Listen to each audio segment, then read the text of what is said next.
from an earlier crash. Turn to the traffic leader, KCBS. And where they're setting up for construction overnight. So brought to you by your Northern California Honda dealers. It's time to trade up to the best. Get more for your trade and into a new Honda CR-V at your NorCal Honda dealers. Finding great candidates to hire can be like, well, trying to find a needle in a haystack. Sure, you can post your job to some job board, but then all you can do is hope the right person comes along, which is why you should try ZipRecruiter for free at ziprecruiter.com/free. ZipRecruiter doesn't depend on candidates finding you. Its powerful technology identifies people with the right experience and actively invites them to apply to your job. You get qualified candidates fast. So while other companies might deliver a lot of hay, ZipRecruiter finds you what you're looking for. The needle in the haystack. 4 out of 5 employers who post a job on ZipRecruiter get a quality candidate through the site within the first day. ZipRecruiter, the smartest way to hire. And right now, you can try ZipRecruiter for free. That's right, free. Just go to this exclusive web address, ziprecruiter.com/free. That's ziprecruiter.com/free. ZipRecruiter.com/free. All came to the building for the first time after the shooting. It was crippling, but it had to be preserved. In response to the Pulse nightclub shooting that affected the LGBTQ community, Barbara Poma, owner of Pulse, founded the One Pulse Foundation to honor Pulse victims and survivors. If you're an ally of this community, speak out. There are more of us together than apart. It is the power of love in its rawest form. Join the fight for LGBTQ acceptance. Learn how at lovehasnolabels.com. Brought to you by Love Has No Labels and the Ad Council. You're listening to 95.7 The Game, KGMZ-FM and HD1 San Francisco on Odyssey Sports Station and the home of the Golden State Warriors and Valkyries. Always live on the free Odyssey app and now coming to you live from the Laughing Monk Studios. Red and Gold Game Day starts at Laughing Monk Brewing. Park for free. Enjoy amazing food, ice-cold beer, and every game on TV. Catch 95.7 The Game's pregame show. Then hop on the free shuttle straight to the stadium. Sign up now at 957thegame.com. Come into Freeman's Appliance in Pleasant Hill, September 26th through the 28th for their fall clearance sales event. Take advantage of factory direct prices, one-of-a-kind opportunities, special pricing on floor models, and convenient financing. Save on new appliances from trusted brands like Miele, Bosch, Electrolux, LG, and Maytag. Visit Freeman's Appliance in Pleasant Hill for their fall clearance sales event September 26th through the 28th for the best time to save on new appliances for your home. After my wife passed away, selling my house and moving on felt overwhelming. At John Buys Bay Area Houses, we help Frank sell his house and start fresh. We take care of everything. No cleaning or repairs, no fees or commissions, no hassle. Now I'm closer to my family, and I feel great. Call 510-800-JOHN or search online for John Buys Bay Area Houses to get a fair cash offer today. Start fresh with John Buys Bay Area Houses. This year, the Valley of Hearts Delight fundraiser shines brighter than ever with our theme, Legacies Under the Lights. Step into History Park, glowing with restored historic neon signs from the History San Jose collection, and enjoy an unforgettable night of dining, live music, and celebration. All proceeds support preserving the stories and landmarks that make our valley unique. Tickets are now on sale at historysanjose.org. Join us for Legacies Under the Lights October 9th and help keep history shining for generations to come. It's almost here, budget season. Are you trying to do more with less? You're not alone. Thousands of companies from $10 million to $300 million in revenue trust My Outdesk to solve staffing gaps, control costs, and accelerate growth. Whether you're scaling, cutting overhead, or battling turnover, My Outdesk's elite global talent helps your team move forward with confidence fast. Book your strategy call and find out how much you could save. My Outdesk, where momentum meets results. Visit myoutdesk.com. That's myoutdesk.com. You hear that? That's the sound of your business losing money. Legacy phone systems weren't built for today's teams. Quo, formerly OpenPhone, gives your business a smarter way to stay connected. Quo lets you manage calls, texts, voicemail, and contacts all in one place so that you can deliver a seamless customer experience from ring to... Need to take calls on the go? Quo automatically transcribes, summarizes, and highlights next steps from every call so you never miss a detail. Need insight into what closes a sale? With Quo's AI call tags, you can instantly spot key topics like objections or pricing questions and use those insights to level up every customer interaction. And yes, you can bring your existing number with you for free. Keep your team in sync and your customers happy with Quo. Quo. No missed calls, no missed customers. Try Quo for free at quo.com/sports and get 20% off your first 6 months. That's quo.com/sports. QUO.com/sports.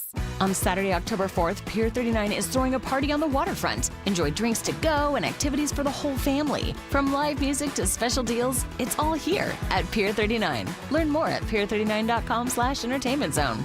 Hey, it's your boy Guru. Every time we put a rat on the table during our show, it's brought to you by Atco Pest Control. Atco Pest Control is a family-owned local business proud to provide pest control in the Bay Area for over 35 years. Atco uses natural methods to give you a peace of mind and keep your family out of harm's way. Quality pest control doesn't have to empty your savings either. Don't wait. Go to atcopestcontrol.com for all your pest control needs.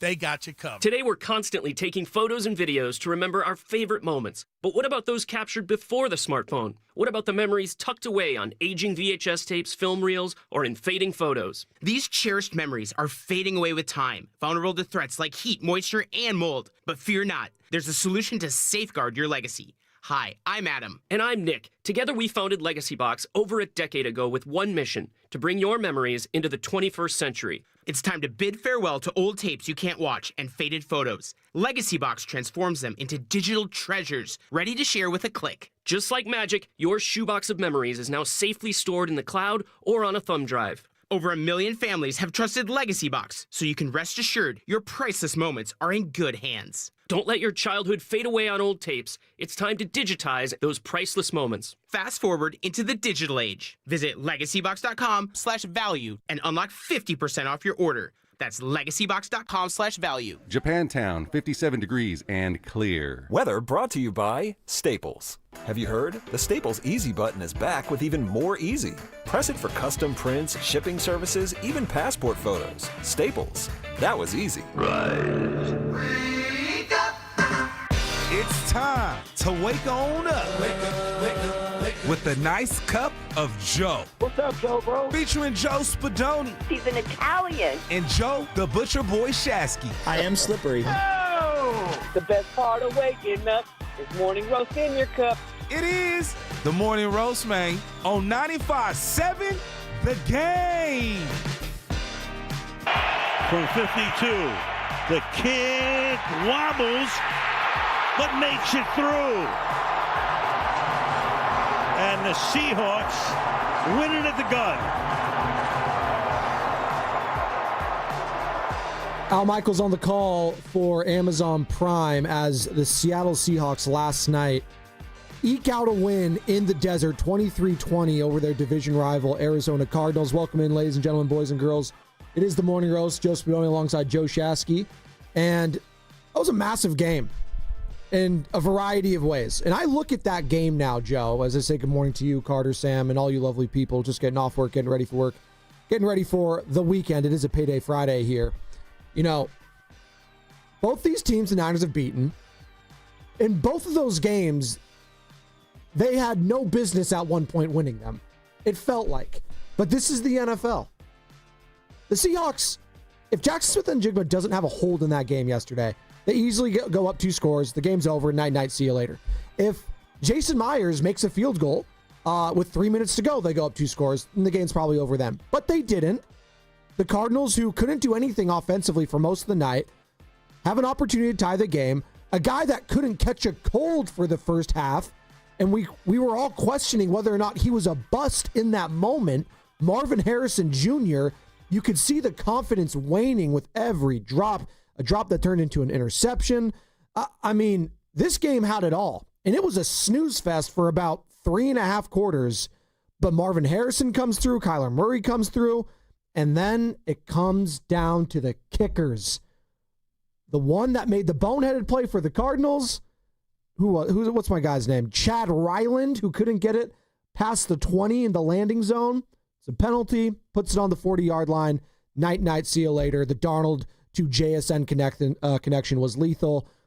Put Jason Myers in a position to win, and they win the game. And the Seahawks are now 3-1. Wow, what a game!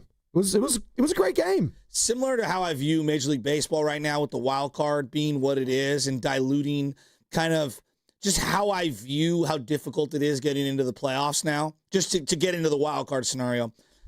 It sure feels like both those teams I was watching last night has strengths and clear weaknesses. They're not juggernaut teams. I don't view them the way that I might view, personnel-wise, the Detroit Lions, the Philadelphia Eagles. I would even throw the Green Bay Packers in there, just personnel-wise. Although I was doing a deep dive on Tampa Bay's roster. They're good, too. I think they got a lot of high-level players, a lot of talent. Seattle is still like a year away, personnel-wise, but they're a good team. They have nice pieces. Jackson Smith and Jigba is a stud. I still don't know what to make of Darnold, though he made some great throws in that game. He did. And look, I'm gonna always lean like in the area of Kyler has as much talent as anyone. I actually think they should run no huddle all game. He is much better at the line of scrimmage, knowing the playbook and knowing what to do clockwise and things like that than people give him credit for. I think you could see he's in year 7, year 8 of his maturation process. I thought he was excellent late in that game. To me, one of the nice plays of that game, seeing Marvin Harrison, who was struggling, a young player with a lot of promise, struggling in real time. And I just feel like society now talks a big gang about young players, give them a shot. And then we're so quick to write off every young player if they don't hit the ground running. Whether we're talking about Bryce Eldridge starting his career 1 for 20, or whether we're talking about Roman Anthony, who started 2 for 27 in his career, or Marvin Harrison Jr., who's in his second year, dropping a bunch of balls. Yeah, it's ugly. There's no denying that. It's looking ugly.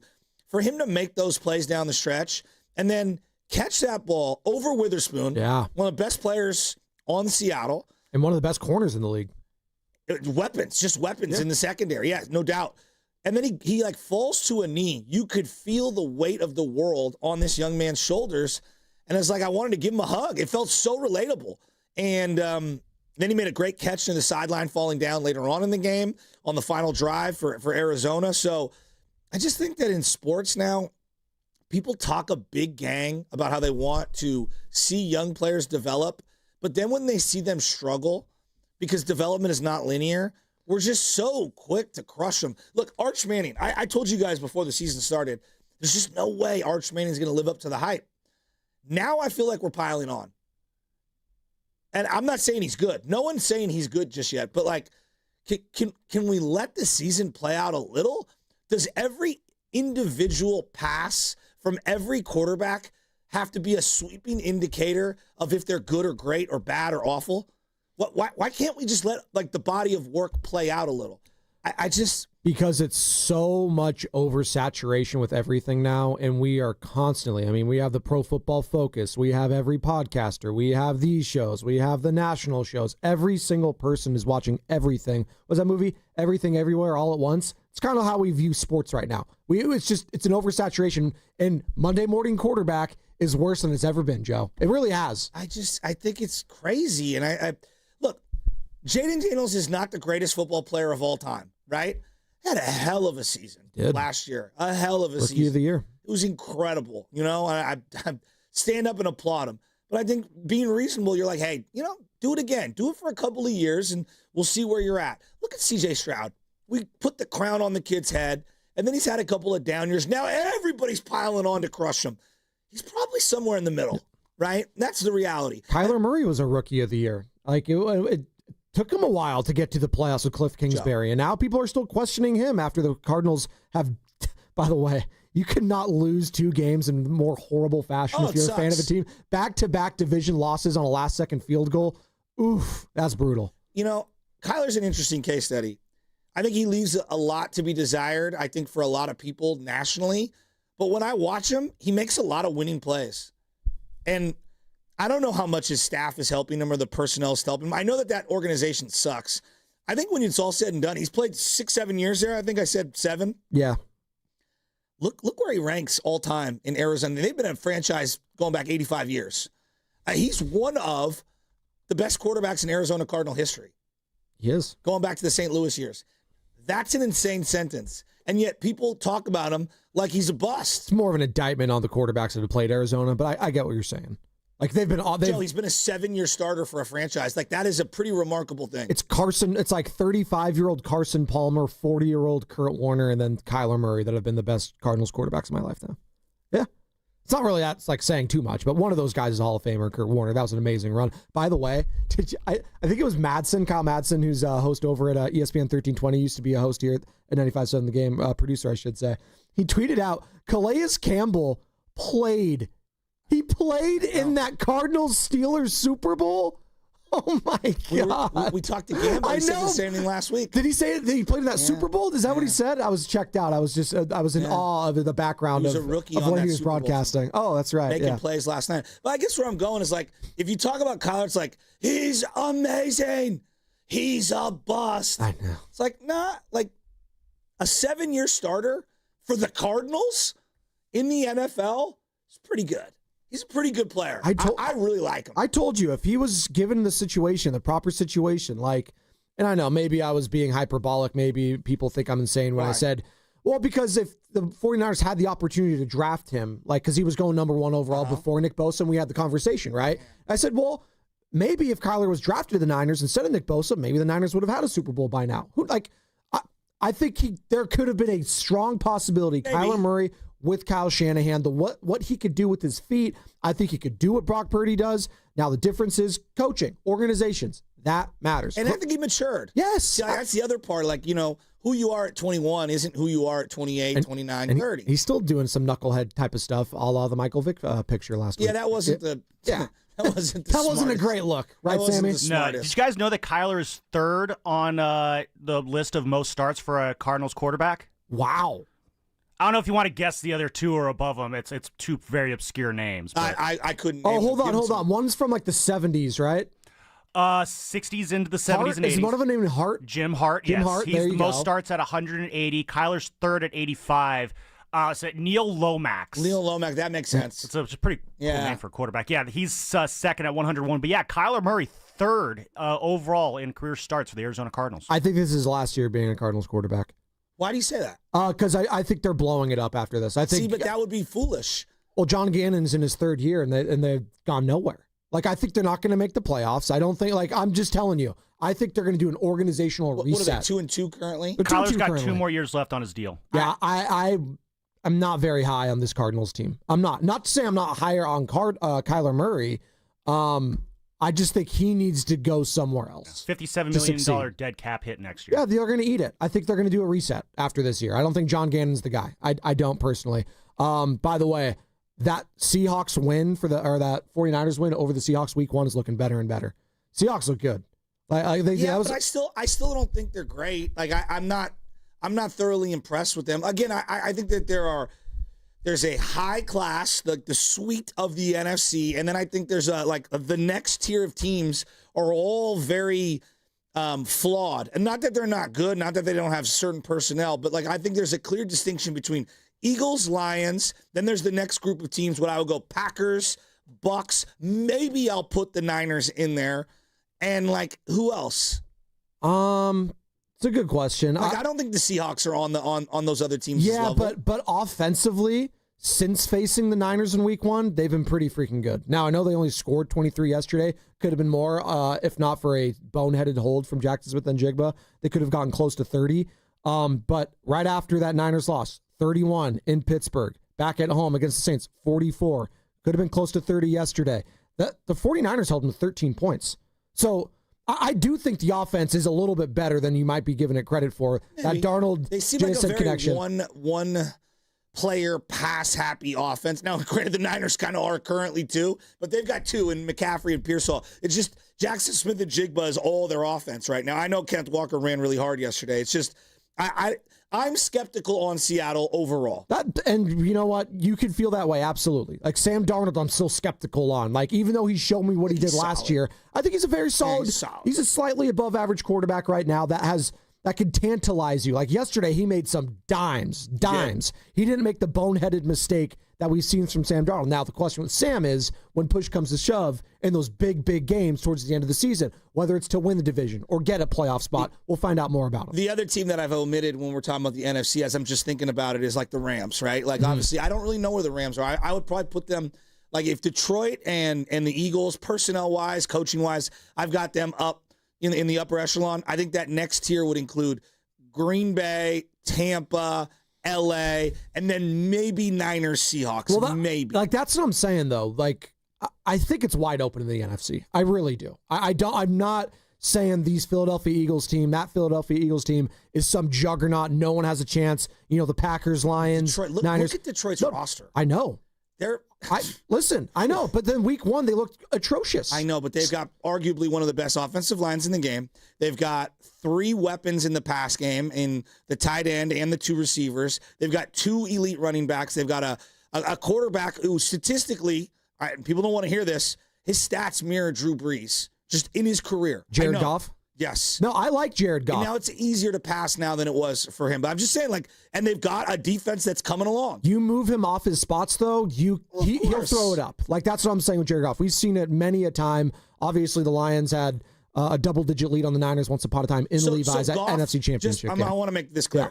Because of Goff, you're always going to kind of side-eye the Detroit Lions. I'm not going to side-eye them, but I know that you could fluster him when push comes to shove. I know that Robert Saleh knows that he could do that. I saw the Packers do it. From a Niner perspective? From a Niner perspective, okay. Yes. I'm viewing all of this from a Niner perspective as they're taking on the Jaguars this Sunday, and I want to hear from the people how they're feeling about this game. 888-957-9570 is the number. Brock Purdy practiced again. He spoke to the media. He is progressing. If he's feeling better each and every day leading up to this game, sounds like he's going to play. But is that the right move, Niner fans? See, I'm viewing this game. This game for me is a critical game because of what it represents for Thursday and then the 10-day layoff and then Tampa. I view this as kind of a 3-game stretch. And if you can win the Jacksonville game, it's not the end of the world if you lose. And I hate talking like this, but if you lose both the Tampa and Rams game, think about it, Niner fans. Just take a deep breath. You beat Jacksonville. You're 4-0. You got a little wiggle room, all right? You got a little wiggle room. Be huge. Right? The difference between 4-2 or 5-1 and what could possibly be 3-3 feels Grand Canyon-esque. As you get George Kittle back, as you get some of your reinforcements back, this game this weekend feels way bigger than I initially felt as the week kind of went on, and I think you have to win this game against the Jags. I think this is a huge game, and I think it sets the tone for the middle of the season. I think this whole next month leading through October is the toughest stretch. I think we could all agree on that, at least on paper. When you're talking about the Jaguars, the Rams, the Buccaneers, Falcons, and Texans, all teams that we think are fringe or at least playoff contenders. Do we not? I know Falcons maybe is a stretch there, considering how they looked last week. I don't know what to make of the Falcons. We don't, but they have the talent. I mean, Bijan Robinson's a hell of a player. Penix,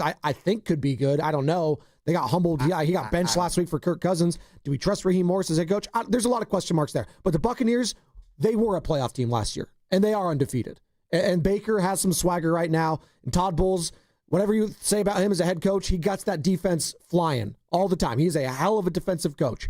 The Texans, are we tossing water on them? Are they done? Are we burying that team? They were a playoff team the last 2 years.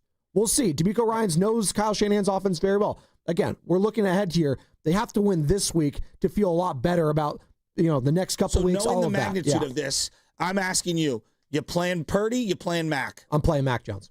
I'm starting Mac Jones this week. Why? Because I want as much rest as possible for Brock Purdy. Because I don't think he's 100% yet. I know Mac Jones isn't 100% either, Joe. But you know what? I'd rather go in with a lesser backup when it comes to health than my starter that has hundreds of $1 million attached to it. I'm looking at it like the big picture of the marathon, and I kind of agree with you, because if this thing lingers for Purdy, you're putting a ceiling on your season. Correct. I just don't want to see him go out prematurely. Well, because Joe, once you go back to Purdy, you're sticking with the guy. You're not pulling him back. You're not going to yo-yo him. The other element no one's brought up. What about Purdy being just slightly rusty? Like, that's the other thing. Like, possible, yeah. Like at least in these Thursday games, they come so quick. Yeah. It feels like both teams are kind of playing with a different deck of cards.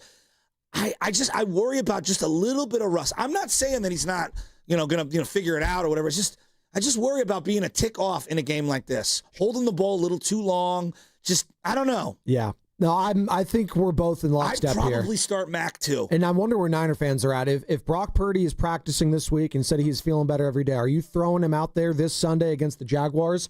Or are you sticking with Mac Jones for one more week ahead of Thursday Night Football? That's the big key here, because you don't want to look ahead, but you kind of have to. When it comes to this injury, you are thinking a step ahead here because this is your franchise quarterback. And if you play Purdy Thursday with no game Sunday, you go Thursday, 10 days to the next game. Yep. To me, that feels like a better launching off point for him for the rest of the year. Does it not? I agree. And shout out to those watching on YouTube, brought to you by First NorCal Credit Union for a low rate auto loan. Apply online or just ask for First NorCal Financing the dealer. What? We've actually got an injury report that I want to break down.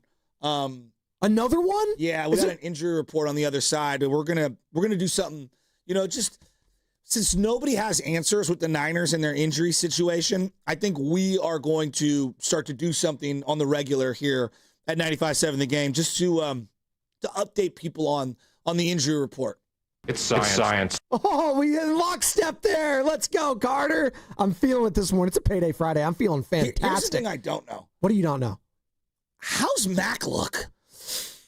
Well, can he protect himself? Well, apparently he was speaking to the media yesterday. He said he has like 40 to 60 suits or something like that. So I know he's going to look good walking into the game. Because Bama, Saban requires you to wear a suit, or required you to wear a suit. I mean, my guy looks like a villain in the old 60s Batman movie. I told you. TV shows. I told you. No, he looks like a current Batman villain, Carmine Falcone, one of the mobsters.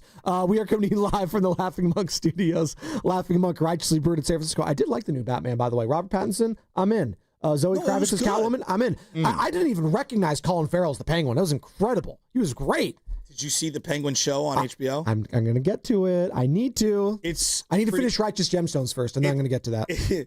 There's a meme of Tony Soprano watching the Penguin show, and he's like, "Is this about me?" That's great. It's kind of it's like really good. like when Junior was watching Curb Your Enthusiasm with Larry David. Is this about me? Well, also how when Chris made the movie Cleaver about Tony banging his girlfriend, and yeah. Shout out that Adriana. There you go. She's the best is when the investigators in Sopranos are watching Adriana play tennis, and they couldn't help themselves. Well, the tennis instructor couldn't either. All guests on 95.7 The Game appear on the River Islands guest line. It's a time for you to discover the islands, River Islands, is Lathrop. Are you starting Purdy this Sunday, Niner fans? 888-957-9570, or are you holding them out another week? We're going to talk about on the other side. Plus, Shasky's new injury report. This should be interesting. Brought to you by the California Office of Traffic Safety and Caltrans. There are children, friends, and families walking, riding, on paths and roads every day. Remember, they're real people with loved ones who need them to get home safely. Protect our cyclists and pedestrians, because they're people too. Go safely, California. From the California Office of Traffic Safety and Caltrans. For over 70 years, Golden State Lumber and Showroom has developed strong partnerships with top brands like Trex. Leading the way in performance-engineered decking and railing, Trex offers products that won't rot, splinter, or fade. Their sun-comfortable, heat-mitigating technology keeps decks cool underfoot, and Trex marine-grade decking withstands saltwater, sun, and sand. Explore their latest Transcend colors, Hatteras, and Salt Flat, featuring a 50-year limited residential warranty. For a link to Trex, visit GoldenStateLumber.com. Golden State, when you succeed, we succeed. With great deals coming this Prime Big Deal Days, October 7th and 8th, greatness is a deal away. So if you love baking, you can get a deal on a new mixer, transforming you into the Lord of the Loaves. Hear ye, hear ye! Make way for the Baron of Brioche, the Sultan of Sourdough, the Lord of the Loaves, Prime Member Dave! Yeah, hi? Get up to 40% off with Prime Big Deal Days, October 7th and 8th. Febreze. It's a classic odor tale. You fried fish for dinner, cleaned up, but the smell is still in the house. And the neighbors are coming over for game night. They're on their way. And then you spray Febreze Air Mist. Febreze Air starts working instantly to fight even your toughest odors, so you go from fish to fresh like that. Now all you have to worry about is Pam cheating at charades. Breathe happy, Febreze, la la la la la. Toyota, the MVP of MPG. With class-leading MPG and more hybrid models than any other brand. Toyota, Let's go places. Kohl's Cash is turning 20, and to celebrate, Kohl's is giving you the gifts. All month, you can enter our sweepstakes for a chance to win $200 Kohl's Cash. Plus, get epic deals on cozy favorites, home must-haves, and more right now. Yep, we were gonna throw a party, but this is better. Cue the confetti and the savings at Kohl's. Offer in September 28th. Select styles. Some exclusions apply. Sweepstakes and September 30th, 2025. No purchase necessary. 20 winners per day. Limit one prize per person for entire sweepstakes. See Kohls.com for official rules and details. Okay, Bay Area, I've got a bigger team for you to join. The team that donates blood. Hot Yoga Republic in Mill Valley is teaming up with Vitalent for a blood drive September 25th and 26th. Roll up your sleeves, give blood, save a life. Every 2 seconds, somebody needs it. Accident victims, kids in chemo, real people who need you. Let's do this, Bay Area. Find your spot at hotyogarepublic.com. That's hotyogarepublic.com. And a big thanks to Habas Law for backing this. Habas Law, always fighting to make it right. Morning, Zoe. Got donuts. Jeff Bridges, why are you still living above our garage? Well, I dig the mattress, and I want to be in a T-Mobile commercial like you. Teach me, Saldana. Oh, no, I'm not really prepared. I couldn't possibly. At T-Mobile, get the new iPhone 17 Pro on them. It's designed to be the most powerful iPhone yet and has the ultimate pro camera system. Wow, impressive. Let me try. T-Mobile is the best place to get iPhone 17 Pro because they've got the best network. Nice, Jeffrey. You heard them. T-Mobile is the best place to get the new iPhone 17 Pro on us with eligible trade-in in any condition.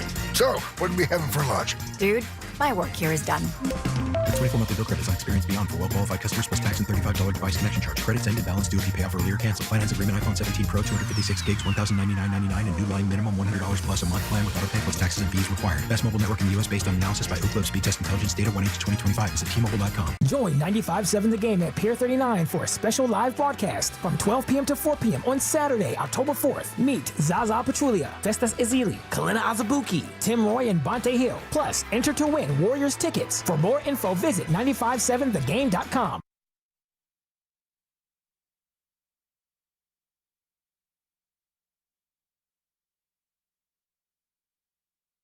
Come on, man. You got Larry June in the building. You listen to the Morning Roast, and we're doing numbers, man. Good job, Morning Roast. Sock it to me. Hey. Yeah. Oh, we're rolling, baby. Feeling great. Feeling fantastic. Jaguars, Niners, Levi Stadium, Trevor Lawrence. Let them feel you. Maybe Brock Purdy, maybe Mac Jones. We'll see. See how the injury report looks. And we got Shasky's injury report coming up here momentarily. But first, we're going to tell the audience we're going to be back at Laughing Monk Brewing in Sunnyvale for the kickoff show. Great food, great drinks, and great games in the parking lot. Again, Laughing Monk, Sunnyvale. Be there or be square. It all starts at 10 a.m. with E-Dog, Evan Giddings, and Lo Neal. Plus, you can watch all the early games. And this is the best part. I'm going to keep telling everyone this. All right? I'm going to tell Carter. I'm going to tell Sam. Tell you, Joe. There is a free shuttle to and from the stadium. Oh, my God. Yeah, you park at Laughing Monk for free, and then you take a free shuttle there and back. And all you have to do to sign up and reserve a spot is go to 957thegame.com, click on the kickoff show graphic, and then click on the Eventbrite link. Sign up, and we'll see you there. I can't wait. The injuries for the Niners have just been, like, staggering. You played some sound yesterday of Shanahan listing off all the injuries. I did. I have it here. If you Can want. you play it again? I can. Yeah, right here. Because I was just thinking about, like, where am I going to go with these injuries? Like, every single day, it's new injuries. Listen to how many starters he names at the beginning of the year. These are all, like, you have 22 regular starters. Think of how many he nails right here. And this is 2 days ago, Kyle Shanahan. Injuries for today: Jordan Watkins, calf, he'll be out. Rookie Pearsall, knee, he'll be out. Jawan Jennings, ankle, shoulder, out. CJ West, thumb, out. Trent Williams, vet day. Christian McCaffrey, vet day. Yetur, knee, out. Nick Bosa, knee, out. Brock Purdy, left shoulder and toe, limited. Mac Jones, knee, limited. Renardo Green, neck, limited. Connor Colby, groin, limited. Demo, illness, limited. I mean, it's a lot. The amount of people is just unreal. Unreal. So let's have a little fun with this. We're going to do an injury report here at 95.7 The Game. And even though I'm not the big boss man, I will pretend like I am the head coach because I do set the tone at this station. Jesus. So, we're going to fire away. We're going to have a little press conference here. And Joe, feel free to get in here, and you could be the Grant Cohn or the David Lombardi covering the station. I'll be the Joe Spadoni covering the station. Continue. Oh, wow. It's like a news conference. All right, how you guys doing? Joe Shasky, 95.7 The Game morning host. Just setting the tone here for the Bay Area. Anybody got any questions about the roster? Yeah, hey, Coach. Sam Lubman here on 95.7 The Game. Been seeing some pretty good stuff from Mark Willard in the afternoon lately. I'm just curious, what are you kind of seeing from him that suggests that he might be kind of really finding his groove here in the first few weeks of the season? Well, you got to understand, the Willard and Dibs show has been doing really well right now, but Mark's been dealing with a back issue, carrying his own show for months on end. And Dibs right now, he's been kind of day-to-day, limited participant. He's got finger tendonitis from all the Googling and typing he does during the middle of a segment. But I'm hoping they're game time decisions for today and the crossover 145. Hey, Coach. Carter Chickering here. Yeah. Do you expect Guru to be available today? Guru has been questionable. He's actually been a limited participant for the last 2 years on his show. I don't know if you know this. He's been dealing with a stress fracture in his foot. All of the mileage to and from Nevada, where he commutes from every single day, is really putting pressure on his foot, and we're just kind of working through it right now. But I'm hoping he'll be available. Like I said, he's just been questionable for quite some time. We'll see if he makes it today. Excuse me, Sam. Matt Barrows here, The Athletic. Yeah. Coach, can you give me an update on your co-host, Joe Spadoni? Yeah, Spadoni's been dealing with foot and mouth disease for caping up for young players, having one good night and putting them in the Hall of Fame. But other than that, I'm hoping he should be good to go for the rest of the week.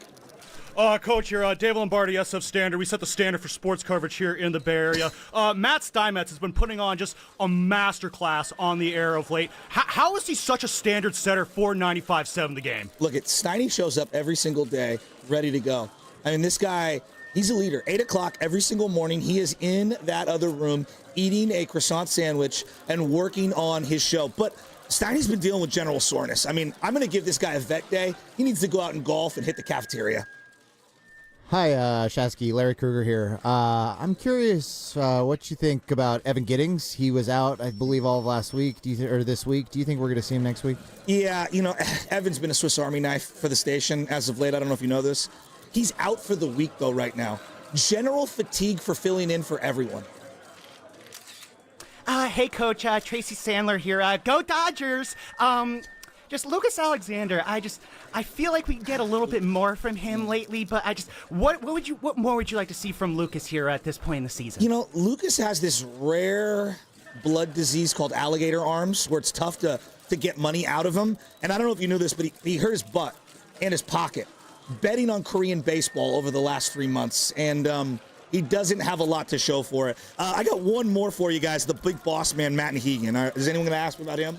I mean, he is the guy that kind of runs Vic things. Tay for The Athletic. Yeah, what's going on with Matt Nahegan? Well, he's got general stress, due to his micromanaging. That has been a big problem for him. But the thing he's really dealing with right now, and he's out, is the orbital. All the looking has really affected his orbital, and right now there's a huge bruising that's going on there, and so we're really working on that. Stanford Medical Center is going to try to treat him, but we're good. And I got one more. Mark Grandy's dealing with an ear issue. All the screeching from Sterling Bennett on the pre- and post-game shows has really been affecting his ears and the headphones. Other than that, I think we're good to go. Hi, Bonte Hill here, but you can just call me Your Majesty, Coach. It's all good. But I really like what we're seeing from Carter Chickering here. He seems like a very up-and-coming guy here at this station. What are your overall thoughts of what you're seeing from Carter right now? You know what I love about Carter? He's a vibes guy. Your Majesty. Your Majesty, you know what I love about Carter? Come on, Shasky, gotta get it right, doggy. I mean, I can't even finish the bit. Loveman, owned the bit. He is. That's what he does. What do we think? Do we like these? That's, you know what? I think we do it once a week. All right. You know what? We'll workshop it. What was your favorite one? Same old Shasky to me. I mean, I think you set the tone off pretty strong with the Willard and Dibs one, I'm not going to lie. That was pretty good. I like the Kruger impression. That was a good one, too, from Carter. Can we have a little fun? I'm laughing. We are having fun. The Tracy Sandler one made me a little uncomfortable, Sam. I don't know if we do that one again, but other than that, it was all pretty good. Who was the That was best? pretty on point. Who was the best injury of the ones that I had? You liked Willard and Dibs, I liked the Willard and Dibs one a lot, actually. But hopefully these guys could take a jump. The I have a feeling we'll have some sore orbital feelings. with the look was pretty creative. Forest of feelings. That was a good one. The That was Lucas good. Alexander one was money, dude. The fight on disease. Yeah. By the way, The fight on disease. you know, I have something that I think we're gonna bust out here, and it's injury related. And we have the crossover today, every Friday, 9:45 with Steiny and Goo, the morning roast. It's every single Friday, and we're gonna see those guys. You know, if you were watching the game last night, you saw the Seattle Seahawks kicker, Jason Myers, do something before his game-winning kick. Do you know what that was? I don't know. Did he pray? Did I miss it? He used some ammonia inhalants. You know what that is? The smelling salts. What is that? What are you? I have some smelling salts in my hand, Joe. Oh yeah, did you get those on 6th Street? We're gonna be me, you. I'm not doing them. Steiny and Goo on the crossover. It could be your first time, second time. I don't know. I don't know if Steiny's done it before. Guru's done it before. I'm not doing it. Oh, well, I don't put anything up my nose anymore. Well, you're soft. I'm gonna be doing it. 9:45 a.m. crossover.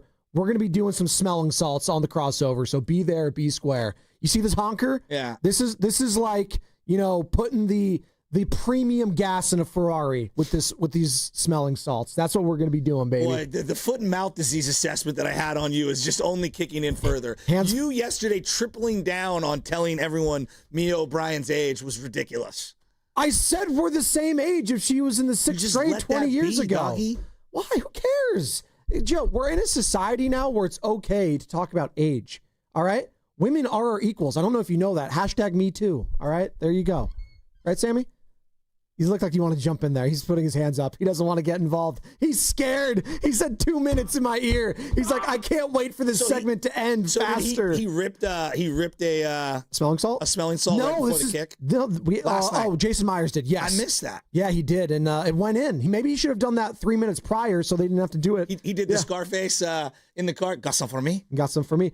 Ammonia inhalants. What do you know about cocaine? Speak of me. Yeah, like Carter, where did you get this? You purchased these, by the way. Yeah, Amazon. That's the only place it? to get them, I think, now. Okay. Carter has a guy. I have a Carter guy. has a guy. His name's Jeff Bezos. Oh my God.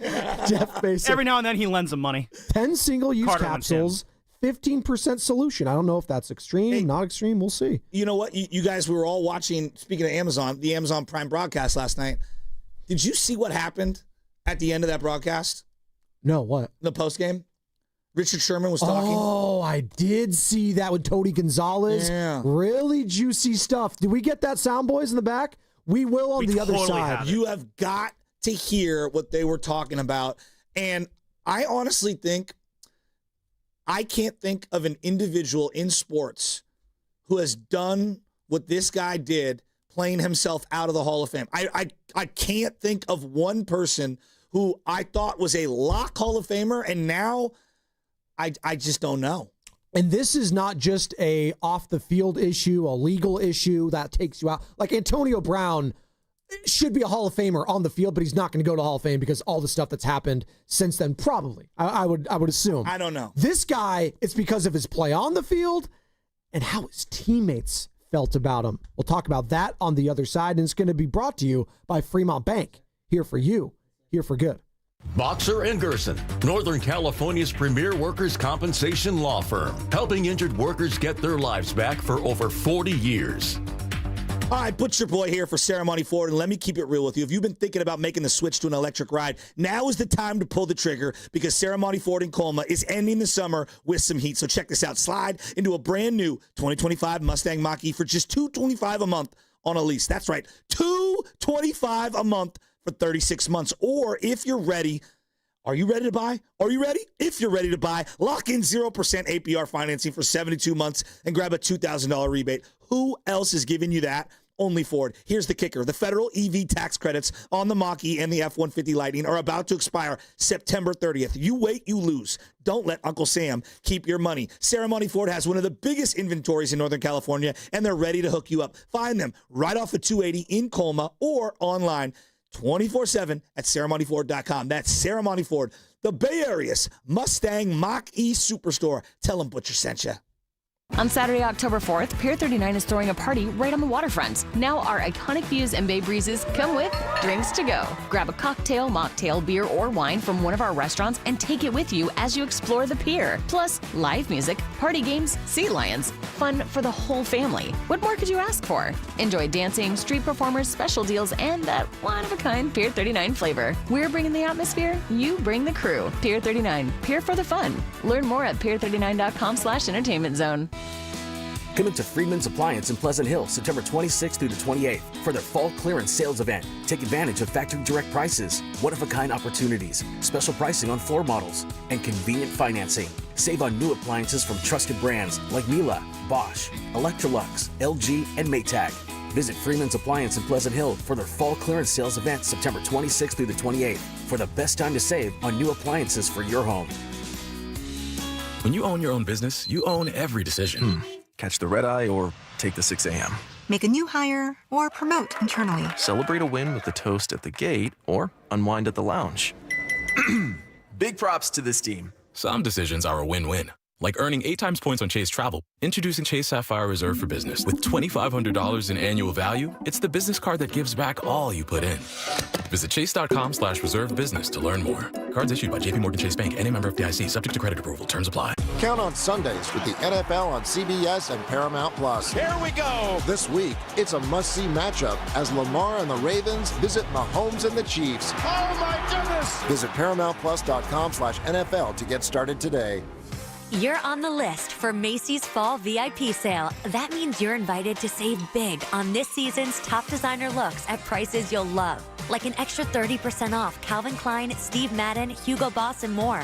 Plus, get 15% off beauty and fragrance from Estee Lauder, Lancome, and so many others. This only happens a few times a year. Don't miss the Fall VIP Sale. Today, only at Macy's. Savings off regular and already reduced prices. Exclusions apply.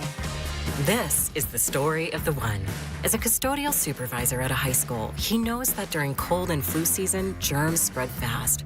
It's why he partners with Grainger to stay fully stocked on the products and supplies he needs, from tissues to disinfectants to floor scrubbers. All so that he can help students, staff, and teachers stay healthy and focused. Call 1-800-GRAINGER, click Grainger.com, or just stop by.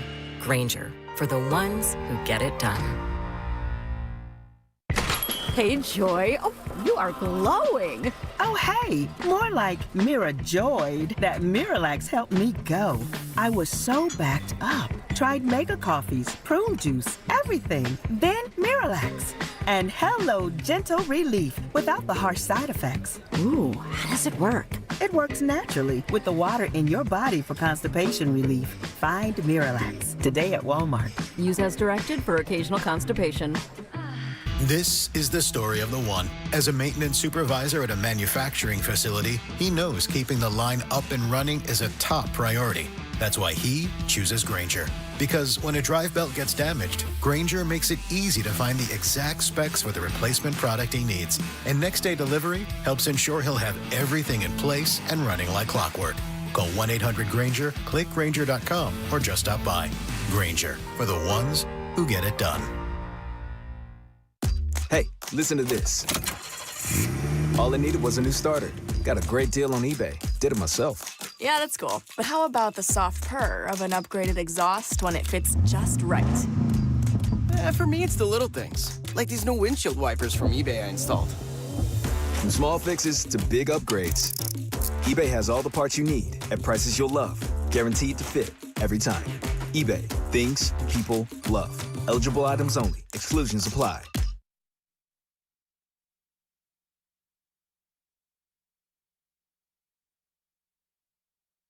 Hey, I'm fired up. I love your point about Lenoir. I call him Lenoir. It's your boy Dibs. It's football season, which means we talk to stink Mark Schlereth on the regular. Now, back to a show that actually doesn't stink. The Morning Roast. Thanks, Dibbers. And you know, Dibs, this segment is brought to you by Golden State, serving the Bear for 3 generations. When you succeed, we succeed. Visit GoldenStateLumber.com. You know how I know it's a good day? We all have smiles on our faces. Joe's smiling. Carter's smiling. The boss is smiling. Sam's smiling. He's playing with his hair right now. Everyone's feeling good. Feeling great. And the 49ers should feel great, too. They're 3-0. You know, I do feel great. And then to see this one player get carved up nationally last night, blow it up, made me feel great. Really? Wow. You know, it's so fun. Like, I get on you for a reason, right? I get on you because I'm now the old guy on the show, which it happened overnight. And I feel like the young guys need to have a little perspective every now and then because we want to crown everyone I love the young people. or bury everyone after one moment or one season or whatever. And I'm old enough to remember, you know, some things that have happened. For example, this all started, and we're going to get to the sound from Amazon Prime last night in just 1 second. This all started, you went crazy on Micah Parsons. He's a Hall of Fame, blah, blah, blah. Hold on. Relax. You're putting words in my mouth again, dude. Okay, what is it? I said he is one of the best pass rushers of his generation, which started a couple years ago. He has been nothing but first or second team All-Pro and nothing but double-digit sack seasons. Yes, he is on the path to being a Hall of Famer. Okay. That is what I said, and that is not a hot take. All right, Continue. he's played 5 seasons. Yes. Micah, okay? This is his 5th season. How many career sacks? Joe, you hear things that you want to hear and you get mad about it. No. Thank you. No, I just listen very closely. No, you don't, because I just How many told you what it sacks is. in a career? For Micah Parsons, right now, he has 54. Okay. It's a lot. It is. Aldon Smith had 50 through 3 years with less games. Great. Because they played. No, I'm just saying. Yeah. This is why we have to be patient and prudent and allow a career to happen. Aldon Smith was on the trajectory as well to being a Hall of Famer. No one talks about him like that at all. At all. We look at him as one of the great, you played yourself in off the field right out of the Hall of Fame. Wasted talent. We don't even consider him like a Hall of Fame worthy. He is one of the most prolific pass sack rushers I've ever seen in my life. I don't even know what, I just made that up. Pass sack? Yeah. Pass rushers, sack machines I've seen in my life. He was incredible. But he didn't play long enough. Now, this guy, I'm listening talking about last night, Russell Wilson, has played a long time. The back end of his career is just awful. Yeah, it's we've been on this for a while. You know, seriously, like behind the scenes, me, you, Bonte, we've been talking about this for years. Ever since that first stint in Denver with him and that final drive of that season with Nathaniel Hackett. Yeah. Joe, it was bad. Like that game, I can't unsee that game with Jimmy Garoppolo. You know, what was the pick 8? That was one of the worst Broncos teams I have ever seen in my life. Worst coached NFL teams, and Mr. Unlimited. Remember? And then Sean Payton takes over. He doesn't mess with Russ. There's the whole fallout there. And then you start hearing things. You know what? Enough from me. Let's play the sound first and foremost from one of his teammates. Yeah. This is last night, Amazon Prime broadcast, Thursday Night Football. Seahawks get the win. They're 3-1 over the Cardinals. Cardinals fall to 2-2. This was after the game. Check that. Before the game, I think, started because they were talking about around the league. This is Tony Gonzalez and Richard Sherman talking about Russell Wilson. And he got benched for Jackson Dart. Then that resurfaced clip of Malik Neighbors saying that the quarterback last year with Daniel Jones wasn't the problem. So when you look at this Russell Wilson situation, Tony, he says he's got a lot more football left in him. Okay, he's going to say all the right things. Do you think we've seen the last of Russell Wilson? Honestly, I hope we have. And I say that because I just looking at him and his career, his legacy, like you talked about, if ever there was somebody who played himself out of a Hall of Fame, it's Russell Wilson. Really? And I say that because look at what's happened ever since he left Seattle. When he was in Seattle, he was the man. He was making these good plays. He won a Super Bowl, went to 2 of them. But as soon as he left there, he went to Denver, signed that big old deal. They paid him $39 million to leave. He goes to Pittsburgh, plays there 1 year. He's out of there. Now he goes here and has 3 games. I just don't know if it's going to get any better. And I don't want to see him on a sideline holding a clipboard. So you're very much under the "what have you done for me lately" thing in taking away the first, decade of his career. Absolutely, and I just don't think he's done himself any favors since he left Seattle, and I don't know, how's it going to get better? I don't know. So I agree. I agree. I think you got to judge his career off when the Legion of Boom was there. He had a legendary defense, an all-time defense, and how much success he had. And then without that legendary defense, the success he had. Without that legendary defense, he's been 4-11, 7-8. 0-3 to start with the Giants. Like, he was a winning football player in Seattle, and people said, hey, winning is football player, all this good stuff, all these accolades, and now you get to go on your own and you get to prove, hey, I'm this great quarterback. I'm this guy that's going to be dominant, and it just hasn't worked out that way. Wow. I'm going to throw a name at you. Oh, my God. I didn't even anticipate them eviscerating that strongly. You usually don't hear that from, like, the pre- and post-game coverage. Wow. I know Richard Sherman felt that way, but Tony Gonzalez? It feels like everyone does. Yeah. So, to me, this is not just an attack on the player. This is an attack on who he is. And I think it's jarring at first. I'm going to throw a name at you that this reminds me of, and in a totally different way. This guy played for 8 different teams after his first team. He had almost 500 home runs, 200 stolen bases, 4-time Silver Slugger, 6-time All-Star. He won an MVP, was a Rookie of the Year. Jose Canseco. Wow. Jose Canseco is one of the greatest baseball players that never gets talked about. Now, because what's the first thing you think of? Juice. Exactly. There was a time. Wrote a book about it, so yes. There was a time Jose Canseco was in a lot of young baseball player-loving kids' walls. His poster, the 40-40 poster, was on your wall. He had 462 home runs. He was destined for the Hall of Fame. Yep. He was one of power, size, speed, like the staple of, wow, this is a football player playing baseball. And when he went to the Texas Rangers, one play happened. Ball bounced off his head, and that was like the beginning of the end. He did hit like 40-something home runs at 33 years old or 38 years old or whatever it was toward the end of his career. He finished with the Rangers, Red Sox, back to the A's, Blue Jays, Devil Rays, Yankees, White Sox. Kind of reminds me of Russ. The thing with Jose, though, I will say, you can't gloss over what I just mentioned, the juice. Like, that is why he is ultimately not in the Hall of Fame, is it not? Yeah, but Joe, like, just knowing what we know now, does the juice help you play every day? Yes. It does not help you lay off a curveball in the dirt. No, but it's a reason why him, Mark McGwire, Sammy Sosa, all those guys aren't in the Hall of Fame still. Roger Clemens, Barry Bonds. Also, I think... Which I think is whack. Like, I think it's dumb, but that's why they're not in. Russell Wilson... He's never been linked to steroids. He's never been linked to any of that stuff. He's never been linked to any like off the field drugs or anything like that. It's just his play and his leadership really that we're questioning. Well, I think being a good friend, Jose has been crushed since like 2001 or 2. Whenever he wrote that book, yes, about absolutely. steroids, he has been crushed. Well, it's just now. I think it was literally like a week or two ago. I saw a picture at the A's. They had he's like a joke. No. Like his own teammate like hated him, Mark McGwire, because he was going at Mark in that book. And it's just now, 20 years later, that they've made amends, it looks like. And that's good. That's great because it's the Bash Brothers. That's awesome. But even the guy that he came up with in Oakland, going to all those World Series, he alienated him. And for Russell Wilson, I knew I was out on him when it came to like leadership roles, when not only was Richard Sherman saying he was a bad teammate, it's when all the other Legion of Boom, guys were saying it. And then Marshawn Lynch was saying it. I mean, they hate his guts, right? When he was telling the story, Marshawn, of how he couldn't even get Russell Wilson's phone number just to hit him up and talk about game plan, shooting the breeze, what teammates do. That's your star running back. I would like for him to have a good relationship, with the quarterback. Like Christian McCaffrey and Brock Purdy, by all accounts, have a pretty good relationship. Like, that's important. You don't think Tom Brady had relationships with his running backs?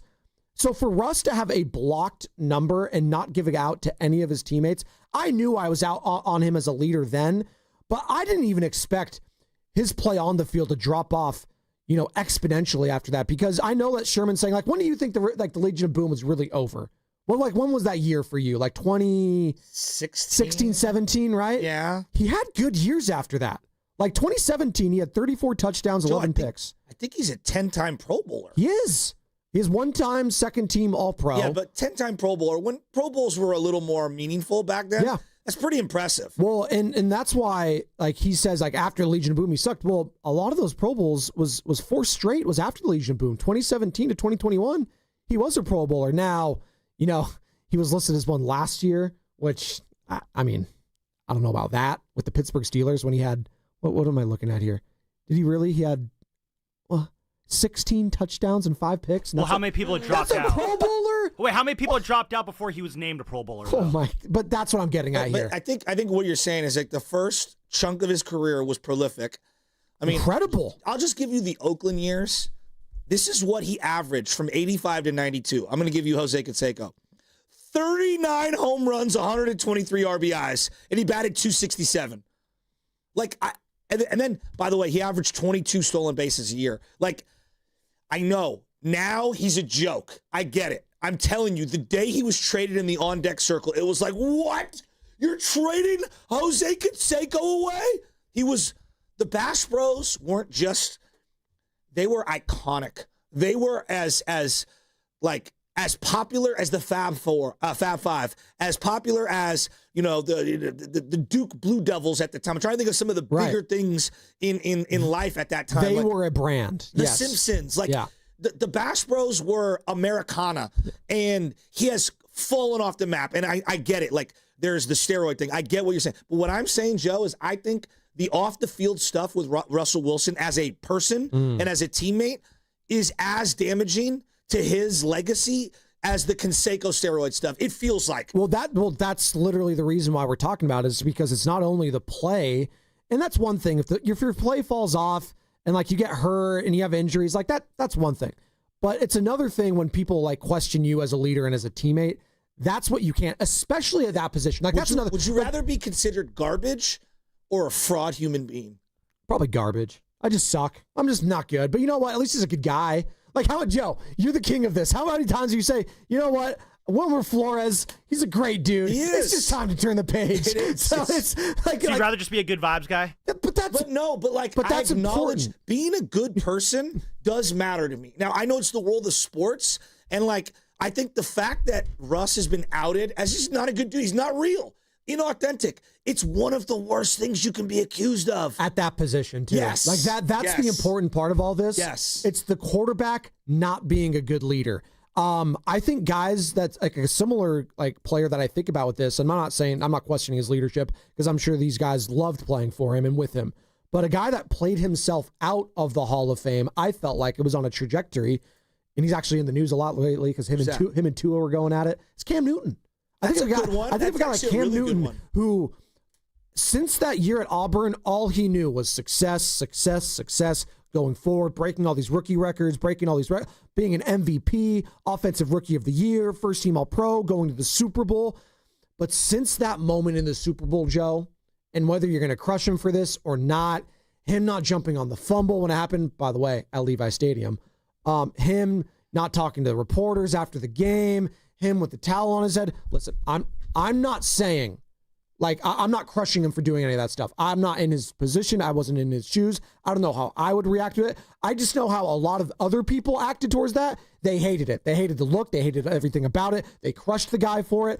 And ever since then, he has been viewed, at least nationally, and I'm not saying as a pundit, but as a player, not a great teammate. He fell off since then. I thought he was a good player, had an unbelievable run for 2 or 3 years, but I did not think he was, I didn't think he was a Hall of Fame player from the rip. I thought you have to put together a big body of work to be a Hall. You know what my criteria is. I think we put too many people in the Hall of Fame. For me, there's something special. To sit at the table with Joe Montana, to sit at the table with Tom Brady, not anyone can be in there. But so I hear what you're saying. He had a moment in time. It felt like he was on a trajectory, is what I'm saying. And then he felt like it was a huge fall off, too. He fell off the cliff really hard. He did. Cam reminds me of a guy I'm going to throw at you, Russell Westbrook. I think overrated by social media, and he will get into the NBA Hall of Fame because the NBA lets anyone in. But I just look at the back half of his career, and I look, Oklahoma City for all those years. Then Houston, Washington, Lakers, Clippers, Denver. It's been weird for the last 6 or 7 years for him. His leadership, too, the way he butted heads with players that are better than him early on when he was in his prime, like Kevin Durant.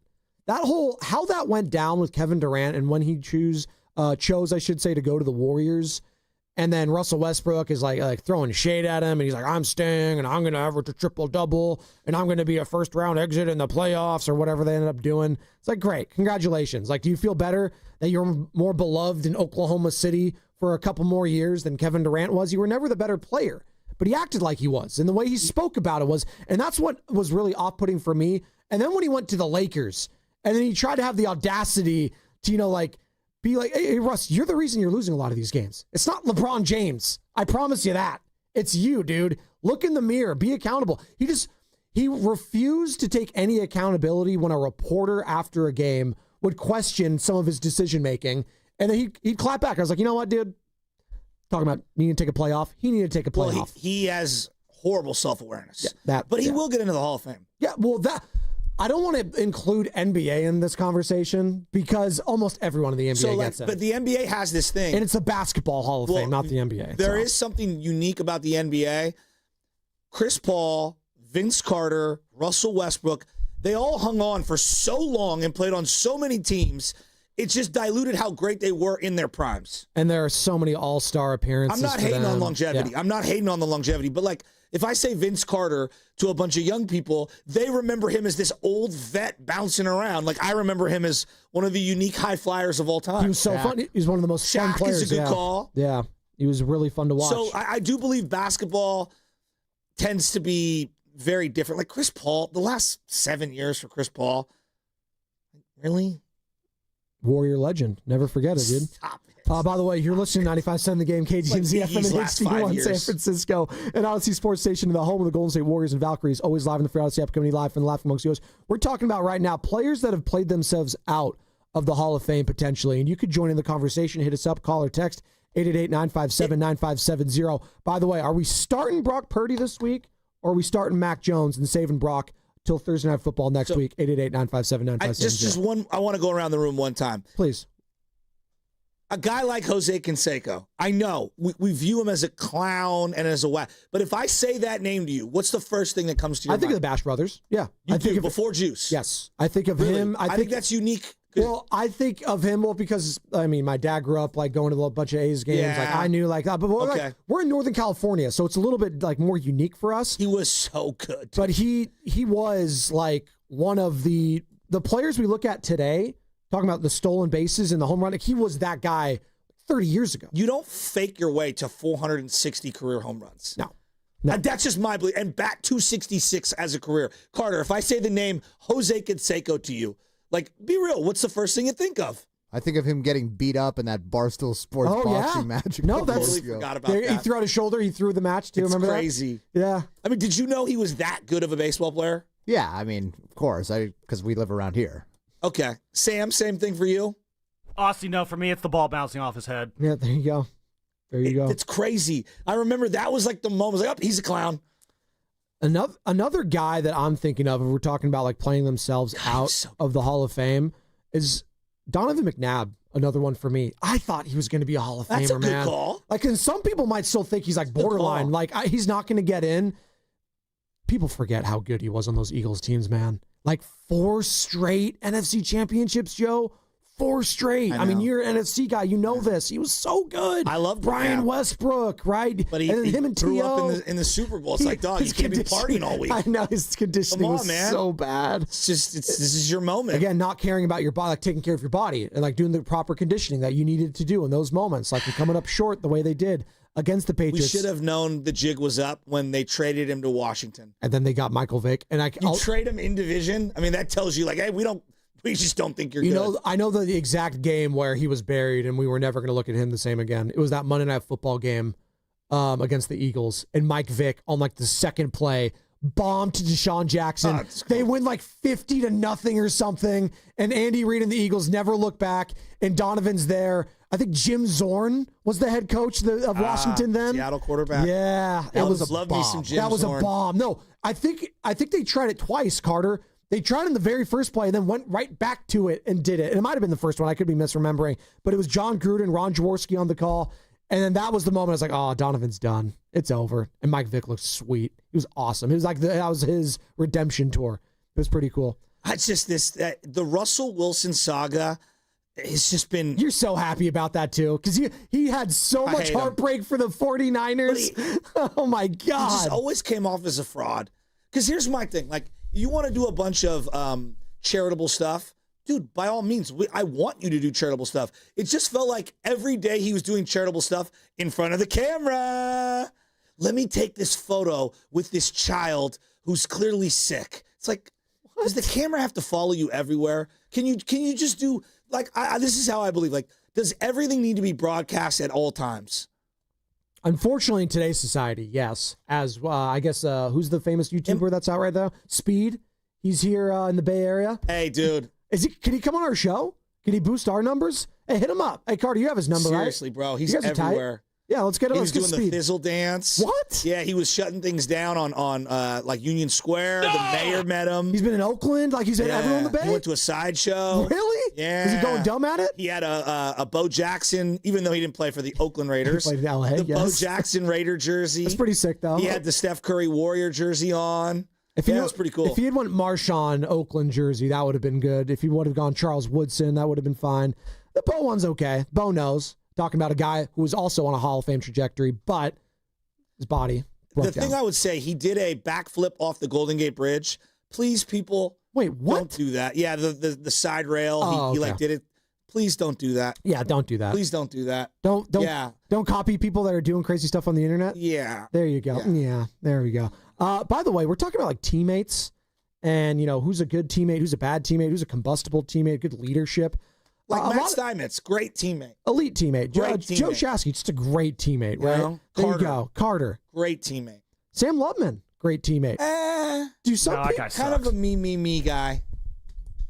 Jonathan, well, yeah, who else matters? Will you join me on my podcast this afternoon? Oh, how did Mia O'Brien's podcast go yesterday? That good? Went Club great. 904 podcast? Yeah, good. Great. Jaguars, behind enemy lines. Do you think Jonathan Kaminga is a good teammate? Oh, wow. That's a loaded question. You just threw a dead fish in my lap. No, it's on our rundown right here, Kaminga crisis. So I thought we can transition right here. Way to look at the run. Talking about being a teammate, I'm looking at the schedule right now of our show. It says it's 7:20. Predict your headline Monday morning. We're going to do something fun on the other side, Joe, and it's Kaminga related. So I asked you whether or not he's a good teammate because it's going to set up our conversation on the other side. What headline does the Bay Area fan base want to hear the most on Monday? What do they want to see the most? Kaminga is bunned. Wow. It's such a tough one to answer. Because I think at times Draymond's a very bad teammate, but I also think he can be a great teammate. Jimmy Butler, another guy that has been on how many teams and is viewed like, if you ask, I don't know, Karl Anthony Towns if Jimmy Butler is a good teammate, what do you think he's going to say? Yeah, exactly. Yeah, exactly. Probably not. If you ask Karl Anthony Towns, the Karl Anthony Towns, what was everyone in New York saying about him? What was the do your best Karl Anthony Towns impression? Oh my God. Oh my God. Yeah, it was that one. Because he's like, yeah, like that. He's very, I can't now not think of Karl Anthony Towns. What do the kids say? It's zesty? Spicy. Yeah, spicy. It's a little spicy. Oh my God, yeah. Let's do a predict your headline for Monday morning on the other side. We're having a fun time today. We're This is introducing the some only new weekend stuff. of the year. You get football, college football, baseball, and basketball starting. We got Warriors Media Day on Monday. So we do have a new Kaminga crisis we will get into, but I want to predict your headline for Monday morning, Joe, when it comes to the Warriors, when it comes to the Niners, and also the San Francisco Giants. All that on the other side, and it's going to be brought to you by Safeway.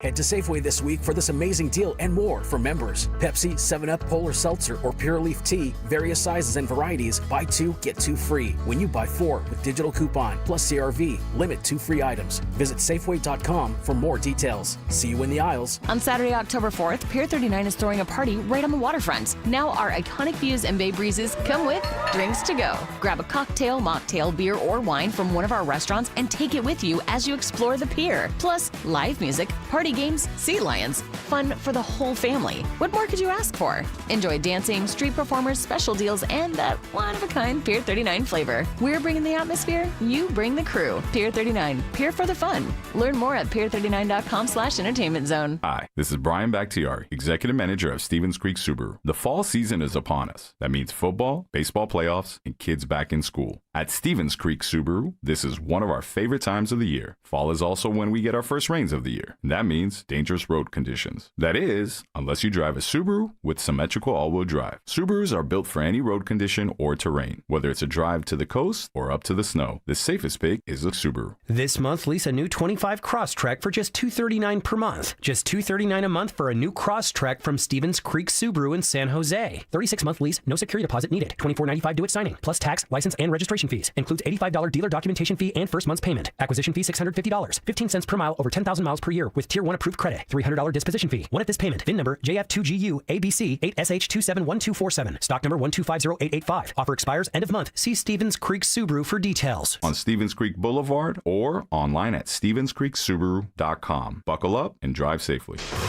Red and Gold Game Day starts at Laughing Monk Brewing. Park for free. Enjoy amazing food, ice-cold beer, and every game on TV. Catch 95.7 The Game's pregame show. Then hop on the free shuttle straight to the stadium. Sign up now at 957thegame.com.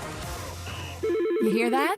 That's the sound of your business losing money. Legacy phone systems weren't built for today's teams. Quo, formerly OpenPhone, gives your business a smarter way to stay connected. Quo lets you manage calls, texts, voicemail, and contacts all in one place so that you can deliver a seamless customer experience from ring to...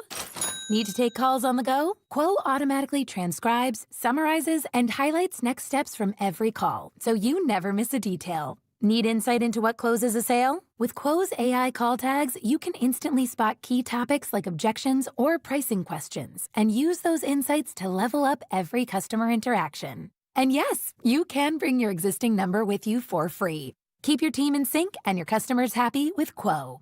Quo. No missed calls, no missed customers. Try Quo for free at quo.com/sports and get 20% off your first 6 months. That's quo.com/sports. QUO.com/sports. Lawton Skilled Nursing and Rehabilitation Center under the medical direction of UCSF affiliated physician Dr. Darby Clayson and Administrator Dan Daly would like to congratulate Lynn Hamakawa as 2024's Caring for a Lifetime recipient. Lawton, located in San Francisco's Sunset District, is a 5-star facility and is also a U.S. News and World Report, as well as a Newsweek's top-rated nursing facility. If you or a loved one are in need of physical or occupational therapy, don't hesitate to call Dan Daly at 415-566-1200.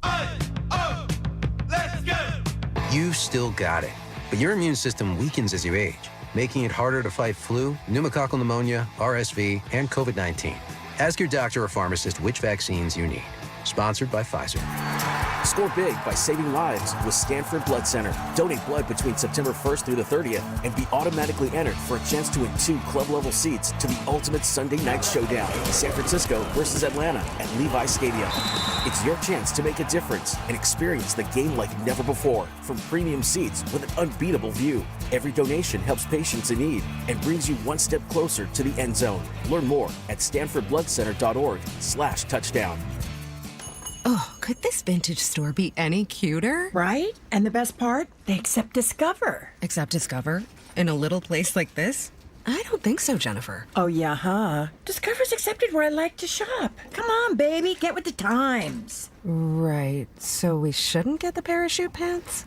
These are making a comeback. I think. Discover is accepted at 99% of places that take credit cards nationwide. Based on the February 2025 Nielsen report. Your cold is coming. Your cold is coming. When you feel a cold coming, shorten it with Zicam, the #1 cold shortening brand. Oh, no, not before my big trip. The big trip you've been planning is coming up, and so is your cold. But Zicam can shorten your cold and get you back to planning sooner. Thanks, Revere. We really should keep Zicam in the house. Shorten your cold with Zicam. Take it from America's most revered messenger. Shorten your cold at the first sign with cold shortening products from Zicam, the #1 cold shortening brand. Available in stores or see where to buy at Zicam.com. It all comes down to this, folks. Yep, the entire season is on the line. But my throat has officially thrown in the towel. Sounds like you need Vicks VapoCool drops. They're max strength and vaporize sore throat pain. Whoa! These VapoCool drops hit fast! Speaking of fast, did you just see that play? Yeah, he vaporized that ball. That pun should have come with a penalty. Vaporize sore throat pain with Vicks VapoCool drops. Use as directed.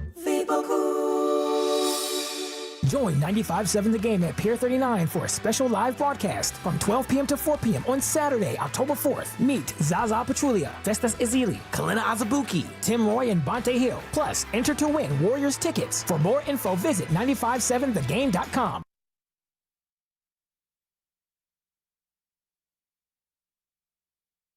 Sports, man.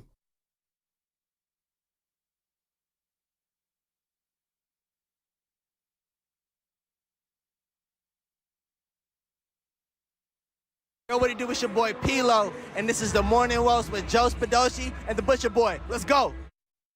What are you laughing at, Joe? I love that pronunciation of my last name. Is it Gimme Shelter? I don't think Niner fans need any shelter this week. I don't think it's going to be as hot this Sunday at Levi's Stadium. But definitely going to be feeling some type of way about whether or not Mac Jones or Brock Purdy is going to be starting. And that is the question right now, whether or not to start Brock Purdy, who has been dealing with a turf toe variant the last few weeks. Mac Jones, 2-0 as a starter with the 49ers. Could he be 3-0? How's he progressing from the PCL injury? We'll hear from the players themselves. But I do want to mention this, Joe, because we're going to be doing something fun here in just a second. It's an oldie but a goodie because we used to do this, I think, on this show, a different iteration of the show. A predict your headline for Monday morning. And you mentioned it before the break that there's a lot happening right now with all three of the teams. The Warriors got media day on Monday. We still got the Kaminga crisis going on. What's going on once he signs a qualifying offer, if he signs a qualifying offer. Thank you. Al Horford, so good. Anthony Melton, who knows, like the dominoes after that. We have that going on. We have the Giants. They're wrapping up their season. We know they're not making the playoffs. Is Bob Melvin going to get let go by this time Monday morning? We don't know. Do you want him to be let go? Do you want him to part ways with the organization? Do we know if Mac Jones is going to start on Sunday? And if he wins again, that's 3 straight wins for Mac Jones, the backup. And those are multiple weeks that you've let your star and stud quarterback, Brock Purdy, your franchise quarterback, get healthier ahead of the biggest game of the season, we would all think, Thursday Night Football at SoFi Stadium against the Los Angeles Rams, Joe. So I just laid all those hypotheticals for Monday as like the biggest headlines. And for you, what would be the biggest headline if you were to wake up on Monday? Would it be the San Francisco Giants and Bob Melvin have parted ways? Is it Jonathan Kaminga and the Golden State Warriors have come to terms on an agreement for a new deal? Or would it be Mac Jones and the 49ers get a win over the Jacksonville Jaguars? Which one of those would be the biggest story for you in your algorithm? So the Niners win in this scenario? And Mac Jones is the starter in this scenario. I feel like if there's a resolution with the Jonathan Kaminga thing, that might supersede a Niner victory, only because it's been the number one topic in the Bay Area for most Bay Area sports fans all summer. I mean, I don't know if you know this. We'll get to the Niners. We've been talking all week on them, and there's obviously a case to be made for the Bob Melvin thing, which I just don't think people care about Bob Melvin. That's why if he went, it would be like, all right, that's what you're supposed to do. How many guys are under contract right now on the Warriors roster on their own webpage? How many guys? How many guys are under contract? How many guys on the roster right now on their website, on the Warrior website, on the roster? This time last year, you had 16 names, 17 names, depending on how you viewed it. I'm just going to count a couple two Let's ways. count them out loud. We got Steph. 1. We've got Jimmy. 2. Draymond. 3. Pods. 4. Moody. 5. Trace Jackson Davis. 6. All right. After this, Guy Santos. 7. 7. Who's my guy? Who's our guy? Jana Mountain View and your favorite player? Who is it? Pat Spencer. Not on the roster. Oh, my God. Oh, heck no. What? Sammy, I love you. That's a good one. Oh, my God. It's a 5. Oh, my God. It's a Friday 5. Okay, no Pat Spencer. Who else do we got that's out there? They're rookies. Have they signed their rookies yet? You have 7 names, dog. Well, I said the rookies, too. The rookies aren't on here. No? Oh, none. Do we say Quentin Post? Quentin Post. QP. That's 8. That's 8. Yeah, QP. Who else am I missing from last year? I know Pat Spencer. Buddy Hield. Buddy Buckets. That's 9. 9. Jackson Rowe is your 10th player. Jackson Rowe. That's the one. The Warriors have 10 people on their website, on their roster. Commander Crisis. 10. Media day is Monday. Practice starts next week. I mean, it's fine. Their playoff rotation was like 8, so they're good, right? I know. I'm just trying to lighten the mood here. I know. So I'm actually in agreement with you. If somehow, some way, the Niners were to win, but Jonathan Kaminga, like that resolution is solved this weekend, I do think we kind of have to open up with Jonathan Kaminga, right? Like, right? Now, that's a producer question, so that's going to be Sam. He's going to be twiddling his hair all night about that one. And he's like, Like, I do think that would be the biggest story. And I wonder where the Bay Area fan base is at on that. Like, would that be the bigger story? That, like, more so than the Niners being 4-0 and winning 3 straight at the backup, which is actually insane, by the way. Like, I don't want to poo-poo that notion at all. Mac Jones, like, you've already told me before the season started, Joe, that Mac Jones would come in week 2 and rattle off 3 straight victories with the team. You'd be like, okay, that's insane. And in the back of your mind, you'd be thinking something. You'd be thinking, is there going to be a controversy at this point? We're not saying there is, but if I was to tell you that before the season, that would be creeping into your mind. That's how insane it is before Thursday Night Football against the Rams.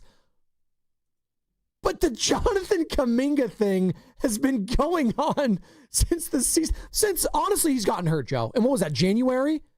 Since the start of the season. It's been a mess. Whether or not to bring him back, how do you integrate him in the lineup? Is he a winning player? Is he making the winning plays you want him to play?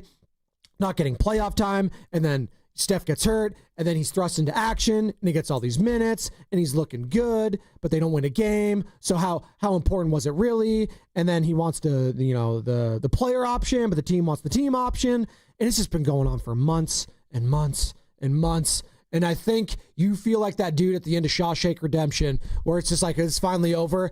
And it's just like Marco Scooter on the rain. Oh, my God. We're good. Salvation is here. I think that's where fans are at with the JK. And then with the Bob Melvin thing, I do think it's just like, yeah, great. And it's Bob Melvin. It's just, you say the name, and it's just not a sexy name. So it's really not, it's going to be like, oh, he got fired. Okay, good. Well, now they what? should get rid of Bob Melvin. We don't even know if he will. Yeah. Can I just, the other teams in California for the NBA, how many players right now under contract, some of them are 2 ways, but under contract on the website for the Lakers? For the Lakers, with Media Day Monday, around the league. Let's say 15. The Lakers have 21. The Warriors have 10. Oh. Okay. How many for the Clippers? Let's go 18, 19. They have 21. Okay, so everyone's got 21. How about the Kings? 21. They have 18. Why are they waiting? Why are they waiting? Because they're waiting on Kaminga. Yeah. Or Russell Westbrook, right? Have 10 players under contract right now. Like, this Kaminga thing has gone on long enough. Like, figure it out. No. We have now reached the inflection point where my head will explode on live YouTube. Like, legitimately. This has gone on long enough. We need to have a sit down. We need to have an intervention. Did you see the latest as we're doing the Jonathan Kaminga crisis? What's the latest? Well, he didn't show up to the Jimmy Butler minicamp, and Jimmy Butler invited all the Warriors. How can they have a minicamp with 10 guys? I'm just telling you. I mean, those are the guys that are probably going to be playing most of the season. No, like I want to make this very clear. No, I'm just telling you that's the latest. He's not there. Like, Jimmy Butler, the reports were from some people that Jimmy Butler reached out to the organization. People are refuting the reports that he didn't reach out. All I know is Jimmy Butler, Steph Curry, Draymond, and all like the top dogs were there practicing together, and Jonathan Kaminga wasn't. So look, you asked me before the break, is Jonathan Kaminga a good teammate? I did ask that. Here's what I would say to you. I am so sick and tired of this whole thing being held up on him. Either he is going to accept the qualifying offer or he's not. It's pretty straightforward. Like at this point, neither team is budging. I'm talking about the Kaminga team, the Warriors team. So now I'm just annoyed with him. Whether he's at fault or the Warriors are at fault, it really doesn't even matter now. Because now as a Warrior fan, I'm like, we have 10 guys. So media day, they're going to trot out 10 guys. Horford's waiting, GP2's waiting, Seth Curry's waiting, my draft picks are waiting. Everything is waiting and on this Kaminga situation. It's beyond annoying. Now, overall, the Kaminga experience, I would blame the Warriors more than Jonathan's camp. This offseason, my God, it's Joe. The Lakers have 21 guys ready to go for Monday. The Kings have 18 guys ready for Monday. The Clippers have 21 guys ready for Monday. We have 10. There's still time. I'm a Warrior fan. There's still time. I root for Jonathan Kaminga. Boy, is he making it difficult. No, he's making it difficult. So now, just hear me out on this. You ask, is he a good teammate? Imagine if you're these other guys who are going to maybe join this team, and you come back. You're sitting here, you're holding everything up. The beginning of training camp literally is being like just all up in like stuck in gum, like hair getting stuck in gum, because we are waiting on you to make a decision, yes or no. When you already know the decision, have you read the market? No one's giving you $30 million a year. These are your options. You take these deals as is, or you take the qualifying offer. Pick. Just pick. It wouldn't be a great look if Kaminga was not there for Warriors Media Day or all the players that they've been linked to. Do you agree with that it wouldn't be a great look? Tim Kawakami, SF Standard, was on Willard Dibs yesterday. He kind of echoed those same sentiments where it's like you're linked to all these players and none of them are going to be there for Media Day when you're less than a week now from the first game of the preseason against the Lakers.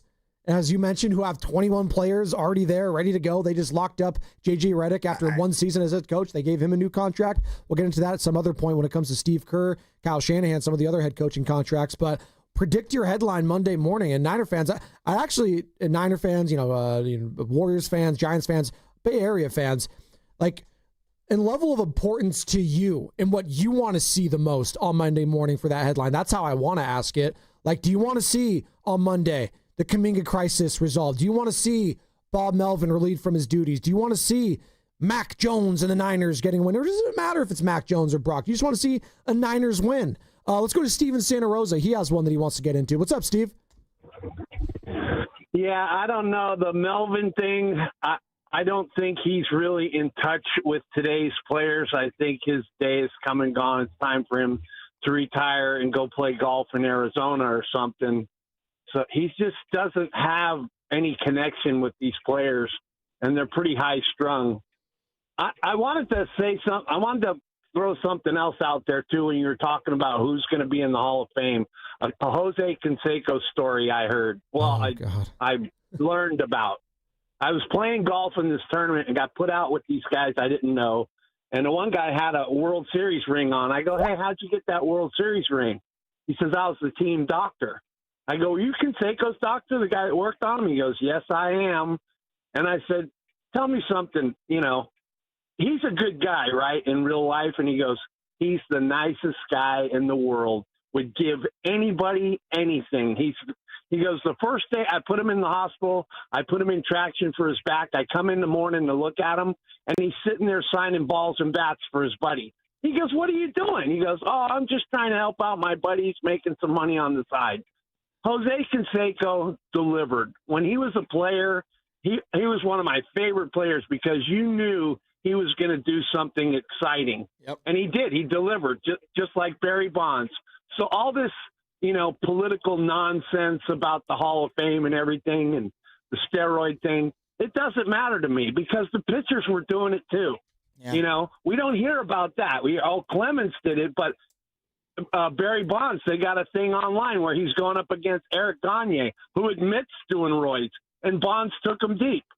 Bonds and it was a great moment in the Hall of Fame. Yeah, I agree. And it was a great moment that we all remember and love. These things happened. I'm just, the whole retconning of the steroid era is just the most I have to ridiculous. cover my ass here. Allegedly, all this stuff, too. So I have to, allegedly, when it comes to all these allegations. Alleged allegations. There you go. Well, it was proven in court that Bonds. Again, I was told from upper management, I must say allegedly all the time. So there you go. Allegedly, Tim Kawakami said this on our airwaves yesterday in regards to Jonathan Kaminga, because there was also from Sam Amick of The Athletic, there was renewed conversations about, a trade, Malik Monk. Well, that's why the Kings only have 18 guys, because they don't know what they're absorbing and where they're going. It's Tim, come on. Kaminga trade to the Kings? That's not happening, right? Yeah, I don't think there's going to be trade. I mean, maybe I'm wrong. It does not. The Kings thing's never made sense to me, and other than the Kings like him, but the offer doesn't make sense. The Warriors would have to put another player into this trade because of the whole salary cap rules. Let's just say they're not going John Kaminga and Moses Moody and getting a player they don't want, even if you put an unprotected first-round pick in there, and I don't think the Kings are doing that. So SF Standard, Tim Kawakami saying no dice on a trade there. It seems a little far-fetched at this point. Seems like a Hail Mary play from the Kings' perspective, right? Or Jonathan Kaminga's camp. Right. It's the Kings. It's just the Kings are just, they're such a joke. You love the Kings, dude. You're one of your second favorite team, right? You were on the Kings bandwagon in the early 2000s. Never. You loved Mike Bibby. Come on, dude. I rooted for the Jailblazers so hard to beat the Kings. You laughed at the Kings when they got hosed against the Lakers? I can't stand Kings fans. Come on. No. Kenny Caraway? I don't even like I-80 because of Sacramento. Wow. Yeah, I'm Don't out. you have family that live there? My sister lives in Roseville, past Sacramento. Where Guru lives. That's where, Goo. Come on. Oh, what's the injury with Goo, by the way? The foot? Because he's been a limited participant for the last couple of years on his show. Hey. Science. I said he has a stress fracture in his foot from all the driving back and forth from Reno. Hey, Goo, I appreciate all the commuting that you do. It's not easy to have that much passion every time you hop on these airwaves. I got your back. My guy's got straight teammate. roid rage, and then he sits down in the chair and just takes it out on the stand. I honestly do have more roid rage now. Not roid rage, but like road rage. Like, because I'm so jaded by the time we get up and don't have to deal with traffic, Joe, that when I actually have to deal with traffic in the afternoon, I get even more pissed off. It's because I work in this shift. It changes the way you feel about traffic because I don't hit any. I don't hit any. When I'm leaving at 12:30, going over the bridge at Oakland, there's nothing. And now, I have to leave on a Saturday, take the kids to the planetarium, going nuts. It's taking me an hour and a half to get in here. Yeah, the people who design the roadways in the city all need to be abolished. I'm saying like burned off the map. I'm sick of all of them. How would you fix it? All these bike lanes, these bicyclists. Don't even start me on the bicyclists. I have zero empathy with them as well. By the way, my uncle owns a bike company. Okay, I love bicycles. Yeah, and the bicyclists are some of the most unhinged people in society. So we're talking about Monday morning headlines you would like to see the most, and which one, if you had to choose or rank them, Bay Area fans, you want the Kaminga crisis resolved? Do you want Bob Melvin gone? Or do you just want another Niners win, 4 straight wins for the Niners? This one would be over the Jaguars. By the way, speaking of the Warriors, preseason is right around the corner, and 95.7 The Game is tipping things off in style. Join us at Pier 39 Saturday, October 4th, for a Warriors preseason special you won't want to miss. Again, that's next Saturday at Pier 39. Live appearances from Warriors favorites such as Festus Ezeli, Zaza Pachulia, Kalena Azubuike, Tim Roy, and the king himself, the maestro, Bonte Hill. Plus your chance to win tickets to the first preseason game on Sunday, October 5th, as the Warriors host Jake LaRavia in the Los Angeles Lakers. If that's not enough, Evan Giddings and Guru will be broadcasting live from 12 to 4. It's hoops, it's hype, and the season is almost here on your station for everything Warriors, 95.7 The Game. Maybe I'll say LeBron James and the Lakers instead. I hope Manhegan doesn't get mad at me when I ad-lib just random Lakers like that. So LeBron James and the Lakers next Sunday, October 5th, taking on the Warriors. That'll be a fun one. Actually, the first preseason game. Yeah. So this 10-man rotation, I guess Steph's playing the whole game, huh? Well, they actually play their starters legitimate minutes in the preseason, unlike, the NFL. They'll do that. I've been to many a preseason game with young Benjamin, and it's LeBron, it's Steph, Clay once upon a time, Draymond, Jimmy, they're all going to be playing. So one of the great returns of all time was Klay Thompson, right? Yeah. When he was injured and he came back as a Warrior and he got a great standing ovation. It's one of the things I think we all remember. Saturday, that game's at Chase Center? Sunday, October 5th. Sunday. Why are you doing it on an NFL Sunday? Well, I think it's at night, so it's going to be it's probably going to be at like 5. You know me. I'm telling you, just avoid the NFL. Well, we know the Niners aren't going to be playing that weekend, so it's fine. Hypothetically, yeah, but we'll be watching Sunday Night Football. I won't be. I'll be watching the Lakers and the Warriors, and I'll be listening to it right here on 95.7 The Game, your home for all Warriors content. Hypothetically, that's right. You're at that game because you're Mr. Warrior Lakers. I'm Mr. Warrior right now. And Kaminga resolves the situation and accepts the qualifying offer. And then they go in the rush and sign 11 other guys. It's Patriots-Bills that night, by the way. Miss me with Patriots on Sunday Night Football. I would much rather watch a preseason game of Lakers-Warriors. It's not even close. Kaminga, Drake May stinks. Okay. Continue. Kaminga gets checked in. How is he received? Oh, he'll get an ovation. I think so. He's not going to get booed. People will cheer. I think the majority of the fan base legitimately likes Jonathan Kaminga. I think it's a segment. Now, you don't think so? You don't think he's going to get cheered? I mean, Brandon Ayuk got booed catching a pass over the middle. Yeah, but if he signs the qualifying offer, Joe, it's not like he signed a $100 million contract. He's hung up the whole offseason. That's how people interpret it. I mean, takes two to tango. Of course. But there's a perception, real or not, that he's hung up the entire offseason. Would you cheer for him if you were at Chase Center on Sunday? No, I would do the Bud Selig. Hands in the pocket, stand up, and just look. I am legitimately shocked by all this from you guys. Are you that down on Jonathan Kaminga? Just the whole thing has been exhausting. Hold on. It's been exhausting. For why? Because you just had to read about it? No, because I have 10 players on my roster and I worry about the Warriors being good, not just Jonathan Kaminga and what he wants. Yeah, he just wants to be valued by the team. He just wants to feel needed and wanted, like everyone in society. That's it. And you know what? They'll have a resolution. He'll be there, and then it's move forward the best you can. Everyone, hey, the past is the past. The future is now. I'm disappointed in you guys. You're not going to be cheering for Jonathan Kaminga. I'm not going to be next booing. Sunday. I'm not going to be booing, but I'm not going to be cheering. Initially, you asked, and I told you that I'm going to give him probably the hands in the pocket. Like, all right, let's see it. So you're that down on Jonathan Kaminga. You were gassing this guy up constantly. On the situation. Yeah, but that's part of the agent. That's part of the business deal. That's just the negotiation aspect of it. Yeah, and I think it's been too much. Did you cheer for the agent? The agent went on 1 hour with Brian Windhorst and then did 1 hour with us. And that's 1 more hour on Windhorst and 1 more hour on this than, Scott Boras, Drew Rosenhaus. Like, pick the agent and the sport. Like, okay, Don Yee, who we used to laugh at all the time, who was Jimmy Garoppolo's agent, drove me insane. Okay, drove me insane. I'll give him this. At least I never, heard him talk. It's just he's out of sight, out of mind. Like, this whole thing's just been exhausting for Warrior fans. I kind of just want to ask, Warriors fans right now then, 888-957-9570. First game, preseason game, back at Chase Center next Sunday. Lakers in town. Jonathan Kaminga's there. They announce his name. Are you cheering for him? Are you booing? Are you putting your hands in your pocket? 888-957-9570. I'm shocked right now, legitimately, that you guys aren't going to be cheering for him. No, we're not booing or cheering. I'm observing. I'm in wait-and-see mode on the whole Kaminga thing. What? You're Switzerland in this. You're not a Swiss kind of a guy. Well, this is why me and Steiny are such good friends. Humpty Dumpty, we're sitting on the fence. Wow. I think Steiny would cheer for him. Tim Kawakami, what's the Warriors' next move right now?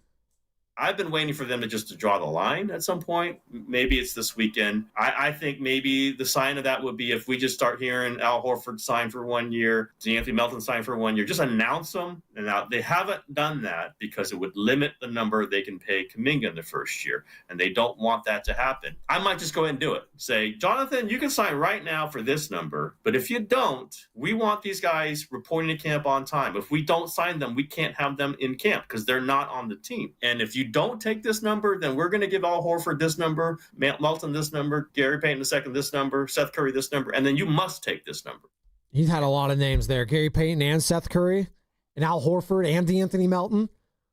Look out. There you go.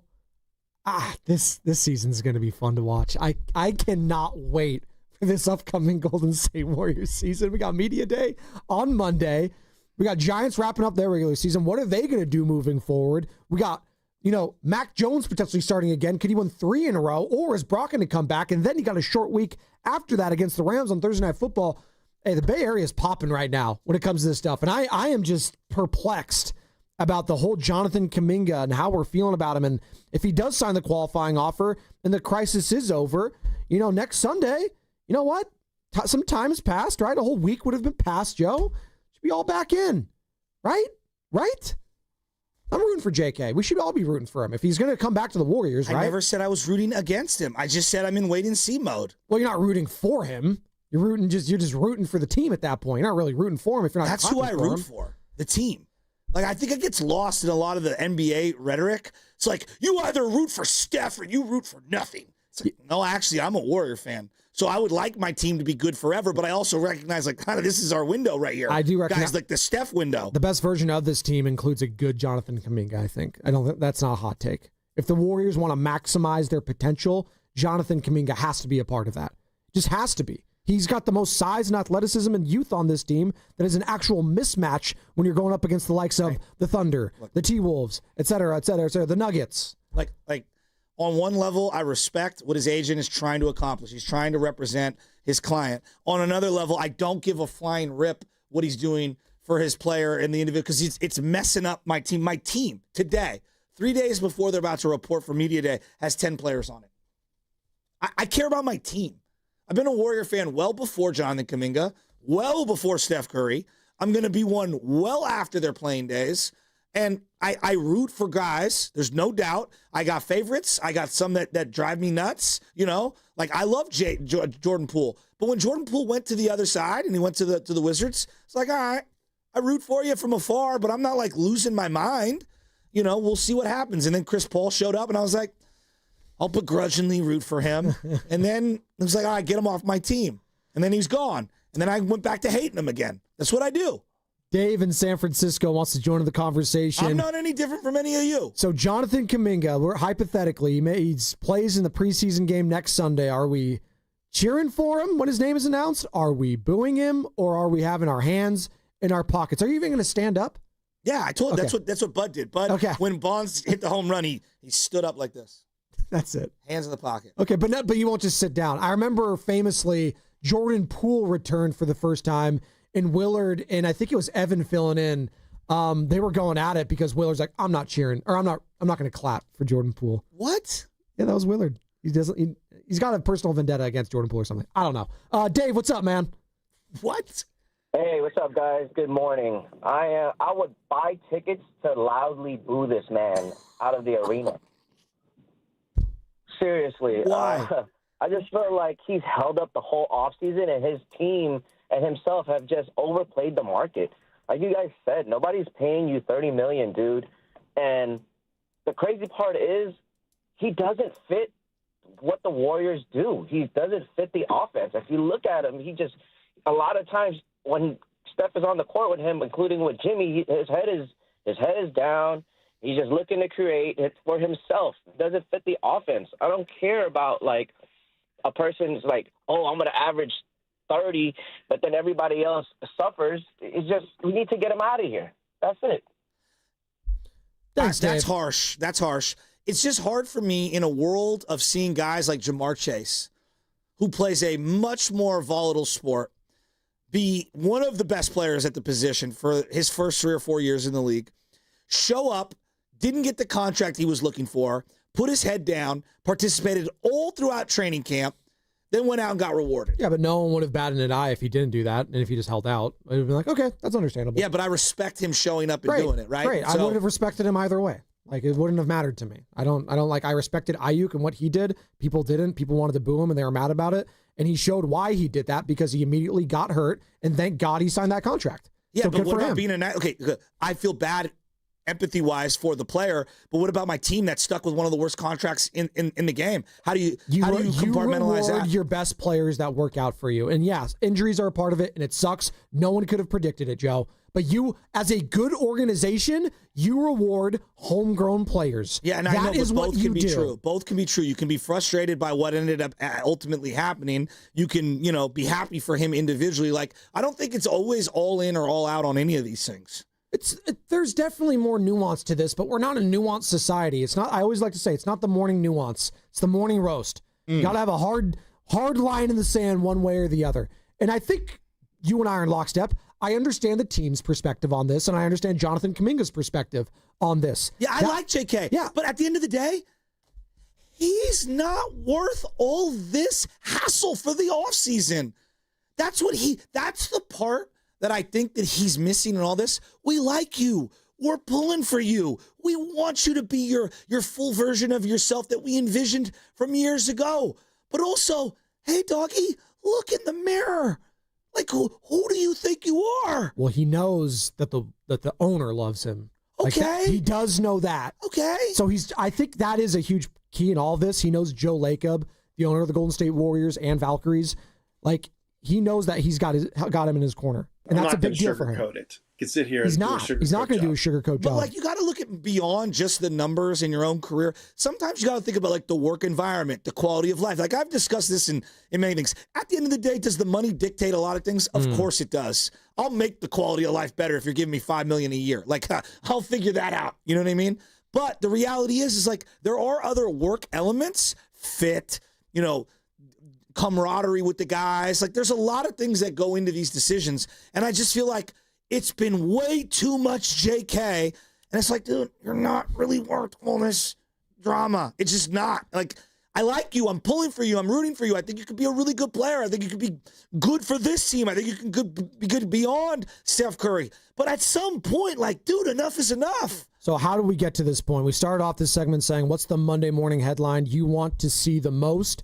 And it really just took off, and it's the Jonathan Kaminga resolution. I think that is what we have agreed. Niners winning 4 in a row would be awesome. It's amazing. It's football. But this Kaminga thing has been going on for months and months. Bob Melvin, sure. Is he going to stay? Is he going to go? We got time for that. But the JK thing needs to be resolved.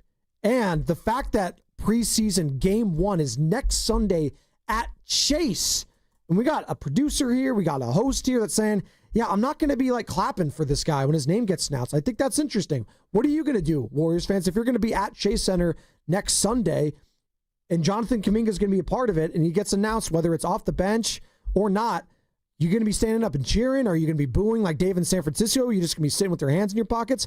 888-957-9570. I mentioned Joe Lacob, and a guy that knows Joe Lacob very well, a guy, the sound we've been playing, Tim Kawakami, talks about the Warriors' current offer to Kaminga and Lacob really liking Jonathan. The Warriors moved on this, and I was surprised they moved, but that's okay. They moved to a fair number. They were getting a little tough on him in that 1 year with the team options, a little bit tough. I would have understood if they kept there, but it was you could say that was a little bit stingier than they needed to be. So they went to 2, $48 million. They want to keep that trade slot. I think what's happened is kind of what often happens is Joe Lacob really likes a player. Everybody knows he likes a player. If it doesn't work out, the agent is still pushing for it because he knows Joe likes a player. At some point, Joe's going to let him go. At some point. Now, I don't know that to be true, and it's going to get aggregated and whatever. That's great. But I'm just saying that's what happened with Wiseman. And that was Tim Kawakami via the SF Standard on yesterday with Willard and Dibs. You can find that entire interview on YouTube or the free Odyssey app. And speaking of YouTube, we have a poll up right now, Joe, on our YouTube page. Give us a follow, give us a subscription so we can get to like, what is his name? Speed or whatever. He's got like 40 million or something subscribers. We're almost going to catch him. We'll get there. In his given sport. Can I give the poll real quick? Oh. Thanks. What would be the biggest topic on Monday if it happened this weekend? Bob Melvin gets fired at 16%. Mac Jones leads the Niners to a win at 33%. And at 51%, the Kaminga crisis is solved. So there you go. In his given sport, who's better at what they do? JK, Mike Yastrzemski, or Kyle Juszczyk?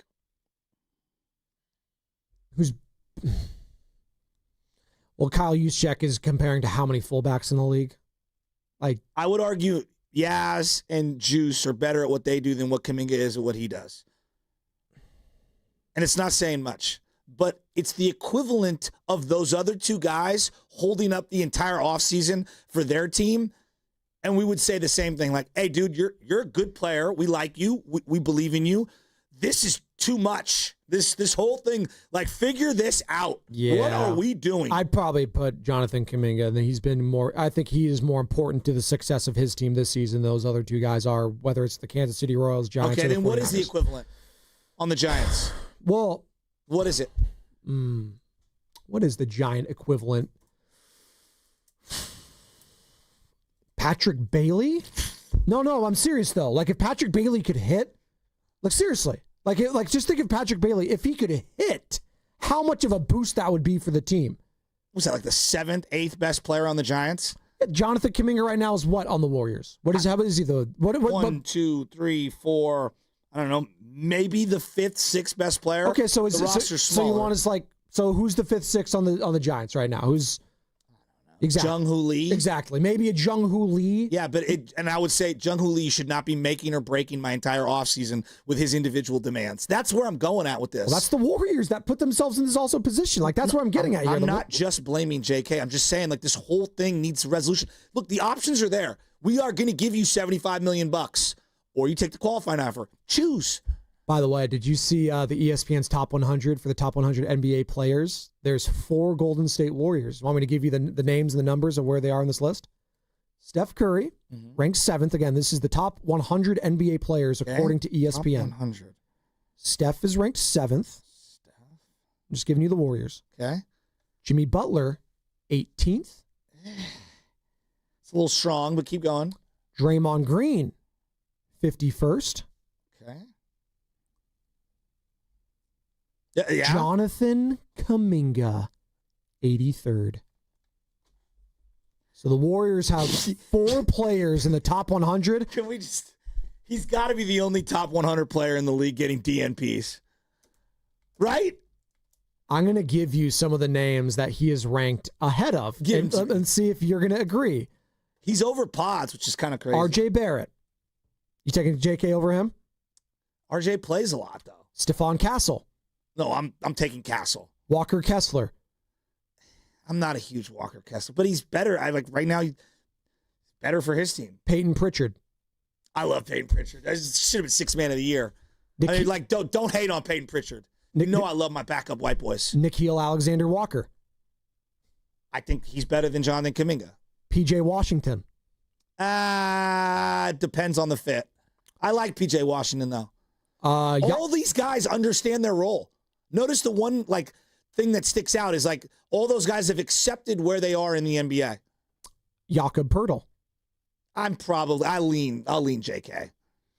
Mitchell Robinson. Mitchell Robinson's all right. This is a good one. They're very close. Drew Holiday. Oh, I'm taking Drew.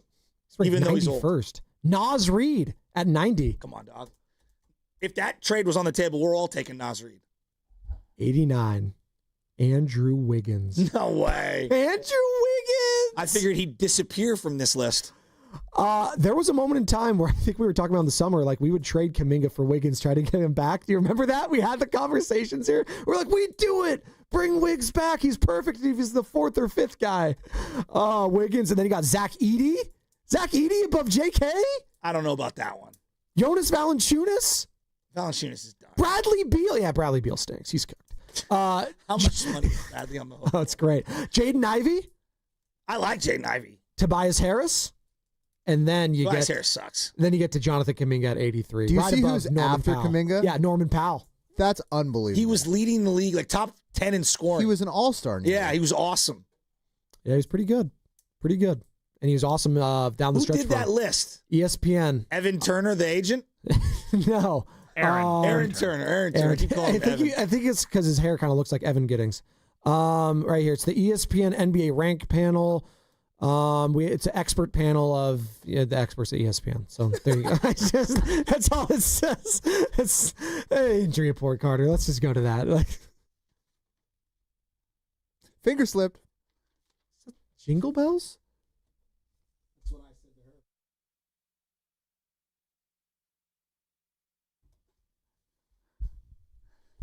Actually, I'm glad you played that little Christmas song because yesterday was officially 3 months till Christmas. So we're less than 3 months away from Christmas time, Joey. You know what you're getting, baby LJ? What are you going to get him for Christmas this year? No, Kaminga jersey. I didn't even know it was 3. Oh, a Kaminga jersey. That's a great gift. The stocking stuffer for him. Just a blank jersey and on the back, 00 Kaminga. It's going to be on discount. Brock Purdy. Be on discount. There's a qualifying offer at Ross. Brock Purdy could be starting this Sunday against the Jaguars, Joe. He has been limited participant in practice this week due to a turf toe variant injury, but after practice said that the recovery has been good and he was feeling better dropping back and throwing the ball. When asked if he will start Sunday, he said, "We'll see. I like where I'm at. I am feeling a lot better." The Injury Report was brought to you by Boxton Gerson, Northern California's premier workers' compensation law firm, helping injured workers get their lives back for over 40 years. I was going to buy that JK jersey, but then me and the cashier argued over the team and player option. What's coming up in the game is brought to you by Fremont Bank. Here for you, here for good. You feel you're gonna pat yourself on the back with that one? You feeling good? You feeling good this morning? You do have a big smile on your face. That does make me happy. It's a payday Friday too. A big.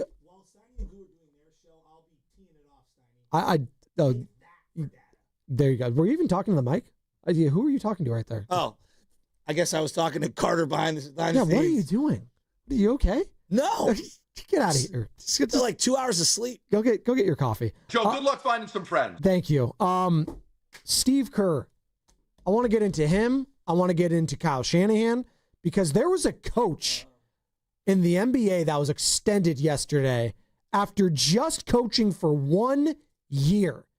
And I wonder where Warriors fans are at when it comes to extending Steve Kerr and where Niner fans are currently at when it comes to Kyle Shanahan. And it's going to be brought to you by Fremont Bank. Here for you. Here for good. I love bicycles. Sure.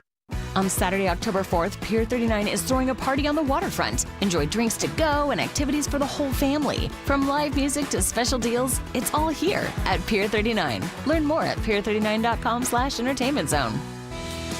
Come into Freeman's Appliance in Pleasant Hill, September 26th through the 28th for their fall clearance sales event. Take advantage of factory direct prices, one-of-a-kind opportunities, special pricing on floor models, and convenient financing. Save on new appliances from trusted brands like Miele, Bosch, Electrolux, LG, and Maytag.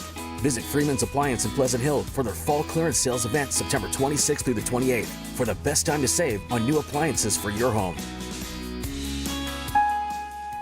Change is always happening. It's part of life. And when it comes to music, change is all around us. Songs are rewritten. Classics are remixed. Bands and artists come and go.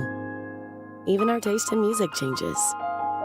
Here at Xfinity, we know there's still good in keeping some things the same. That's why we want to do our part with a 5-year price guarantee on our internet. It means no matter what changes, you get 5 years of the most reliable Wi-Fi with our best equipment included for a price that stays exactly the same. Surprised? Life is full of them. One internet price, 5 years, guaranteed. Learn more at xfinity.com/deals. Restrictions apply. New residential customers only. Taxes and fees extra and subject to change. Most reliable Wi-Fi based on Open Signal Awards USA. Fixed Broadband Experience Report, August 2024. Now at Whole Foods Market, save 20% on beef chuck roast and stew meat with Prime through September 30th. As always, there are no antibiotics ever. Simmer in your slow cooker for a melt-in-your-mouth protein. While supplies last, shop in-store or online. Terms apply. Okay, Bay Area, I've got a bigger team for you to join. The team that donates blood. Hot Yoga Republic in Mill Valley is teaming up with Vitalent for a blood drive September 25th and 26th. Roll up your sleeves, give blood, save a life. Every 2 seconds, somebody needs it. Accident victims, kids in chemo, real people who need you. Let's do this, Bay Area. Find your spot at hotyogarepublic.com. That's hotyogarepublic.com. And a big thanks to Habas Law for backing this. Habas Law, always fighting to make it right. I've used drugs from the age of 15 till 29. I had no friends. I had no family. I wanted to quit because I didn't want to die. Since I've been in recovery, I could write a novel of the good things that happened to me. I finished college. I've held great jobs. It's never too late to recover from addiction. I am living proof that recovery is possible. Get treatment. It works. To learn more, visit livingproofsf.org.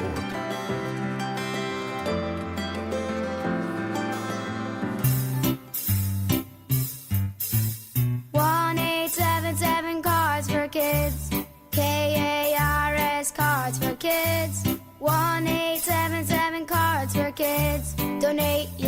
car today. 1-877 Cars for Kids. KARS Cars for Kids.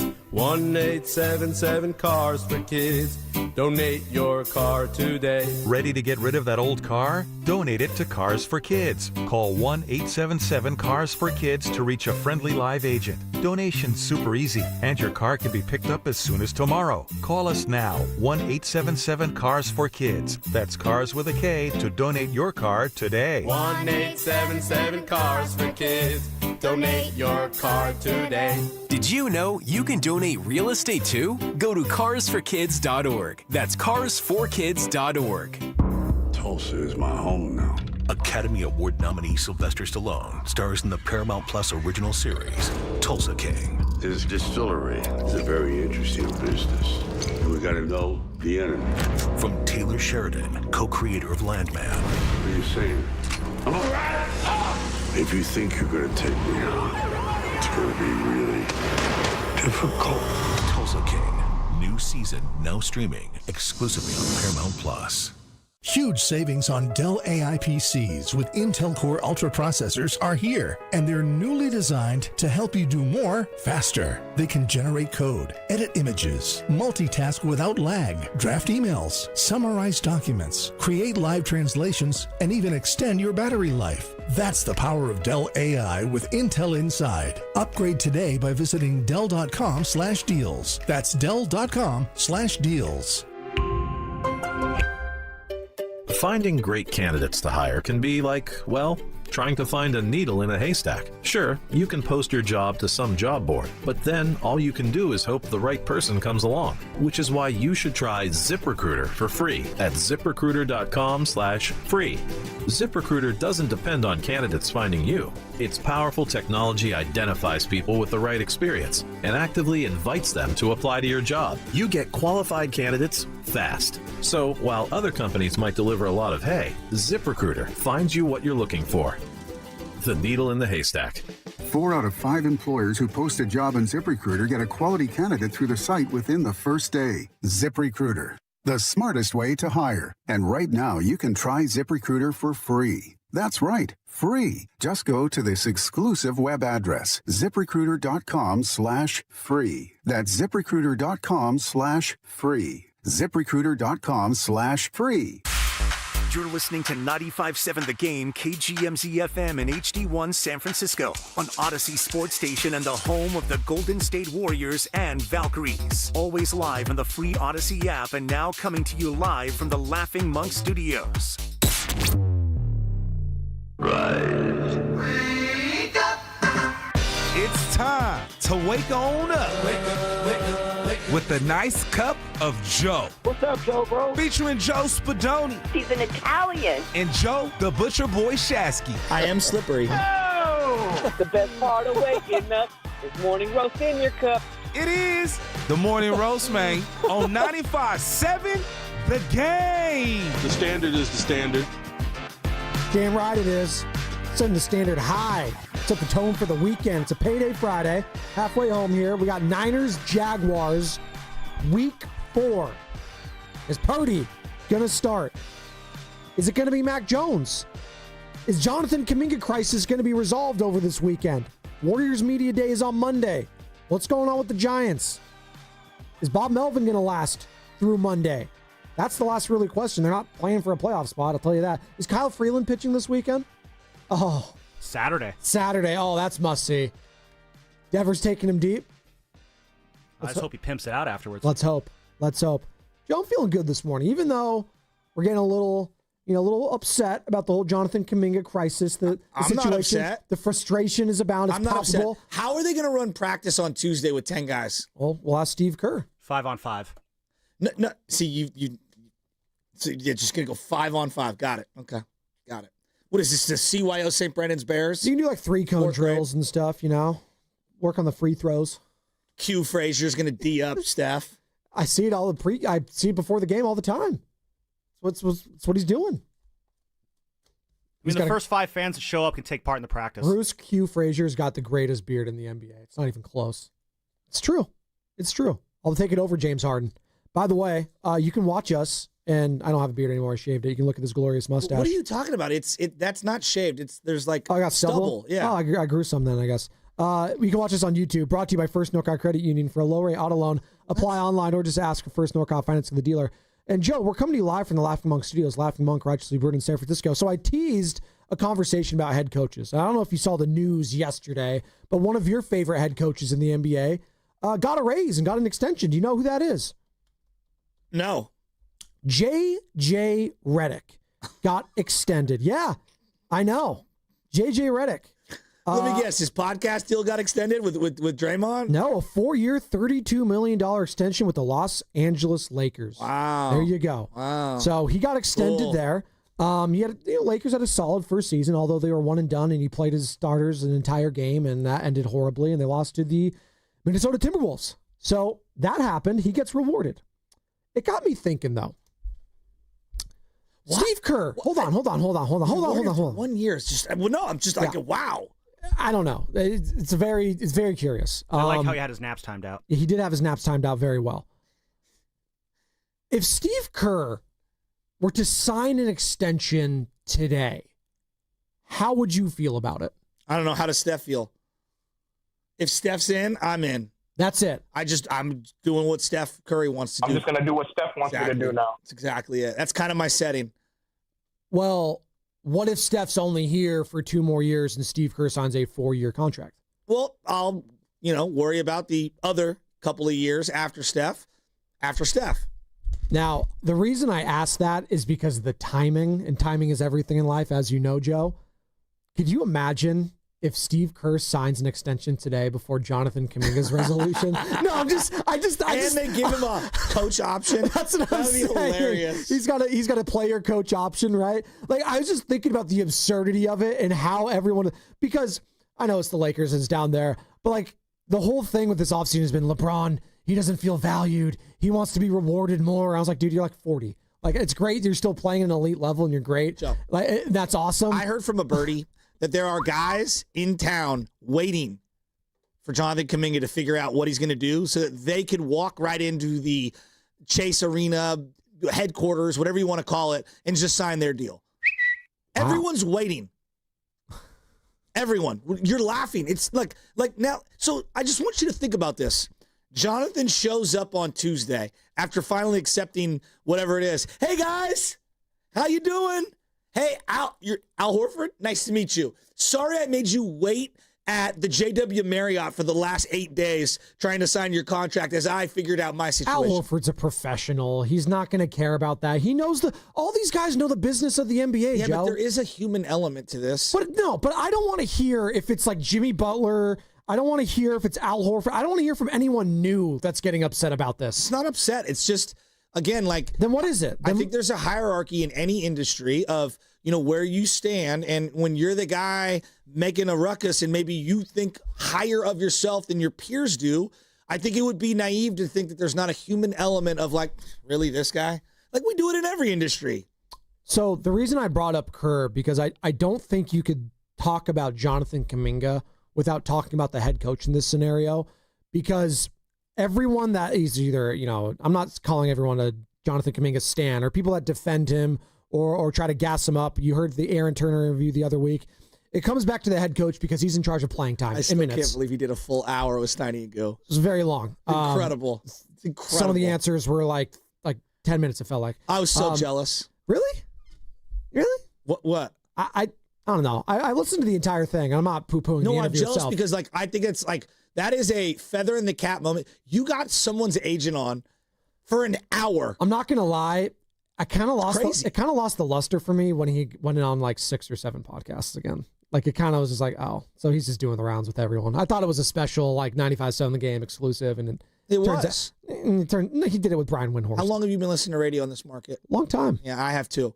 And I can't remember anyone's agent doing in an hour and then taking calls from the fans. It was crazy. Also, while filming in the gym while the guy's working out. They almost got JK on. That would have been the moment. And I guess there were some technical difficulties there. We were efforting, and it just didn't happen. We didn't have the microphone option? We didn't. There was no snare in his headphones, as Eminem would say. Stop! Thank you. But the reason I bring up Kerr is because there's a lot of people that blame Steve Kerr for the failures or the lack of success for Jonathan Kaminga at times because of the minutes and the minute allocation and not putting him out there and not giving him enough runway when it comes to playing with, Steph, Draymond, Jimmy, that trio, whatever it is. And Aaron Turner, he brought this up. He's like, I don't think it's a large enough sample size to automatically determine that it's not going to work. Remember there once upon a time, there was the notion that him and Wiggins couldn't be on the floor together. They couldn't thrive together. And then eventually it started working out. And same with Jimmy Butler. Jimmy said, hey, I think we can thrive together on the court. So I understand there's some frustration, but I will defend Steve Kerr in this. And last year, he was dealt a very difficult hand, and he took that hand all the way to the second round of the playoffs. You have to give the head coach some credit. He got a brand new player in Jimmy Butler. He had to navigate the Kaminga injury. They were a 10th seed in the Western Conference. Now, they ended up still being a play-in team, Joe, but at one point, they were a 4 seed almost. Like, they had an opportunity to have home court advantage, which sounded absurd if you were to tell a Warriors fan that in January. He helped navigate Jimmy, Steph, Draymond, Pods, Moody. And then, yes, was it frustrating for fans that were fans of Jonathan Kaminga that JK didn't get integrated smoothly into all that? Well, they were trying to win games, and they didn't have room to tinker around. Now, what I'm going to be fascinated by early on when Jonathan Kaminga comes back, if he does, or whatever, when he comes back, because I think he's going to come back. Let's just say that. What's the runway going to look like early on in the season? What's it going to look like with JK, Jimmy, Draymond, and Steph? I have no idea because they only have 9 guys that we know. The 10th guy, Jackson Rowe, we saw, ever so shortly. I got to see what the rest of the roster looks like. But last year, what would happen? And I would say it all the time. Guys, GP2 will always be looked at as a better, 4 option over Jonathan Kaminga. That's how he's going to be viewed. So if you're bringing back Horford and you're bringing back GP2 and you bring back Melton and you bring back Seth Curry, I think that completely knocks him out of the rotation. So Steve Kerr joined our airwaves back in May. Am I wrong? No, you're not wrong. You're not wrong. I just wanted to set this up because it's a good point. He joined our airways back in May because he joins us every week. Willard and Dibs, 95.7 The Game, home of the Warriors. We love our relationship with Steve and the fact that he comes on and gives us his time because he doesn't need to, quite frankly. And he's been part of the media. He gets the game. I think he is a very well-spoken person. It's what I always appreciate about the dynamic between him and Bob Myers. They gave us our time. He thinks about what he says, and he is very calculated. I think Steve Kerr is a very smart individual, and he's a hell of a coach. You don't just stumble into 4 championships as a coach. That just doesn't happen. So the people that say, "Oh, it could have been Mark Jackson," it could have been this. No, Mark Jackson would have never. No. The Warriors improved with Steve Kerr. Absolutely. This is what he had to say back in May about what he has to do to get better. So he's going to be in our gym, and we're going to hammer home those points with him, and try to get him to understand all those loose balls, all those long rebounds. Like, with his athleticism, those are plays. For him to help us win, he's got to get those rebounds. He's got to chase down those loose balls. He's got to run the floor, sprint the floor. And if he does all these things, then there's no question he can find a better role and find a better fit, next to Jimmy and Steph and Draymond. So that's the goal as a coaching staff, to try to help him achieve that and add those things to his game to give himself more of a chance to play. And I guess my question is going to be early on in the season. Hell, we might see it early on in the preseason, which is next Sunday, first game against the Lakers. What's the runway going to look like? I'm very curious what the runway is going to look like early on. Preseason's not going to tell you everything, but just where his mindset's at, what he's looking for. What if the first preseason game Kaminga's out there and he dives for a couple of loose balls? Is that going to show everyone that he's all locked in? I will bet you he does not dive for. He's been here 4 years. I can't remember him diving for a ball once. That's just like some guys dive, some guys don't. I don't remember him ever diving. I think he made some plays in the playoff series. Diving? I think so. He kept plays alive in that playoff series against the Timberwolves. Diving is that's a Pods thing. Okay. It's a Draymond thing. The Pods thing also in the playoffs was not really showing up. So No, I know, but diving is a very specific thing. Like, not everyone dives. I don't remember Clay. Clay's a great player. I don't ever remember a play where he dove on the ground. This is the one, though, I keep coming back to from Kerr on Willard and Dibs back in May that I am going to be kind of holding him to. You know, on if he could eventually play with, you know, the Jimmies, the Stephs, and the Draymonds and giving him the runway to do so. 100%. I'm going to give that time next year. You know, assuming JK comes back, I will explore that right from the beginning. We didn't have that luxury this year. You know, Jimmy arrived and JK got hurt almost at the exact same time. And from the time Jimmy arrived, we were basically in the playoffs. Every game was huge for us. And so while JK was out, you know, as I've explained many times, we got really good. We got really good with Jimmy on the floor and JK injured, and we had to continue down that path and keep trying to win every game just to make the playoffs. So next year with a training camp and an 82-game season, absolutely. I will give that lots of time and try to make that fit as best as possible. And as we talk about this team ad nauseum for the next months, next year, I'm going to hold him to that. He said that. He said he's going to give it time. So I'm going to take him at his word for that, Joe. Do you believe him? That was in May? That was in May. He said if Kaminga returns, no. He said if Kaminga returns, I'm going to give that some time. I have to. I don't think you can hold him to that in May because you have no idea what the roster was going to look like come October. What? He literally, all the question was if Kaminga comes back, which he's going to be, he's going to give that some runway. He said 100%. So no. We're not going to hold him to that? I thought Wilmer Flores was going to be my starting first baseman. Then we got Devers. But Bob Melvin never said, "Oh, Wilmer's playing every single day, and we have to let him play through all these mistakes." He's saying he has to give it time for that. I'm not. What? Yeah. What? That's kind of absurd. Well, no, wait. How much has changed on this team to make you think that we shouldn't hold him to that anymore? What? If Kaminga does come back, like that's not the same as Rafi Devers coming in and changing things. Like the Warriors have not gotten a Rafi Devers type player this summer that would change that. I think it's coach speak. I'm not holding him to something he said in May. Well, it's totally coach speak, but we're still going to hold him to it. All right. Yeah, it's coach speak because if Kyle Shanahan said he'd like the same thing, whatever the equivalent of that is, we'd be holding his feet to the fire. We'd be crushing the guy. I promise I'll get B-Rob in there. Thank you. I'll promise to have Brian Robinson half the touches the next couple weeks. Brian Robinson barely touched the ball on Sunday, and we won. It didn't matter. I guess what I'm getting at here, Joe, is when it comes to these guys, and we love when Steve Kerr talks to us. We love the weekly that Willard and Dibs have. We love being able to talk to these guys. When it was Bob Myers, right, and getting that access, it's great. Yeah. Until, they start saying things like this, and then we start calling them out on it. And again, I'm only going to call him out if it doesn't happen. There remains to be seen. So if he says something similar the week he signs, then it'll hold some gravitas with me. Something from May, This was after the season, after it ended. I know, but again, there's the scar of just losing and how fresh the wound was. I don't know. That's me personally. I'm not going to hold him from May. May was so long ago. Do you like that he talks that much?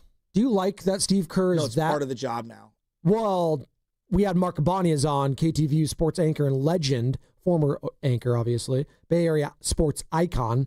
He didn't like how, Kyle Shanahan speaks to the media or does interviews, or he thinks he's very, what is the word he used, curt and short and arrogant. That's what he had to say about the way Kyle Shanahan speaks. I don't feel that way about Steve Kerr, although it does get to a point, if you're saying you're not holding him to that, then maybe he shouldn't have said it in the first place if he never intends to do it. Right? Is there too much of talking? Is that kind of... I mean, he's trying to answer that. Look, the way I view these things when they're having conversations is they're answering the question on that day. And on that day, they might be saying or thinking or believing X, Y, and Z.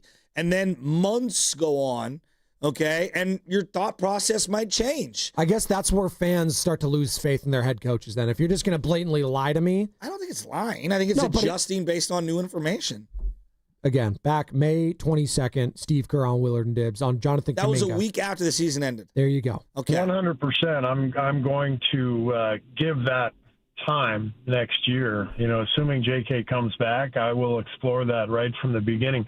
We didn't have that luxury this year. Jimmy arrived and JK got hurt almost at the exact same time. And from the time Jimmy arrived, we were basically in the playoffs. Every game was huge for us. And so while JK was out, as I've explained many times, we got really good. We got really good with Jimmy on the floor and JK injured, and we had to continue down that path and keep trying to win every game just to make the playoffs. So next year with a training camp and an 82-game season, absolutely. I will give that lots of time and try to make that fit as best as possible. You use words like 100% and absolutely. Again, Steve Kerr, he's an honest man. Says it with his chest. He is not afraid to go against the grain, whether it's a press conference. He's not afraid to talk about what's going on in our politics. He's not afraid of those things. So when he says something like that, I take him at his word because I don't view him as some liar or anything like that. I think he felt that way on that day, and I think he was giving. I guess what's changed since then, Joe? What's changed since then? Genuinely. Well, the roster might change a little in terms of who they bring in, who would supplant them. They might have thought on May 22nd, there's no way GP2 comes back here. Maybe he still might even make the team. We don't even know that. I'm just saying, currently he's not on the team. Yes. I mean, to me, I think you're being very literal with this, like holding him. He's going to play and everything. I don't hold coaches to that. There are times when one person is rolling and you're feeling so good about them, the season goes on and things change. Like I think about at the beginning of the year in 2019, Tevin Coleman was my running back. That's Kyle Shanahan. Tevin Coleman was my running back till he wasn't. And then this guy by the name of Raheem Mostert took his spot. And yeah, that's my running back. Oh, and in between, Matt Breida was my running back in between that. It's like things change. Well, again, the reason why I'm bringing this up too, to compare and contrast with other coaches is I know how upset you've been with Bob Melvin in the past in the San Francisco Giants. Yeah. And Bob Melvin, he made a move the other day that you didn't like when it came to Bryce Eldridge, when it came to Wilmer Flores, right? You wanted to see Bryce get that at bat, learn from his mistake, or maybe he has a great moment, and that's a big step for him confidence-wise going forward. So, we had Dave Fleming on, and he was talking about, it's an organizational thing. They want Bryce to get all those at-bats, and, it wasn't great that he wasn't able to hit that, and Wilmer Flores came up, and that was a Bob Melvin move. I think we pick and choose when to get upset at head coaches and managers. No, sometimes. I think the situations are dramatically different. What the is Giants different? being out of the playoffs and their prized possession prospect who they refused to deal, they finally brought him up, and you have a guy who's stymieing him in terms of coming in to pinch hit for him in Wilmer Flores, who will not be on this team next year, who's a good guy, but he's not going to be on this team next year, taking a late game at bat for an opportunity for a young ascending player on a team not going to the playoffs is dramatically different from Steph Curry, one of the greatest top 10 players of all time in his sport, his team with a 4-time NBA champion coach. Like there's just very different settings. Are you holding Steve Kerr to his word when he says he is 100% and absolutely going to test out Jonathan Kaminga, Jimmy, Steph, and that whole crew? Are you holding him to his word, Warriors fans, when he said that back in May on our airways? Let's go to Mo in San Francisco. What's up, Mo? Hey, Mo. Good morning, boys. Good morning. How you guys doing? Great. Talking Jonathan Kaminga, baby. Yeah, so, I hear you. Yes, I guess to answer your question, I absolutely think we should hold him to his word, but I don't think it's this it needs to be that adversarial. The reality is this is his job. Like, of course he's going to do that. Exactly. What else is he supposed to do? This is what he's supposed to do. But you know what I think is even a bigger thing to consider is I think there's something about this situation and Jonathan Kaminga that has to push Kerr into the what's next conversation, right? Because if he's a coach, he's built his whole system around this really cool opportunity with someone that's this generational talent like Steph Curry, right? And then you got this actually generational talent like Draymond Green. And so he's designed this whole system around these two unique players, which was amazing. We've had a great run with it. But if he's not able to create and evolve a new system with different talent, then maybe his time has come too, right? Maybe we need to be thinking about what's next for the organization. If he can't do that with someone that has such massive talent like Jonathan Kaminga, then I don't know if there's a future for him post Steph Curry, Draymond Green, etc. That's an interesting point of view, and I actually don't think it's that far off. Look at Phil Jackson trying to implement the triangle at different places without Kobe or Michael Jordan. We'll get into that on the other side. It's going to be brought to you by Pier 39. 888-957-9570 is the number. I also want to compare what's going on with the 49ers and Kyle Shanahan and what could become with the Steve Kerr and Golden State Warriors season approaching. We got preseason game 1 next Sunday at Chase Center. Warriors taking on the Lakers. I'll reveal what's going on the day before that game next Saturday because it's special. It's happening at Pier 39. We'll discuss more about it on the other side, and it's going to be brought to you by the Oakland Roots. On Saturday, October 4th, Pier 39 is throwing a party on the waterfront. Enjoy drinks to go and activities for the whole family. From live music to special deals, it's all here at Pier 39. Learn more at pier39.com/entertainment zone. Oh, I know Shasky knows his roots. Spadoni knows his roots. Carter, Sam, I think they know their roots. They better because the Roots are back at home Tuesday, October 7th against the Hartford Athletic at the historic Oakland Coliseum. And it's a great place to go out and relax and enjoy and get excited. You could do it all there. You can bring your kids, you can bring your loved ones, you can bring your mom, your dad, girlfriend, date. It does not matter. Come on out and show your Oakland pride and enjoy the energy of an Oakland Roots game. Get your popcorn, get your cotton candy. They got some great Mexican food there. Go to the tailgate at the Collie. Tailgate's always undefeated there. Go to oaklandrootssc.com to get your tickets today. You can also watch the game on KTVU Plus or ESPN Plus. When you own your own business, you need to keep things moving. Need to book a last-minute flight? Earn a $300 travel credit to cover that. Need to take a meeting before takeoff? Do it from the comfort of the Chase Sapphire Lounge by the club. Need to catch your breath before you board?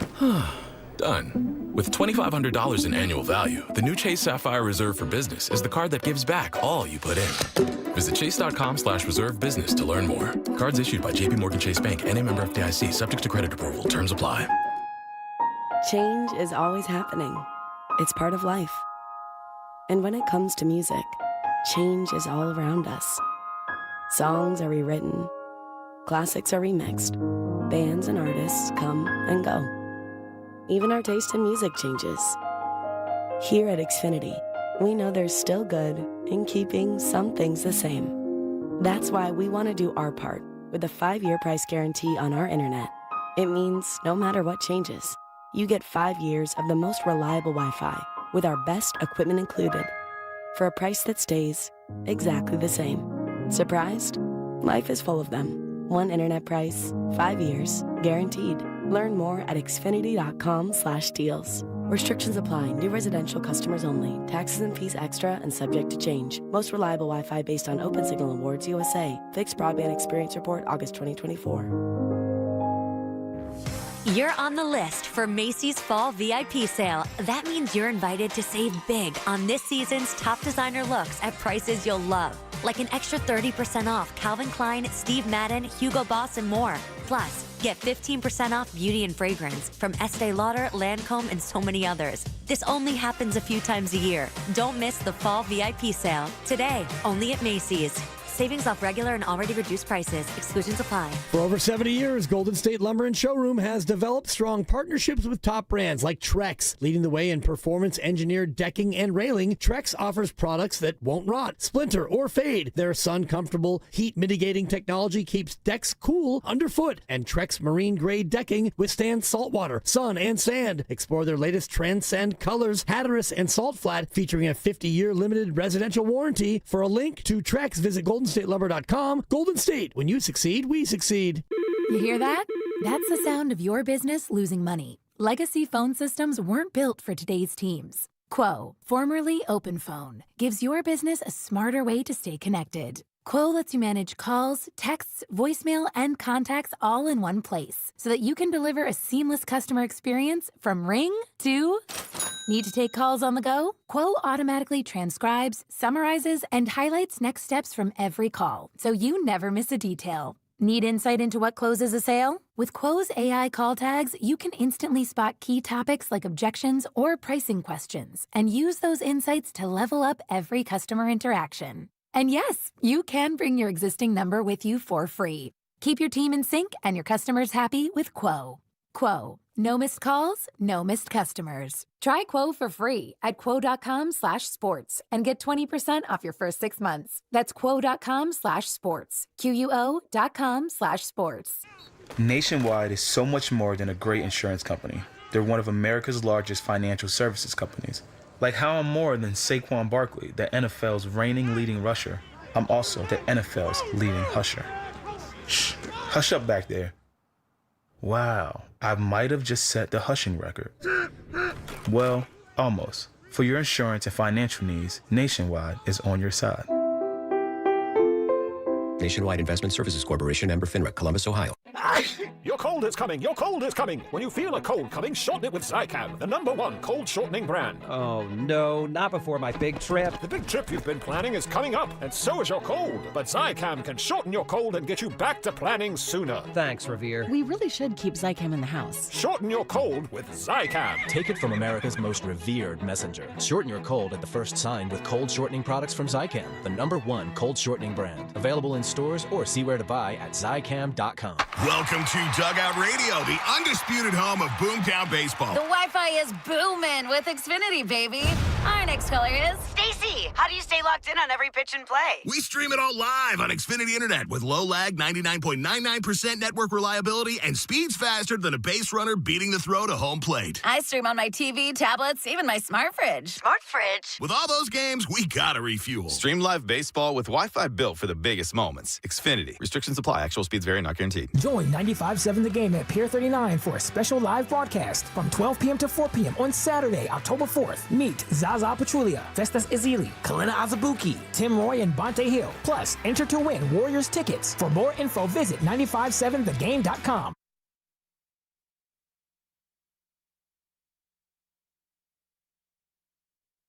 This is America!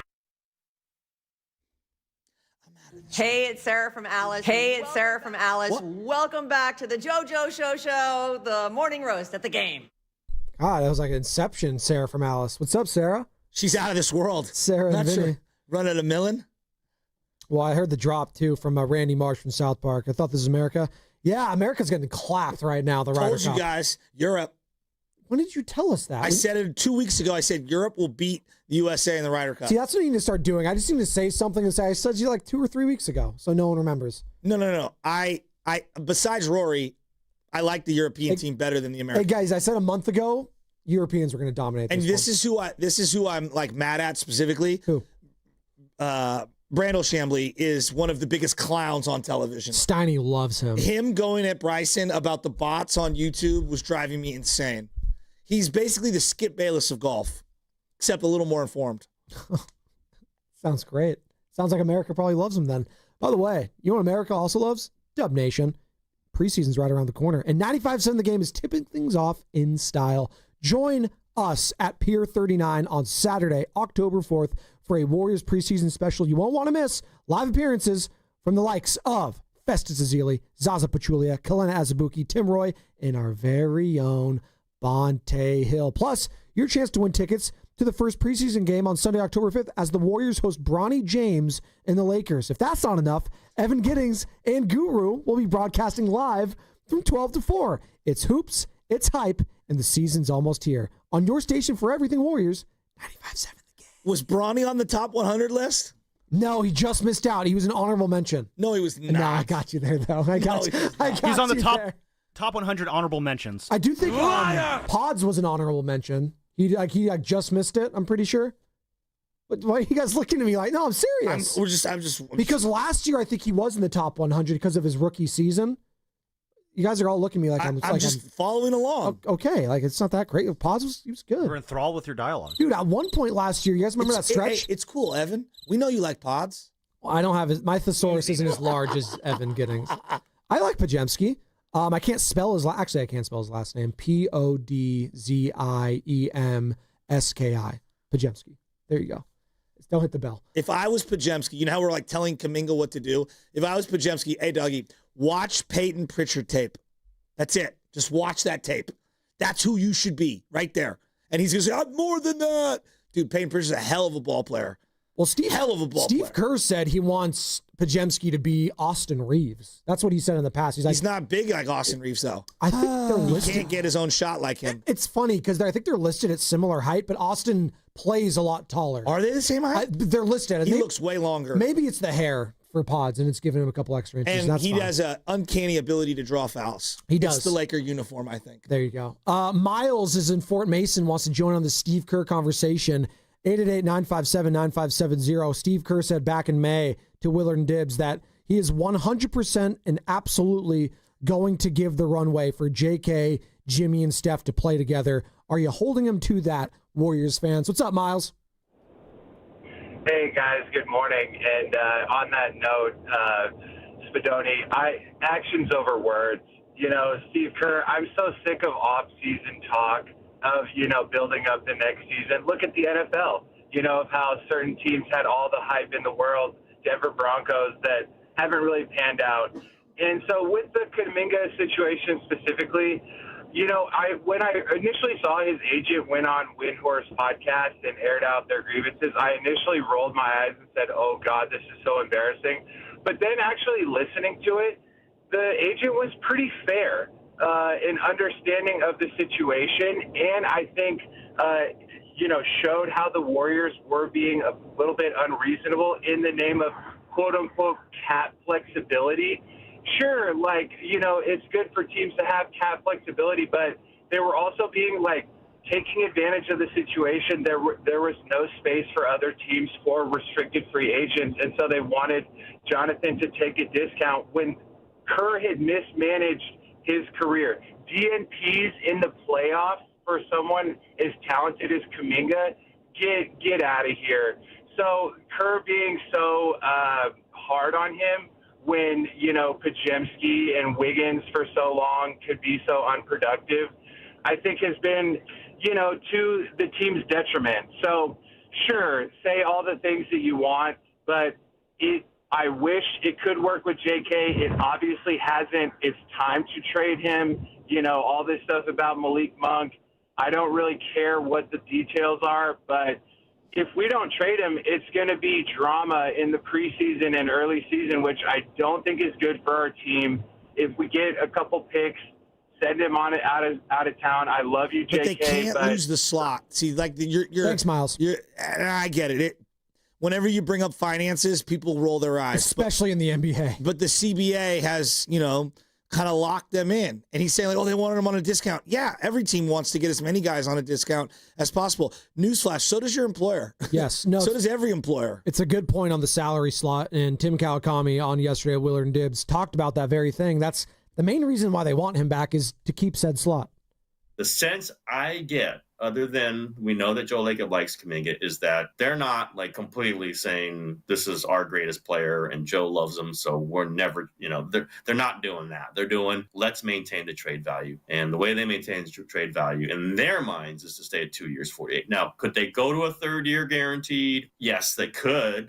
I don't think he'd be on the team in 3 years, so they're not paying that salary. But I can see where they're saying he has not earned this. And he's certainly not earned a player option because they have not given Steph Curry a player option. They gave two, Kevin Durant and Draymond Green. And Kevin Durant, you did it because you had to do it to get the guy. Draymond Green, you did it because he's never gotten the max. He's gotten his extension max, but it's been 22, 24, 26. It's not been 44, 48.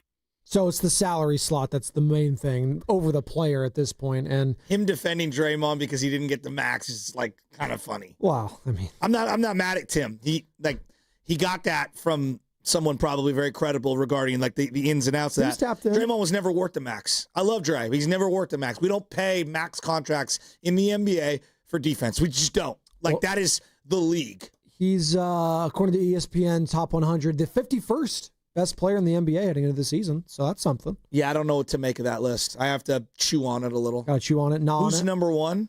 Number one, I got it right over here. Jokic? So I'll start at 7 because that's where Steph was. And behind Steph, hold on, right behind Steph was LeBron at 8. Steph at 7. 6 is Anthony Edwards. 5 is Victor Wembanyama. Wait a minute, so Steph's higher than LeBron? All right. Yep, Steph. He's back-to-back years. He's higher than LeBron. Cool. You still want LeBron, by the way. I would. I'd take LeBron right now. Antetokounmpo at 4, the Greek freak. Take him too. Luka Doncic at number 3. Okay. Ozempic Luka, by the way. He's on those Amazon ads. He looks skinny. Throw some my way. Shai Gilgeous-Alexander, number 2. And number 1 is Nikola Jokic. Number 2. Scotty Down. I can never get enough Austin Powers references, by the way. So Jokic, number 1. That's about right. Yeah. He's so good, dude. If he wins another one, he is going to be in the top 10 of all time. Like conversation. He's one more, but I think they could do it. Who you bumping out? That's the question I always have. Who am I bumping out? Well, who is in the top 10 right now? If we all can agree on it, can we? I don't even think we can agree on that as a society. We can't agree on anything, let alone Will, that. Kareem. Some people Bill have Russell, Olajuwon in there. I don't know. Shaq, I don't know. Yeah, Tim Duncan, Larry Bird, Magic Johnson, Bill LeBron. Russell. Yeah, Magic's definitely for me is in there. Steph. Yeah, I mean, there's Kobe. like 46 guys in my top 10. There you go. So you just, oh God. It's funny. On Tim in Raleigh, North Carolina, we'll get to you in a second. I know you love talking Kaminga and Kerr. I did want to do a little compare and contrast to the head coaches right now. And we could put Bob Melvin to the side because we don't even know if he's going to last a Monday. But Kyle Shanahan and Steve Kerr, we always like to compare and contrast these guys because Shanahan's been so close, Joe. So close. Twice he's been to the Super Bowl, had leads in the fourth quarter, and just couldn't get it done. Steve's been there. He's had some heartbreak, right? 2016, it's definitely a stain on his career. 2019, I think we kind of give him a pass. I mean, you lose Klay Thompson and Kevin Durant the way that's tough, man. Like that's brutal. I think they could have won had Klay stayed healthy, even with Kevin Durant out of there. It would have been close. But that's brutal. I think we give him a pass for there. 2016, it was a mess. You're up 3-1. You got to win that. But it is funny how we view Steve Kerr in regards to like the top coaches in the NBA. And I get it. He was the head coach of the Olympic team. They won it. They didn't lose a game. I know Celtics fans felt some type of way about him because of Jason Tatum. But outside of that, I don't think we give Steve Kerr his flowers when it comes to being one of the great head coaches in the game. Do you agree on that? I just think basketball coaches get less credit than football coaches. Why? Well, because football coaches dictate every single play. Everything's about scheme and X's and O's. We huddle up before every play. That play is dialed into the quarterback's ear. Like that's how the sports are very, very different. But there was a noticeable difference from when Steve Kerr took over the team from a Mark Jackson. He definitely had an imprint on the style of play. I didn't say coaches don't matter. No. I'm saying when you compare the two sports, football coaches have more of an imprint on the play-to-play and the team and the roster than a basketball coach. But I guess what I'm getting at here is whenever we think of the greatest dynasties of all time, we automatically attribute a lot of that to the head coach. Bill Belichick, greatest head coach of all time, greatest dynasty of all time. Bill Walsh, one of the greatest dynasties of all time. Jimmy Johnson, right? You go there. You could go the list. Greg Popovich, Phil Jackson. Steve Kerr's never brought up. And that might have been the most dominant team we've ever seen in the history of the sport. Most dominant team, right? A 2017-2018 team was insane. Okay, well, I mean, they went 24-0 with Luke Walton, right? Okay, so, is that why? Okay. Well, I think that Barry Switzer won, too, with the Jimmy Johnson. Everyone likes to say it's Jimmy Johnson's guys, and Barry Switzer won a Super Bowl. Right? I'm not saying either. You're asking why, and I'm just trying to we never put any of the Steelers coaches as the greatest coaches of all time. Chuck Noll, right? And so I think certain teams and certain eras get a little diminished. I think it's just how sports works. And I think with the Warriors, people, right or wrong, there's a sense that anybody could have coached those teams. I don't agree with it, but that's how people view it. Let's go to Tim in Raleigh, North Carolina. He wants to join. Am I wrong? Well, you're not wrong. I'll answer it after Tim, but I just think we like to pick and choose from Phil, Popovich, and people will never probably put Steve on the level because he was a pupil of those guys. So there is this aspect of, it's the latest thing, and I know you get mad at me. It's the last thing I saw is the greatest thing ever, and I'm not saying that when it comes to Steve Kerr. I just think we sleep on the guy and what he's been able to accomplish in this league. Well, because a lot of people put Spoelstra over him. Spoelstra hasn't won as much as Steve Kerr has. Yeah, but Spoelstra had LeBron James, maybe the greatest player ever. But he's done it with how many different? He's been to the finals with how many different best players? been to the finals, but didn't win the finals. I'm just saying, I think it matters, like different versions of the teams. Like part of what makes Phil's legacy so comprehensive is that Phil did it for the Bulls and then did it for the Lakers, then did it again with the Lakers, right? And so, I think doing it with different versions of the team does kind of carry a little more weight when we're discussing the all-time greats, right? Like Larry Brown has this cachet about him in the NBA because he did it at a variety of locations for a variety of different levels, professional and college. Jimmy Johnson did it in Dallas, didn't do it in Miami, but he also did it in Miami. Jim Harbaugh, why is Jim Harbaugh so beloved right now? San Diego State, Stanford, the Niners, Michigan, back to the Chargers. Like, I think that sometimes, doing it for a variety of teams. I think Steve Kerr's legacy, what's it look like past Steph Curry? We may never know. People will ask that. We might never know. Yeah. Like Joe Torre for me takes a slight hit, even though he's great, takes a slight hit. Because I remember him as Loser Joe before the Yankees. And then I remember what he did with the Dodgers where he didn't do a whole lot of winning. And most people revere this man. I don't know. The NBA is just different. I think the NBA is different. There are certain guys that are canonized, Phil being one of them. And then there's others that we just, Red Auerbach never gets no love. Tim, what's up, man? You're on the Morning Roast. What's up, Joe? Hey, real quick, I think, what Shasky's getting at, those coaches can create systems for the talent that they have. I think the difference is Popovich has won a variety of different ways. Even you look at, even Phil told you back in the days, I didn't create the triangle for Jordan. I created it for everybody else because Jordan could do what he wanted. So, Phil, the triangle worked in L.A., it worked in Chicago. You just look at, and Spo has won in different ways.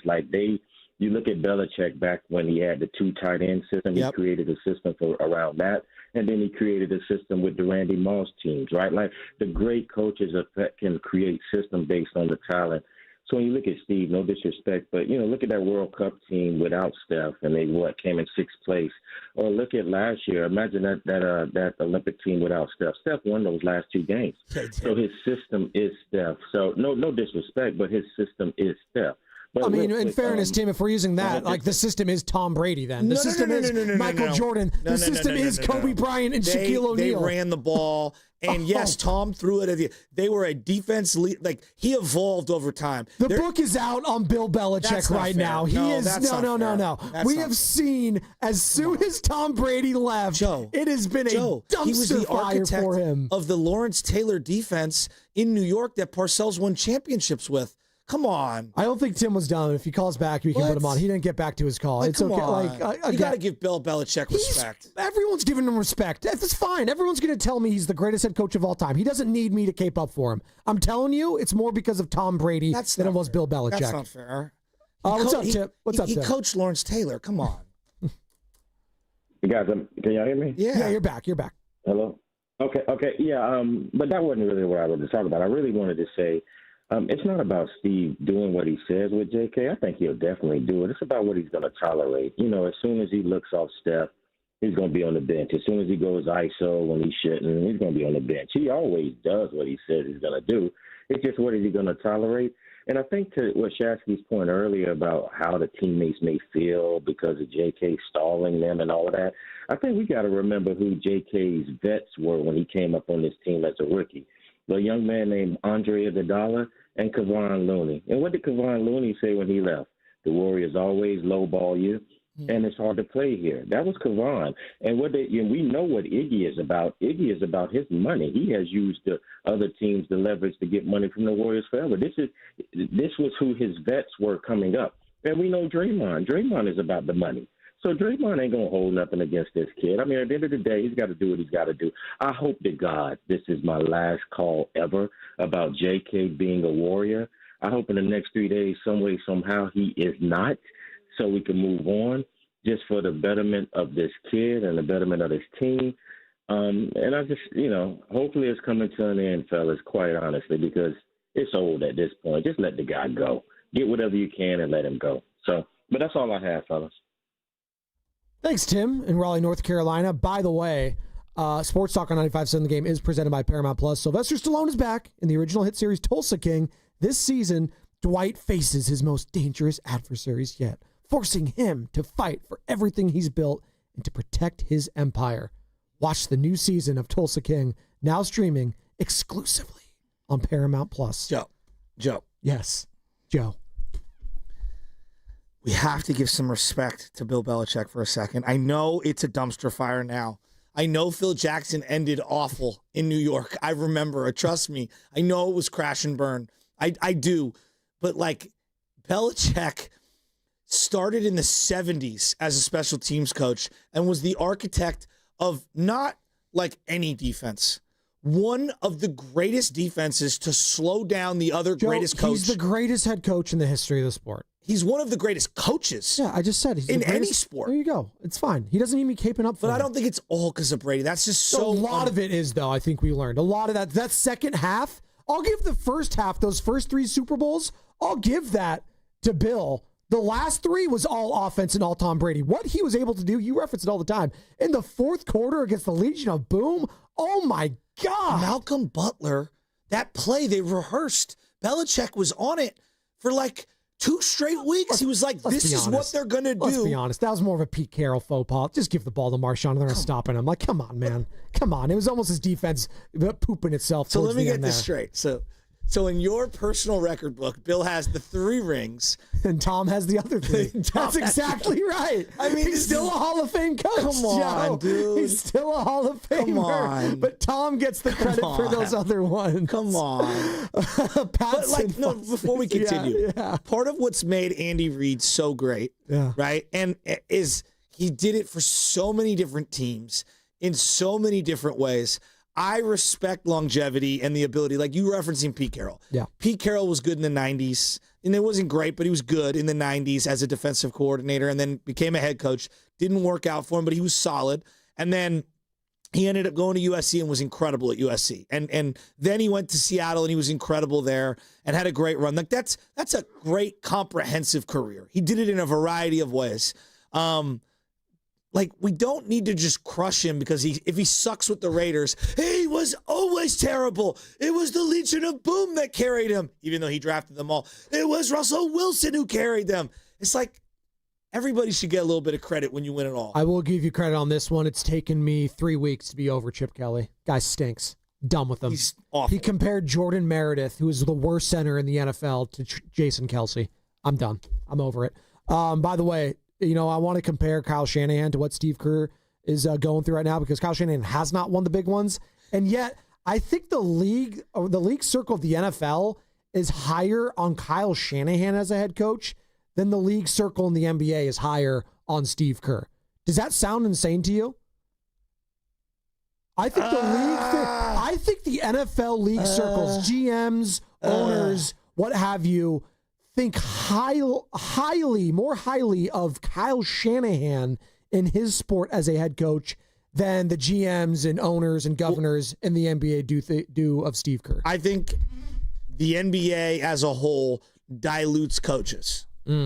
It's just the sport. Yeah, the sport that I don't agree with it, but I think that the league as a whole dilutes. Like, does anyone think the Oklahoma City coach right now is currently one of the great tacticians in the game? Dave Nault, no. How many names would the average NBA fan, and I'm not taking anything away from him, because I actually thought he did do a lot of really nice things, specifically against Indiana. How many names are the casual NBA fans referencing before they get to him as the NBA champ? Oh, let's see. They're going Spoelstra over him. They're going Steve Kerr over him. There might go Ty Lue over him, right? Again, there's actually not that many head coaches that are like, that I really view as elite right now. So, like, in the I NBA. watched Nick Nurse undress the Warriors and Steve Kerr. Now, there were injuries as well, but I thought he did a great job. Just lineups, the way they defended them, their offense and how to go at the Warriors and the way that they attacked Draymond. I thought Nick Nurse was excellent as a tactician that entire finals. Now, that was one playoff run. Right. People talk about Nick Nurse like he's a bum, like he doesn't know anything. And I don't agree with that. Well, I gained a lot more respect than the guy that lost that NBA Finals and lost his best player in Tyrese Halliburton. It was Rick Carlisle. Yeah, who's been a great coach for a long time. He's been a great coach, but I think he was also a product of, you rode Dirk Nowitzki's coattails. He's one of the all-timers. So, you know. That team played such a great brand of basketball. It did, right? Oh, my God. Sean Marion and Jason Terry, so Jason Kidd. And that's a reflection of coaching. Awesome. And that, just go through the teams they beat leading up to that championship. wasn't like they were beating scrubs. No. To beat that Lakers team that had been to 3 straight finals prior to that. I just think we do that in the NBA more so than any. And I think at times we will do it in the NFL. Like Doug Peterson gets no love. Mike McCarthy gets no love. Yeah. Well, look at the guy that just got axed, Michael Malone. Yeah, Mike Malone. He was pretty good coach, right? He won the Super Bowl. He won the NBA Finals, and then I know we all made fun of him because he's like, well, this is how a dynasty starts, and now he's doing games for ESPN. I just think unfairly we rip a lot of the NBA coaches, and I think there's some really good coaches out there. Now, there's some of them suck. Doc Rivers, I'm looking at you. A coach right now that's doing a hell of a job, and again, I'm going to keep talking about it. If they win this week and go 4-0 after losing their best player on defense or maybe on the entire team, like Kyle Shanahan, we are not talking enough about the coaching job he's doing, man. And you asked the questions. Like I do believe Kyle is probably more well thought of in his sport than maybe Kerr is in his. And as I said, it's a reflection of the NBA, not necessarily of Steve Kerr. But I also think Kyle's really good at what he does. And I think the proof is in the pudding of the last 8-9 years in the Niners system. How many guys have been awesome on both sides of the ball? And speaking of the Niners, they're taking on the Jacksonville Jaguars at home at Levi Stadium. And if you want to go to the game, well, you want to stop by Laughing Monk Brewing at first in Sunnyvale for the kickoff show. 10 a.m. it starts. Evan Giddings, Lorenzo Neal, and you can watch all the early games there. They got great food. They got great fun. Games going on in the parking lot. It is awesome. And this is the best part. They got a free shuttle to and from the stadium. Again, free shuttle to and from the stadium. And you could park at Laughing Monk for free. So it's a double whammy of free right there. All you have to do to sign up and reserve a spot is go to 957thegame.com, click on the kickoff show graphic, and then click on the Eventbrite link and sign up there. See you at Laughing Monk, and then see you at the game with the free shuttle, Joe. So can't wait for that. I wonder if you ask people who they have more faith in the Bay Area right now, Shanahan or Steve Kerr. Just ask it as blanket as that. Who do you trust more right now, Kerr or Shanahan? Well, right now you have to go Shanahan. What he's been able to do with these first 3 games, right? He's lost his starting quarterback. He's gone to Mac Jones, won 2 in a row, and Mac Jones looked pretty freaking good. You lost Nick Bosa. You don't have George Kittle. Juwan Jennings has been out. You didn't start the season with Brandon Ayuk, and by the way, judging from the comments that John Lynch, general manager of the Niners, made yesterday on a radio station, might not see Brandon Ayuk at all this season. Very bizarre. We'll monitor that. He said he's not. The quote was, "It's not close to coming back." So, if you thought Brandon Ayuk was going to be a difference maker this season, maybe you should pump the brakes on that. I never really thought he was going to be, but again, not what you want to hear when everyone else is already hurt on the team around him. As we played the injury report game earlier. So what Kyle's been able to do to navigate all of these losses around, and obviously Robert Saleh gets some credit there. But you know what? Shanahan hired Saleh. So ultimately, it all goes to Shanahan, Joe. I have more faith in Kyle right now. Just given what I've seen to start the season. Now, Steve Kerr, what he was able to do last time we saw him coaching actual NBA games was navigating what was then a 10th spot in the West all the way to the Western Conference semis. It's pretty incredible, man. It's pretty incredible. So, like, I take Shanahan, you take Kerr. I don't think there's a wrong answer here to have more faith in right now. But if you're asking me, yeah, you have to choose one. I have more faith currently in Kyle Shanahan and what he's been able to do so far this season. It's been pretty amazing. What say you? Right now, yeah, I'm going to take Shanahan. Wow. It's pretty crazy.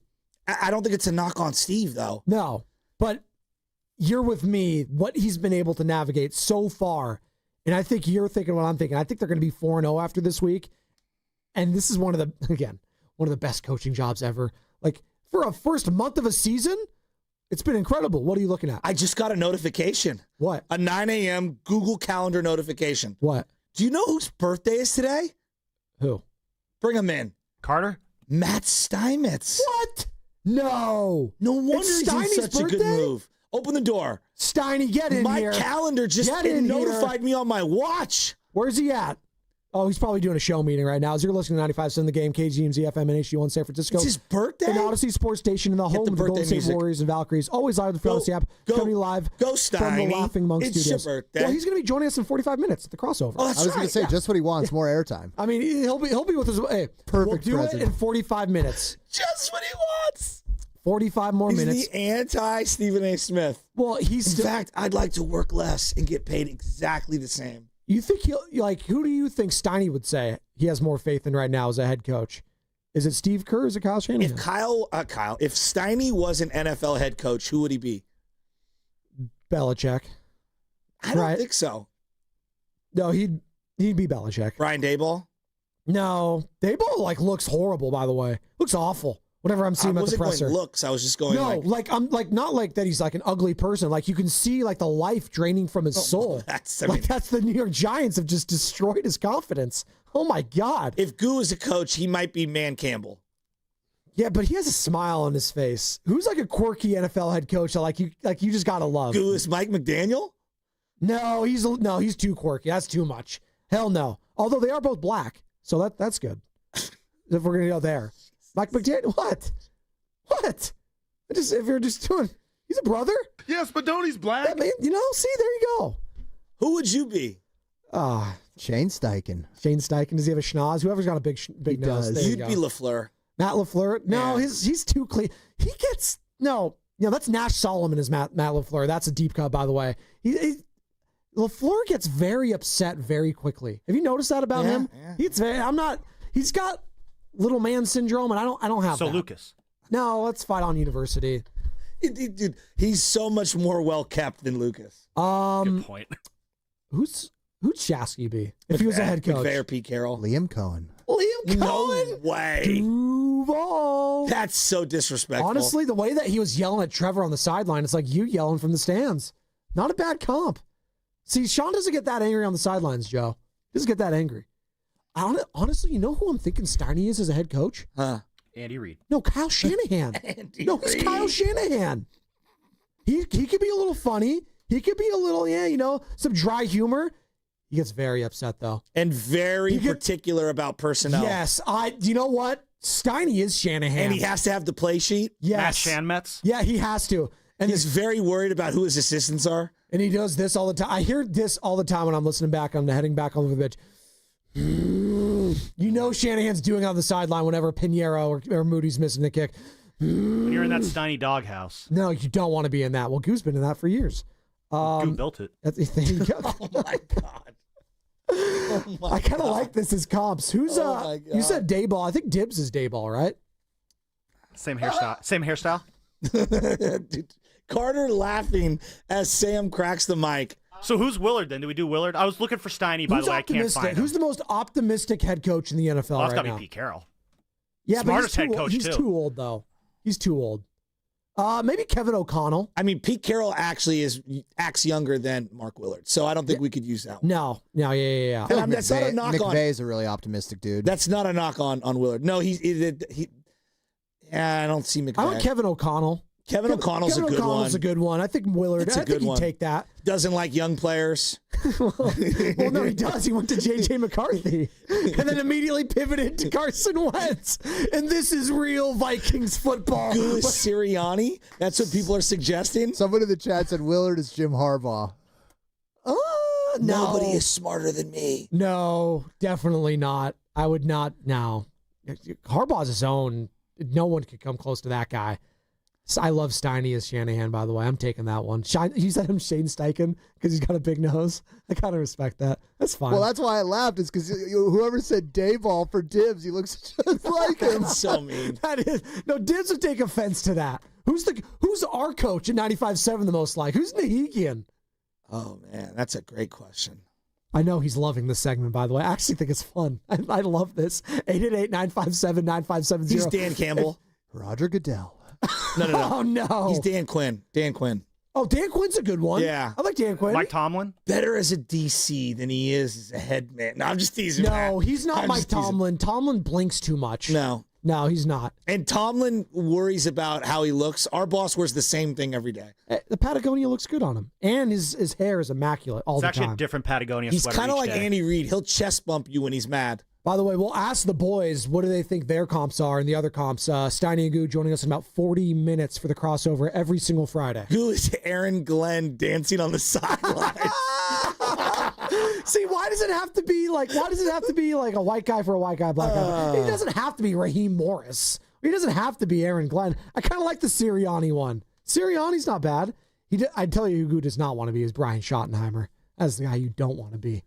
Yikes. Who's Sam Lubman as an assistant coach? You got anyone out there? Lubman. Oh, Lubman's Belichick's kid. Steve? Yeah, with the bad hair. He's Steve? I don't know what his hair looks like, but I assume it can't be bad. You're better. One of them has like the ponytail. You're Robert Saleh. Sam, I'll give you Robert Saleh. Except opposite hair, but you're fired up on those sidelines, man. Look at him. He's standing up. Except the fact he's bald, jacked, tall, Armenian, and Hold up. We're both pretty jacked. Come on, dude. He's jacked up. There you go. Remember that when we had that lineup, the jacked up lineup here? Are we gonna do that again? We're gonna like come in the afternoon or like in the midday. God, that was such a great week. I know, it was awesome. That was like a vacation. Actually, the guy that Matt and Hegan looks most like is Mike Vrabel. Just Vrabel's huge. Yeah, the same haircut. Yeah. I always thought he looked like him too. I told him that. Yeah, that's who it is. Vrabel's a good one too, and he gets a little surly when he wants to be, but he's a cool guy. I'll go on some podcasts. Ooh, Bonte. Lovey Smith.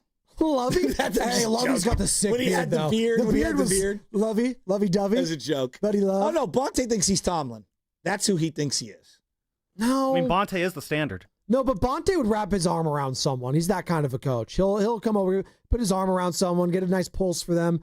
I think he thinks he's more of like a Pete Carroll type, to be honest. I think he would. I think he'd like Pete Carroll. No, he thinks he's D'Amico Ryans. That's who he thinks he is. Oh, that's not a bad one. Who is D'Amico, by the way? He's got a big smile on his face all the time. He's in a good mood. Yeah, that's not a bad one. Yeah. That's not a bad one. Although he was checking us on the mood a couple days ago. He said he didn't like the mood here. Ponte's Todd Bowles. I don't think so. He's got way more personality. No, yeah, Todd, that's not right. Todd, Bonte's Andy Reid. No one hears Andy. No one hears Andy Reid. No. 888-957-9570. None of us is good enough. Host to head coach comparisons. It could be in the NBA too, but we'll keep it to the NFL right now. That's the cup of tea. By the way, remember we had a couple weeks ago, Kyle Shanahan's record against first-time head coaches making their first start against him, and he has a great plus 750 winning percentage. That's why they're going to win again this week, because Kyle Shanahan over Liam Cohen. That's why they're going to win. Did you hear Robert Saleh yesterday, by the way, at the podium, kind of taking like a sneak? It wasn't a shot per se, but basically saying that Liam Cohen does a great job of legally cheating. How did he put it? It was very interesting. We'll get the exact sound, but Robert Saleh was basically saying that Liam Cohen, during a game, is able to flip the video and footage and call out things immediately. Okay. That. Not that it's cheating, but he's saying he just does it better than anyone else. I thought it was very fascinating how he put it. Here's a suggestion. Gamesmanship. Is Sean McDermott Dan Dibley? That's a better comp of what he probably looks like. So we're just doing that white Irish guy thing, like Bill Burr. McDermott, Dibley, all looking the same. And then who's that kicker for the Texans? That's another one that they signed. Yeah, it looks just like Bill Burr. It's a good one. I'm not mad at it. Can we get that Saleh sound? He did speak yesterday. Robert Saleh, Bobby Saleh. 888-957-9570. We're doing... Who do you think you are, though, in life? I'm probably more like Nick Sirianni, to be honest. I got the bags under my eyes. He's Italian. I mean, you need quality assistants hired by the above. Yeah, but I put people in positions to I just succeed. hate Sirianni so much. We're winners, though, Joe. That's what we are. We're winners. That's what we do on this station. We win. That's what we do in this time slot. We win, baby. Just win. I think the coach thinks of himself more like Al Davis. He wants to be more of an Al Davis, just win, baby type. Maverick. He thinks he's innovative, right? Who do you think you are, Carter? I have no idea, Shasky. Who do you think I am? Well, you're really jolly and you have a great demeanor about you. So, Santa Claus. Sam I'm gonna say Santa Claus. No, you He's just jolly. You do. Oh my God. I don't know who Lubman is. I don't know. I said he's Robert Saleh with more hair. I think he'll take that. He will. That's too positive of a comp, though, so Shaz gets to think of something else. Why can't we be positive here, right? Hey, Brock Purdy, what stands out about the Jaguars defense if you're going to be playing them against them this Sunday? First 3 games, man, they've played together, tough defense. You could see that they're all playing with a chip on their shoulder, and it's a team that is hungry, and I feel like they've found ways to win together, and, I mean, that's the NFL, man. You got to end up finding a way to win. It doesn't matter how, but at the end of the day, they've both offensively and defensively have come together and they've won games, and so I really respect them for that. And obviously, good front, really good front, really good linebackers. They're secondary, they got talent, so it's going to be a really good challenge for us, and I'm excited for it. He's excited for it. There's a lot of just coach, quarterback speak, and all of that response. He's great at the cliches. Hold on. Has any coach or quarterback outwardly said, God, I think their defense stinks. Like, we're going to crush them. Like, that just doesn't. You always say, God, these guys are really good. These guys are like, they could be 1-14. God, they've been in every game. I mean, it seems really good. I get that you like have to do that. I really just wish someone would be honest with me, like Shanahan, be like, we're going to wax this team. They stink. Like, we should handle this team. If you're betting on us, take the over and the over on the Niners points. That's what I want them to say one of these days. That would be incredible. Like, take the over on like Shanahan coming at the podium. Hey, FanDuel, DraftKings. Yeah, take the over. We're running it up. Now he'd get in trouble and like probably get fired, but it'd be a great soundbite. What if we were all former fired head coaches and Bonte was Antonio Pierce, Spadoni was Josh McDaniels? Oh my God. I actually said Big Boss Man. I'm Adam Gase. I actually said Nahigian looked like Josh McDaniels. I said that Nahigian looked like Josh McDaniels once, and I don't think he liked that comp. And then Lubman would be Steve Wilkes because he's built for this. He is built for this. Who I else? can honestly say I'm sort of built for this. So we got not in an arrogant way, but I've always believed is yeah. This is why I need the Saturday show, Nahigian. I'm built for this. Orange and Black weekend wrap. It's the best. Was the best? It's just the weekend wrap now. Oh, just the weekend wrap, not the Orange and Black anymore. You'll hear him tomorrow. You're going to do some smelling salts. Oh, you guys know who's joining us on the weekend wrap tomorrow? Who? It's not Dan Devone. It's one. I should tease on it. Nah, it's Carter. Wait, what? What? Ooh. Carter, you're on air tomorrow? I am, Spadone. Oh, we got to dissect this on the other side. It's going to be brought to you by Frontier Ford. Hurry to Frontier Ford. Lease the all-electric Mustang Mach-E for $225 a month, or buy with 0% APR, 72 months with a $2,000 rebate. Federal EV tax credits on Mach-E and F-150 Lightning expire September 30th. FrontierFord.com. Hey, it's Willard and Dibs for Safeway. Enjoy these amazing deals for Safeway members. And as always, save up to 20% weekly on hundreds of exclusive offers with For You on the Safeway app. Here we go. Winner, chicken dinner. This week's signature: select chicken, split breasts, boneless, skinless thighs, wings, value pack, or Foster Farms fresh and natural whole chicken. Buy one, get one free of equal or lesser value when you buy two. Add some healthy sides with Hass avocados or green bell peppers. 4 for $5 or just $1.25 each, and wash it all down with Mix and Match Pepsi, 7-Up, Polar Seltzer, or Pure Leaf Tea. Various sizes and varieties. Buy 2, get 2 free when you buy 4 with your digital coupon plus CRV. Limit 2 free items. As we say on the show, great, let's drink. All right, these and other great digital deals are available in the For You section on the Safeway app. Go to Safeway.com for more details. And as always, we will see you in the aisles.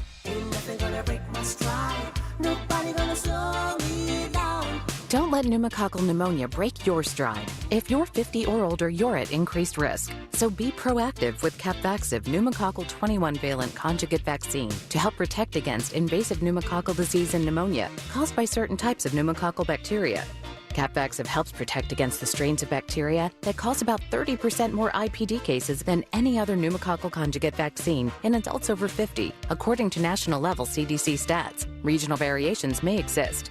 Don't get Capvaxive if you're allergic to the vaccine or its ingredients. Tell your doctor if you have a weakened immune system. Common side effects include injection site reactions, feeling tired, headache, muscle aches, and fever. Capvaxive does not protect against all strains. For more information, call 1-800-927-8888 or visit capvaxive.com. Ask your doctor or pharmacist about Capvaxive.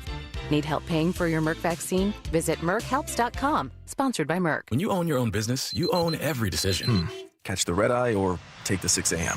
Make a new hire or promote internally. Celebrate a win with the toast at the gate or unwind at the lounge. Big props to this team. Some decisions are a win-win.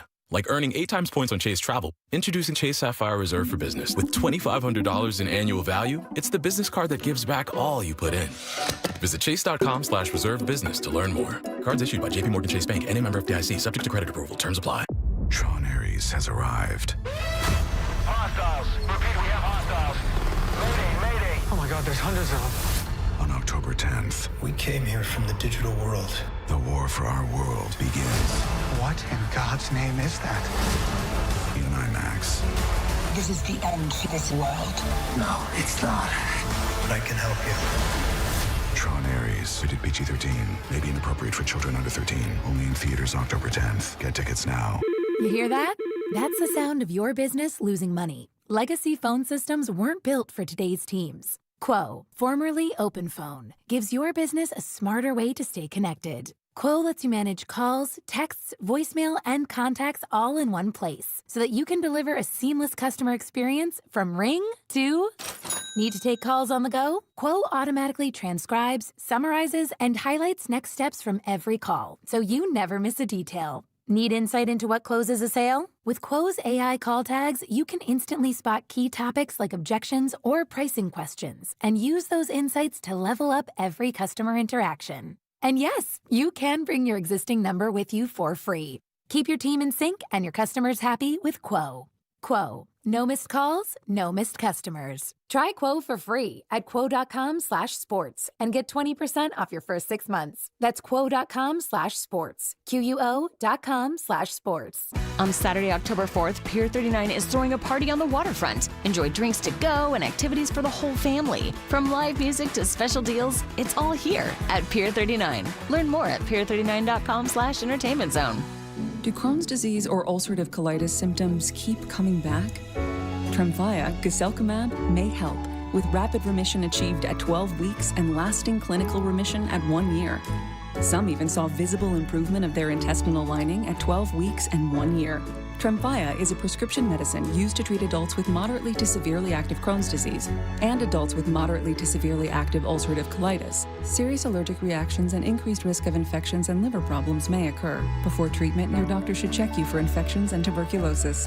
Tell your doctor if you have an infection, flu-like symptoms, or if you need a vaccine. Healing is possible with Tremfya. Approximately 3 out of 10 patients were in endoscopic remission at 1 year, based on areas visualized on colonoscopy, which may not represent the deeper bowel layer or entire GI tract. Individual results may vary. Ask your doctor about Tremfya today. Call 1-800-526-7736 to learn more or visit tremfyaradio.com. Tulsa is my home now. Academy Award nominee Sylvester Stallone stars in the Paramount Plus original series, Tulsa King. This distillery is a very interesting business, and we gotta know the enemy. From Taylor Sheridan, co-creator of Landman. What are you saying? I'm a rat! If you think you're gonna take me on, it's gonna be really difficult. Tulsa King, new season now streaming exclusively on Paramount Plus.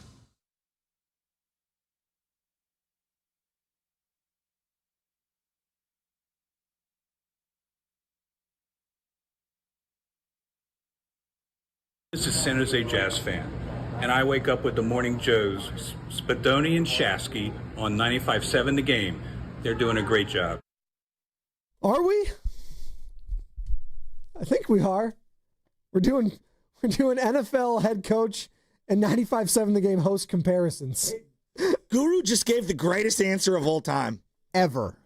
What did I go, he say? Guru, past or present, who is the coach that closely resembles you? And without hesitation, he goes, Don Shula. And I start laughing. And Ken goes, you cannot be Don Shula. And Guru goes, what do you mean? How much race was in your thought when you said that to me? And I was dying. I don't even know if I gave that out right. I couldn't stop laughing. I'm sorry. Don Shula. Guru was just Get out there, Johnny Unitas. He was so offended that producer Ken immediately said, no, you're not.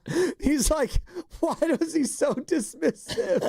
His Miami Dolphins sweatshirt says, no, you're not. Yeah. Oh, that was great. I was crying. I don't know enough about Don Shula, the person, to say Goo's him or not. I'm just going to be honest. I did say to Steiny, I told him to his face, I was like, I think you're like Kyle Shanahan. He's like, you know what? Yeah. No, he's Finchy. I'll take. Oh, well, that's who he wants to be, but he's not. He can't be. Finch got better hair than Steiny, too. No offense, Steiny. Same glasses, though. Yeah. Same demeanor, but not the same. God, yeah. That was so funny. Goo is just the gift that keeps giving. So we just incredible. We're going to talk to him about. I mean, without hesitation, I'm Don Shula. We're going to talk to him about 25 minutes. What? We're going to talk to him on air in 25 minutes for the crossover. We got these smelling salts, these ammonia inhalants, and Goo said he's going to do it with me on air. Steiny said he's out, you're out, but Goo and I will do it. And I'm opening them up right now. Yeah, I don't know. Yeah, this is going to be something. I feel like this is kind of like I don't know. This is it is a drug technically, so I guess I am doing drugs on air. Not like illegal ones. They are legal. Oh, okay. So I can do this. It's like taking Tylenol, right? Oh, well. I say that, and now I didn't even mean it for it to be that conscious. What is going on here? No, honestly, what is going on? Society can't even take Tylenol. That's stupid. Don't say that again. Can, so there's that. You think Mac Jones is going to start Sunday? I mean, if they get him Tylenol'd up enough with that banged up knee. No, but would you be surprised to see Purdy start, or are you like 70% he's starting? I have no idea what they're going to do. I think they're going to run it right up to game time, and I think Purdy's going to probably try to get out there before everybody gets let through the stadium and out onto the field. And I bet he tries to move around on the field, let's say 9, 10 o'clock in the morning, and then we'll kind of have a better feel at that time. So we've heard a lot from this guy this morning. It was a great interview. Tim Kawakami, SF Standard, not only is he tapped in on the Warriors, he's also very tapped in on the red and gold and the San Francisco 49ers. He said yesterday on with Willard Dibs, Brock Purdy will play on Sunday. Brock Purdy's practicing this week. He's taking the first reps. All signs, even last week, where they were kind of pointing to this week against Jacksonville, seemed a little bit rushed last week if they were going to push him to do it. We know turf toe, even if it's not exactly turf toe, is an injury that can be aggravated. And why make it worse in a game that they didn't desperately need to win? And if you could possibly win that game with Mac Jones, you're that much ahead of the game, and then you get Purdy back for this game. So he's going to start Sunday. I mean, in fairness, I do think last week's game was more important than this week's game because it's a divisional opponent. I get what Tim's saying there, but he thinks Brock's going to play on Sunday. Is that the right move, Niner fans? 888-957-9570. With Thursday Night Football approaching in the short window after this Sunday's game against Jacksonville, is it worth the risk to do that? Is there a risk to do this? Because I do believe once you go to Brock, you're not yo-yoing the situation. It's not a, hey, Brock, you start, then Mac. No, well, that would be the worst case. Yeah, you don't want that. So I'm leaning Mac, but I also understand when your franchise quarterback says he wants to go out there and he wants to play, I get wanting to listen to him. You do have to be, protective of him.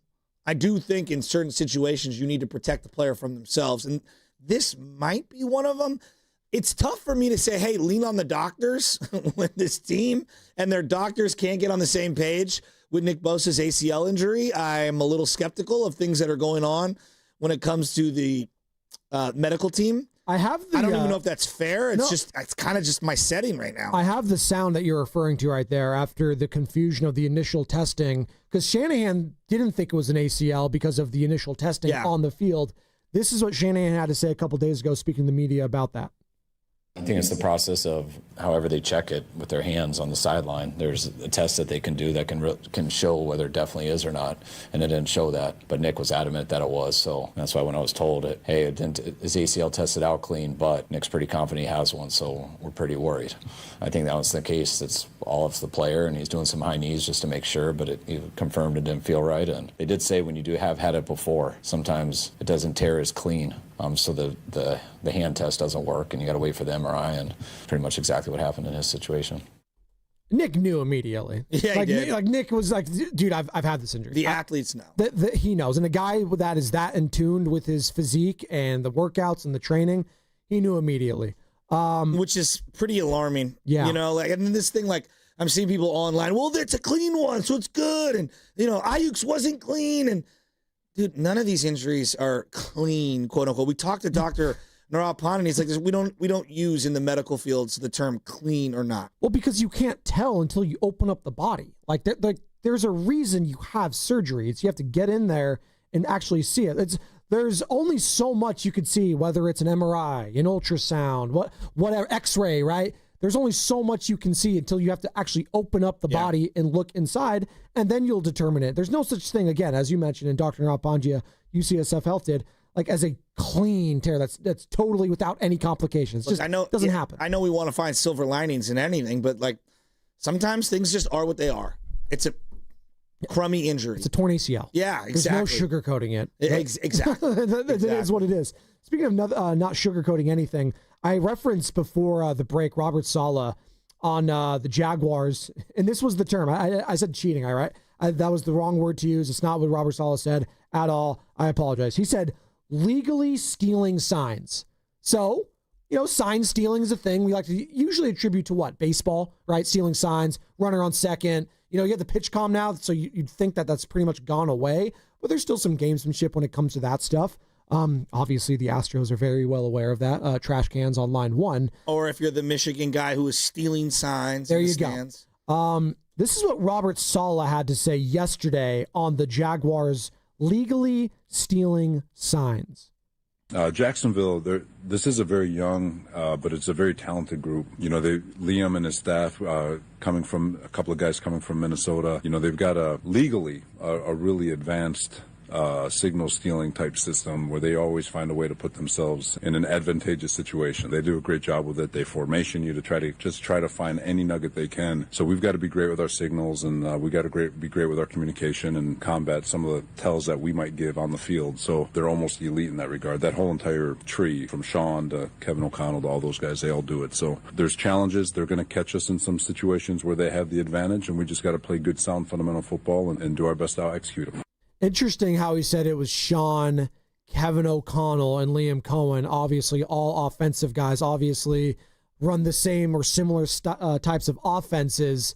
Very interesting to hear that from the defensive coordinator. Hey, you know what? They steal signs better than anyone. It's legal. You're looking for any little tip. Hey, the running back got his hand on his left hip when he's doing a swing pass, or this wide receiver looks at this particular area on the field when it's a run play. In baseball, the amount of guys that are sitting on the dugout on the bench that are looking for any telltale sign for a pitcher, how they change their glove, catch the ball back, like this is what everyone's looking for. They're all looking for an advantage. I don't think this is cheating in any form or fashion. It's gamesmanship. Why bring it up, I guess, is my question. Why do you think he felt the need to bring it up?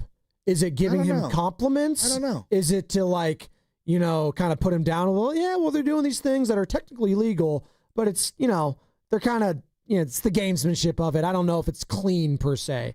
Yeah, but is he, or maybe I'm looking too much into it and he's giving him credit and he's saying, hey, kudos to them. It's a great question. I don't even know why you would bring it up. Right?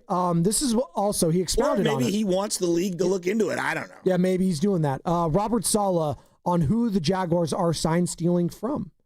Robert, stupid question, but who are they stealing the signals from? That's the ultimate trick. Whether it's people from the sideline or whether it's our individual hand signals, whatever nugget they can find, they catch it, and they always happen to find themselves in good situations based on the coverage you showed.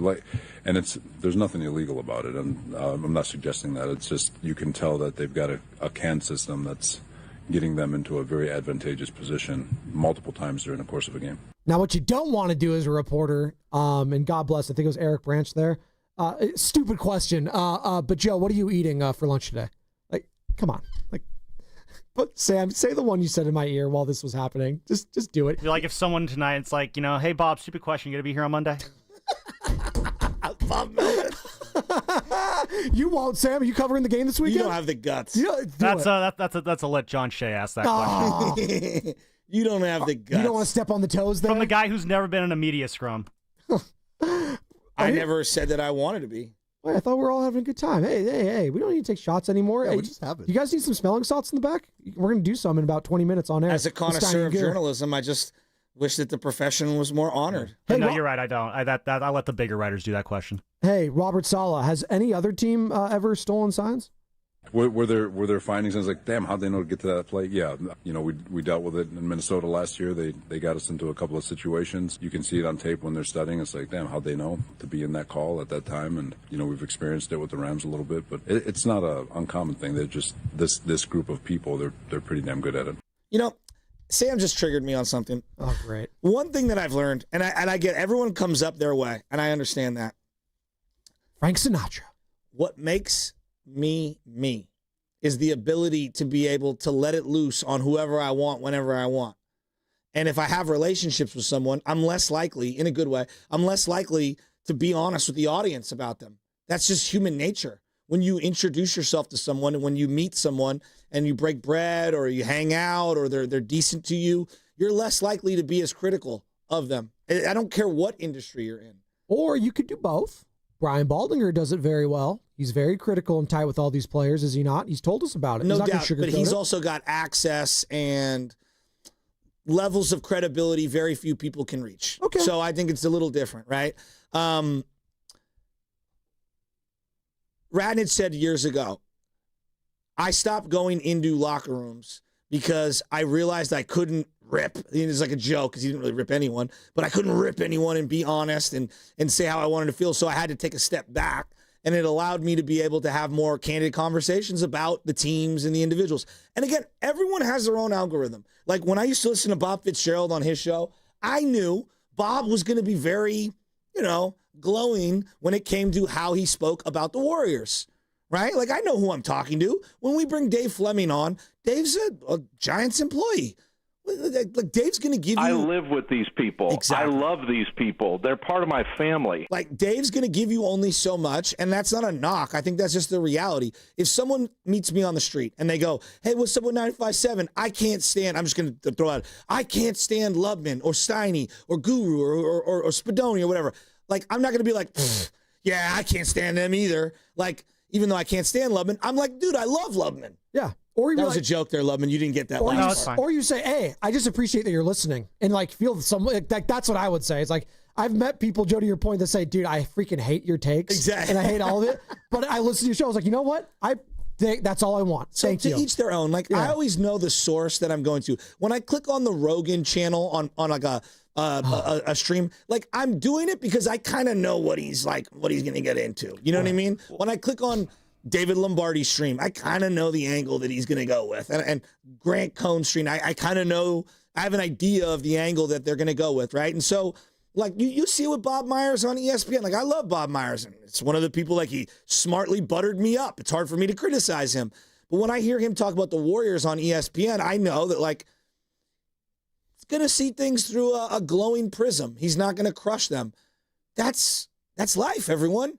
So this thing about me going into the scrum with Bob Melvin, no, you need me over here on this side, Lubman. I need you in that scrum with John Shea. You need me over here crushing him on the daily. Otherwise, I can't be me.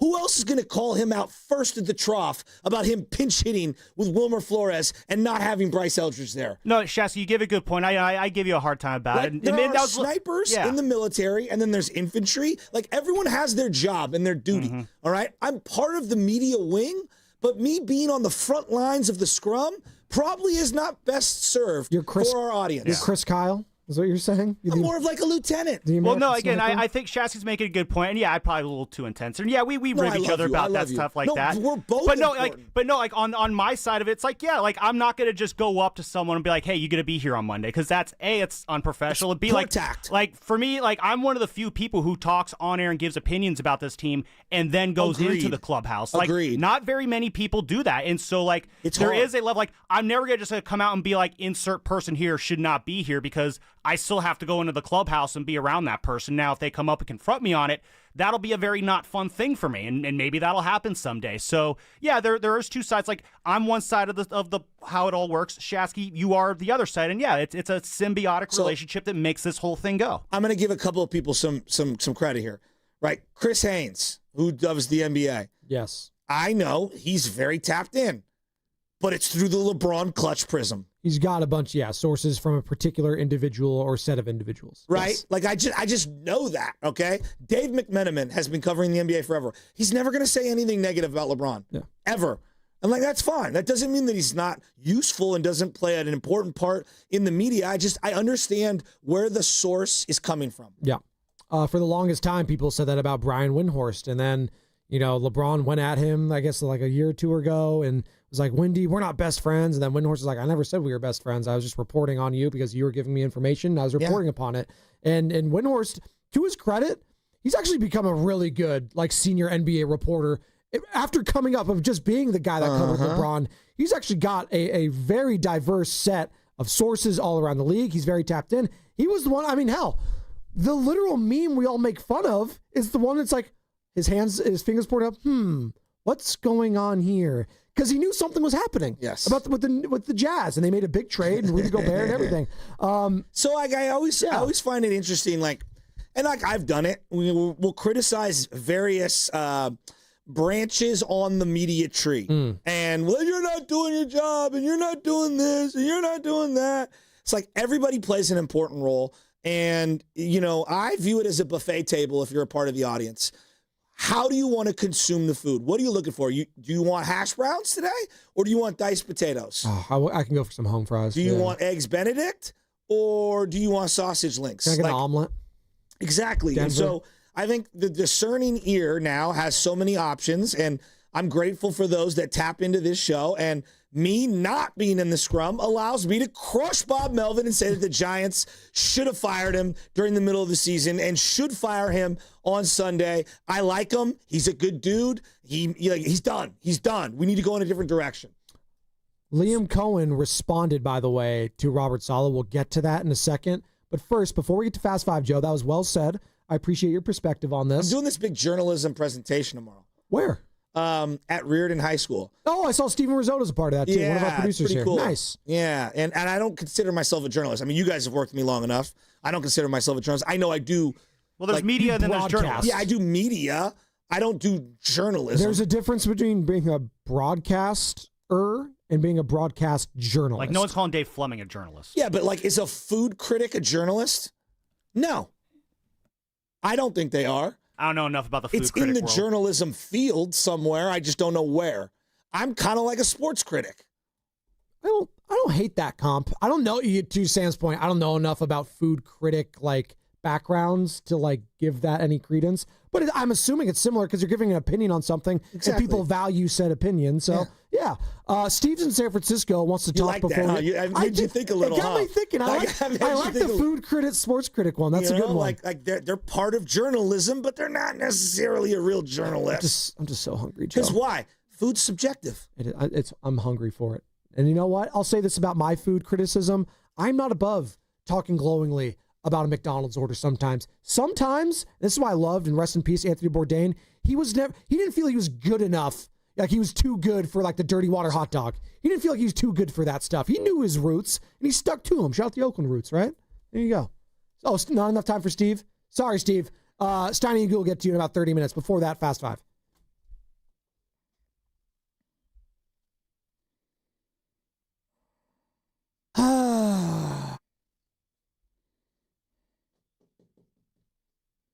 Siskel and Ebert over here, am I right?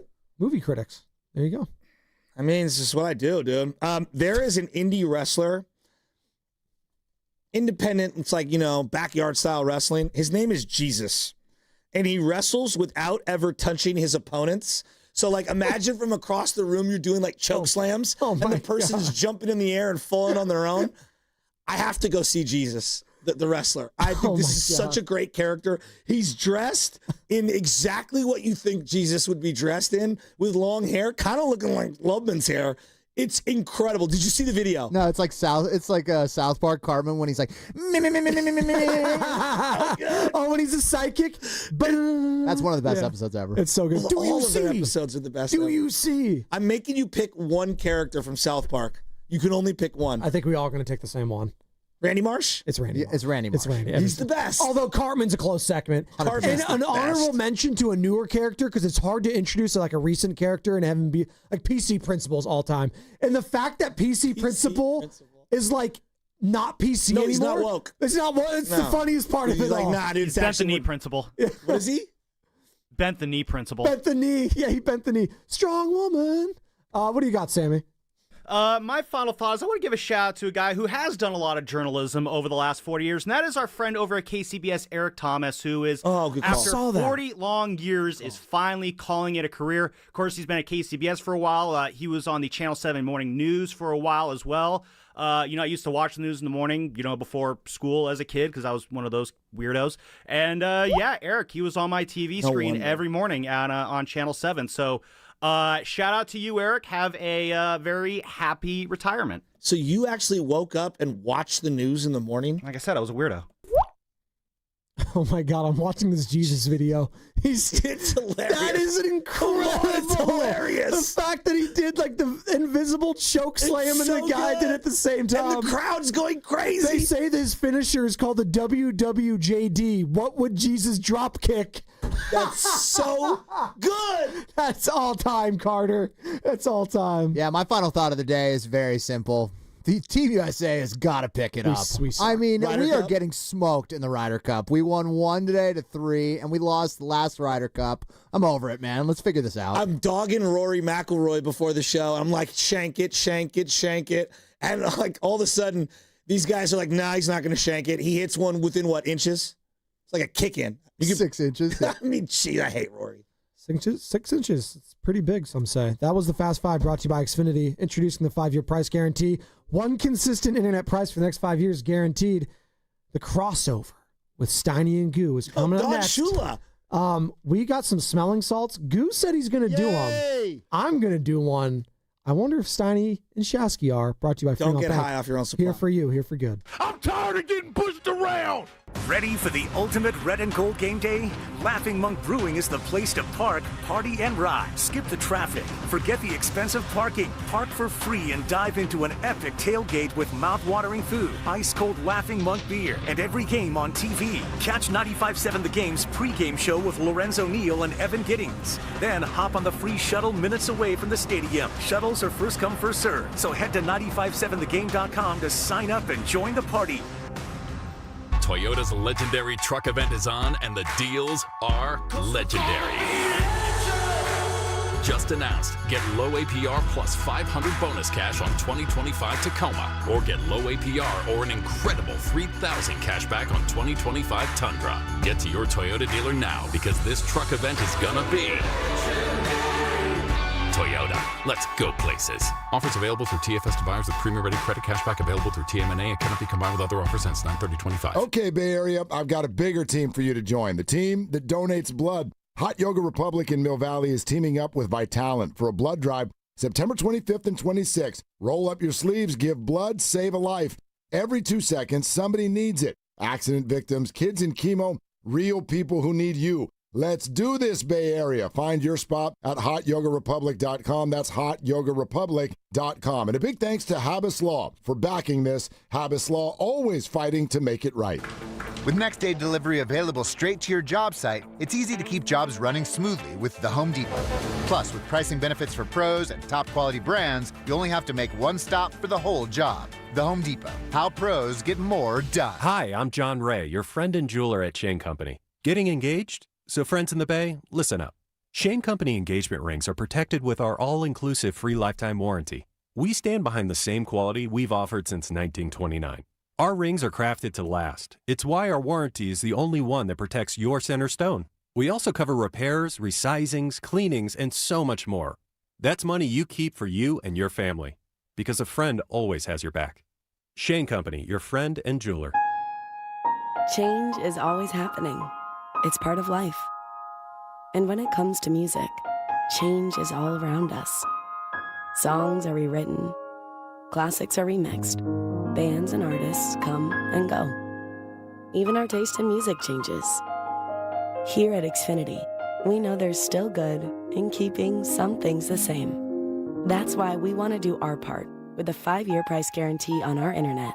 It means no matter what changes, you get 5 years of the most reliable Wi-Fi with our best equipment included for a price that stays exactly the same. Surprised? Life is full of them. One internet price, 5 years, guaranteed. Learn more at xfinity.com/deals. Restrictions apply. New residential customers only. Taxes and fees extra and subject to change. Most reliable Wi-Fi based on Open Signal Awards USA. Fixed Broadband Experience Report, August 2024. Americans pay about $5 billion to control termites and repair their damage every year. Many people underestimate exactly how much damage they do. Call Pacific Coast Termite today at 800-PACIFIC for a free home inspection. Certain restrictions apply. No tenting, though. No double bagging your food. No pet sitting. Mention KCBS and get 10% off termite treatments and a 2-year guarantee on their work. Call 800-PACIFIC. 800-PACIFIC or go to PacificCoastTermite.com. On Saturday, October 4th, Pier 39 is throwing a party right on the waterfront. Now our iconic views and bay breezes come with drinks to go. Grab a cocktail, mocktail, beer, or wine from one of our restaurants and take it with you as you explore the pier. Plus, live music, party games, sea lions. Fun for the whole family. What more could you ask for? Enjoy dancing, street performers, special deals, and that one-of-a-kind Pier 39 flavor. We're bringing the atmosphere, you bring the crew. Pier 39, Pier for the fun. Learn more at pier39.com/entertainment zone. Join Lorenzo Neal and Evan Giddings at Laughing Monk Brewing in Sunnyvale every red and gold home game this season for our special live pregame broadcast. Plus, we'll have tailgate games, prizes, great food, and drink specials. For more information, visit 957thegame.com. Hi, this is Jill Schlesinger, CBS News business analyst, certified financial planner, and the host of the Jill on Money podcast. This is the show where your money is not scary. It's a show that's all about you. It's your questions that make it possible for me to provide unconventional and entertaining insights on your money, and more importantly, on your life. Listen and follow Jill on Money on the Odyssey app or wherever you get your podcasts. Some people just know you can save money on car insurance by checking Allstate first. Like, you know, to check if they're going for it on 4th down before going to the concession stand. Yeah, give me 3 hot dogs, 2 jumbo touchdown, baby! What? Hey, buddy, you want cheese with those? Yeah, checking first is smart. No. So check Allstate first and see what you could save. You're in good hands with Allstate. Potential savings vary, including based on how you buy, subject to terms, conditions, and availability. Allstate North American Insurance Company and affiliates, Northbrook, Illinois. Transforming your land with a John Deere compact tractor is as easy as connect, latch, load, haul, spread. Cutting grass is as simple as roll, click, mow. Box blading is as effortless as hook, lock, grade. And backhoeing is as convenient as turn around, switch, dig. Because when you've got the versatility to tackle just about any job and dealer support in your own backyard, you just have to get in the seat. Find the right compact tractor for you at johndeere.com. He brings the passion. For what? I want to know now. I'm mentally invested.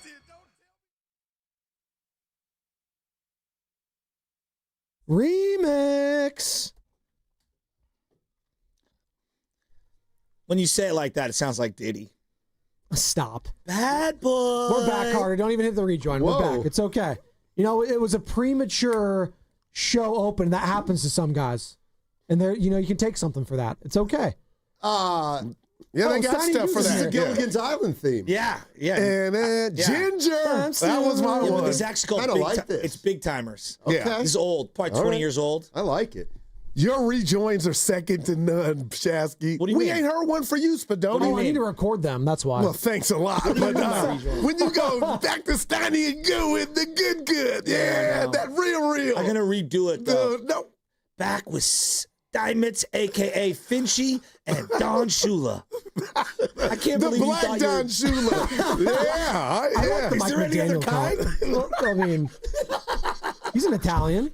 It's all right. We have respect for that. I mean, the question is, can you give yourself the coach you want, or do other people give you the coach they Well, think you Shasky are? asked me, so I said Don Shula. Yeah, I asked him, who would you put for me? I'll let him filibuster. You know what? I would give you Jerry Glanville. Oh, I like that. He tried to book him on the show a couple weeks ago. I love Jerry. By the way, it is the crossover, Steiny and Goo with Spadoni and Chasky, the morning roast, every single Friday at this time. And yeah, we were talking about like coaching comps for 95.7 The Game hosts. And I said you were Kyle Shanahan, Steiny. I said that. I would take that. Yeah, I know you would. I would absolutely take How that. about this one for Dibs? Give it to me. Dave Ball or Sean McDermott? See, that's just... I like the McDermott. As Dibs would say, that's mean-spirited. I got it. No, Actually, 13-2 on his bets. I got him as Pete Carrill, the old That is Princeton such a coach deep who was cut. a little bit diminutive, He used but to a coach genius. too, Dibs. Who? Not Pete Carroll? From Pete Princeton. Carrill, Are you the guy, really don't know? the old boy. Princeton. I shouldn't have used that. Spadoni. You guys Hey, pulling out your gone that far AARP back. cards with that one? Yeah. Okay, a couple for Willard that I heard. Give me Willard. One of them was Brandon Staley. See, Willie. No, you know who he's- Willard is to me. Willard's smarter than him. Willard's Pete Carroll. We talked about that, but Pete's too Carroll. old. Yeah, Pete's USC. I said he's more Kevin O'Connell. He's very nice. He's a nice guy. Kevin O'Connell's tall. That's a good call. That's a good one. Kevin O'Connell for Willard. Cool guy. Cliff Kingsbury?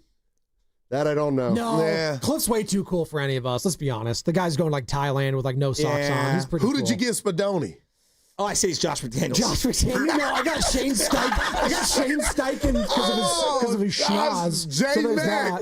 Yeah, that's fine. I'm the young guy. He had 100 jobs. No, someone said Liam Cohen for Shasky. Yeah, I don't like that one. No. Let me ask you guys this question. You're not supposed to like I don't like that one. Let me ask you guys this. I was thinking more of I would be like a Buddy Ryan. Buddy Ryan. Yeah. No, but you don't want to fight people. Well, he did on Monday. No, he only fought somebody once. Yeah, it was only once. Or like a Scott Skiles. Remember him? led the NBA in assists in one game. I'm talking about him as a coach, though. Yeah, no, I get it. Feisty. Dibs is more, confrontational. Yeah, it's all right, but that's okay. Willard Dibs, you can check him out in the other crossover. You guys got 2 crossovers today. What is the difference between us and them? Be honest with the crossover. Theirs is more exciting because the day's coming to the end. No, nothing. Butch didn't take that personal. This is the best. You literally just said it's more exciting. So yeah, because we're about to get. It's like me. I can sniff the finish line. Not to me. Hey, Butch, that's all I'm saying. This is more exciting. Oh, thank you, Steiny. Because look, I just have to dread the Willard confrontation. 2 o'clock. We've got 4 hours under our belt. We're ready to roll. Okay. And they come in. They get to come in right off the bat and say, yeah, a couple things during your guys' show. You guys are off base. Yeah. Well, he doesn't do that much anymore. 6 minutes left in the show, and you're wondering how much you should invest. But that's like Spadoni asking your current girlfriend, who's the best lover you ever had? Oh, how do I answer this? Yeah, come on. Pretty good. You're the top 5. To a girlfriend. Oh, my God. You're the best lover you ever had. I hope it's me. Spadoni set me up. It's like asking, you don't ask you don't ask the body count. Yeah, you just don't. You leave that alone. No, it's like Liar Liar, where he's like, he's lying in bed. She goes, was that the best you ever had? Had that better. Oh, no, the best line, Liar Liar. That is great. It was the best. That's my guy. And then he gets in the elevator. Hey, how's it hanging? Short shriveling to the left. Dude, it's so good. It's all time. Okay, if you had to choose Liar Liar or Me, Myself, and Irene. Ooh, that's a good one. Liar Liar. It's so funny when he has the oh God, his adopted sons. Hey, they're a quarter Italian. Dude, it's his whole character. Oh my God. Steiny's like, what are you guys talking about? Jim Carrey was just. I guess this is your guys. This is your guys' opportunity, though, Steiny and Goo, to do what Willard and Dibs do to you guys. Do you guys have any gripes about what we talked about this morning? Do you have anything that I said that you want to, confront? Try to think when I was listening this morning on the way to Bart. You were talking about Kerr and Kaminga. We had a lot of Kaminga talk today. Talking about the 3 things this weekend. Oh, yeah, the headlines. Melvin. Rank them. Melvin goes. Okay, this happens this weekend. How would you come in on Monday? Right. What takes precedent for the show? Niners beat Jaguars. Doesn't matter who the quarterback is. Bob Melvin gets fired. Or Jonathan Kaminga situation gets resolved. I think Kaminga might be the number 1 story, which is crazy after an NFL weekend. Go ahead, Steiny. I got to see what happens in the Niners game. Okay. But it's just one game. Well, that's the thing. Niners win 31-10. I think we're looking at Kaminga. Okay. Niners in a tight one, and they pull it out, and they're 4-0, and now the Rams short week, I think it'll be the Niners. Okay. Niners lose, it's going to be the Niners. I agree with that. Now, is it Mac Jones winning, too, is another angle? Or we're not going to have to worry about it. It's Brock Purdy's quarterbacking. How do you know? Oh, gosh, all the signs are there. What signs? The signs. Kyle Shanahan used the word should. It's over. No, he said... Joe.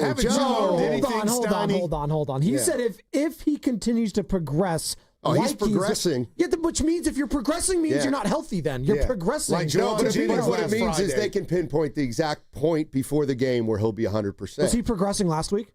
Oh, yeah. Was he trending to starting last week? No. Why? What's different? He's still limited in practice. Time. The extra week. And if you were so sure, Steiny, they would already say he's starting. Okay. I played a little cat and mouse. Yeah, okay. It's just cat and mouse. That's okay, all. so you think that he is, I'm not a betting man. You think that he is starting? Yeah, I grew up. My dad worked at an off-track betting place, so I would bet sometimes on the ponies. How do you avoid it? The original we have a OTB. burrito bet. That's fine, but I don't know about this one. It's like health based. I don't know. What if he stubs his toe on a Lego at home? I don't know, Steiny. That could be it. You seem to want to bet. What were you? I think Purdy's gonna play. Are you confident in him? In him? This week, like no rust, no nothing? Yeah, he's fine. You got to get him out there before the Rams game. No, see, I disagree. Look how this dude. I disagree. I think you bring him back for the Rams game. Like, this is your franchise quarterback, Rusty, Steiny. 3 weeks out. Ooh, yeesh. So the Rams are going to be clicking on all cylinders, and here comes a Rusty Brock. You want him coming back and then immediately playing 4 days later? Oh, yeah. On a toe injury? I think so. What better gauge to get on a guy? You're so full of right now, the way you're speaking. I'm just telling you, I think he's going to start something. He's got the birthday glow. You're literally... and the Harry Carey specs. He's got the birthday glow. Those are not the Harry Carey. We're burying the lead. Oh, you all right, Spadoni. Nah, dog, Bump give me it. 50. Louder. Give me Louder. the 50. Hold on, Give me this the one 50. No, this is the weakest one. Happy birthday to ya. Happy birthday 45 to years ya. old? Go, Happy go, Steiny. It's your birthday. We're going to party like it's your birthday. 61? Hey. Shut up, Spadoni. Why are we so offended by Spadonian age? ages, man. Whatever your number is, Roger Maris. Did you hear him yesterday with Mia O'Brien? Oh. Just like tripling down on the age. I go, dude, just back off it. Wow. I didn't hear the interview. I was looking at some of the comments, and they were mentioning that Spadoni was a little bit dehydrated. Oh, wow. He was a little bit thirsty. Spadoni, I can't even see He was anyone. trying to hydrate. I can't even see anyone on this because I have like YouTube disabled, so I couldn't even see who I'm Look talking at my to. man. She's good. The Italian stallion. Command is the word. Well, we're going to play some of her just because nobody knows anything about the Jaguars. At all. So we'll play a little of her to give you some info on that. Well, we do know that they like to sign steal. Did you see that? That's a big legal. Yeah, I don't know. Why did Saul have to bring it up, though? He's clearly has a problem about it. I know nothing about it. I just saw a headline that said, Saleh says Jaguars steal legal. Like legally. Yeah, but why bring it up? Well, I don't even know what it is. What happened? You want to listen? Yeah, Here you go. Robert Saleh yesterday.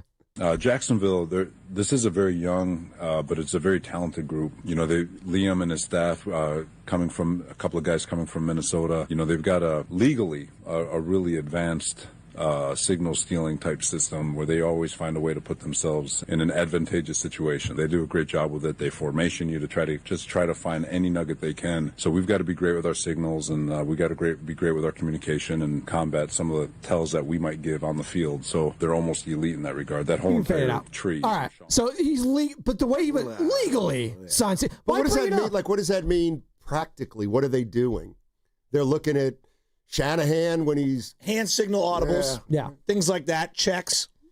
And he said it's not only Liam Cohen, but it's that entire tree. The Rams do it with Sean McVay and Kevin O'Connell with the Vikings. You'll see, like Fred Warner, for example, before the ball is snapped, he'll come up to the line, and again, I'm probably mixing up lots of things. Someone who's more educated would know, but he'll hit the X's. Sometimes he'll kill, which means maybe they were going to do one thing and now they're going to do another. Now, that's typically done by Shanahan quarterbacks. They have two plays. They have the run and the pass play. Kill gets them out of one play and into the other. So, I don't know. There's a lot of different hand signals that the defense uses. Let me take a stab at the big three. Melvin first. Him getting fired, because that is totality. That could be the final. It could be over for Bob Melvin and the Giants and Buster Lickenford, first manager in this regime. Kaminga, wake me up. I don't know why. I'm selfishly, I just want him on the Warriors this year, and I think that's what's going to happen. So there really is no drama. Miss me with the Kings. They've revisited it. He ain't going nowhere. So the Niners, there's like what? After there'll be 13 more of these games, and we'll get into it. They'll be undefeated. But, man, and we got into it yesterday, and Steiny took an L. He thinks he won. The Giants are better than what we've seen, and for too much of this season, I don't know, has been the mantra from the manager to the players. It is time to go, because when they got hot, that's what it was supposed to look like, and then it evaporated. And now this weekend, I got to watch Reds baseball. I'm watching all of it come down to the wires. Then stop it. No, a lot better. Hey, and Butch, real quick, I said they're wasting Webb. I said the Giants are wasting his He's not a good prime. enough player to put in that category. Hunter Green, he said he would take Hunter Green over Webb. would. I mean, Logan Webb's been a model of consistency. I don't know what you're talking about. He's a good, solid pitcher. He's an ace. Great number 2. He's an ace. He's an ideal 2. He's an ace. Butch, help me. He's an I ace. tend to think he's a great number 2. He's your number 1. And he leads but that doesn't make you an ace. And that's one of the reasons. That doesn't make you an ace. One of the reasons. He leads the league every single season in innings pitched. Guys, he is a model of consistency. I know. And does it at a high You know level. what? And Wilbur Wood did that too for the White Sox. He was 20 and 20 one year. But what are we saying? He was. What meat did Webb leave on the bone? Final month of the season. Oh, no, he's tired. Him and Robbie Ray had doubt, multiple opportunities to stop the bleeding. Okay. And he got touched up early, though he battled and stayed in the game What about longer. the last few years at the end? We've never seen him get tired like this, but for you and Steiny or anybody to say a guy who is your one, even to say he's really not your prototypical one, I think that's unfair. Well, no. The I disagree. dude's resume is incredible. How many max players in the NBA are there right now? What? A 10 lot. to No. How many? There's like probably 40 because of look at all the way the contracts are structured. But how many true max players are there in the league? Guys that no matter what you pay them, you're actually underpaying them. So just because you're a max, like De'Aaron Fox was a max player, he's not a real max player. Just because you're the number one in a rotation, to me, does not make you an ace. I hold ace to a higher threshold. But Webb will be in the Hall of Fame. He's on. Wouldn't you say he's on his way? Whoa. Logan Webb will be in the Hall of Fame. I think he's on the track right now. I don't know about that. Boy. I don't have that one. I don't even go that far. I don't know about I went there.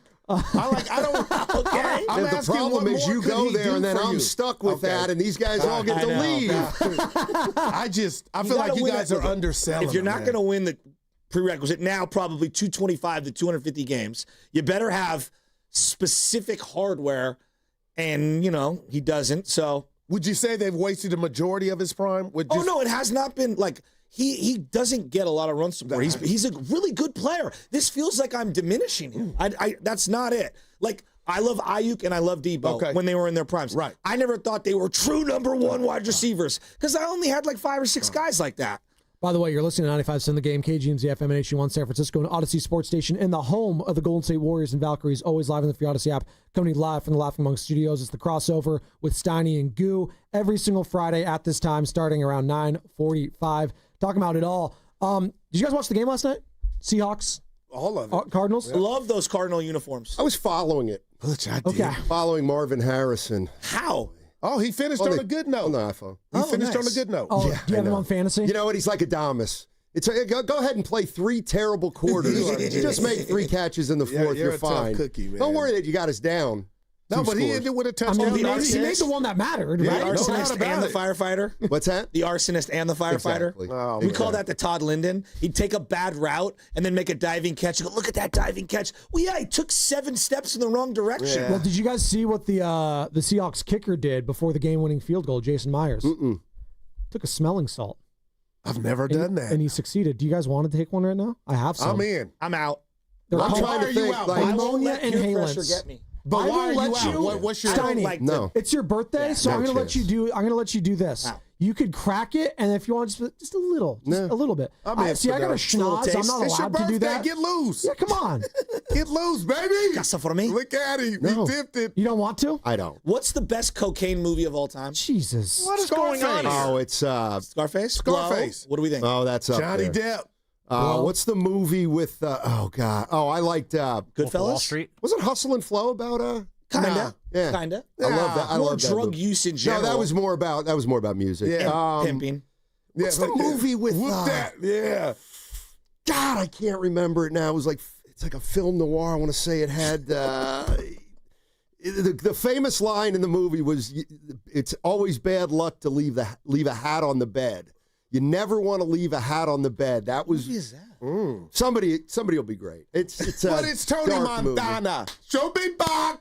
Oh my gosh. Another you're Quaalude, right. she loved me in the morning. Yeah, that's the best. The best part of that movie Drugstore Cowboy? Is when he talked Yes, to Frank. drugstore cowboy. I don't think I've seen that. It's a good Matt, movie. Matt Dillon. Yeah, look at that's that. who I've it seen was. Cocaine Cowboys. I have too. Classic. Yeah, that's a Okay, great call. so hold Cocaine on. Bear? Shasky's not taking it. Yeah. I heard that was a good movie, actually. So you're not taking these. Goo. I'm You want in. You want to do it Yeah, right now? I've never done one. You want to do it right now? Yeah. All right, so I guess you crush it and then you inhale it. So here's one.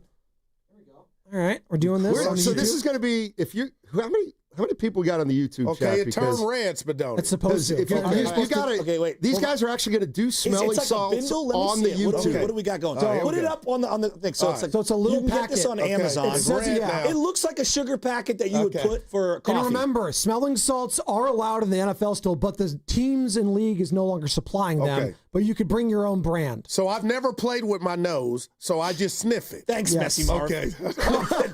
Thanks. It says crush. It says crush once. Rappers, though. Crush once, use and discard. Crush once. There we go, right there. Hey, someone get Nick Bosa on that too. All right. So you opened crushed it. It's red. No. You don't open it. You just leave it like this. Oh. Do you want to? Oh my God. Oh. You good? No, that. You didn't even put that close. Yeah, I know. All right, I'm about to go, Spadoni. I don't know if I want to do it, but I said I'm going to do it. When do we go to the cafeteria? I'm going to do it. I know you're going to do it. Yeah, just do I it. know you're going to do it. Peer pressure. Guru is sniffing some salts. It smelled like ammonia. I'm all right. Like when your mom. I don't know about that sniff. You know what I can tell? I can tell that you worked as a normal human being like me and poured a bunch of bleach on the floor and mopped. Yeah, I totally get it. Yeah, because we're putting premium fuel in the Ferrari that is the schnoz right now, dude. Oh my God. I'm okay, Spadoni. I'm shocked. No, you didn't take a deep enough inhale. No, I just did That's it again. why. I did 2 hits. Break another one. If your eyes don't water, I guess. I'm good. This is like when you mop. I think it's the tolerance. So you guys don't want to? You saw his reaction. See, it's fine. You guys don't want to do it real quick? I'm good. No. Steiny, it's your birthday. Come on, Steiny. I'll be doing Come plenty on. of other stuff later. Come on. Fentanyl? Yeah. You know what? Your kids would be proud of you how you're resisting peer pressure right now. I can't bend in half. Spadoni, like he that. really wants to do it. Ask a couple more times. Steiny, this birthday. This one's been exposed a little bit. You can get a little whiff. I show No? speed That's all is. good, bro. This is why we're brothers. Okay, what? Okay. All last night I Googled I didn't even know this dude. Okay, I tell him. casually knew who he was. Then he came to the Bay Area. It's a phenomenon. He did a flip it In-N-Out burger. He flipped off the Golden Gate Bridge. A YouTuber. Just a guy that's got famous and came to the Bay. Out of his and mind. the world catered to him. Yes. What is it? I show speed. I show speed. So yeah. what was it? What did he used to? I don't. He's a Twitch streamer of some sort. You can get famous now for nothing. It's as easier now than it's ever been. It's a personality. I'm not hating. So what can that do? Sit in front of this computer and have a marathon. They entertain. And Draymond Green It's shows what up. we do Kim Kardashian. It's what we do every single day, from 6 to 10, from 10 to 2, whatever. Yeah, but I have FCC regulations. Correct, you do. But these guys are on YouTube. They also they can't cuss as much if they want to get more views and more ads and more But other Odyssey stuff. puts us on. These guys how did they get the fame? They don't have anybody backing them. Because It's they're Okay. They're streaming and gaming. It's Yeah. crazy. Who is he? I don't know. There's another thing I don't understand about young people. All the kids, I'm talking young kids, 6'7". Does anyone explain to me what 6'7" is?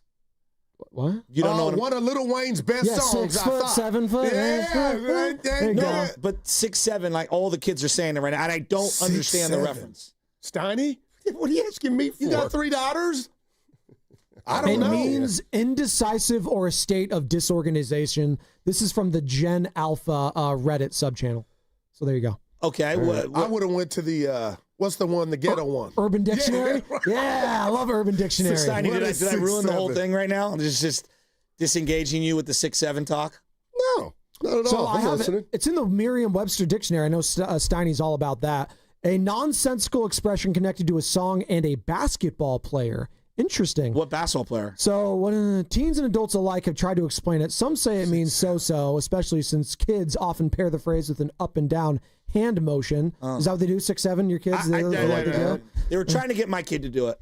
And I was like, Wow. because I didn't know what it meant. So it's a phenom right now. I guess. What world are we in? I have no idea. I like the movie Seven with Brad Pitt. Great movie. With, What's in the box? What's in the box? That was a good call. What's in the box for you guys? What's going on your show? What are we doing? Singing happy birthday to Steiny. Yep. Curry calling in? Wait, is Bob Myers going to call in? No. Curry called in last year this time. No, we don't. That was different. I made some calls, but you don't What's know what's wrong? in Are you store. okay? Why? Like seriously, why? Because why does my birthday get put out there, but because you're you. Nobody else. Like it was on my calendar. Well, Dibs used to be a holiday here, man. That were Dibs' birthday. I get sad at my birthday every year. I do because I'm being real. Like getting old, you start feeling how old you are, and like I almost want to be alone, do a little golfing. It's usually around Thanksgiving time. My wife always makes this big deal about what, and she means well. I want to say that to be clear, but like I don't know why I get a little sad around my birthday. Well, let me tell you this, and I'm not being that real. I don't want to like have fun. I'm not a preacher. I just want to be with family.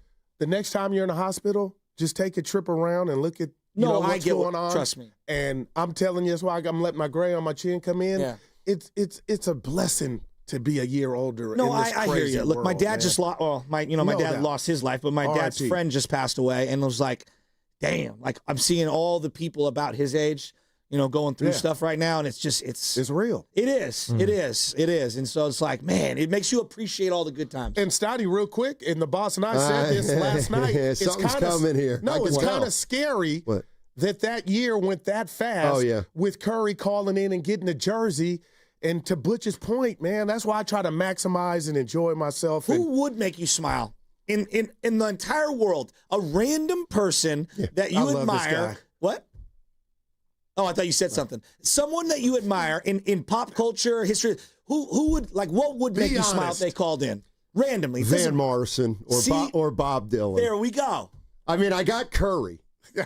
I like the you four. Would tell Bob, the four. You suck in Larry Bird. What about John Fogerty? Larry Bird. Like my top 4 most influential people that have impacted in my life. Yeah, would be Curry, Bird.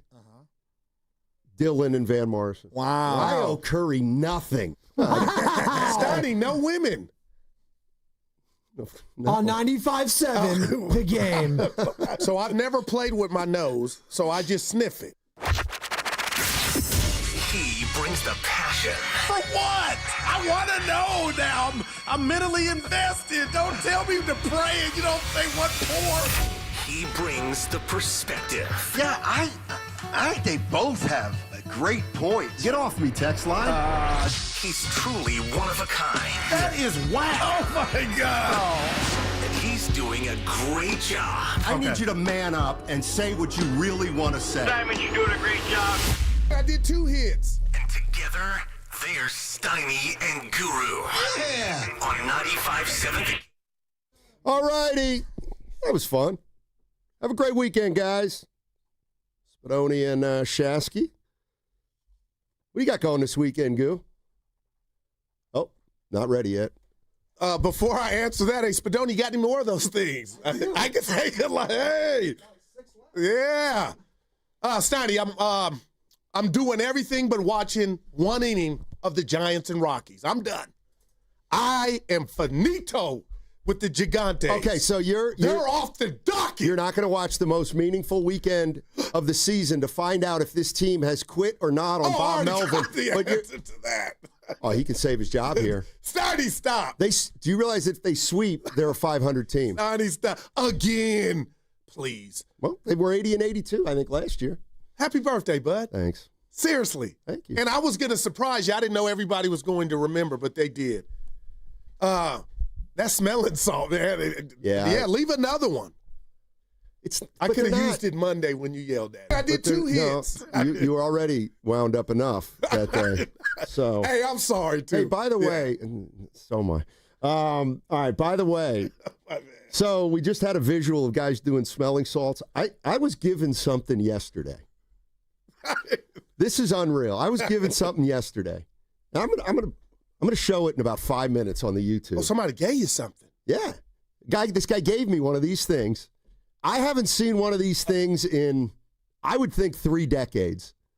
But when I was given it and I started looking at it, I was like, this is unbelievable.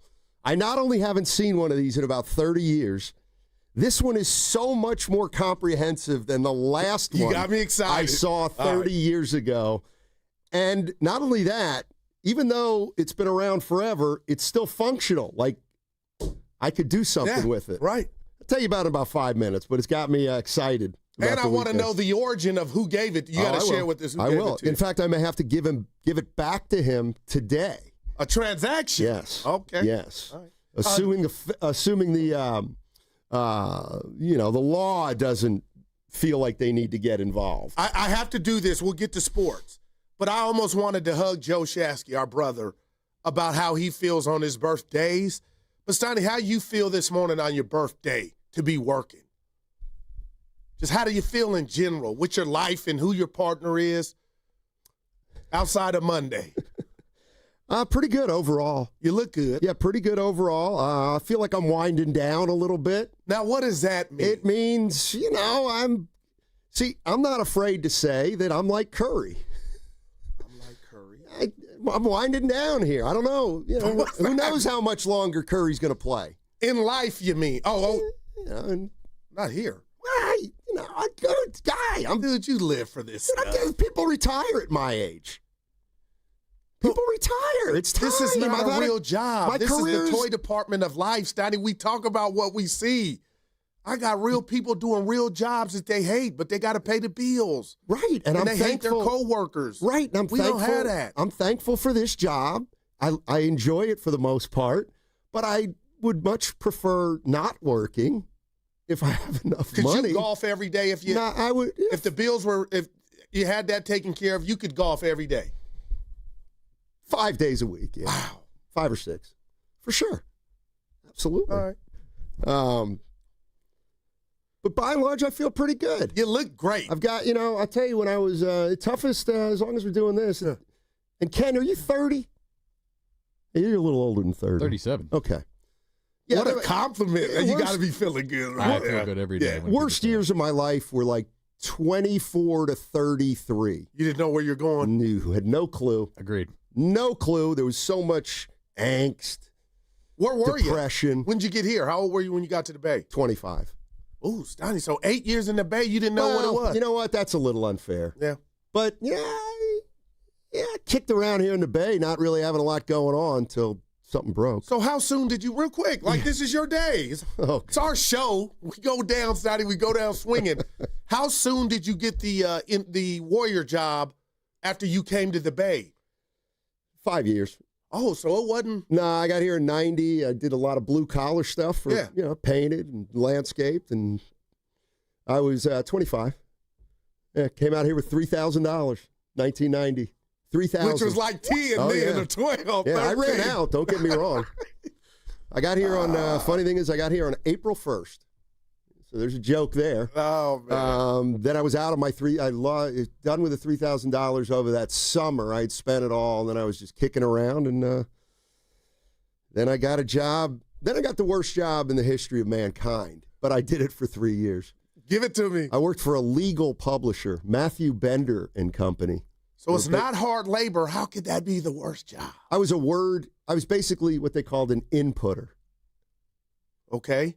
All I did was type into a computer. Ooh. Yeah, it was awful. Word processor, essentially. We called it inputting because the project at the time was they were converting all their legal books into online. Wow, so man. I would just be sitting there Boring. hours.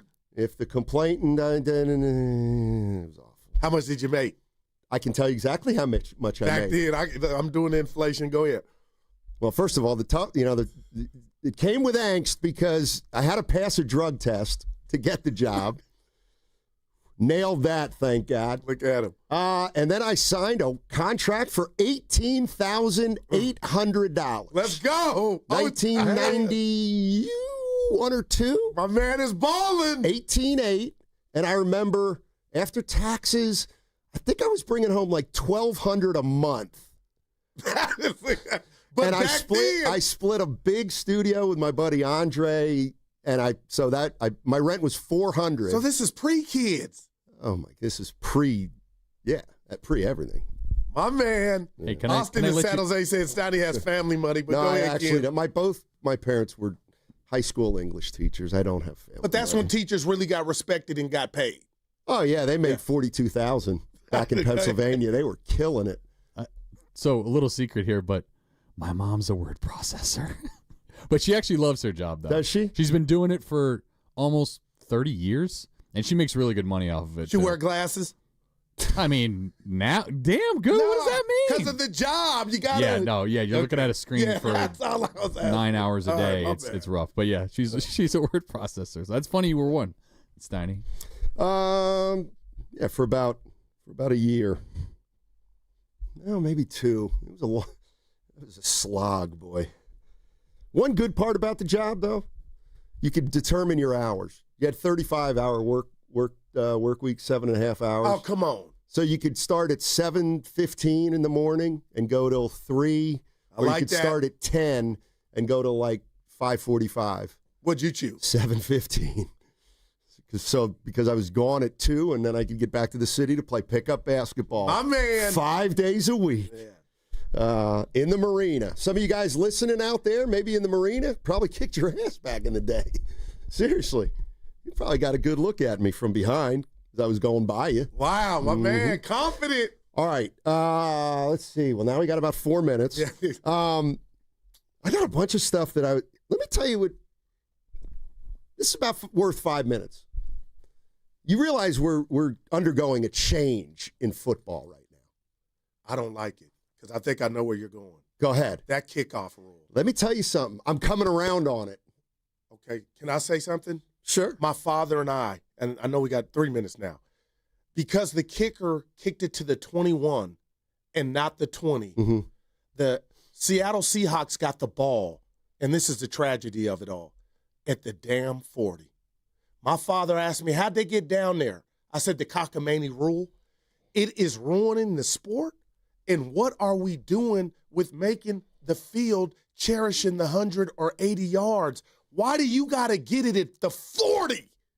That was, Steiny, I went off on social media yesterday, and I had everybody backing me. Okay. Why Fair. are you coming around? You may not. Well, because the rule's going to be the rule. But it can be changed or done away with if it it's messing it up, man. Well, what I'm saying is that's the point. If this thing is going to be the way it's going to be, kickers are going to need a new skill set. Oh, no. The Patriots and the Rams have employed this kind of squib job where they've got kickers who can kick the ball low, not like a true squib where they're hitting it on the ground, but they're kicking off and it goes about 10 feet to 15 feet above the ground, and they're able to land it between the 20 and the goal line, and it forces the receiving team to pick up a moving ball after it hits the ground. And the Patriots, for example, opposing teams are starting at the 21 so far for the Patriots. Against the Patriots. And if you watch the Rams-Eagles game, too, the Rams did a great job of kicking this ball into an area in the 20 that the guy can't catch it in the air, so he's got to let it bounce, gives the team time. He doesn't handle it cleanly. Now they got a little trouble. And I'm starting to think this thing is so important that I think kickers are going to need to have this skill if this thing continues like it continues. But that's the outlier, though, the anomaly. I like hearing that. You're not going to be how many guys got kickers like the Patriots? That's my point. You're going to have to start what I'm drafting. watching is affected. It's affecting what I'm watching. You're going pleasure. to have to start drafting kickers who can not only hit 50-yarders, but they can kick off this way, especially if you're getting up, like if you're gaining 10 yards. Understand. But until we get there, yesterday was marred by a guy missing the spot by 1 yard, and they got the ball. Steiny, the 40 is damn near the 50. Well, then that's the one mistake you cannot make. You cannot kick the ball short of the 20. If I wanted to watch soccer, I would turn on soccer. Yeah. I want to watch a team drive down and get in field goal range. Yeah. Yeah. Where'd you get that nugget about the Patriots? Because that's big. Research. Starting at the 20th. Research. The 20th. You ever done that? We got in our fight Monday, Steiny. Why would on your birthday? Why would you do that to me? Because I know I was really today. upset, man. When? I was really yesterday when Seattle got that ball at the 40. Like that cut me. I mean, it's happened all. I don't like it. I don't like the new rule either. But it looks like there's a way around it. Why are you placing more importance on the kickoff? We got the field goal. Why do we need this? when you're condensing the field and awarding the off, you're making it easier for the offense to get the ball in score position. I don't like that. I know you don't. And you didn't either. I don't. I'm just saying there's a way to combat it. There might be a way to combat it. Kickers getting picked in the number one now. All right. in the draft. Let's start out this way. This Sunday, we're going back to Laughing Monk Brewing in Sunnyvale for the kickoff show. Great food, great drinks, great games in the parking lot, and a free shuttle back and forth to the stadium. That's right. It's free. So here's what's going on. The show starts at 10 a.m. on Sunday. Evan Giddings, Lorenzo Neal, all the early games are going to be on for you to watch. And if you're going to the game, you can jump on their free shuttle to and from Levi Stadium. The first one sold out, and the great people at Laughing Monk have arranged bus number 2. That's right, parking at Laughing Monk for free. Join the party, then take the shuttle back and forth to the game. All you got to do is sign up, and to do so, reserve a spot at 957thegame.com. Click on the kickoff show graphic, and then click on the Eventbrite link and sign up. So we'll be down there on Sunday. Free shuttle from the Laughing Monk to and from the game. What's coming up on the game is brought to you by Fremont Bank, here for you, here for good. That segment also brought to you by Moderna. Now available and easy to find near you. To learn more, visit mnextbike.com. That's mnexspike.com. Now it's time for the closer of the week. Presented by LiftMaster and RNS Doors. Turn your garage into the envy of the neighborhood. Visit rnsdoors.com. This week's closer comes from Vinay from San Jose. One of the best professional services I have seen. Victor identified the problem and replaced the nylon gear in the opener within minutes. He also fixed the squeaking noise of our garage door. Highly recommend for any garage repair. Recently, my garage door opener was not working. I was in need of a closer. I was put in touch with RNS Doors, and they hooked me up with a brand new garage door opener from LiftMaster. With LiftMaster's MyQ connectivity, my garage door opener can be controlled right from my smartphone. You'll know when a door or gate has been left open and can close it with a tap, no matter where I am. Be one of the first 10 callers and receive 20% off a LiftMaster garage door opener. Call 1-800-FIX-A-DOOR. That's 800-FIX-A-DOOR. Or visit rsdoors.com. R&S Doors. Look for the red truck. When you own your own business, you need to keep things moving. Need to book a last-minute flight? Earn a $300 travel credit to cover that. Need to take a meeting before takeoff? Do it from the comfort of the Chase Sapphire Lounge by the club. Need to catch your breath before you board? Done. With $2,500 in annual value, the new Chase Sapphire Reserve for Business is the card that gives back all you put in. Visit chase.com/reserve business to learn more. Cards issued by JPMorgan Chase Bank, N.A. member FDIC, subject to credit approval. Terms apply. You're on the list for Macy's Fall VIP Sale. That means you're invited to save big on this season's top designer looks at prices you'll love. Like an extra 30% off Calvin Klein, Steve Madden, Hugo Boss, and more. Plus, get 15% off beauty and fragrance from Estee Lauder, Lancome, and so many others. This only happens a few times a year. Don't miss the Fall VIP Sale. Today, only at Macy's. Savings off regular and already reduced prices. Exclusions apply. You hear that? That's the sound of your business losing money. Legacy phone systems weren't built for today's teams. Quo, formerly OpenPhone, gives your business a smarter way to stay connected. Quo lets you manage calls, texts, voicemail, and contacts all in one place so that you can deliver a seamless customer experience from ring to... Need to take calls on the go? Quo automatically transcribes, summarizes, and highlights next steps from every call, so you never miss a detail. Need insight into what closes a sale? With Quo's AI call tags, you can instantly spot key topics like objections or pricing questions and use those insights to level up every customer interaction. And yes, you can bring your existing number with you for free. Keep your team in sync and your customers happy with Quo. Quo. No missed calls, no missed customers. Try Quo for free at quo.com/sports and get 20% off your first 6 months. That's quo.com/sports. QUO.com/sports. Since I've been in recovery, I could write a novel. of the good things that happened to me. I finished college. I've held great jobs. It's never too late to recover from addiction. I am living proof that recovery is possible. Get treatment. It works. To learn more, visit livingproofsf.org. Hey, it's Evan Giddings, and I want you to join me and Mark Grandy at Friedman's Appliance in Pleasant Hill on Saturday, September 27th from 12 to 3 p.m. for their fall clearance sales event and take advantage of one-of-a-kind opportunities. Now is the best time to save on new appliances for your home. Oh, could this vintage store be any cuter? Right? And the best part? They accept Discover. Accept Discover? In a little place like this? I don't think so, Jennifer. Oh, yeah, huh? Discover's accepted where I like to shop. Come on, baby, get with the times. Right, so we shouldn't get the parachute pants? These are making a comeback. I think. Discover is accepted at 99% of places that take credit cards nationwide. Based on the February 2025 Nielsen report. Your cold is coming. Your cold is coming. When you feel a cold coming, shorten it with Zicam, the #1 cold shortening brand. Oh, no, not before my big trip. The big trip you've been planning is coming up, and so is your cold. But Zicam can shorten your cold and get you back to planning sooner. Thanks, Revere. We really should keep Zicam in the house. Shorten your cold with Zicam. Take it from America's most revered messenger. Shorten your cold at the first sign with cold shortening products from Zicam, the #1 cold shortening brand. Available in stores or see where to buy at Zicam.com. Finding great candidates to hire can be like, well, trying to find a needle in a haystack. Sure, you can post your job to some job board, but then all you can do is hope the right person comes along, which is why you should try ZipRecruiter for free at ZipRecruiter.com/free. ZipRecruiter doesn't depend on candidates finding you. Its powerful technology identifies people with the right experience and actively invites them to apply to your job. You get qualified candidates fast. So while other companies might deliver a lot of hay, ZipRecruiter finds you what you're looking for. The needle in the haystack.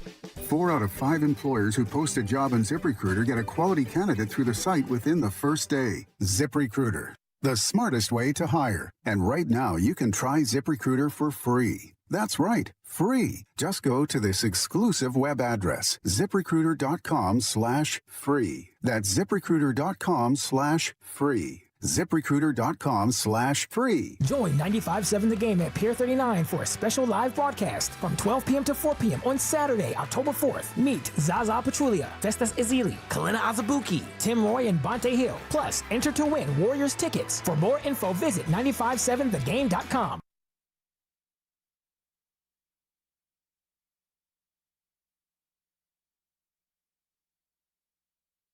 Don't forget who you are, bud.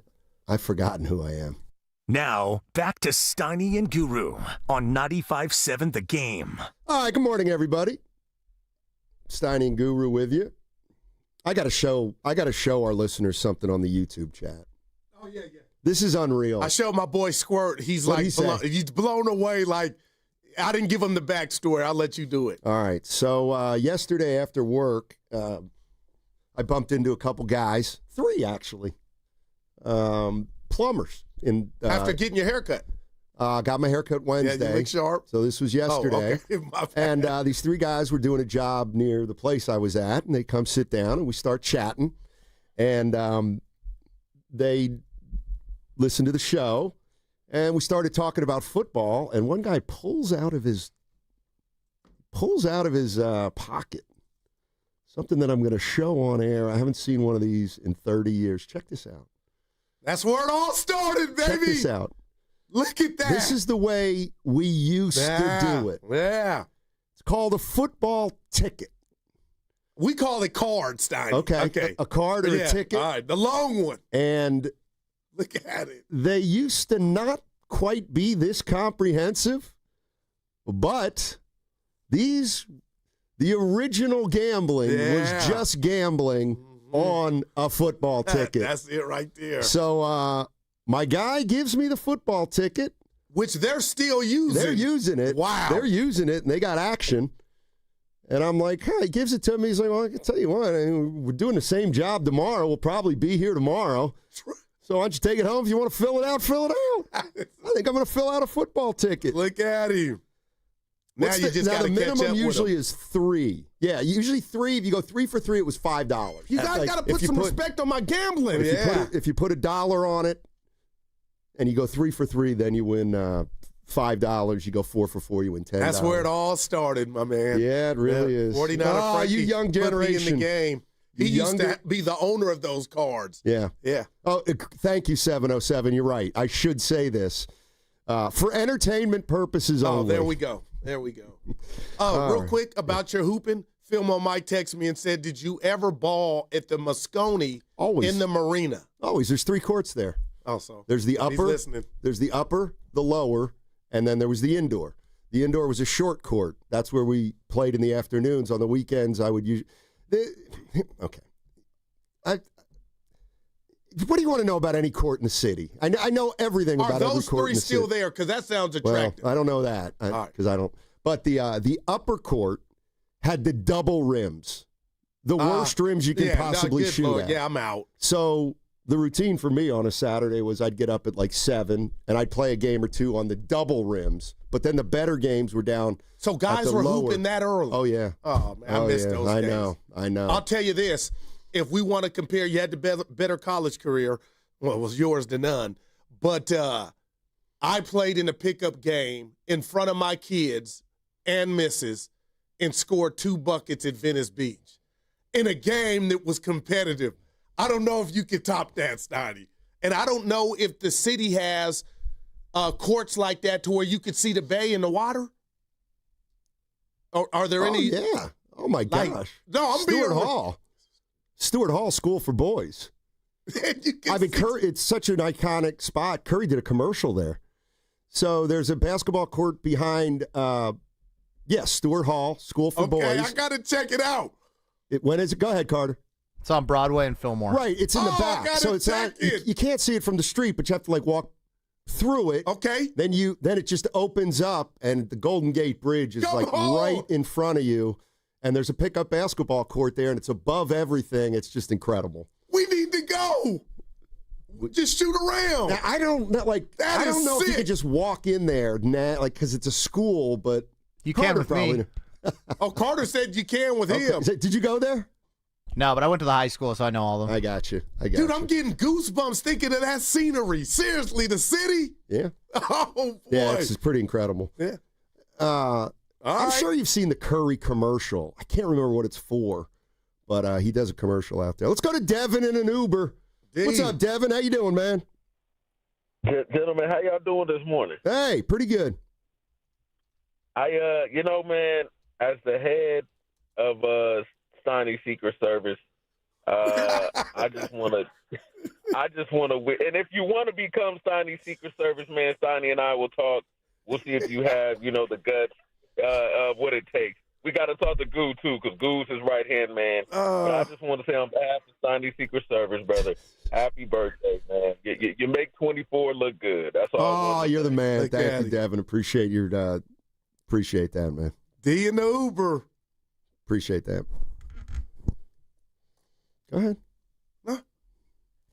It's your birthday. I'm not going to be Westbrook. I'm not going to interrupt. Maybe what I'd like for my birthday is for you to carry the show, me to chill out. Well, I'll tell you what I'll do. And Steiny, we keep it real. We're family, man. I do owe you an apology Monday. I went back. I don't want to do that. But why wouldn't I let it go? I kept going. I'm sorry, too. We went to a break. That's the bail. I went to the corner and came back. My son got at me. He was like, yo, it's your birthday. I'm sorry, man, for Monday. I'm going to just leave that to you. I'm sorry, too. Oh, God, I can't even get through this damn show. Where's the smelling salt? I need one more. All right, Telmo. Telmo heard us talking about the kickoff and wants to jump in. What's up, Telmo? How you doing? What's up, fellas? It's been a while, but just been listening to the show and decided to call in. First of all, Steiny, happy birthday. Thank you, man. I love birthdays because in the world of being an adult and having responsibilities and schedules, it's always a good excuse to get together with loved ones and friends and do something fun. But the thing about the 30-year-old thing, I thought you were going to say a roach clip. I haven't seen one of those in about 30 years. Wow. That's pretty good. All right, Telmo. And not what he was thinking, gambling. The roach clip. No. You ever use one of those? No. Okay. No. It's legal now. Not that I remember. I don't know. Oh, he's driving back from Diego, Evan. He'll be back Monday. No, he'll be back tomorrow. Oh, yeah, you're right. Yeah. Well, he's driving back. And we missed a boat. The best cocaine movie is Boogie Nights. I didn't like that movie. I loved it. I didn't like that movie. He was the man. That didn't do it for me. Hey, Kenny, he was the man. Mark Wahlberg was the man. Would you say that's a movie about cocaine or that whole era. something It's about else? the industry, I thought. That whole era. What about Saturday Night Live with Travolta? Blow was a part of Saturday Night Fever? society. Yeah, thank you. Yeah, Saturday Night Saturday Fever. Night Live with Belushi, too, probably. Yeah, they were doing the cocaine. Belushi had a little issue. Jim Mole, Super Chat, our good friend. He's in Vegas right now. He says, happy birthday to one of my buddies. Still in Vegas, so have one for me later, fellas. Jim, you're killing me because I was going to get you a few because you did a favor for me. Speaking of which, did he come through? Yeah, he came through. That dude is a... And speaking of which, he's got our great friend Jim. I don't want to count his pockets, but I'm going to count his frequent flyer miles. Our boy travels. Yeah, he got 4 tickets for Marcy and her That is daughter. just awesome. Yeah. Thanks, Too Jim. bad she couldn't come in and talk about it. Well, it's a Friday, and we, as you notice, we're heavy on football. I mean, boom! we can't bring Marcy in here and talk about non-sports. The D-line. Could you imagine? Doubt about it. Boy, oh, man. where would she fit? Oh, boy. All right, so we'll get into the Niners on the other side, I promise. Who's going to play, who's not going to play. The Jacksonville Jaguars in town, Levi Stadium on Sunday. And they go to 4-0 with a short week ahead against the L.A. Rams. So big weekend for the Niners. They get off to a 4-0 start. They'll be sitting pretty. There's no doubt about that. Who's going to quarterback? Purdy? Mac Jones? I think it's Purdy. I do. I just think you're it's strong Purdy. in your convictions, but the way this Niner thing is going, wake me up Sunday morning and tell me who's starting because I can believe nothing else. I was listening to Willard and Dibs yesterday on the way home, Steiny, and we could get to it on the other side. But the way this team is injured, there's no way in hell, and I've heard it different places too, this can be a trap game. This can't, I mean, the Niners are not whole. It can't be a trap game. Yeah, but they're favored at home. That's the definition of a trap game. Mm-hmm. All right, 888-957-9570 is the number. Gonna have a fun show today. It's a payday Friday. It's all you need to know. Dub Nation, by the way, preseason right around the corner. Media Day's on Monday, ladies and gentlemen. And 95.7 The Game is going to tip things off in style next Saturday, October 4th from Pier 39. It's going to be a Warriors preseason special with Goo and Evan Giddings. Live appearances from Warrior favorites Festus Ezeli, Zaza Pachulia, Kalena Azubuike's going to be there, Timmy Roy, and Bonte Hill's also going to be there. You're also going to have a chance to win tickets to the first preseason game, which is the following night against the Lakers, and Jake LaRavia, as Joe Spinoni would say, and also LeBron James. And if that's not enough, like I said, Evan Giddings and Guru, they're going to be live 12 to 4 doing their show, so come by and say hello, Pier 39. It's hoops, it's hype, and the season is almost here. And 95.7 The Game, ladies and gents, it is your home for Warrior basketball. That segment was also sponsored by Safeway. Head to Safeway this week for this amazing deal and more for members. Pepsi, 7-Up, Polar Seltzer, or Pure Leaf Tea, various sizes and varieties. Buy 2, get 2 free. When you buy 4 with digital coupon, plus CRV, limit 2 free items. Visit Safeway.com for more details. See you in the aisles. Tron Ares has arrived. Hostiles. Repeat, we have hostiles. Mayday. Oh my God, there's hundreds of them. On October 10th, We came here from the digital world. the war for our world begins. What in God's name is that? In IMAX. This is the end to this world. No, it's not. But I can help you. Tron Ares, rated PG-13, may be inappropriate for children under 13. Only in theaters October 10th. Get tickets now. Okay, Bay Area, I've got a bigger team for you to join. The team that donates blood. Hot Yoga Republic in Mill Valley is teaming up with Vitalent for a blood drive September 25th and 26th. Roll up your sleeves, give blood, save a life. Every 2 seconds, somebody needs it. Accident victims, kids in chemo, real people who need you. Let's do this, Bay Area. Find your spot at hotyogarepublic.com. That's hotyogarepublic.com. And a big thanks to Habas Law for backing this. Habas Law, always fighting to make it right. Are you ready to finally make that dream a reality? Maybe it's updating your kitchen, paying down high-interest credit cards, or covering tuition. Your home is more than where you live. It's also your most powerful asset. At Unlock, we make it simple to turn equity into options. With a home equity agreement, you can access cash today without taking on new debt or monthly payments. Imagine the freedom to invest in your home, reduce financial stress, or finally start that big project you've been putting off. It's your home. It's your future. Unlock it today. Visit unlock.com to learn more about a home equity agreement. That's unlock.com to learn more. Terms and conditions apply. Not all homeowners will qualify. Not available in all states. After portrayal, home equity agreements are offered by Unlock Home Equity Solutions, Inc. In certain states, NMLS number 2657081. Visit www.consumeraccess.org for more info. On Saturday, October 4th, Pier 39 is throwing a party right on the waterfront. Now our iconic views and bay breezes come with drinks to go. Grab a cocktail, mocktail, beer, or wine from one of our restaurants and take it with you as you explore the pier. Plus, live music, party games, sea lions. Fun for the whole family. What more could you ask for? Enjoy dancing, street performers, special deals, and that one-of-a-kind Pier 39 flavor. We're bringing the atmosphere, you bring the crew. Pier 39, Pier for the fun. Learn more at pier39.com/entertainment zone. Attention, have you racked up $10,000 or more in credit card debt? Are you barely getting by making minimum payments? With credit card debt reaching all-time highs, National Debt Relief is notifying consumers about significant debt relief options currently being made available to help those with overwhelming credit card debt. These options may reduce a large portion of credit card debt for those who qualify. You don't need to declare bankruptcy or take out a consolidation loan, and you may only have to pay back a fraction of what you owe, even if you have bad credit. National Debt Relief has already reduced the credit card debt for more than 550,000 consumers, so don't wait. If you owe $10,000, $20,000, or even $100,000 in credit card debt, you can now take advantage of this financial debt relief as the cost of living continues to skyrocket. To check what debt reduction you may qualify for, call 800-894-7722. That's 800-894-7722.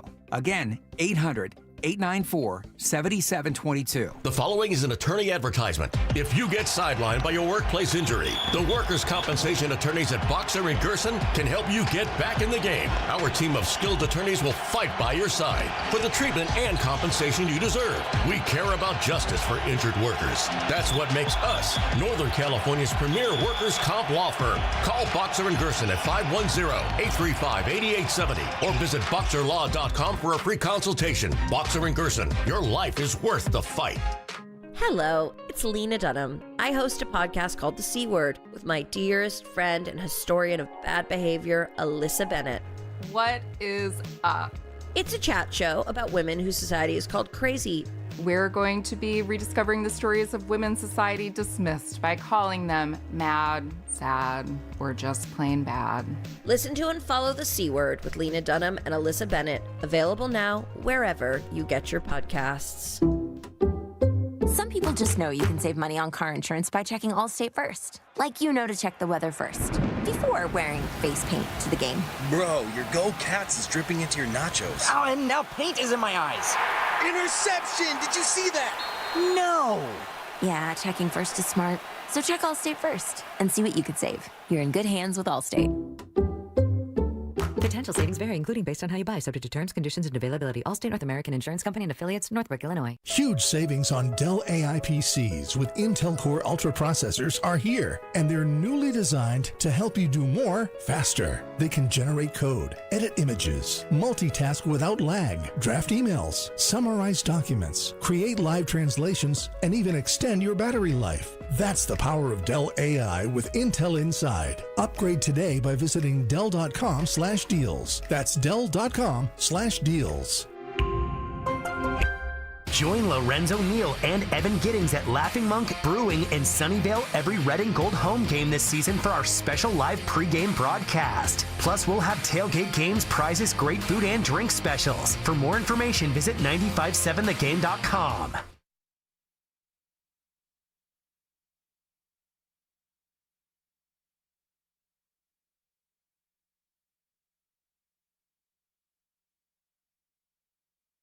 Are your eyes green? They're brown. But they're a different color. They look green today. This guy. His eyes are green. No, I've been told I do have beautiful eyes. I didn't say that. Now, back to Steiny and Guru on 95.7 The Game. Throw that one out. Payday Friday. For some. That's all you need to know. What do you mean? Oh, you already spent it? Allocated. Did you just say allocate? Yeah, allocated. Daughter in college, not even a week, man. Just tearing the pockets off, man. Yeah, I hear you. I got one sucking up money. And how do you say account. no when they're far away? I got to figure a way out to do it. You leave them. It's easy to leave them hanging if they're far away. Right. Just it's harder when they're at home. You know, okay. I need some help here. Should I take a couple calls? We got some. It's your birthday. Do what you do, baby. All right. So, are there? You want to talk about a question that doesn't need to be asked? Any gambling experts out there? So, there's something that happened a while ago. And when it happened, I just kind of said, yeah, well, que sera, sera. And now it's about 5-6 years later. And I got to thinking about something that happened 5 or 6 years ago, gambling-wise. And I'm thinking to myself, did I get hosed? And here's what happened. Okay. Golden State Warriors in 2019 lose to the Toronto Raptors. Okay. Durant gets hurt and Clay gets hurt. Okay, right. Okay. The offseason comes. Listen, there are plenty of guys here that bet way more than me, but every once in a while I see something that catches my eye. You play the ponies. So we're headed toward the 2019-20 season. And the Warriors win total comes out. And it was 48.5 in 2019-2020. The year after. Correct. Yeah. And I was talking to a guy, and he goes, yeah, the number's 48.5. I'm like, what? He's like, 48.5, that's the Warriors over-under. I'm like, you got to be kidding me. He goes, no, 48.5. I'm like, I'll take the under. He's like, okay. I'm like, no, are you 48.5? No, seriously. Yeah, okay. It's the under. Seriously, you like the under? I'm like, they're not winning 49 games. Right. They don't have Clay. They don't have Durant. I get it. They're still the Warriors, but no chance. There's no chance. So he's like, well, I said, I'm going to make a bet. So he goes, all right, you know what? I'll take the bet, and I'll do it through me because he had all kinds of connections. So I say, you know what? I can't believe I'm going to do this, but I'm going to bet $2,000 on the under. Wow, look at my man. I've never made a bet even close to that. I'm like, there's just no way they're winning 49. Remember what happened the next year? Steph gets hurt. Oh, no. Yeah, thank you, Kitty. But that's also the year. So the Warriors go 15-50. Okay. But the year is cut short by 17 games for the Warriors because of COVID. Oh, man. Wow. But by the time they'd canceled the season, I'd already locked up the bet because they couldn't win 49 games. I'm with you. And I remember the dude was just like, oh, yeah, no bet. I'm like, really? He goes, oh, yeah, no bet. No bet. The season wasn't complete. And I was like, all right, but like I had it won. Yeah, no, Vegas canceled them all. There were no over-under winners this year because of COVID. Did you get your refund? Well, I never gave it. Okay. I was like, I'll give you the money right now. I'm siding with that person, though, Snotty. I believe that's how it went down. And all I'm looking for is verification that is the way it went down. But years later? I just started thinking about it. That's all. Wow. That's all. Oh, man, you are the man. But if those bets didn't cash, they didn't cash. And that was a tough one for me. But that sounds about right, Steiny. There was too many, things. Man, just think about, we were doing remote radio, man. Oh. We got, you can go. Look, the rules don't apply to It's that. your birthday. Go do what you want. Don't whisper. Okay. Wait, what do you got? I got a surprise caller for you. Oh, one of the. Okay. Yeah, come on. All right. Hello. Surprise. Steiny, this is the supremely talented Joe Fortenbaugh from ESPN. And I wanted to call in Yes. to wish you a happy birthday. But But on top of that, I wanted to talk about what a good-for-nothing co-host you have, because Guru couldn't do anything to set this call up and make it easy for me. It couldn't have been harder than it was. Guru, you are completely worthless. Oh, you heard me, Joe. I'm proud of you. You come in shooting at your boy. Hey, I want to say this, Jay.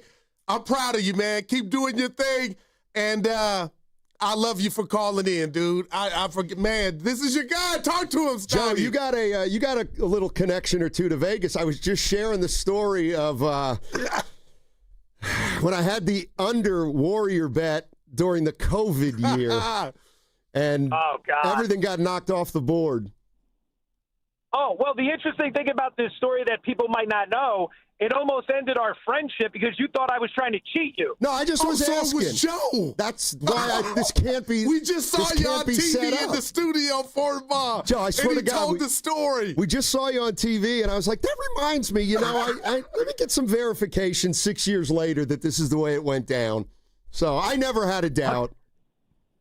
So to be clear, you see me on TV, and your first thought is, this is the guy who cheated me out of money. And by the way, what kind of rundown is this? What the hell are you two even talking about today? It's Freestyle Friday. It's his birthday, baby.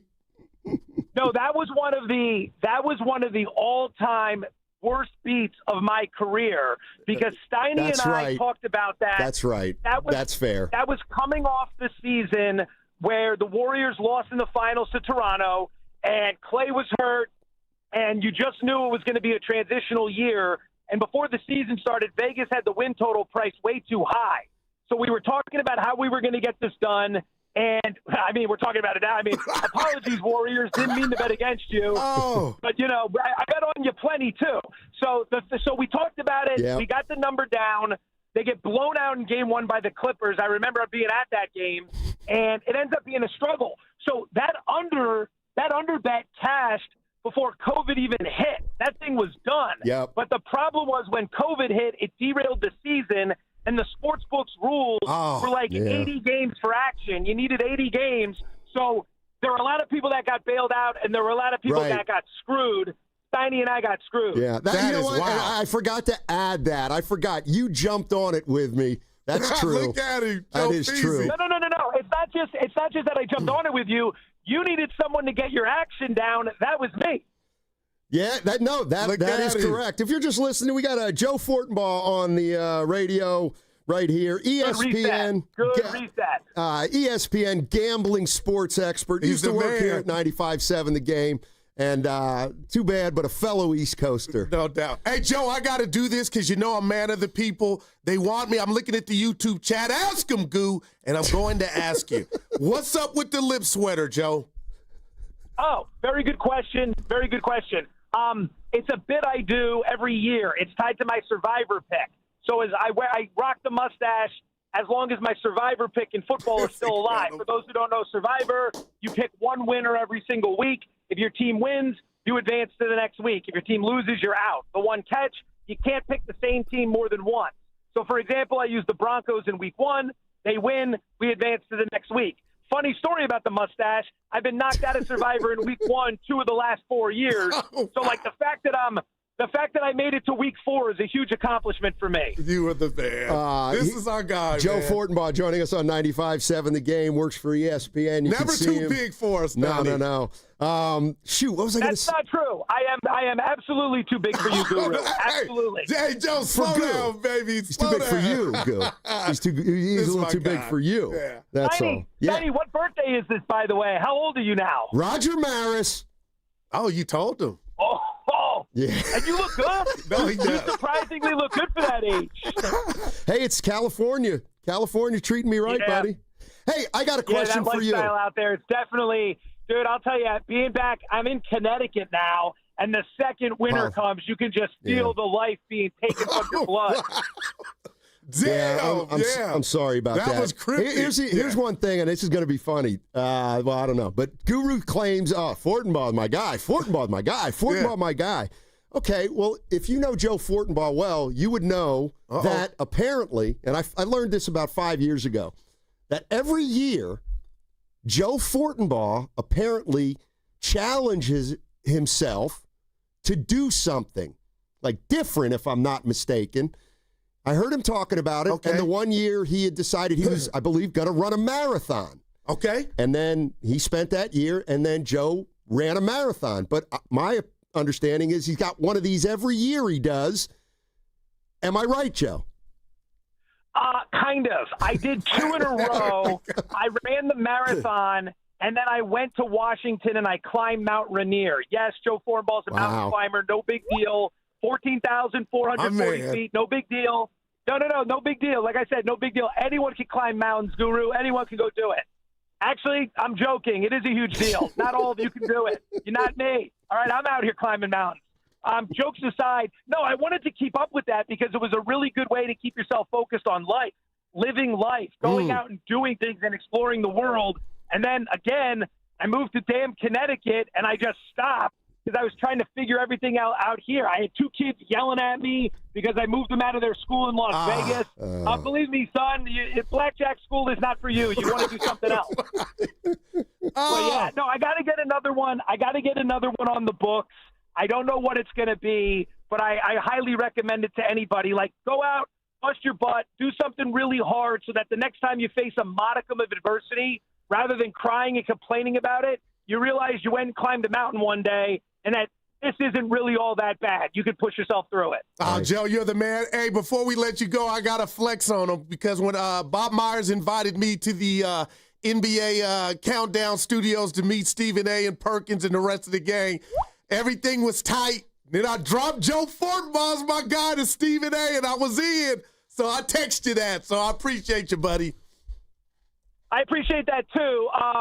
Shockingly, Stephen A. did not drop your name to me. So that didn't necessarily go that way. But you're my guy, Jay. Yeah. Hey, Joe, real quick, let me ask you this. What do you make of the Niners' 3-0 start despite the injuries? I mean, it's gritty. Like, I liked them a lot coming into this season. And, I mean, you guys have obviously gone over all the reasons why. The win total was 10.5. I played that. Easiest schedule in the NFL. Boom, you guys know it. They were the most injured team in the NFL last year. That generally has a little bit of regression to the mean. So you would have figured that they would be more healthy this year. Everything was set up nice. They really had to gut these wins out. That win over Seattle in week 1 looks far more impressive now that it turns out the Seahawks are a pretty good team. So I would like to give more credit and be more excited about them, but can we stop losing everyone for the season? Like, that's got to be a thing that the Niners stop doing. I can't solve all the world's problems. I don't know how to tell you to stop getting hurt, but that's a major problem with this team. So I don't know. I like where they're at, but it's hard to get excited when your top pass rusher's out for the year. Yeah. So you got them at 11. You took the over.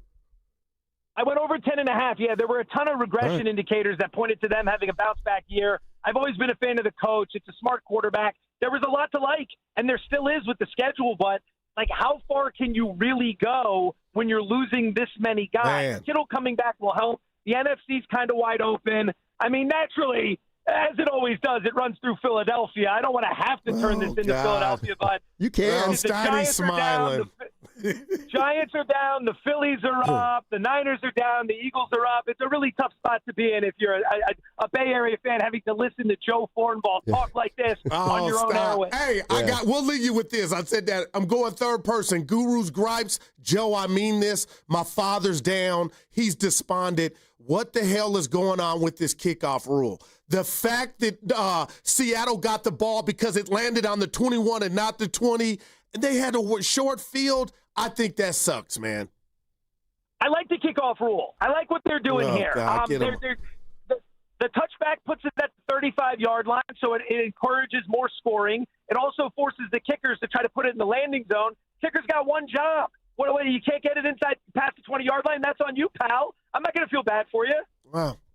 Yeah, I'm kind of with you. Learn that. Learn the squib like they're doing in New England and the Rams. This is professional football. Like, if a high school team gets burned for this, we can feel bad for them, Guru. These guys are professionals. They make millions of dollars. We don't have to feel bad that a highly paid professional kicker was unable to do his job at the end of the game. We don't need to kill him for it, but I like the rule. It's encouraging more scoring, and it's a little bit safer, which is a good thing, too. Guys aren't necessarily getting knocked out like they used to. Well, Joe, you're the man. Thank you so much. Buddy. Appreciate you. Really do. Thank you. No. My pleasure. Unpaid radio hits are my favorite thing to do. I'm a huge fan of favors and helping people out. But jokes aside, love you guys. Yeah, you're the Steiny, man. happy birthday. Thanks, man. It's a pleasure to catch up with you. Guru, lose my number. I'm not doing this again. Tell Stephen A. I said hello, damn it. I will not. I'm not going to do that. There's no way. I'm not doing that. I love you, brother. All right, man. Thanks, Joe. Appreciate it. Yeah. I'll tell you what, I'll do this. Joe was brought to you by the River Islands guest line. All guests on 95.7 The Game appear on the River Islands guest line. Isn't it time for you to discover the islands? River Islands, where? It's in Lathrop. You know that. Yeah, that was a Guru production. Okay. He came through for you. Hey, I didn't but do you the were legal. telling the story, and it was him that helped you. That was weird. You're listening to 95.7 The Game, KGMZ FM and HD1 San Francisco. An Odyssey sports station in the home of the Warriors and Valkyries, always live on the free Odyssey app. Coming to you live from the Laughing Monk Studios, Laughing Monk, righteously brewed in San Francisco. Steiny, What? there's more. We got another surprise caller. Okay, we got another surprise caller. Hello. Hey. Hello. Happy birthday, Dad. How are you? Oh, my gosh. What's going on? Coming from you from London. Hey, Gracer. How you doing? Good. How are you? This is my daughter, Grace. She lives in London. She's a killer. She's the best. What's up, hon?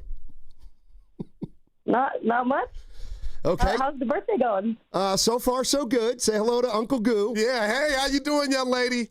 Hey, Guru. How you doing? I'm all right. My question is, how does it feel to have a dad look this good at this age? Feels great. Gives me, I'm feeling good about my genetics. There you go. The genes. All right. Boy. Ask her what she's doing. I talked to her earlier. Okay, gotcha. She's finishing up her Yeah, work. we just talked this morning. Yeah, she's finishing up her work week in London, and she's they had a company party last night. Okay, you on it. And she's got a big account with Lego. Wow. Lego. Congratulations, young lady. Thanks. All right. All right, kiddo. I love you. Enjoy. Love you too. Bye, right. Dad. Bye, Guru. Bye-bye. God, I don't know if we can keep doing this. You're spoiled, man. Yeah, she's awesome. She's awesome. You know, get this job. She's in London. Get this job she's got. She works for a company called MarketCast. Okay. They're like a branding company. And one of their clients is Lego. She travels around observing children playing with Legos, like the new Legos that they'll bring out. Okay. And she observes them playing and then like reports on the observations. And, you know, they determine what the good stuff is and what. That's incredible. Yeah. You got to be proud of her. And she travels to do that because, like, she'll observe German kids playing with Legos. That's and just then wild. she was just in Japan. Yeah, she's doing great. So, like you, it sounds like this is her. She's doing her dream job. So far. Yeah. So far. Because Yeah. I went to the Giants game, speaking of Legos, and they had a picture of Madison Bumgarner made out of Legos, Steiny. It was incredible. Have you seen that? Where he's in the windup, but it's Legos. I'm like, it's some talented people out here. No doubt about it. Let's go to, I'll tell you what, let's go to Tony in Pacifica.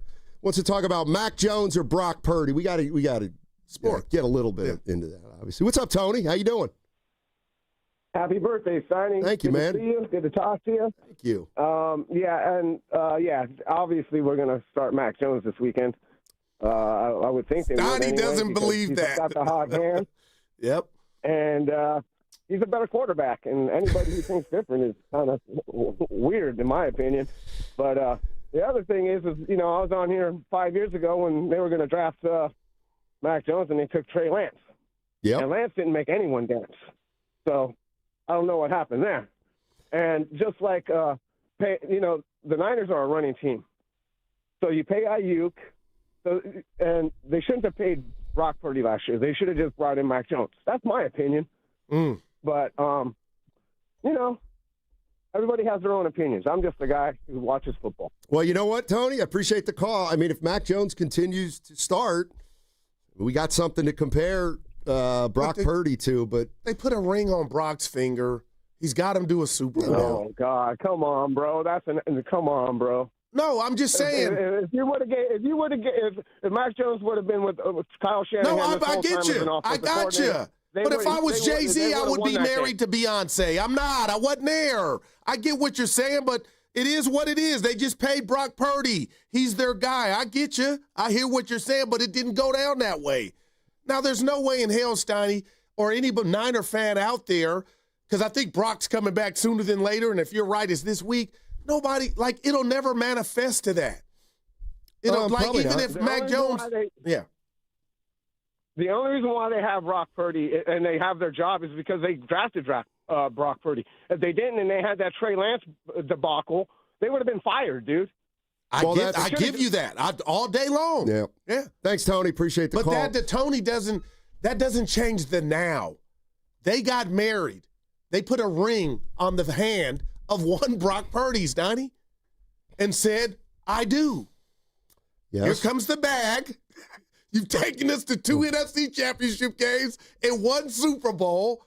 I live for this stuff. There's nothing that could pop off in Ninerville that would have Brock looking over. Maybe not show. now, but what about down the line?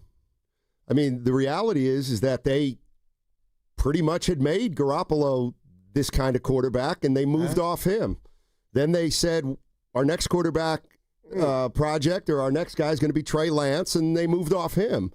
I mean, are we no, we're not close to that, obviously, but you never know what could happen. And I'll say this to his point, Tony. I do believe if Mac Jones started his career with the San Francisco 49ers and Kyle Shanahan, Steiny, he would have been the one that got awarded that contract. That's how much I think of Kyle. Yeah, I don't know. I don't know what he would have been like from day one, but Austin and San Jose. Do most people believe Mac Jones is starting on Sunday? I do. You do? Yeah, Kenny, out of caution. Kenny and Carter? We looking at Mac Jones? I think it's going to be Purdy. Go. What do you think, Carter? Purdy's taking the number 1 reps. Why would they go with Mac Jones? Wow. And TK. There you go. No, mine was just proceed with caution. And again, you don't want to play with games, but they're 3-0. You don't want to re-aggravate anything. But I was just going to Tim Kawakami from the Standard, who joined our Willard and Dibs yesterday, and he was kind of talking, paraphrasing Steiny, alluding to Brock's been out there from what he's been hearing. So you might be right. We'll play some of that sound on the other side. Also see everybody on hold. I will get to you. And I also have brought something up.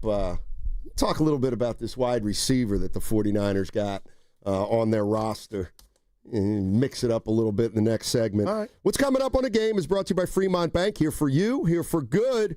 That segment brought to you by Pier 39.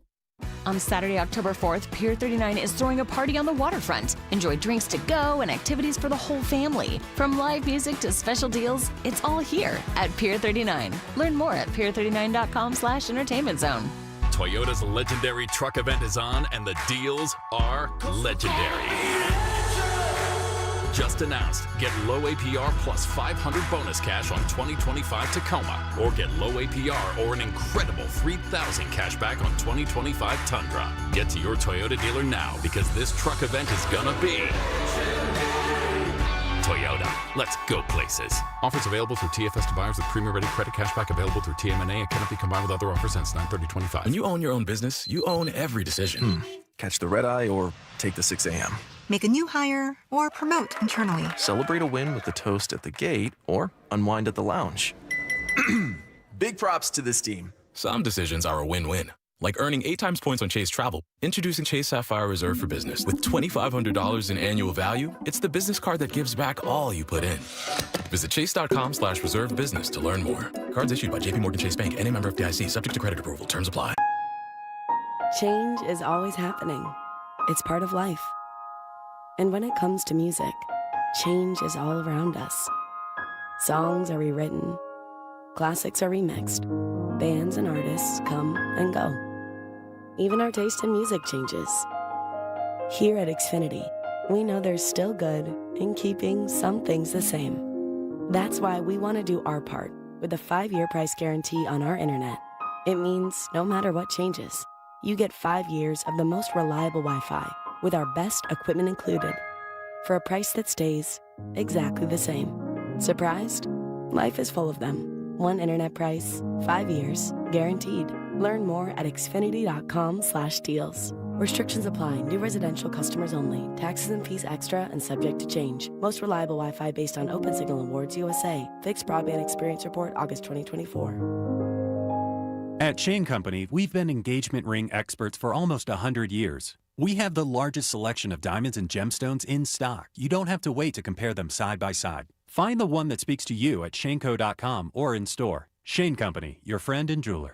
There's a party at your house, but some are uninvited. Yeah, it's bugs. You've got ants, spiders, maybe a mouse or two. It's a full-blown shindig, but don't let these party crashers ruin your good time. Visit atgopestcontrol.com and let them show those pests the door permanently.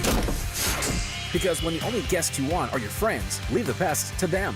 Visit their website today, atcopestcontrol.com, before your house becomes a full-blown infestation. Call 888-900-9697 now for 10% off your initial service.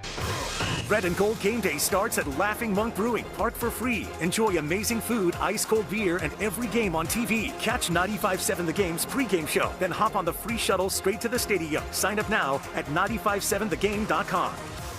This is McGruff the Crime Dog, and I need you to help me take a bite out of crime. Another teenager, victim to fake pills bought from social media. This doesn't seem like a drug deal, but it definitely is. Should buying prescription pills be that easy? Many fake pills contain fentanyl, and an amount small enough to fit on the tip of a pencil can be lethal. So listen, before buying pills from social media, think again. Learn more at mcgruffpsa.org and go for real. Brought to you by USPTO and the National Crime Prevention Council. This sandwich, it's a complete game changer. Hello, this is Mike, and a little thing I love about the Chick-fil-A Pretzel Cheddar Club is that juicy chicken with that toasty pretzel bun. That bun, it's crispy, cozy, just amazing. With the pretzel bun, the Dijon mustard, and the chicken, it makes that sweet, savory kind of combination. It's everything that you love about food rolled into one. It looks phenomenal. It tastes great. It's delicious. Order the Pretzel Cheddar Club with Cherry Berry and Sprite for a limited time on the Chick-fil-A app. Real guests paid for their testimonial. Your cold is coming. Your cold is coming. When you feel a cold coming, shorten it with Zicam, the #1 cold shortening brand. Oh, no, not before my big trip. The big trip you've been planning is coming up, and so is your cold. But Zicam can shorten your cold and get you back to planning sooner. Thanks, Revere. We really should keep Zicam in the house. Shorten your cold with Zicam. Take it from America's most revered messenger. Shorten your cold at the first sign with cold shortening products from Zicam, the #1 cold shortening brand. Available in stores or see where to buy at Zicam.com. This is the story of the one. As a custodial supervisor at a high school, he knows that during cold and flu season, germs spread fast.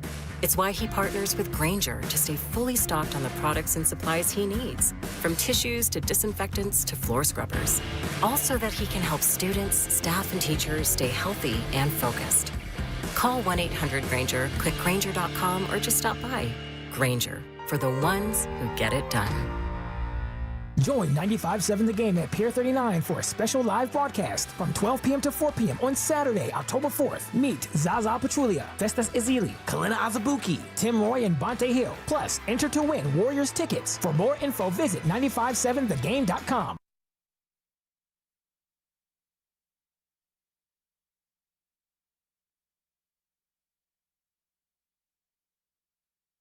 Tell Stephen A. I said hello, damn it. I will not. I'm not going to do that. Now, back to Steiny and Guru on 95.7 The Game. You know that was shtick. He's going to do it. Right, and Steven's going to go who? No, I kicked it with Steven. But he's not going to remember you. I'm the goo, baby. How do you forget your voice? You said it. Yeah. 49ers, Jacksonville. Let me ask you this. Do you think Melvin's getting fired Monday? I don't. I pulled a guru, asked you a question, and answered it. I got to. What if I told you I'm 50-50? And when they got hot, I was like it's done. You're right. But Steiny, 50-50. And I don't think that's good. I do not believe he's getting fired. But there's something, you got to, it's your birthday, but you got to bounce to you when I looked at you when you said it like, would you be shocked if it happened? How about that? A little bit. Okay. A little. All right. A little. Sports shocked. Okay. You know, the last caller was just saying Mac Jones is better than Purdy. Whoa. I mean, man. But Read the room. There is something that I do think is worth a conversation, or at least just batting it around, and it's this. And I get Purdy's contract has not kicked in, but basically Purdy's making $45 million, and Mac Jones is making $4 million. Yep. And the question I do think that is fair, and I'm going to tell you the analogy I made back in the day when the Warriors had JaVale McGee at center. And Rudy Gobert was playing for the Jazz, and he was making $25 million a year, and JaVale McGee was making $2 million, let's say. And I just said, I'd rather have JaVale McGee at $2 million, because I know it's literal, but because Gobert's not worth 10 times as much as JaVale McGee. So, I mean, I do think it's a fair question to say, oh, no. What if just bat it around? I mean, what if the 49ers, Jones was their quarterback at $4 million? Would you rather have him at $4 million? Oh, at $4 million. And that Purdy at $40 million or whatever, $45 million? Like, that's a little different conversation. Now, if Purdy's any good, he's not going to, if Mac Jones is any good, he's not going to be making $4 million for very long. But, you know, from that point of view, yeah, I'd probably rather have Mac Jones start at $4 million than Purdy at $45 million. Yeah, but who wouldn't until you got to pay him? Yeah, if you asked Bill Walsh that question, it was Montana, but you knew for the guy getting $4 million was going to give you the same production, I'm sure he would say yeah. But how about this, what I alluded to? Steiny, do you believe Mac Jones' career would be different? And he would have got that. Probably I somewhat. think we can insert Justin Fields. I think we can do Zach Will. That's how much I think of Kyle with quarterbacks and the play calling. I really believe through 2 games, Mac has not been perfect, and Brock's not perfect. Jimmy wasn't perfect, but they got it done, and they both got paid. Let's go to our buddy Caleb in Newark. Wants to talk about who's got to step up for the Niners this weekend. What's up, Caleb? How you doing? What up, fellas? Payday Friday, huh? Yeah, you ain't kidding. Yeah. There you go. And, hey, Goo and Stein, you didn't think I was going to forget what today is, huh? Today? Yeah. I know you know. What's Steiny, today? huh? Yeah. What? Your birthday, huh? Roger Maris. Yeah, it's my birthday, huh? Yeah, I'm not gonna. You know what? I'm gonna leave the roasting aside for the future, man. I'm gonna let you off, man. It's your day. All right, thanks, man. But, appreciate it. There you go. But also, Caleb, let me ask you, Caleb, how old are you, man? I'm 24. Oh my God. Oh, he's a baby. Wow. Damn. So I'm a youngster, man. Yeah, you got nothing figured out at this point. I mean, man. Like, you got to, I bet your life is just full of like, oh my God, what am I going to do? I got nothing going for me. A free fall. Enjoy, Caleb. Hey, you know what? Like, hey, I'm gonna hold off on my. I'm gonna hold off, man. I'm gonna show some restraint here. Do you feel like your career's off on the right track at 24? Do you even have a career? He ain't even out the gate yet. I'm in school, man. I'm in school right now. At 24? You're behind. My daughter's 24. She's making a killing in London. You're paying bills still. You got to graduate. He's still at school. Hey, you know what's up, buddy? Steiny, you're my biggest hater, man. You're my biggest hater. By biggest hater, you mean the guy who likes you the most. Otherwise, I wouldn't give you grief. You know how that goes. Shout out to Steiny, man. Who's got to step up for the Niners? Yeah, I want to see Mikael Williams get more and more burn. I think it's definitely because we've seen him play outside and inside. I think he moves more to the outside now. And I also want to see Bryce Huff get more reps too. I know they only use him, I think, on like third down and passing situations because he's not great against the run. But I want to see him get more burn because I think Bryce Huff is a really, really, really good player. But one thing I wanted to say to you before I got into my thing was, Goo, I didn't know that you knew the Frenchwoods. Oh, yeah, the Frenchwood, Joe. That's Donovan's girlfriend. They're about to have twins. Yeah, it's dope, man. So today's actually Sienna's birthday. I went to school with Sienna and Jamal, their kids. Yeah, they're in Vegas right now. Yeah, they're in Vegas. Yeah. Maul's a year. He's a grade above me, and Sienna, I believe, is a grade or two below. But that's small, man. And then Shanice too, man. She's really cool. They got a good family. She was also the She was the cheer coach there when I was in high school, but a good family, though. Yeah, Man. Steiny last week, he loved that name, the Frenchwood. He goes, I love that Well, the last first name. Sienna You know what? Frenchwood. Good. I mean that's look legit. at this, man. Steiny, just I'm not like I said. You're what, turning 70? I'm not going to get on you for your old age. I'm 61 years old. That's what I am. Go ahead, hit me. Going on 85. Love you, buddy. All right, man. Caleb, have a great weekend. He didn't like you went to college saying he was behind, so he tried to stick it to you. Yeah, that's all right. Yeah. You know we'll what? see Michael Williams get some opportunity to come off the edge. Like, how you think the Bosa's getting will we see a difference with this defense? I mean, but they won the game the 3 other quarters without Bosa. You know, you referenced Monday, and you had a take that was just preposterous, but we're past that. Yeah. But I was thinking as I was coming in today, well, Steiny, why don't you just have a couple hot takes that people may disagree with? You've been using this word a lot lately. Like you disagreed with Guru. And let me tell you, I got one. Here it is. You ready? Let's go. See if it can get in the frying pot. Ricky Pearsall's better than Brandon Ayuk. If he's not already, he's going to be better. He's better than Brandon Ayuk, Pearsall. You know what? Normally I would fight for Ayuk or Brandon. Right. But he I can't think fight for himself right now. No, it's recency bias. And I'll just say this. The dude has all, right now, attributes. I'm talking about Ricky Pearsall, to where when you say that, I'm going to just let it, I'm going E40, marinate. But, man, I still think highly of Ayuk. And have we seen the best of Ayuk, Steiny? Because he didn't just have one injury. I mean, ACL, MCL. I mean, he had a lot of stuff going on in that leg. So I ain't mad at you. Shout out Tupac. But we got to wait and see. But if I were to tell you, when it's all said and done, the real winner in all this is Ayuk, because he got the Niners to give him the bag as if he were their next Jerry Rice. Yeah, no doubt. I mean, he got paid. Yeah. He got paid, but I think Pearsall's really good. Can he block as good as Ayuk? Probably not yet. I mean, you know what? I bet he blocks as well now as Ayuk did when he was in his second year. Because remember, Ayuk didn't block. And he was in the doghouse for whatever reason. And I came in Monday. Chicago Jason saying, hot takes, Donnie, your boy's got no touchdowns. He also, you know what else he has none of? He doesn't have a drop in the NFL. Ricky Pearsall does not have one drop in the NFL. Damn. Not one yet. Now that's impressive. I think he's faster than you think.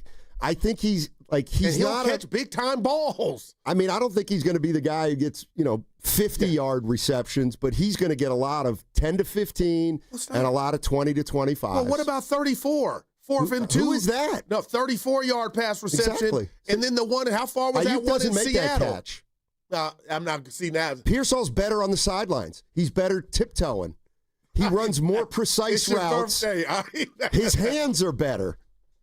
But I feel like you're sticking Ayuk while he's down. I am. Well, let me just say it. Here's the other thing. Pearsall looks great. Ayuk does not. I don't think. John Lynch said he's not close. I heard it. And so we're in week 4. Would you be shocked if he didn't play? No, I would not be shocked. Oh man. The week that was projected, which would have been a great week for him to come back, is week 6. He ain't even close. It sounds like. He's not back in 2 weeks, which would be week 6. So, no, you got to love what you see from Pretty Ricky. Yep, exactly. How did TK speak on his availability? Let's get to TK with who's starting Sunday. Brock Purdy's practicing this week. He's taking the first reps. All signs, even last week, where they were kind of pointing to this week against Jacksonville, seemed a little bit rushed last week if they were going to push him to do it.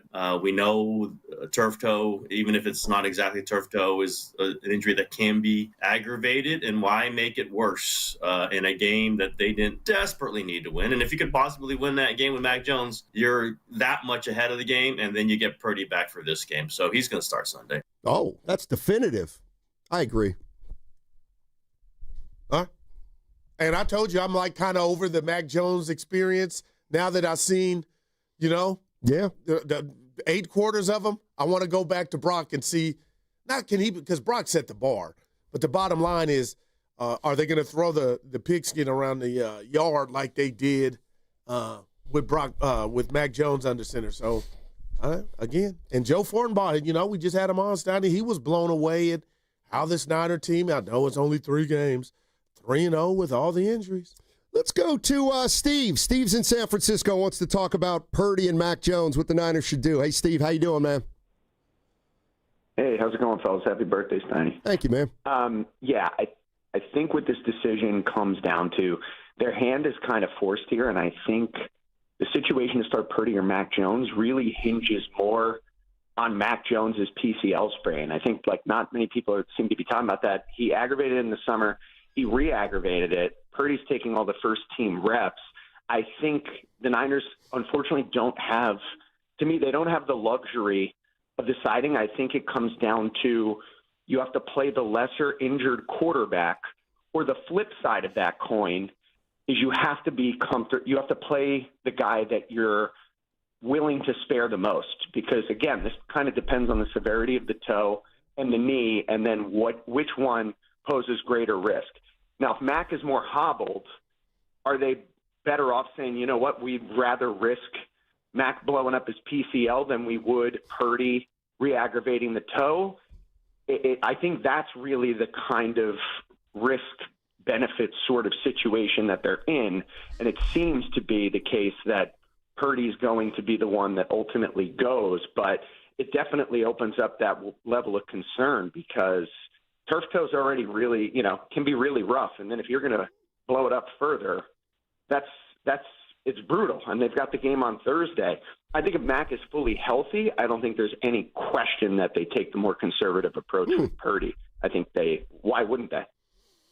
We talked about it yesterday. Why wouldn't they? I think that's a fair question. If they know, and thanks for the call. I mean, if they know Purdy's hurt more than Jones, then you can't start Purdy. No I don't doubt. know. I don't know if you want to start yesterday. Martinez or not, but you can't start Purdy. And no, I don't want to start Martinez. Nothing against him, Steiny, but I was just like, it's a sacrifice. And you go with the rank. And right now, Brock Purdy, if he wasn't all the way ready, this has me to believe, Steiny, forget re-aggravation, because that's always a possibility, right? That it flares up. But if he's under center and taking snaps this whole week in practice, I'm talking about Brock Purdy, he must be feeling better, and he'll go out there and play. Yeah, I don't disagree with that. But what I want to say is, coming into this year, if you told me something was going to happen to Brock and he was going to miss 3 or 4 games, I'd tell you they'd probably lose those 3 to 4 games, or at least half of them.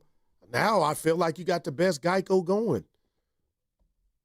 A small sample size, 2 games, but wouldn't you say, is there a better backup in the league than Garoppolo in L.A. that's had some success, but that was under Kyle's tutelage. But who would you say the best backup quarterback is in the league right now? Right now, it's got to be Mac Jones, but just because he's 2-0. But I mean, Mac Jones did exactly what you want a backup to do, and maybe he'll lose his next game that he starts. But right now, he's the best. Yeah, Carson Wentz. Let's go to Orlando's in San Bruno. What's up, Orlando? How you doing? Happy Friday. Happy Friday, as everyone's saying. Yeah, thanks. Guru, hello. Hey. Steiny, I'd like to wish you a happy birthday. Thank you. You share the same, my dad and you share the same birthday. Nice. My dad is several years older than you, because you're, like I heard on 105, you're 41. Is the 41st birthday today? Oh. Yeah, that's what I am. It, okay? Thank you, man. Appreciate it. Have whatever your favorite refreshment is for my dad. Thank you. I will. And wish him a happy birthday, too. Happy birthday. Right. Thank you. All right. Have a great day. All right. Thanks, Orlando. Well, just a happy birthday. Yeah, you didn't go me on with Marcy. Lying about the age? See, it ain't just me. No, she said happy 41st. Oh, okay, got you. Because you're a warrior. You'll say what it is. 61. Do you feel 61? Back in the day, 61 was old. Not necessarily. Look at us, Steiny. You got grandmas in the club still. I mean, things have really changed. What is true? People looking good nowadays. I'm man. winding down. There's no doubt about it. But you look good. Yeah, I appreciate that. I could still. I got to develop some more healthy habits. You know, I was just thinking about Monday and our spat. Oh, no. I mean, how beautiful would it be if we went to that park that Phil Mike was talking about by, what's the name of it, the marina, the Moscone? Yeah. And just shoot some shots. We ain't got to play, just shoot. That's not. Next week, maybe. No, you know what my buddy Dana said? What? He said, well, it's obvious what you and Guru have to do. You got to go do a show from the barbershop. Oh, that's incredible. Because your best buddy who called in no, I didn't that know day. Him. Yeah, dude, he did. That hurt me, Steiny. He said they got to cut it off. Dana's like, I'm like, damn, it ain't that bad. I got to go in there. This is the biggest no-brainer for Nahigian. I'm the real Steiny outside of the show. Y'all don't get it? Damn. Yeah. I'm winding down. Somebody said we both look good, but I'm not 61. Tell you what, you've done a nice job of keeping that under because you know it's really I don't know exactly how old you are. I mean, I'm in the ballpark, but I won't even say that number. But whatever it is, I think I look good, man. I mean, you know, some days I have bad days. Today. I didn't. Yeah, I'm letting that come in. Oh, are you? So that, you know who does that too? Stephen A. Smith. Ooh, and I look at. Yeah, you want to shave? Go ahead and shave. I forgot my shaver. Forgot my shaver today. Gotcha. Let's go to Javier in Vacaville. Javi. How are you doing today, Mr. Simons? Hey, Javi, how are you?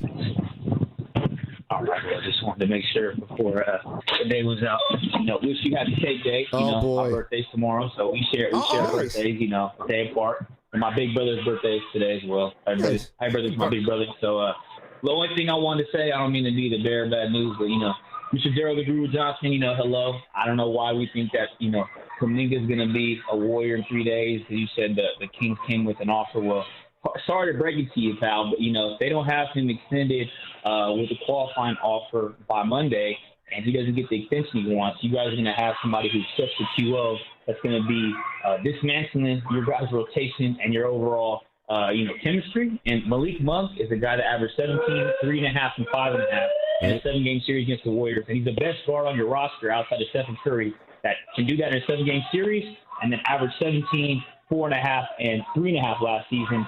And outside of him, there's nobody on your roster that put up the type of numbers. And if you guys act as if him off your bench with that scoring punch and that prowess as a 6-man, along with his capability to start, along with protected first-round pick, isn't enough for Jonathan Kaminga, you guys are going to be crying big tears 9 to 10 months from now when he walks the free agency for nothing and he gets $60 million plus guaranteed from either the Kings or the Suns. And you guys, he's going to be a Warrior on Monday. No, he's not. He's the only one that didn't go to show up to the minicamp, and he's calling your bluff. Javi.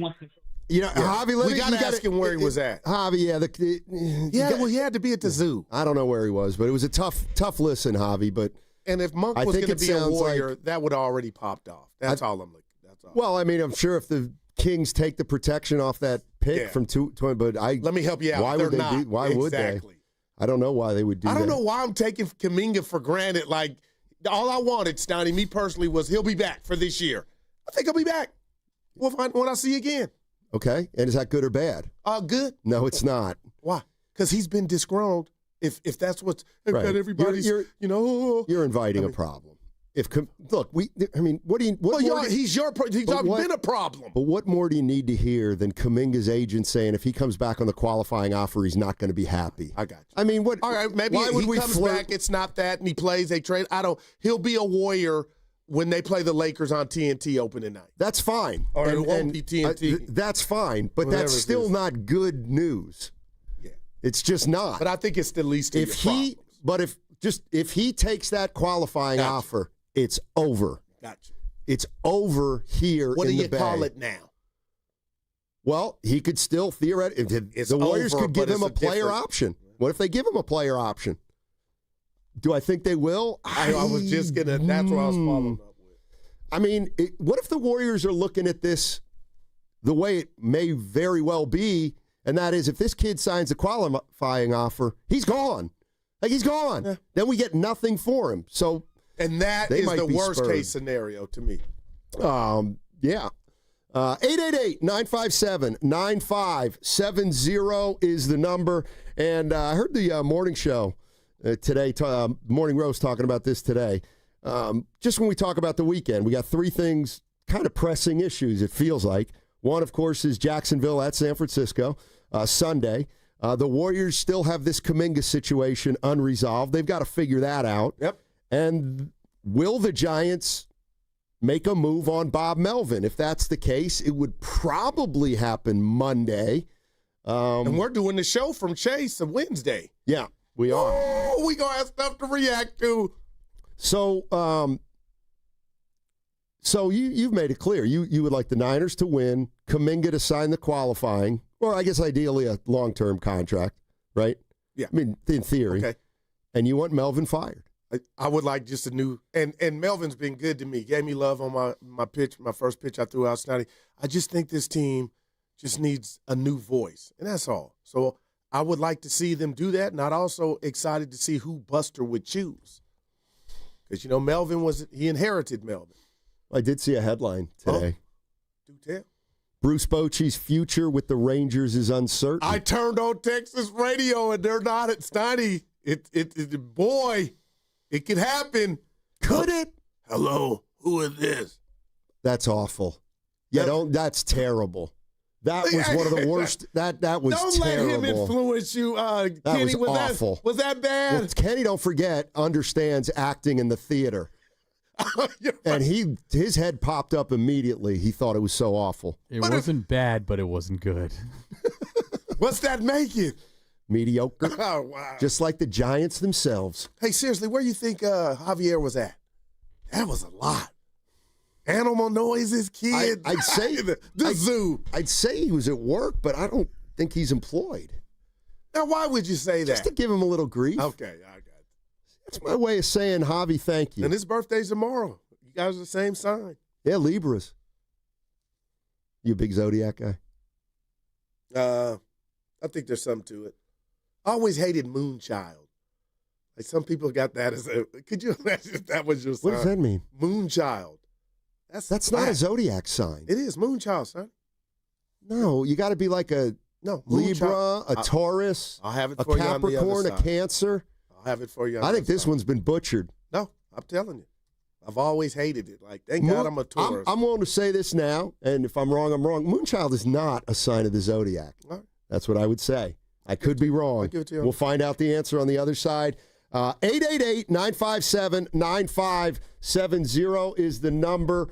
Niners, Jacksonville on Sunday. Who's going to start? Who do you want to start? By the way, Dub Nation, the preseason is right around the corner. And 95.7 The Game is tipping things off in style. Join us at Pier 39 on Saturday, October 4th for a Warrior preseason special you won't want to miss. Live appearances from Festus Ezeli, Zaza Pachulia, Kalena Azubuike, Timmy Roy, and our very own Bonte Hill. Plus, you're going to have a chance to win tickets to the first preseason game, which is on Sunday, October 5th, as the Warriors host LeBron James and the Lakers.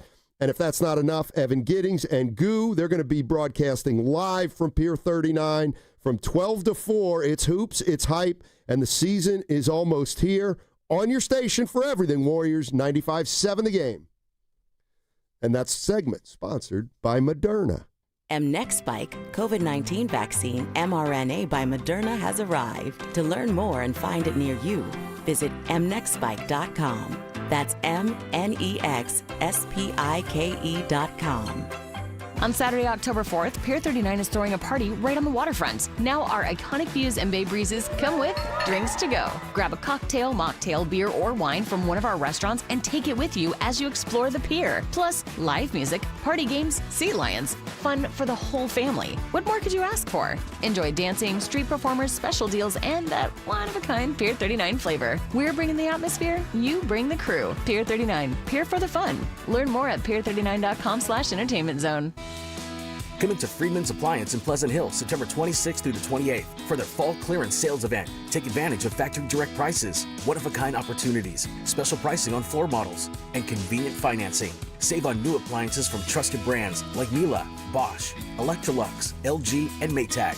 Visit Freeman's Appliance in Pleasant Hill for their fall clearance sales event September 26th through the 28th for the best time to save on new appliances for your home.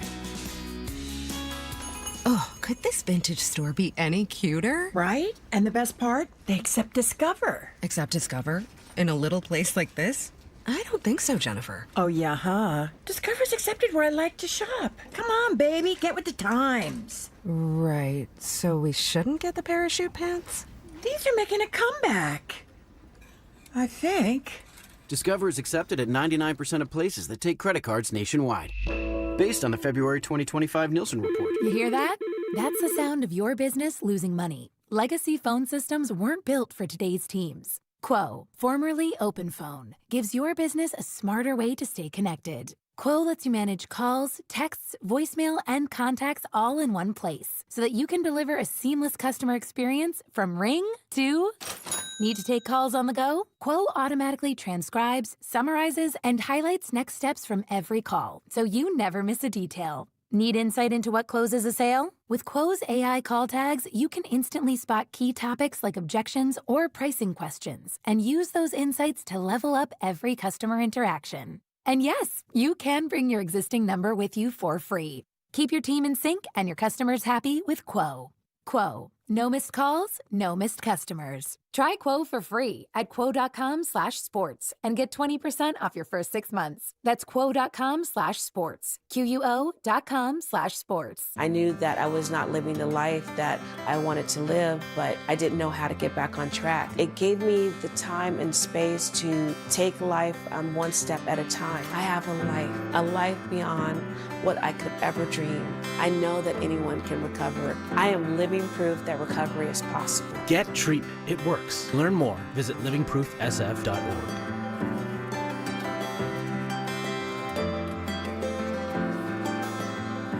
Want to interact with the hosts but can't call? Text the Boxer and Gerson Work Injury Attorneys text line at 888-957-9570. Boxer and Gerson, Northern California's premier workers' compensation law firm, helping injured workers get their lives back for over 40 years. This is the story of the one. As a custodial supervisor at a high school, he knows that during cold and flu season, germs spread fast. It's why he partners with Grainger to stay fully stocked on the products and supplies he needs, from tissues to disinfectants to floor scrubbers. All so that he can help students, staff, and teachers stay healthy and focused. Call 1-800-GRAINGER, click Grainger.com, or just stop by. Grainger, for the ones who get it done. All guests on 95.7 The Game appear on the River Islands guest line. Warriors head coach Steve Kerr now joining us on the River Islands guest line. Joining us right now on the River Islands guest line, none other than Steph Curry. River Islands in Lathrop is the best-selling master plan community in all of Northern California. With its lakes, parks, trails, and collection of new home neighborhoods, the good life can be your life. Isn't it time for you to discover the islands?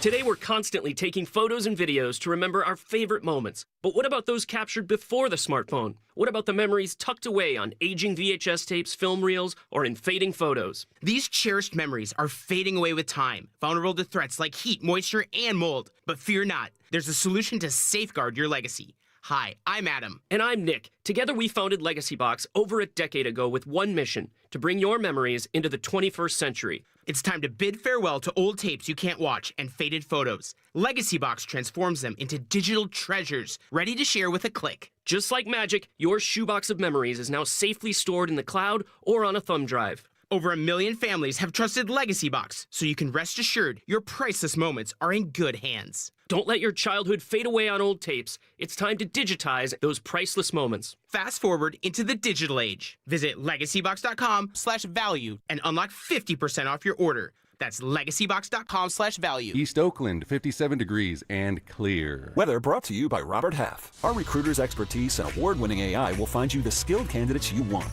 At Robert Half, we know talent. Visit roberthalf.com/talent today. Join Lorenzo Neal and Evan Giddings at Laughing Monk Brewing in Sunnyvale every red and gold home game this season for our special live pregame broadcast. Plus, we'll have tailgate games, prizes, great food, and drink specials. For more information, visit 957thegame.com.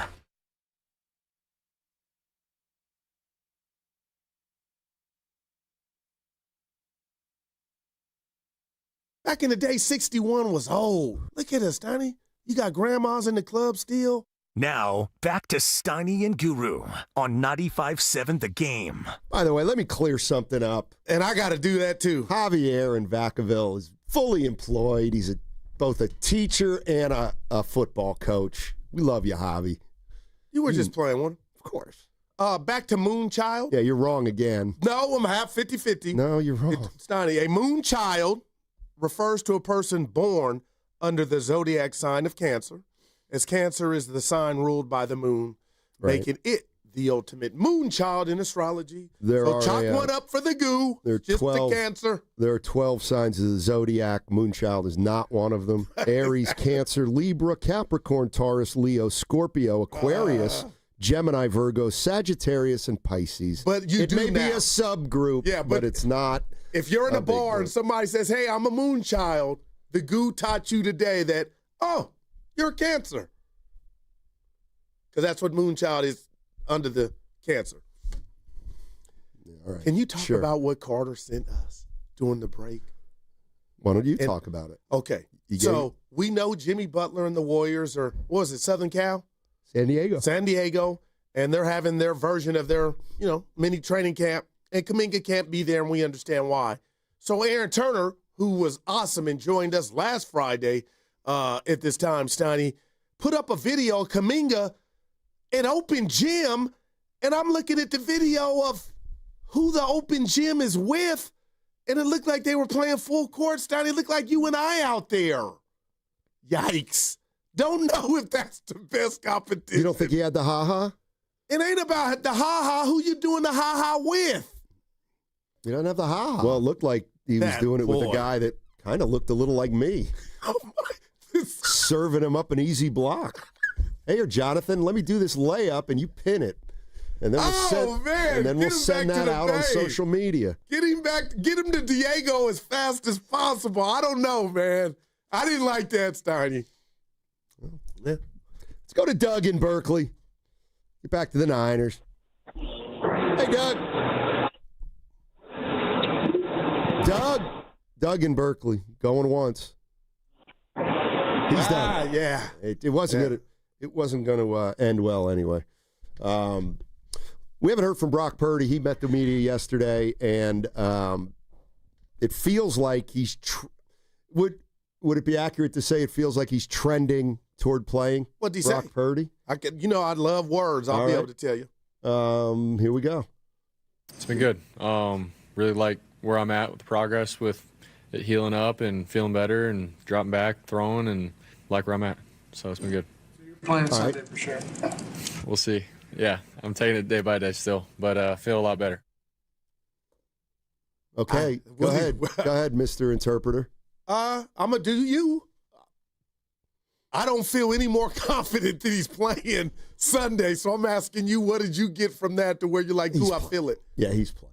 But what's giving you that? This. It's been good.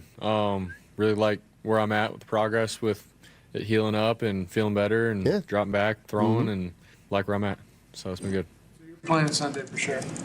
We'll see. We're not there yet. I'm taking it day by day still, but feel a lot better. Yeah. We'll see. Line him up. Under center. All right, man. I do want to see him. And we'll see, Steiny. And now at this point with the red and gold this year, you just hope he doesn't re-aggravate something if he is under center against Jacksonville. This is more Brock Purdy on how the thing's healing, the toe. I liked my progress last week with where I was at and in terms of feeling better, getting better. And so it was just a day-by-day decision. It's the same thing this week, but, it's no secret. Like, it's been 2.5 weeks or so, and just overall, man, my toes healed up. It's gotten better. And so when Eddie hit the game-winning field goal, yeah, I could jump a little bit. So I was good enough to do that. Come on. Oh, he jumped.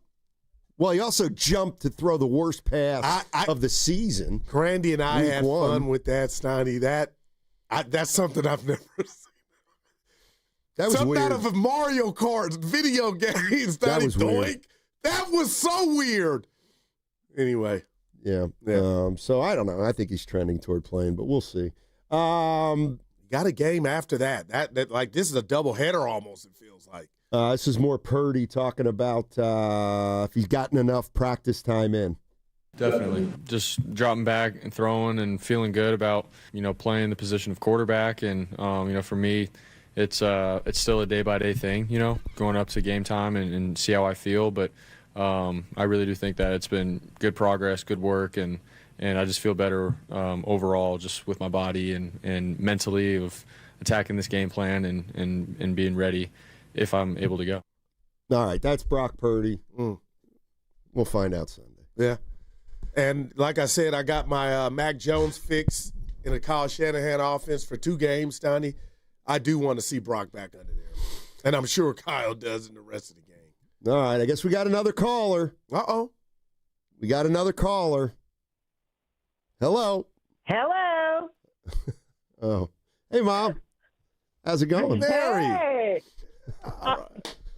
Oh, boy. Come on, I want a better greeting than that. That's your mama, Steiny. Hey, Mom. How you doing? Hey, my son. I'm doing okay. If I'd be any better, I'd be a twin. So what's going on? Mom, I got to drop dime on you. I'm sorry. Oh. Why? So what? I'm going to tell everybody that you text. All right, tell. I got to tell people. I have no pride. All right. Tell them. Mom texted me on Monday, and she said, "Oh, my God, I'm so sorry. I forgot your birthday." And I'm like, yeah, it's Friday, Mom. All right. You So did drop the. Now the whole world knows, even the Bay Area, that I could be losing it. Yeah. like mother, like son. You know what I mean? Hey, Mom, Guru just tried to tell me that Moonchild is a sign of the Zodiac. You see what I got to deal with, Mom? Oh.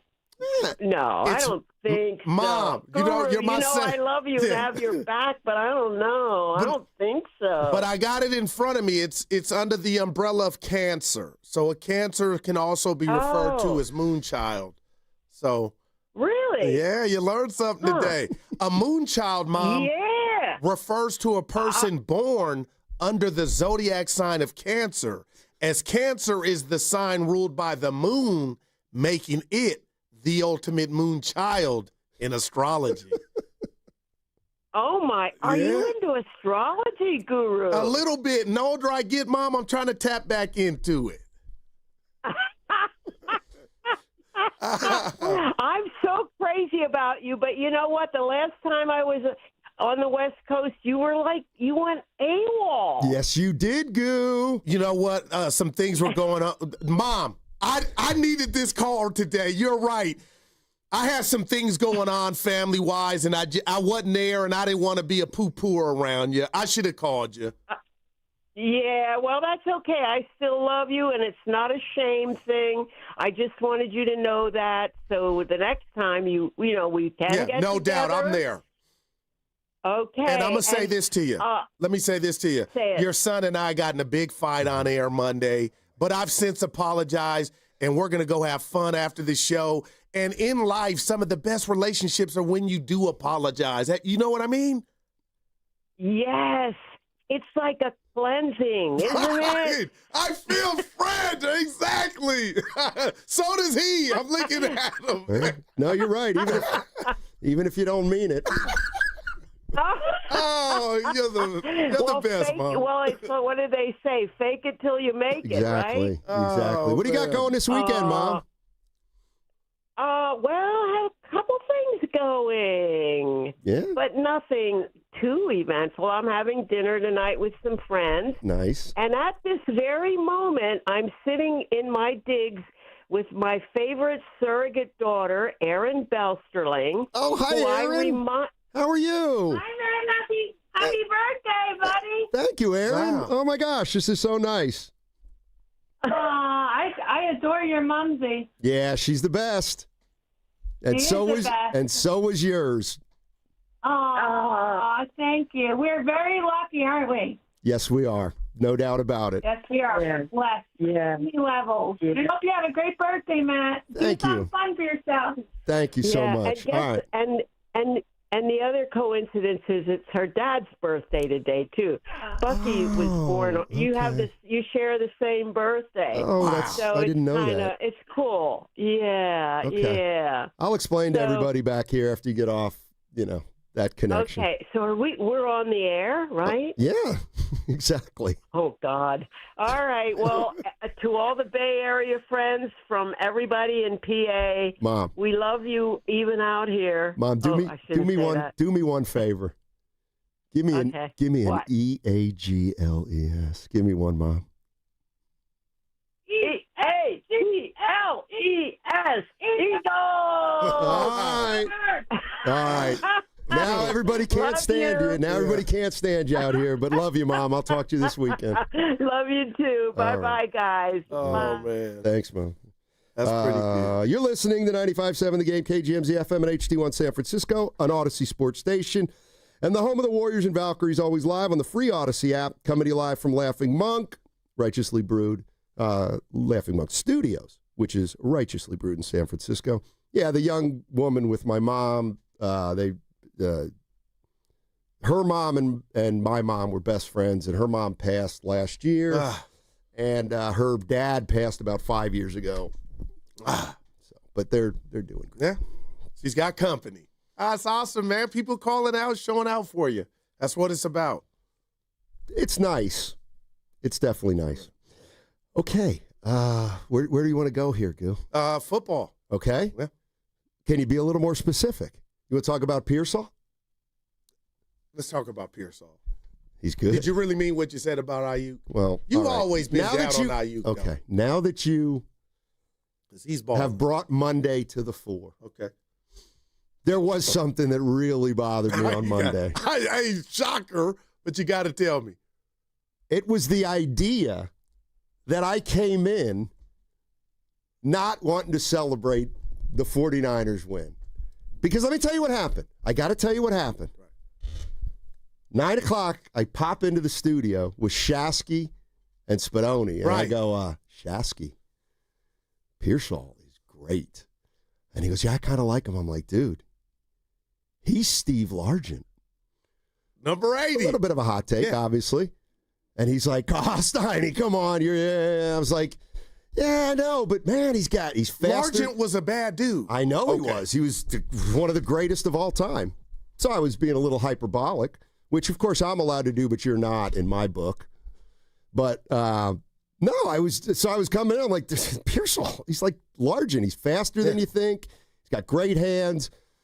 I don't know if he's as precise a route runner, because that was what Steve Largent did incredibly well. And I get it. He's only played 9 games. I was having some fun, but I was feeling good about the Niners that day. And I'm being real since we're being open and honest, 90. You know, when I fight, I just throw stuff that I don't mean.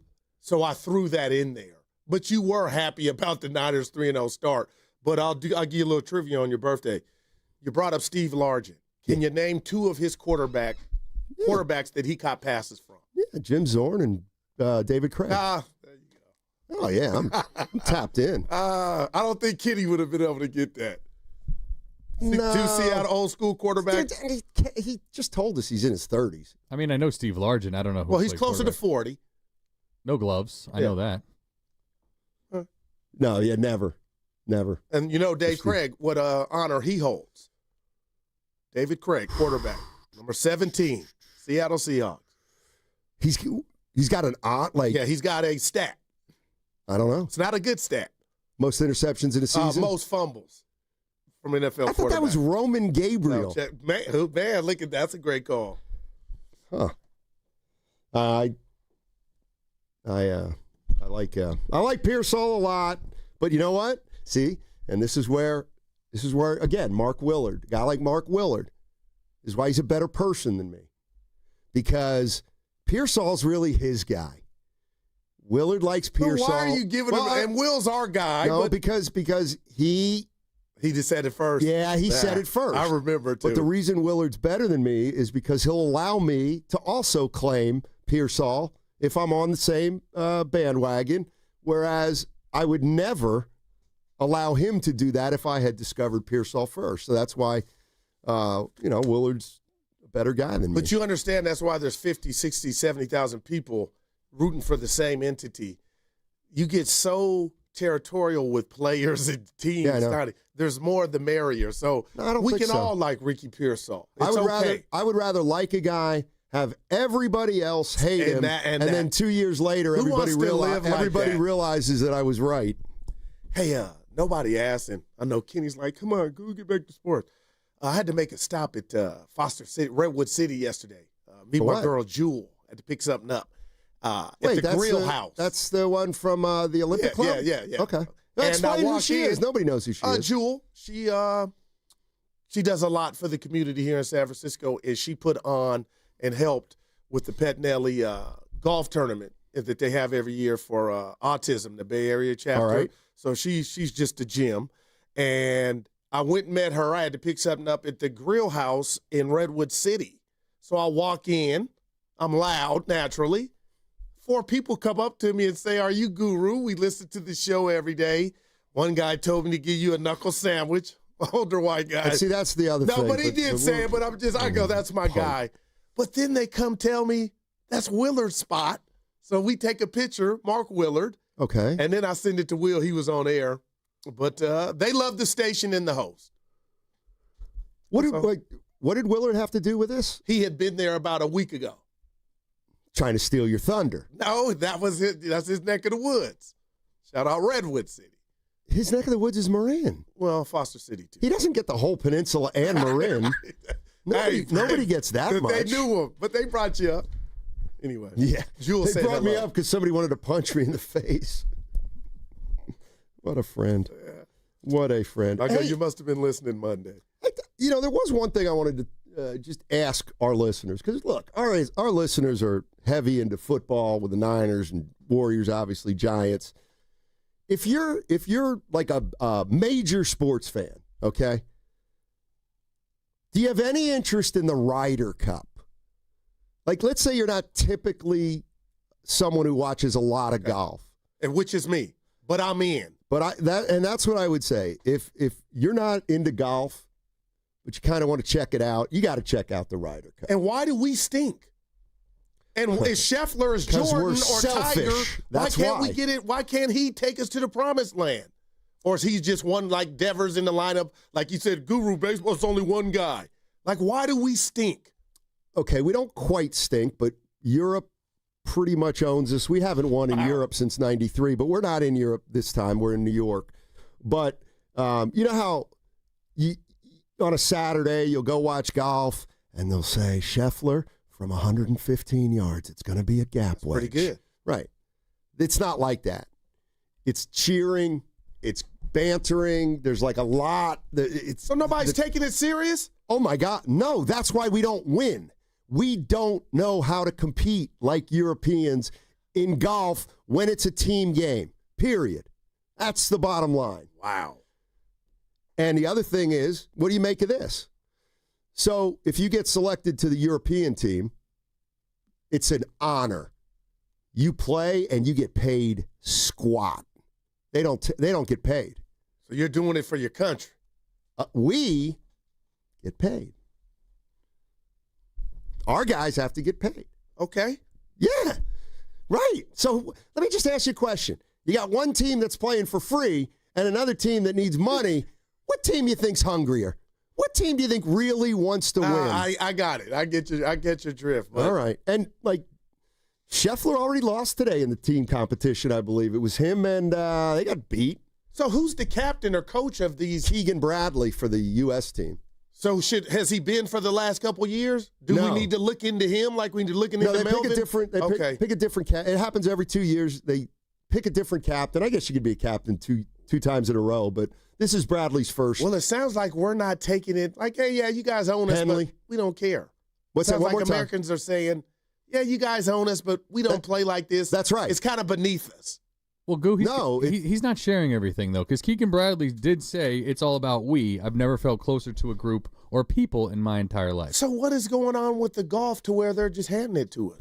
You know, there are some aspects, I'm being honest, there's some aspects of this that I don't quite understand, but there's an aspect, this is where I'm going to need Dibs a little later. Maybe I might have some call in.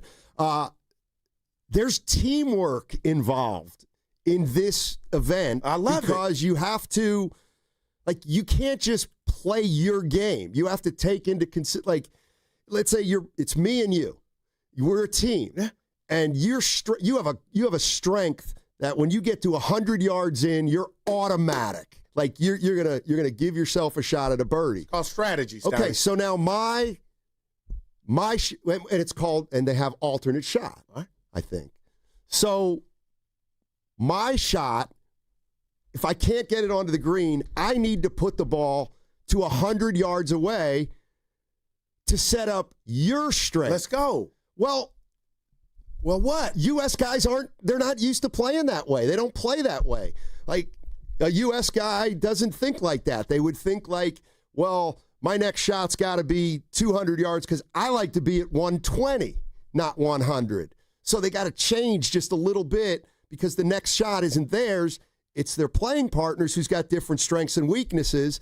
And there's a teamwork element that many feel the Europeans do much better than the U.S. players because they play a lot more like this in Europe, like match play type stuff. But okay, that was well said, and I'm crazy, but I'll do this.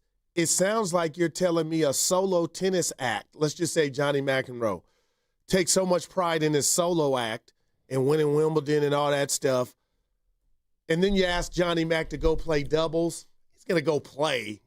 But I don't feel like that fire inside is burning. Right, because they're selfish. And that might be. I'm playing a role here, but they're take some pride, and you're getting a check. Well, this is where I need Dibs and Willard too. They're better at golf than me, but I do think those are some of the game reasons. Of golf. I didn't say that. Oh. I said their knowledge of the game. Dibley's been a golf guy for his whole life. I've only been a golf guy for 10 or 15 years. So his expertise is dwarfs mine. In fact, let me give you a little. Here you go. I texted him yesterday because I wanted some factoids. This is you text too. Dibs. All right. I was asking him about the Ryder Cup and why and how Europe's dominance have been. And he said Europe has won 8 of the last 11 overall. The U.S. is 9-12-1 overall since the format change. It used to be the U.S. against, I think, Great Britain. Okay. Now it's all of Europe, or it used to be England, and now it's all Europe. U.S. is 7-4 at home, but 2-8 on the road. We just don't. I don't know what it is. And is our home course is it always in New York, or can it be in Cali? Anywhere in the United States. But we stink. Who? The U.S. Well, so it starts today, or did it started? Yeah, it started this morning. And Scheffler's. What did you say? He lost in his team match. No, they're not eliminated. They're down like 3-1 after the morning matches. There's still a lot to go, but anyway, I see Stewart on the other side. I'm going to get to his call if he can hold on. We got to get some hardcore sports. Okay, fair enough. Hey, I'll tell you what. Let me tell you where it's at this weekend. Laughing Monk Brewing.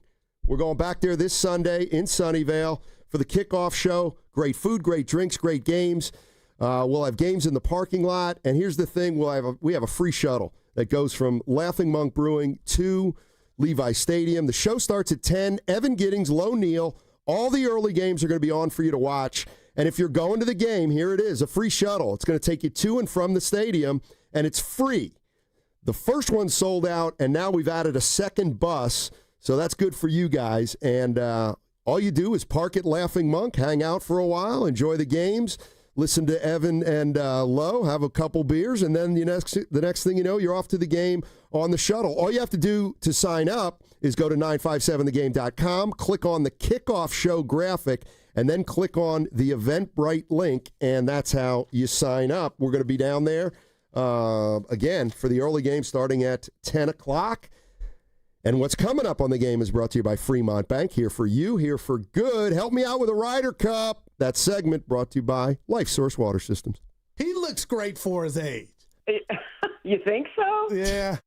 Do you really know what's in your tap water? LifeSource believes your water should support your health, not work against it. Upgrade your home with a LifeSource whole house system. Clean water from every tap. No salt, no hassle. Call 1-800-WATER-99 or visit lifesourcewater.com. On Saturday, October 4th, Pier 39 is throwing a party on the waterfront. Enjoy drinks to go and activities for the whole family. From live music to special deals, it's all here at Pier 39. Learn more at pier39.com/entertainment zone. A lot of Bay Area banking customers are faced with a choice. Which financial institution best fits what they're looking for? It might make sense to consider a bank's history. Take Fremont Bank.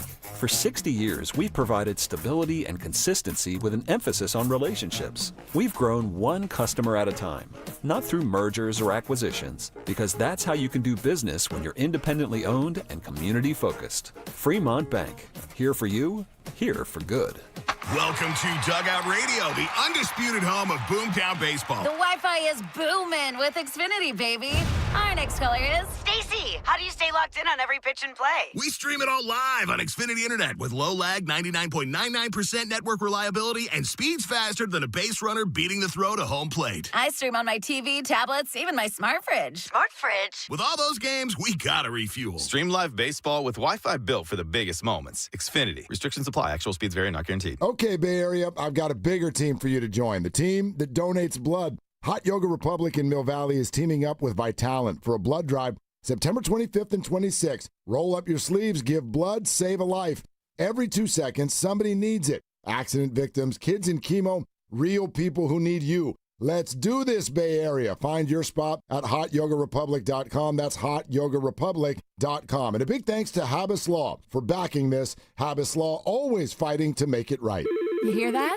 That's the sound of your business losing money. Legacy phone systems weren't built for today's teams. Quo, formerly OpenPhone, gives your business a smarter way to stay connected. Quo lets you manage calls, texts, voicemail, and contacts all in one place so that you can deliver a seamless customer experience from ring to... Need to take calls on the go? Quo automatically transcribes, summarizes, and highlights next steps from every call so you never miss a detail. Need insight into what closes a sale? With Quo's AI call tags, you can instantly spot key topics like objections or pricing questions and use those insights to level up every customer interaction. And yes, you can bring your existing number with you for free. Keep your team in sync and your customers happy with Quo.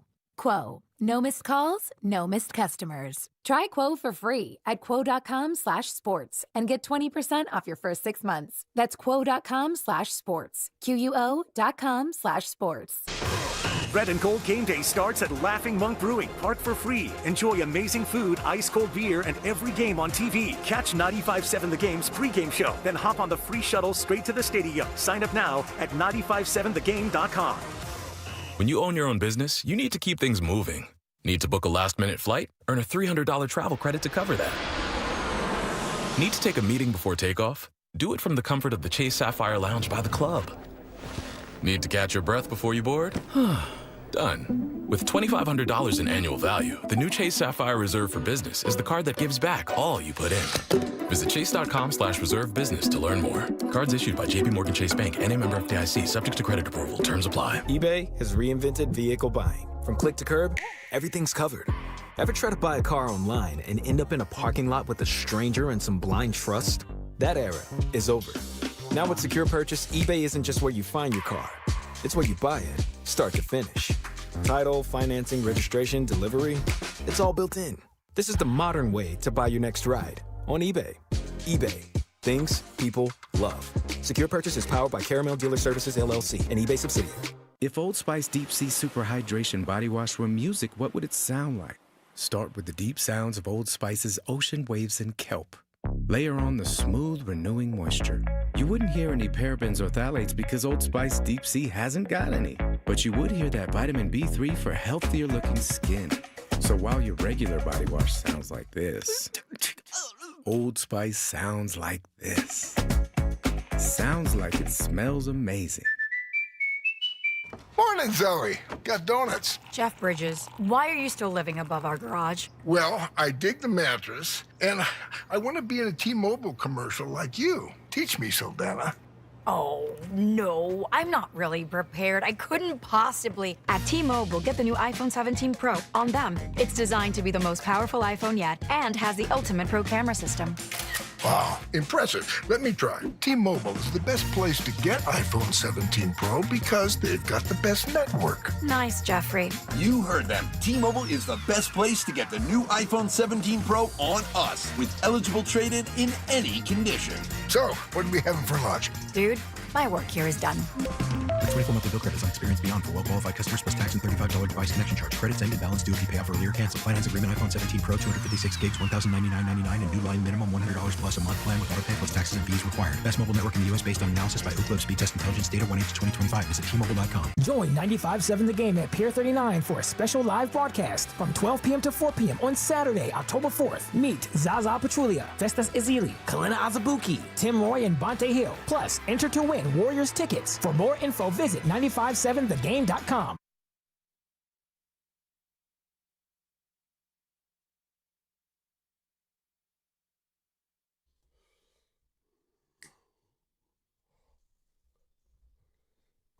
And in life, some of the best relationships are when you do apologize. You know what I mean? Yes, it's like a cleansing. Now, back to Steiny and Guru on 95.7 The Game. My dudes! You know, Mom's still getting around. She's lifting weights. She's got great genes. Her mom lived till 97. She's at 87. And that explains you.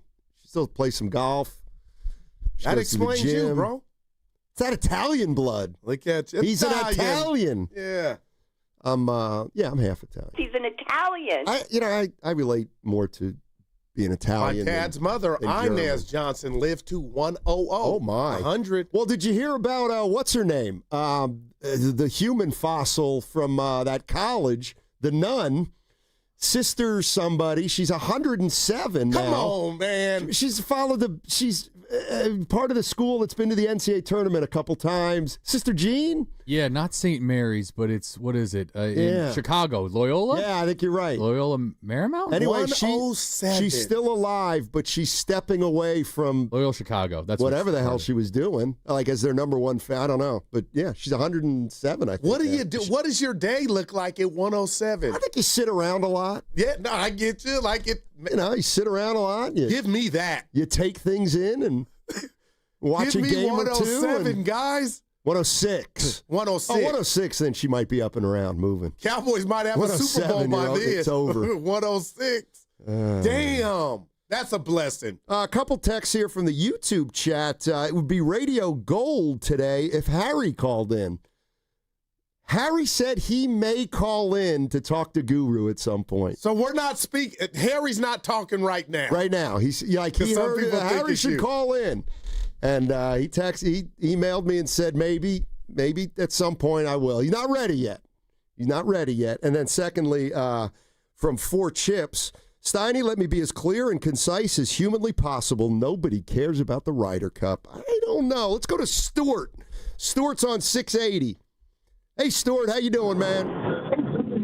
What's up, gentlemen? How you doing today? Doing well, thanks. What do you got for us? I was watching Keegan Bradley the other day on an interview, and I never thought about this before. He said one of the biggest issues they have is the ball, and everyone plays with a different ball, so you have different compression, you have different spin rates, and that was a aspect that I never thought about. That because when you're playing the 4-ball, you're using whoever's driving the ball is using that one ball. Yes. And then the second player has to use that same ball, and if they're not used to the compression style or the spin rate, it's going to be different. So that's why they struggle a little bit. That makes sense. But that's, hey, I love it. Dude, these guys are so good, that makes a difference. But the Europeans, that sounds soft. Give me that. If the shoe fits. You ever play hoop and the guy blames the ball? You're somewhere like, this ball. It's like, come on, man. Is that what okay. You ain't having a bad day. It's the ball. I get it. Come on. I'd play basketball anywhere, anytime, any place, but there had to be a net. What about the metal nets? That's we fine. had one in the unit. That's fine. Chain nets are great if they're intact. Good tempo. I don't mind a chain net, but can't play without a net. Let's jump back into the Niners a little bit. We're doing a little bit of everything. I got to read this from our former board op, Brian, the one with the twins. The one with the twins. Okay, Tall he goes, Brian. Yeah. Now that you two made up, I do think you are getting ahead of yourself with Kyle on track to be the greatest coach in Bay Area sports history with being 3-0. I wasn't getting ahead of myself. I just honestly said this has the ingredients because of all the injuries. If this were to keep up, that this would be something in a season to be remembered, and it would be a hell of a coaching job. Then he says Ricky Pearsall can also be Brandon Ayuk. Ricky Pearsall's off to a great start, and Brandon Ayuk is still good. So, I mean, I like some people need to clean out their ears, and that's why you took that the wrong way. We had a beautiful show set up. Let's go to Mike in Santa Clara. Let's go to Mike. Mike wants to talk about the Niners, but let's hope he doesn't think Kyle Shanahan has done the greatest. Hey, Mike, what's up? What's up, guys? Haven't talked to you since I saw you at the summit. Yeah. So been busy with the baby. Nice. Yeah. It's a good way to be busy. And Steiny. Yeah, exactly. And Steiny, happy 61, man. Thank you, man. You don't even Appreciate look like it whatsoever. You look like you're freaking 40. Sweet. So, let's see how I look at the cafeteria today. Yeah, exactly. And wait till you have a couple pops with Guru later. Exactly. So, exactly. So, and by the way, before I get to the Niners, the Ryder Cup thing, look, I'm a golfer myself. I just think in general that, with that, the European side of it, if you think about it with soccer and everything like that, they're more team oriented than we are in the U.S., because we have a lot more individual sport. So I think that's where it really comes down to. I mean, I don't know if they go in there and they talk about how they're going to strategize and anything, but I think it's more team-oriented on the European side. Regarding the Niners, I think that we're going to still be good in this case. Even after the Bosa injury, I want to see Williams. And after I saw the game, this last game, he looked like a game changer in a lot of ways, especially on that line. Just making those plays, just going after the running back, just stuffing the inside, but also on the exterior as well. I think that, we don't need to make a move for a Bosa replacement. I just think, if it really comes down to it, give it like a few more weeks, and then that's when we really look at and seeing what moves we need to do. It's still too early to really actually do anything. And that's really wanted to say. And Guru, I have a question for you, brother. Yes, sir. And this is not condescending whatsoever, man. But what do you think of your Cowboys so far? And I really do actually mean that, just because with the Jerry Jones situation and the Parsons, whole thing. I'm just curious what your thoughts are. Yeah, and Mike, I appreciate you bringing that up, because I'm convinced, that had something to do with Monday too. Now, if you go ahead, Gook, answer. Seriously, if there's a part of you that believes that, I've been with you 8 years, and I'm not that guy. Come on, it was a tough Steiny. loss. I hide and keep It was everything a really from tough you. loss It's hard from the for Cowboys. I'm gonna say this: it is so disappointing to have the back end of a defense be football dumb, and that's what Dallas is dealing with. Guys that can't judge the ball in the air. So Brian Schottenheimer, Steiny, if you ever heard him talk or do an interview, I know we're not in Texas radio. It's incredible. I will buy what he's selling. I love what the running game is doing with Williams. I love what the O-line is doing. So can they win Sunday? I don't expect them to. But after Cleveland beat everybody's Super Bowl pick, and yours too, the Green Bay Packers, anything's possible. But 1 and 2, this is what you deserve when you give up Micah. I think that is, you have to pay the price for being dumb. I'll just leave that there. All right. How about them Cowboys? Yeah! And I'm mad I even watched that damn doc. Add something new to it. What doc? Of The Gambler with Jerry Jones from 30 years ago. When's that on? Well, it's been out. And everybody made Netflix. a big deal, but thank you, Kenny, but nothing new's been added. Think about it. The Niners haven't, but they've been since '94 three times. Dallas has not got to an NFC NFC championship game since '95. Can you see? And you guys are going crazy with this old crap. I want to say another word. This old crap. And then the old man, trades one of the best defensive ends in the game. I really want to say some stuff. Go ahead. And I'm tired of getting pushed around. You know what? And I also think this is a small part of it too. And even though I think everybody knows Goo's a Cowboy fan. That's dynamite. Not as many people know. I like the Eagles. I think that's playing into this too. What? That I get to come in every Monday and my Eagles they're a machine. Oh, now they're your Eagles. And they're my Eagles. They are my Eagles. When they lost to Tampa in the playoffs and Sirianni lost the locker room, you weren't claiming them. He never lost the locker room. Ever. It was reported. Yeah. But I'll give you that. He bounced back. You and Willard take that reverse victory lap with your Sirianni takes. Dude was crying during the national anthem. It's called passion.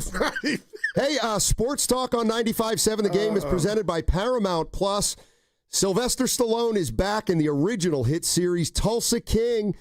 This season, Dwight faces his most dangerous adversaries yet, forcing him to fight for everything he's built and to protect his empire. Watch the new season of Tulsa King. It's now streaming exclusively on Paramount Plus. Sly. He's 79 and still acting. Is he 79? 79. I'm staring right at it. Time for Rocky 11. Yeah. I think Rocky already died. Rocky died in the movies? In Creed, right? Isn't he dead by then? Oh, Guru's annoyed. Oh, my God. Evan would probably get mad at me, too. Oh, my God. What's my dad doing? Rocky's not dead. Where did that come So from? he still theoretically could get another title shot. Theoretically. Man. You ever watch Tulsa King? No, it's great. It is Norm good. watches it. Did you say no one watches it? Norm. Oh, Norm. So I'm just Al Pacino, Steiny. He set the bar. He's 82 and had twins. I'll leave that there. What? Yep. Al Pacino putting it in. Oh, God. You're the worst. Putting in work. You're the worst. But seriously. Yeah, you said what you said. Yeah. But he had twins. Hey, J.J. Redick extended. We know you like the Lakers, too. What do you think of that? Please. Come on, man. What do you think of him? I don't like him. I mean, I don't dislike him. Not a huge fan. He's a big J.J. Redick's a big J.J. Redick fan. All right, let's do this real quick. I don't like his. Give me your top 3 coaches in the league not named Kerr. If you had to go say, you're running my team, confidence in the 1, 2, 3, I'll give you mine. Why don't you go first? Because I got to think. But it sounds like you had your 3 in mind. I see one right there, easy. No Kerr, you said? Yeah, no Kerr. Okay. Give me your 3. I'll take him. 3. Hold on one sec. No, take your time. Let's talk about something else real quick so I can look at all the here's where I like to look at all the teams. All right, I'm I like to get the NBA standings up there. Listen, you and asked then I can about look at every team. You asked about what the morning guys talked about in regard to how you ranked this weekend, the Kaminga situation, the Melvin. But the more I just keep going back to Melvin, Steiny, you can't understand. I know where you are on this. But the more I hear you talk and conversate and respond to me about Bo Mail and the Giants' managerial situation, just honestly, give me a number on 1 through 10 how surprised you'd be if they did move on from Bo Mail. Right now, today. A 10 would be shocked? Yeah. A 4. So it's a 4 or 5. Yeah, like right in the middle. So you could see how they could move on then. Yeah, it's within the realm of possibilities. Okay. The way I would consider it. Let me see here. I'm about ready. All right, I got mine. I'm about ready to give you my list. Okay. Oh yeah, of course. You know what? I'll start with number 3. Number 3. Thank you. I think I can go with this list now. Number 3, Rick Carlisle. I used to not like him as much as I do now. Okay. But I like Rick Carlisle. I think dude, 2 straight years in the Eastern Conference Finals. Got to give it to Rick Carlisle. Number 2. And he was nudging. Number 1. Go ahead. Chris Finch. Back-to-back Western Conference Finals appearances. Way to be objective. Chris Finch. Decision-making was diabolical. By the way, I talked to him this weekend. Anyway, because it was a big alumni weekend at Franklin and Marshall. Eric Spoelstra. He's still at the top of my list. You got him there, huh? Yeah. Yeah. Now, keep in mind, Kerr can't be on this list. Right. Gotcha. All right, so who are yours? All right. So number 3, Jake Number Kidd. 3. All right. Okay. Number 2, and you're going to take a victory lap, Spoelstra. I hated on him, but he's for real, Steiny. And number 1, you had him at 3, but mine is Carlisle. Sound like you ran out of names there. No. I actually wanted to add a couple. Rick Carlisle. Yeah, he's for real. No, I like Rick Carlisle a lot now. Now, I just hate the way he thinks no coach in the history of the NBA should have ever been fired. I do That's want what to I get can't serious. stand about coaches. JB Bickerstaff, Steiny, I think he's better than a lot of people give him credit for. When you hear that name, what do you say? Just another guy? No, his daddy was in it. I'm like, man. Yeah, they're rolling. The verdict's still out for me on him. I don't think he's like, I think of coaches sometimes, like a guy like that, not him, but I'm like, I don't know. And it seems like he's just totally run of the mill. And I'm not saying that about JB Bickerstaff. I just feel like there's a million coaches. Oh my God, Steiny, who did I give you? I left out my number 1. I gave you Carlisle, Spoelstra, and my number 1, I messed up, was Tyronn Lue. Yeah, that's what I thought. Tyronn. Yeah. So you did see something. Yeah, Tyronn Lue is my number 1. You say what to that? Lue's a real one, Steiny. Lost in the first round last year. But if you had... Just saying. Hey, let me ask you guys a question. Definitely. Since we're talking about coaches. Adelman's kid. Do you think that do you think Warrior fans feel the opposite about Steve Kerr? Because a lot of people love Steve Kerr coming in, and then... What would you not like now about Kerr to that question? I would like to ask the people. Well, I feel like the rotation, some of the rotations that he puts out there, some of the minutes that he gives guys that he doesn't give other guys, the whole Kaminga thing. But hasn't that all, not to cut you off, this is what I do, Kenny, but hasn't that all manifested into, if anything rotation-wise, is about Kaminga? So those would be Kaminga stands. Nobody's arguing about Moody's minutes. I used to. Nobody's arguing about pods. So who could Kenny be talking about, or any Warrior fan saying outside of Kaminga minutes? No, it's bigger. It's bigger than that. The way I would look at it, and I think that's, look, 5 years ago or 3 years ago, yeah, he's got to be the best coach in the league. But I think, but what if I said this? How's Kerr handled the last 3 years after the 2022 title? There, I think it's fair to. There's a lot of discussion. But you can he had have to there. deal with something that went viral that crippled their season, which he's now saying is a punch, and they still made the playoffs and made it to the second round. I got you. He's partly responsible for that. I got you. He's partly responsible for enabling Draymond Green over the last 3 or 4 years. But that's up top, 2 upstairs. Yeah, well, that's but not that's good. One of the 3 years. Then last year, they were in it, won game 1, and your best player, who was going to lead you to the promised land, tweaks his hammy. So I'm being fair, Steiny. It ain't been ugly. It ain't been the Giants not making the offs. How about that? I think there's a lot of fair criticism that can be leveled on Steve Kerr, and it doesn't mean he's not a great coach, but he's a made man. I mean, the coach of a dynasty, Steiny. Okay, how's he handled the young guys the last 3 years? Let's be real. What are we talking about? Young, how these aren't Patrick Ewings coming out of Georgetown, young guys. Okay, so you think he's developed guys well? Now that's the story. That's exactly. That's what I'm saying. I'm saying the last 3 years. Should he have done something different? But if you didn't have Steph Dre and now Jimmy Butler or Klay Thompson when he was going through what he was going through, with those guys. I think Kaminga would have got, hey, go out there and let's see what you got. Well, then he's got to be. You got to hold it against Kerr for Kaminga. You have to if that's the way you're looking at it. I look at Kaminga. I'm not saying he's a finished product, but I look at Kaminga like I've seen enough for him under Kerr to ask Kerr, why are we not seeing more?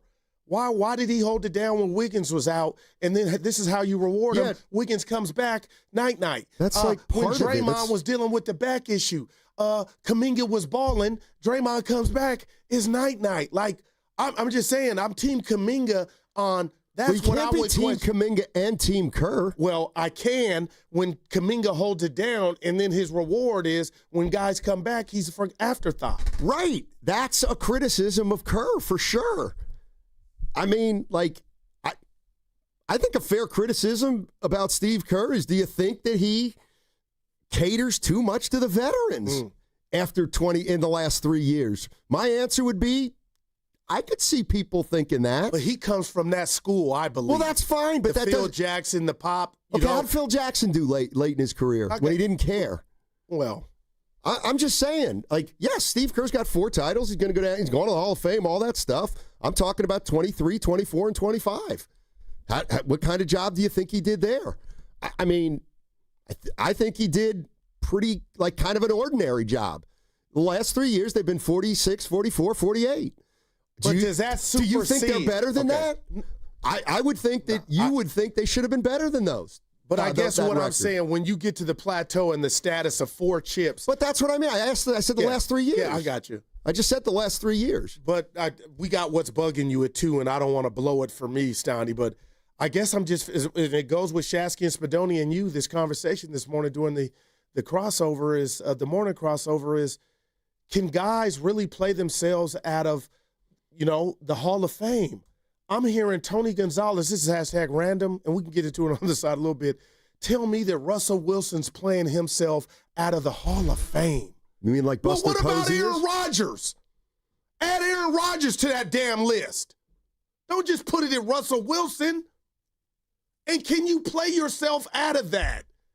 We all know this dude, Russell Wilson's on the back 9. Just like Kerr's 3 years, even if you want to go bad, they can't tarnish what's already been completed, the Picasso, I believe. Okay, so and the 2022 championship. Even if you think Steve Kerr's lost his fastball, you got to keep going with him, just because he's won 4 titles with a group. I think the score of how good or great of a coach is, it's 11-4. You could add on 2 runs, it's 11-6, but he's still winning going away. All right, I'll tell you that. That's how I feel. Yeah, it's great. And you know what? And a different coach might have been able to get more out of the team the last 3 years. A different coach may have developed younger players to a better degree. Do you really feel that way? Yes. It's not, yes. But I understand with the OGs in their way, how it is now, Steph, Dre, and now Jimmy, or it was Klay, those young guys always had that barrier in their way. Right, and Kerr never enabled both to succeed at the same time. Like there have been a lot of teams that had great veterans and they sprinkle young athletic guys in, and it's not all or nothing, it's the mix works, and he has been unable to find the right mix between the old guys and the young guys in the last 3 years. Hey, Friedman's Appliance in Pleasant Hill. Oh, not yet? Okay. Now, are you coming over the air? Because you can. You can tell me what I'm doing wrong. We're going to do who the segment is sponsored by, and then we got 15 seconds. Okay, that segment, ladies and gentlemen, was brought to you by Moderna. Mm-hmm. Mnexspike, COVID-19 vaccine mRNA by Moderna, is now available and easy to find near you. To learn more, visit mnexspike.com. That's mnexspike.com.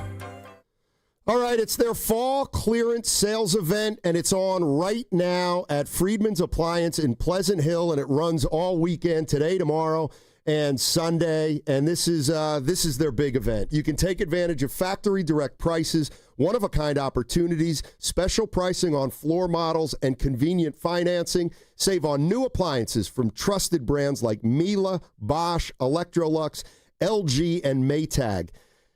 Here we go. This store is amazing. Vignettes. What are vignettes, Steiny? Well, they're model kitchens, model laundry rooms, model pantries. You go into this store, and it's like a maze of kitchens and laundry. It's incredible. It's incredible. You've heard me talk about it for years now, and I guarantee you'll be impressed. All weekend, the fall clearance sale at Friedman's. Visit Friedman's Appliance in Pleasant Hill for this event, either today, tomorrow, or Sunday. And also on Saturday, I'll be there from 12 to 2, chatting up people. And Evan Giddings and Mark Grandy will be there to do the show from 12 to 3. So this is a big weekend at Friedman's, and I guarantee you if you go, you're going to be blown away if it's your first time there. No doubt about it. Friedman's Appliance, Pleasant Hill. We'll see you there Saturday. Hi, this is Brian Bakhtiari, Executive Manager of Stevens Creek Subaru. The fall season is upon us. That means football, baseball playoffs, and kids back in school. At Stevens Creek Subaru, this is one of our favorite times of the year. Fall is also when we get our first rains of the year. That means dangerous road conditions. That is, unless you drive a Subaru with symmetrical all-wheel drive. Subarus are built for any road condition or terrain, whether it's a drive to the coast or up to the snow. The safest pick is a Subaru. This month, lease a new 25 Crosstrek for just $239 per month. Just $239 a month for a new Crosstrek from Stevens Creek Subaru in San Jose. 36-month lease, no security deposit needed. $24.95 due at signing, plus tax, license, and registration fees. Includes $85 dealer documentation fee and first month's payment. Acquisition fee $650. 15 cents per mile over 10,000 miles per year with Tier 1 approved credit. $300 disposition fee. One at this payment. VIN number JF2GU ABC 8SH271247. Stock number 1250885. Offer expires end of month. See Stevens Creek Subaru for details. On Stevens Creek Boulevard or online at StevensCreekSubaru.com. Buckle up and drive safely.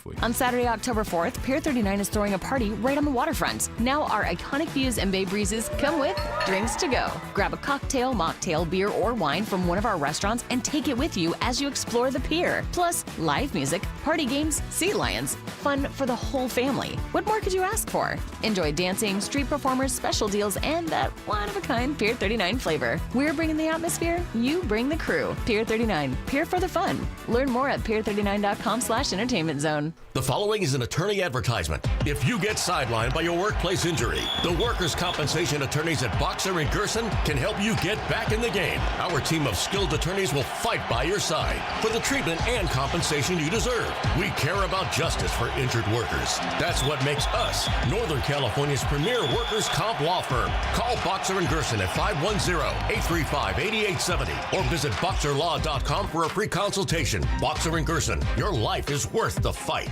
Hey, it's Joe Shasky here for Ceremony Ford, and let me keep it real with you. If you've been thinking about making the switch to an electric ride, now is the time to pull the trigger because Ceremony Ford in Colma is ending the summer with some heat. So check this out. Slide into a brand new 2025 Mustang Mach-E for just $225 a month on a lease. That's right, $225 a month for 36 months. Or if you're ready to buy, lock in 0% APR financing for 72 months and grab a $2,000 rebate. Who else is giving you that? Only Ford. But here's the kicker. The federal EV tax credits on Mach-E and the F-150 Lightning are about to expire September 30th. You wait, you lose. Don't let Uncle Sam keep your money. Ceremony Ford has one of the biggest inventories in Northern California, and they're ready to hook you up. Find them right off at 280 in Colma or online 24/7 at ceremonyford.com. That's Ceremony Ford, the Bay Area's Mach-E superstore. Tell them Butcher sent you. This is the story of the one. As a maintenance supervisor at a manufacturing facility, he knows keeping the line up and running is a top priority. That's why he chooses Grainger. Because when a drive belt gets damaged, Grainger makes it easy to find the exact specs for the replacement product he needs. And next day delivery helps ensure he'll have everything in place and running like clockwork. Call 1-800-GRAINGER, click Grainger.com, or just stop by. Grainger, for the ones who get it done. Tulsa is my home now. Academy Award nominee Sylvester Stallone stars in the Paramount Plus original series, Tulsa King. This distillery is a very interesting business. We gotta know the enemy. From Taylor Sheridan, co-creator of Landman. What are you saying? I'm a rat! If you think you're going to take me out, it's going to be really difficult. Tulsa King. New season now streaming exclusively on Paramount Plus. Join Lorenzo Neal and Evan Giddings at Laughing Monk Brewing in Sunnyvale every red and gold home game this season for our special live pregame broadcast. Plus, we'll have tailgate games, prizes, great food, and drink specials. For more information, visit 957thegame.com.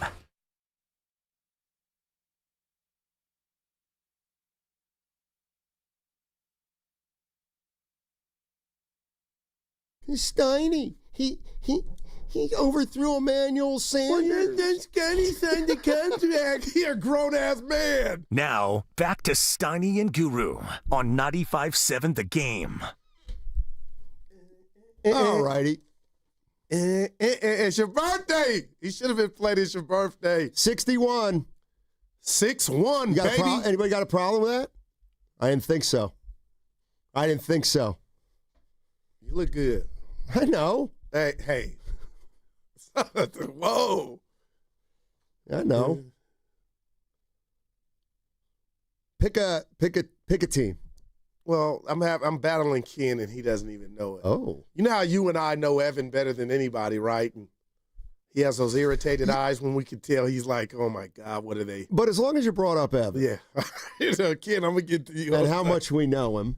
I know Evan pretty well, but there is a closed off part of Evan that nobody can get into, and I should say only a few people can get into, and when he emerges from that particular place, second to none. Sometimes you don't know him.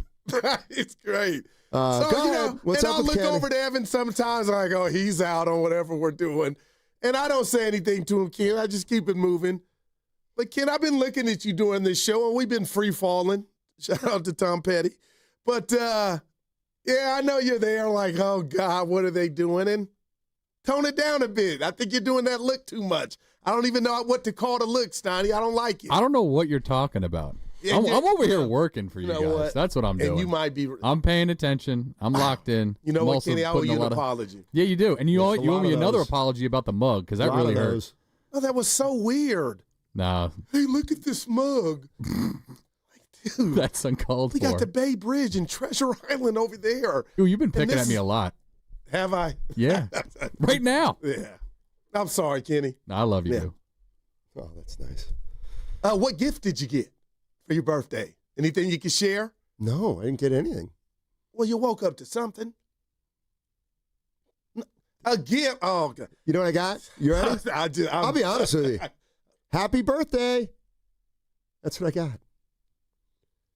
Happy birthday. No, there's something. Oh, thanks. There's something waiting on you. I don't know. I don't. Have you ever gotten mad on a birthday about something you didn't get? I can't. Oh, about something I didn't get? Yeah, No, if I get my card at 5:30. Yeah, you said that. That was it. I want that bad, baby. 7 a.m. I don't know that. There you go. I mean, I don't need. Like, I'll buy myself something if I really want it. I've done that. You know what I mean? I love that. I've done that. And it is payday after all. I've done that during Christmas. Get stuff while I'm Christmas shopping. Purdy or Mac Jones? Mac Jones or Purdy? Depending on who you are. Hey, guys, real quick. I got some news out of the Niners. Jawan Jennings is back at practice. Also, Purdy's practicing again. Okay. There we go. So, full participant? Not sure. Just saw that he was practicing. No, not sure if it was full or partial. Gotcha. I know this is crazy, guys, but I'll just throw it to you, Steiny, because we've been talking about and singing the praises, and rightfully so, of one Ricky Pearsall. Demarcus Robinson making his 49er debut. What if I told you over-under catches at 4? Under. Because they got to figure out a way to get McCaffrey, you know. But maybe that subsides 18 now targets. that you got Robinson, you would think, right? I will say this. I'm going over. Because I'm going to start to operate under the assumption that Ayuk's not coming back. Okay. That's worst case scenario. Let's plan on that. You got Pearsall, Jennings, Robinson, and you still got Kittle. Like, that's good enough. Oh, no doubt. That's good enough. All right. to continue to compete. And well, you think it's good enough until you see it. I think it's good enough. Well, you got to the Super Bowl with Kittle, Ayuk, Debo. And if next year Ayuk is back to the player he was, now you got legitimate action. To me, with two really good receivers, like kind of who cares if one's a 1 and one's a 2 or one's a 1.5, the other's a 1.5. But those would Ayuk and Pearsall would be a nice combo. Well, we got to see what Jordan Watkins too. We're assuming what Ayuk is going to be. No, I'm saying next year. Yeah, but I mean, Steiny, he's a receiver, man, and that's what I mean. I mean, his wheels are everything, and I'm praying and hoping for him because I like him, and I know I'm sitting here, filibuster saying, "Oh, he's their healthiest wide receiver," but I'm just saying if you could get both of those guys with Ayuk being back what he was or close to it before he got hurt, watch out. Yeah, I just feel like, again, if Ayuk comes back, that's great. And if he's the player he was, that's even better. But I always look at injuries like this one as, boy, can you count on him being the player he was when he gets back? That's real. Okay, if I say to myself, let's assume Ayuk will never be the player he was, Pearsall, Jennings, and Robinson? Well, how long is Jennings long for to be a Niner? You can get, you got Jordan Watkins sitting there. He's a young player. I'm just asking. I don't see Jennings in the big picture, especially with what went down this year. No, but what I'm saying is if you lose Ayuk for the whole year, this year, you still got Pearsall, Jennings, Robinson. Okay, then you come back and you make a decision on Jennings, which will probably be he won't be here. But if you don't think Ayuk's going to be back even next year, or there's a big problem then maybe you do something with Jennings, or maybe you say, Jennings, you got to leave anyway because Watkins is emerging. Yeah. But I don't think that if DeMarcus Robinson comes back this weekend and it looks like he's a functional player, they can get by with this receiving core. Yeah, and they're going to because Robinson can play, Steiny. So that's what I expect from him. Yeah. 888-957-9570 is the number. These guys were batting it around on the morning roast today. What are you most looking forward to this weekend? Or what's the most intriguing Bay Area sports thing to you guys as we head into the weekend? Is it the Niners-Jacksonville game? Can we get to 4-0? Is it the Warriors and what the hell's going on with Kaminga with that deadline coming up? Or are you anxious to find out what happens to Bob Melvin on Monday, if anything?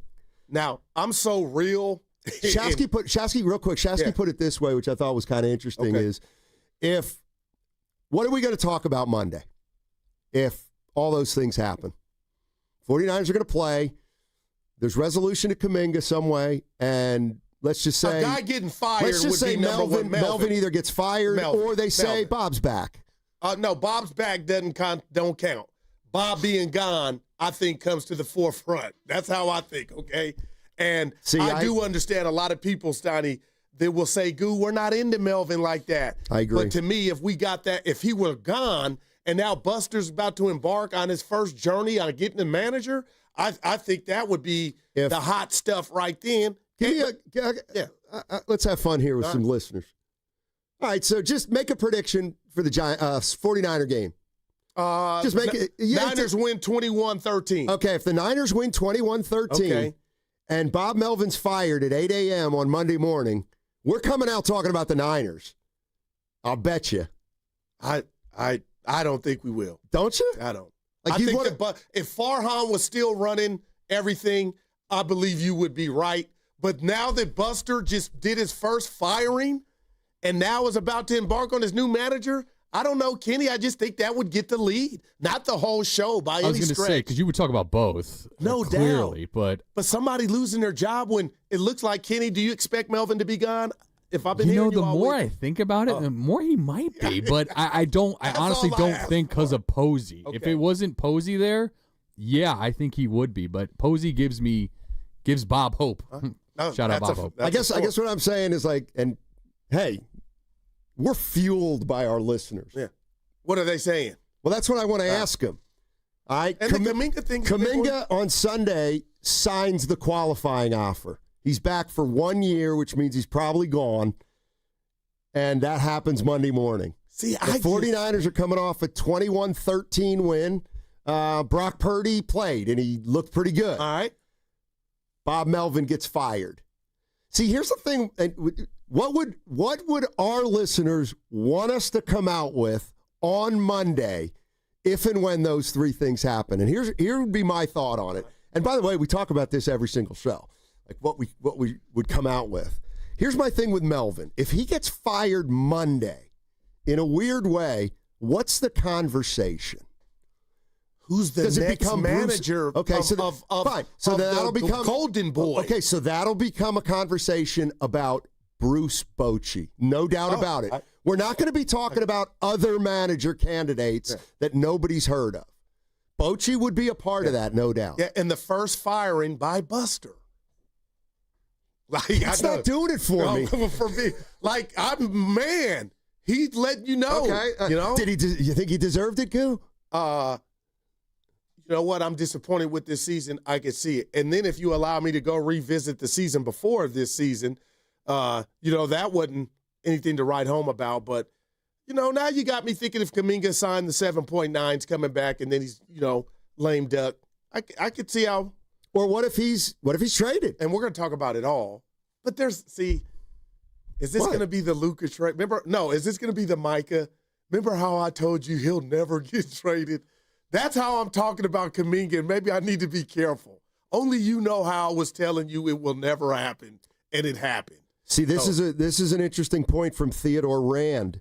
Let's say here's why it's a good point, because it might be something that you'd never bring up, and it's this. If Melvin gets fired, it's a bad look for Buster Posey. In what way? And extended him. Go ahead. Use your severance package line. That was the greatest. That was severance package. Quiet the noise. No. I mean, because that's not. It's a mistake. Yeah, but that little chump change is not going to be the reason the Giants don't go, and they're going to have to replace him if they chose to. And that's going to be exciting in itself to see Buster and who he would sign off on. To me, that would be exciting. And then the Niners we're going to talk to, too. But the Kaminga thing, I'm thinking, Steiny, that might be the one. We cannot come out with traded. Bob Melvin on Monday. If he were to get ran? You know why we can't? Because the 408 just sent a text on the Boxer and Gerson Work Injury Attorneys text line that said, you guys come out on Monday talking Giants, I'm out. If there was a firing. We went to the Warrior Media Day last year, and Farhan got fired. That's right. Who wants to be a program director? Now's your chance. What are we coming out with Monday? Niners, win or loss? Jonathan Kaminga, situation resolved, one way or the other. Bob Melvin, retained or fired? Not retained. Retained does not count. No, I'm telling you right now. Melvin gets fired before the show. I'm calling in sick because I don't want to lead with that Monday. Oh, dude, look at you. Why? It's just not compelling to me. So Buster, or as compelling. Okay, but what about when it was announced Buster was taking this role? That was a year ago. No, but what about all the hoopla and excitement, rightfully so, around it? Was there? So now this is really? I'm not going to say first chore, but dude, who is he going to, shout out Golden State, dub worthy of being the next skipper? And what if that was, so you're saying he's a horse? That was better. Ladies and gentlemen, I know this is a show that Guru and I do together. Rest assured, we'll be talking Niners Monday at 10. Well, if they lose. You're listening to 95.7 The Game, KGMZ FM at HD1 San Francisco, on Odyssey Sports Station in the home of the Golden State Warriors and Valkyries. Always live on the free Odyssey app. Coming to you live from Laughing Monk Studios. Laughing Monk, righteously brewed in San Francisco. Put yourself in Matt Nahigian's position right now. Your job's on the line. You need to make something happen. Otherwise, he's there's a smart man. Trouble brewing. It's a big Monday. We could turn the tide with a big Monday. What do we come out with? It's the Niners. We've got to. That would be my answer today. I can't wait. You got to ask the guys when they come in, Willard and Dibs. It was a good day. If Melvin is retained, there's nothing here. Okay? I hate when you keep saying that. If Melvin's fired, I think that might. But seeing we're going to get to the football, Steiny, and we got all week to get to the game. I'm not talking about a 21-13 game on Tuesday. Nobody's going to care. Well, I think it's because they're in season. I think that's why I would agree with Steiny, only because the other two are not in season.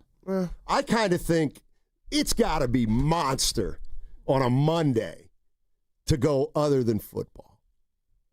Well, I think Melvin. Yeah, I think if he were fired, but we're all saying we could kind of see it. Well, so what it tells me, if Melvin gets fired or he doesn't, it's not going to be a shock to most people because I think most people now would be like, well, he might. Maybe they think he shouldn't, but I could see if he did. Yeah, who wants to be a program director? Who wants to run a station into the? Who wants to make a station? Successful. But on your birthday, can you look at me before we start sipping and tell me, Steiny, just say it's slim and impossible, probably, that Kaminga will be traded at this juncture. Tell me you're okay with me telling. There's slim and none. Like you know what? He ain't getting traded You at ready this for the juncture. consummate Steinmetz? I give 33% chance for him to sign the qualifying offer, 33% chance for him to sign a longer-term contract with the Warriors, and 33% to be signed or traded. Signed and traded. I that's what I've finally come to. After, do you know that Mike Dunleavy essentially could have been a Bear this summer, just taking a 3-month nap? Wow. He didn't have to do anything. Well, to his defense, no, he's tried to do a lot. And he's not getting the other party to respond. So I would say this is not by choice. My fams on the YouTube chat, I just want to run this by you because I wish somebody asked this about me if I were Joe Lacob and had everything at my disposal that I've earned. How is Lacob looking right now, guys? Embarrassing? ? Just with this Kaminga situation. No. That you Absolutely couldn't finesse not. it and get a resolution months ago? I was telling Nahigian this before the show. I'm like, I get When'd it. you talk to him? As always, before you got here.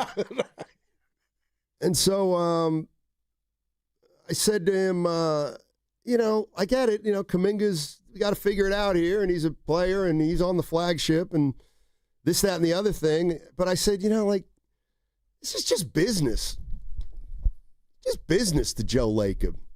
Well, there's good business and bad business. Well, okay, but again, you're making it sound like Joe Lacob can do something now, and it'd be perfect. And the only thing he could do now would be give him a player option. Do you want him to do that? No, I thought he had the Jedi mind trick and the game with his tongue that he started planting seeds at the Valkyrie game with young Kaminga. That didn't work, it seems like. Okay, so now you're just waiting, and I get it. He does not, no. Joe Lacob does not look embarrassed. I'm asking you, this, Horford's a Warrior, right? You're taking that would you tell Warrior fans, go get the Horford jersey, even if they ain't Well, they can't be made yet. He's not under contract. But you're 99.9, he's a Warrior. Yeah, I would probably, yeah. See, but what do you mean you hate that? Camp's about to start. Well.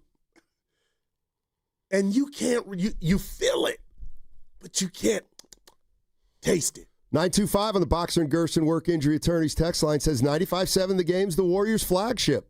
JK will rule the air Monday no matter what happens with him. I don't think so. Yeah. I don't think so. And I'm with you there. That ain't superseding the Niner game. My question is, who's with me? We're coming out Niners Monday. But that's like, a stretch. You don't hate when I don't make predictions. No. We're coming out with the Niners. And I get you. But I think you're underestimating the news that would be Bob Melvin being let go. Well, this is very astute from the 510. It can't just be Bo Mel getting fired. It would have to be Bochy's on the Bochy's legit. Well, Texas, they ended bad, so that they could part ways, but I think that comes with the territory of Jim Carrey. We talked about it earlier. You're saying there's a jam. No, what I'm saying is the only way we come out. Well, you're not going to get that Monday if they announce they fired him. Yeah, you might. Later Monday, but not the doubleheader announcement Hey, Kenny's been fired and Steiny is rumored to be coming. Of course. Well, it's going to be easy. It's going to be Melvin is fired. Is Bochy coming back? That's why naturally. Right. But so that might get us the lead. No, it won't for me because that's just speculation. And that's what this job is. If I hear something like Melvin fired, sources, contact has been made with Bochy. Now we got an issue. Now we got a story. Yeah. But I wouldn't be mad either way. How about that? You know me. No, I'm going to be mad if we end up talking about Bob Melvin on Monday. Actually, I'm not going to be mad, but I want to talk Niners. But anyway, let's go to Grandpa Daddy. Hey, what's up, Grandpa? GTD. Hey, baby. Hey, first, real quick. Happy birthday to you. Happy birthday to you. Grandpa, you're killing me. Hey, we love you, Doc. Thank you, buddy. Appreciate it. Come on, baby. What are we talking about Monday, Grandpa? Goo. What's up, baby? Who gives a damn about if Melvin gets fired, man? If you get fired, then we don't need to talk about this because you got fired.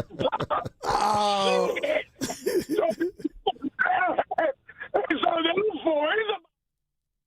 Grandpa, you're breaking up. He's getting Might out not have there been early. the worst thing in the world. We're having trouble. He's getting out there early. I like that, though. Yeah. But it's about who would precede him. What's that? It would be about who's coming next. Yeah. Dude, don't let me get that victory lap. On Bochy? Oh, it would be unbearable. You won't because Melvin's not getting fired. I'll bring a poster of myself or a picture and put it up behind me. Do you get Melvin being ran? No. Do you and get then Bochy being fine? I'll give you a victory lap. That's Olympics. Can I hammer you when Melvin doesn't get fired? We could talk about it. Why you want to do that? I'm just setting up the situation. But see, I had the guts of a cat burglar to come up with if there is a move. But we're so far from that. Obvious You're so far from that. If there is no move, everybody be like, yeah, we knew it. This is like when you say, Steiny, what if the Niners start out 9-0? Yeah. Well, I'll give you a victory lap then if you think they're gonna. Well, we still got 6 weeks. Well, and the minute Melvin gets that seal of approval from Posey, I'm going to be excited. I wouldn't be. I'm going to be excited for Melvin. All right, 888-957-9570. I see Christian and TC. We'll get to you guys on the other side because I don't know. It's something that, honestly, we as a station, this is what we think about all the time. Something like a Monday already would be. Seed's been planted. We going to talk about that Niners win? Hopefully not another Niner injury. How about that? We're going to talk about Jonathan Kaminga, the resolution. What if Melvin gets fired? What are we coming out with Monday? I'm thinking, even taking it all into consideration, I think we're going to end up coming out with football. That's just me, but there's other things that could happen. How about you and your mom learning something today about Moonchild? Like, I really feel complete about what I did today. My mom, we've been texting. Bless her soul, called in today. Yep. Man, and your daughter, your boo. You see what happened? Okay, do you guys see, at least hopefully after hearing my daughter and my mom, you understand a little bit more of, like, they got the happy gene. No. Like, they we just wonder when you lost it. I never had it. Oh, do you know how, like, siblings usually are different? I got to say something real quick. I do. You know, when you were describing going to play hoop when you first came out here, you were in your happy zone. No. I would just hearing you say it, Steiny. That's when you were the happiest. No. I truly believe when you had basketball in your life. No doubt. Oh, that was my prime. Now, as I've told everybody, I'm winding down. Oh boy. Just the regular 112 here. Yeah, probably just the regular 112. All right, what's coming up on the game is brought to you by Fremont Bank. Here for you, here for good. Segment also brought to you by Pier 39. On Saturday, October 4th, Pier 39 is throwing a party on the waterfront. Enjoy drinks to go and activities for the whole family. From live music to special deals, it's all here at Pier 39. Learn more at pier39.com/entertainment zone. Okay, Bay Area, I've got a bigger team for you to join. The team that donates blood. Hot Yoga Republic in Mill Valley is teaming up with Vitalent for a blood drive September 25th and 26th. Roll up your sleeves, give blood, save a life. Every 2 seconds, somebody needs it. Accident victims, kids in chemo, real people who need you. Let's do this, Bay Area. Find your spot at hotyogarepublic.com. That's hotyogarepublic.com. And a big thanks to Habas Law for backing this. Habas Law, always fighting to make it right. Count on Sundays with the NFL on CBS and Paramount Plus. Here we go. This week, it's a must-see matchup as Lamar and the Ravens visit Mahomes and the Chiefs. Oh, my goodness. Visit ParamountPlus.com/NFL to get started today. I've used drugs from the age of 15 till 29.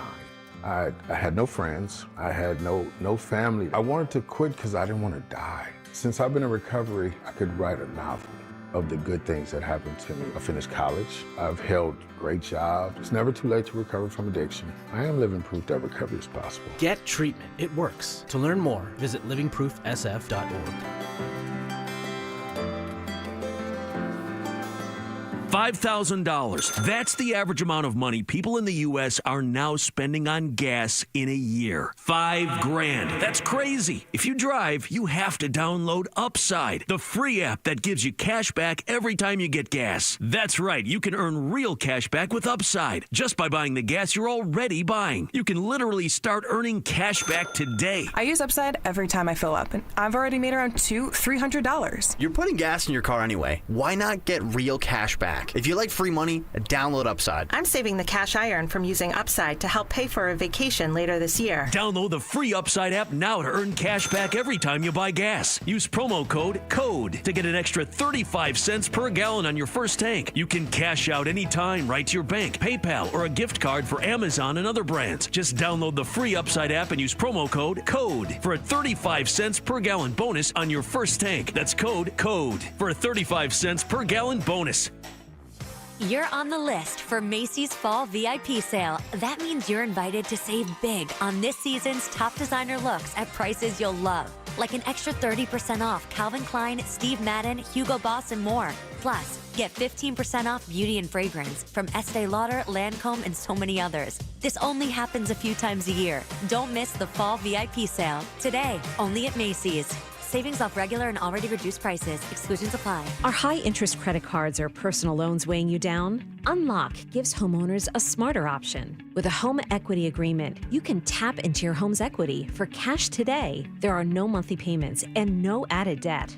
Here's how it works. Unlock provides funds upfront and in exchange shares in a portion of your home's future value. That means you keep control with the flexibility to use your equity your way. Pay off bills, invest in home improvements, or set aside savings for peace of mind. For thousands of homeowners, Unlock has been the key to moving forward without the pressure of another payment. Put your equity to work for you. Visit unlock.com to learn more about a home equity agreement. That's unlock.com to learn more. Terms and conditions apply. Not all homeowners will qualify. Not available in all states. Actor Portrayal. Home equity agreements are offered by Unlock Home Equity Solutions, Inc. In certain states, NMLS number 2657081. Visit www.consumeraccess.org for more info. Dan Daly, the administrator of Lawton Skilled Nursing and Rehabilitation Center, thanks his staff for earning Newsweek's top Bay Area facility recognition. Lawton, in San Francisco's Sunset District, provides top-tier therapies and partners with UCSF Medical Center. With a 5-star rating and Dr. Darby Clayson as medical director, it's also listed among the best by U.S. News. For skilled nursing, call Dan Daly at 415-566-1200. That's 415-566-1200.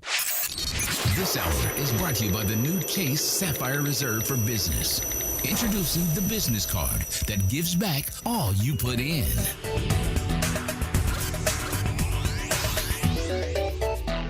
This is McGruff the Crime Dog, and I need you to help me take a bite out of crime.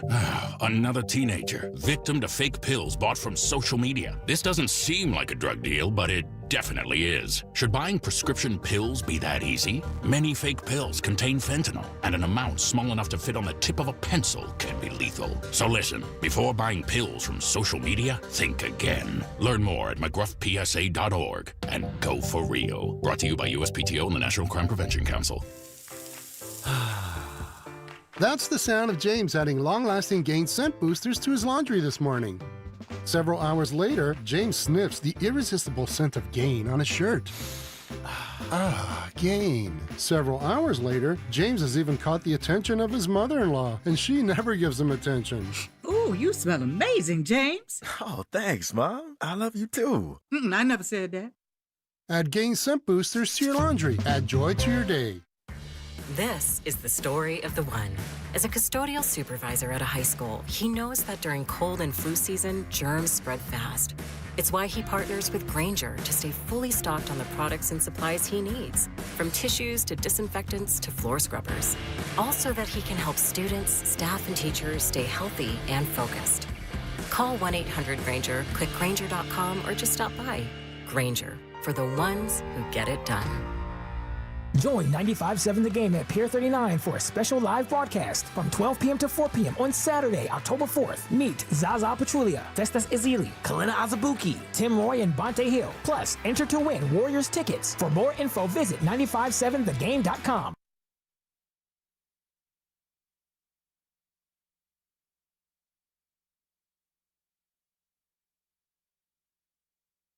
Hey, it's Willard from Willard and Dibs coming up at 2 o'clock, crossover at 1:45. Now back to Steiny and Goo. I know, guys, I'm super intimidating, right, Steiny?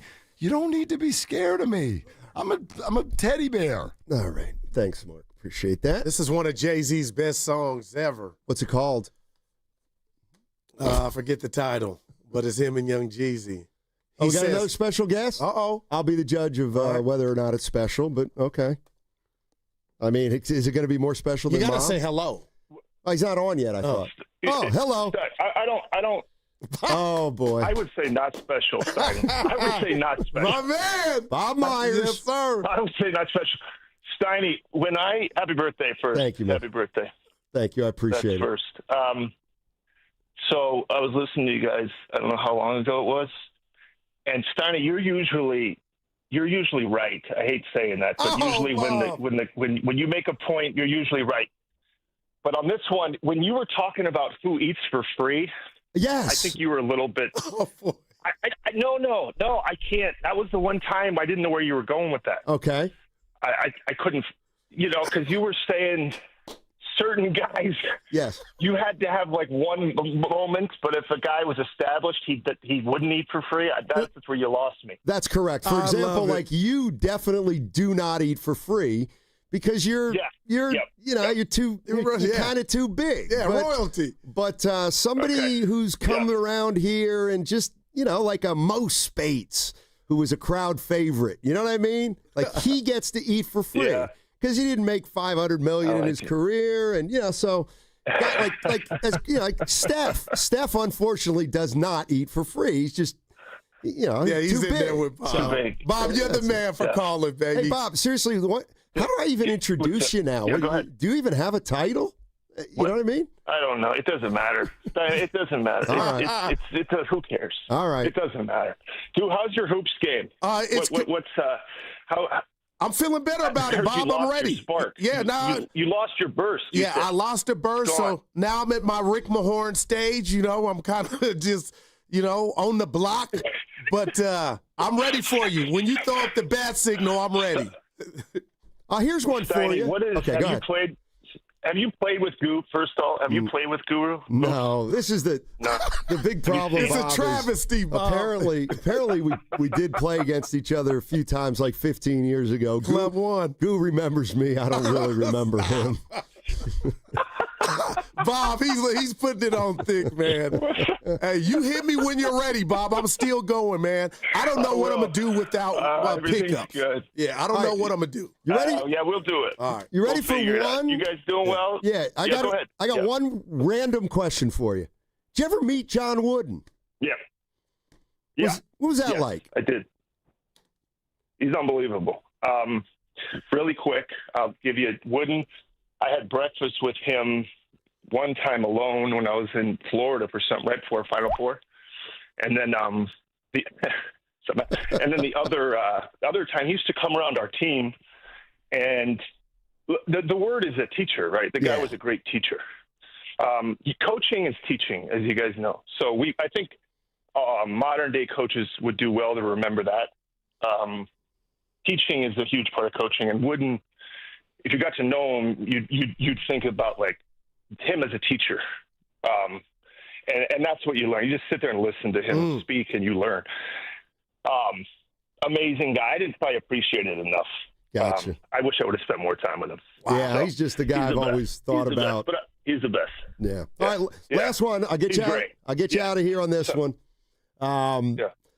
So Monday, we got a bunch of stuff going on in the Bay Area this weekend, and we're talking about what happens this weekend, what we should come out with on Monday to talk about. There could be a Jonathan Kaminga resolution, one way or the other. The 49ers play the Jaguars, and Purdy may return, may not.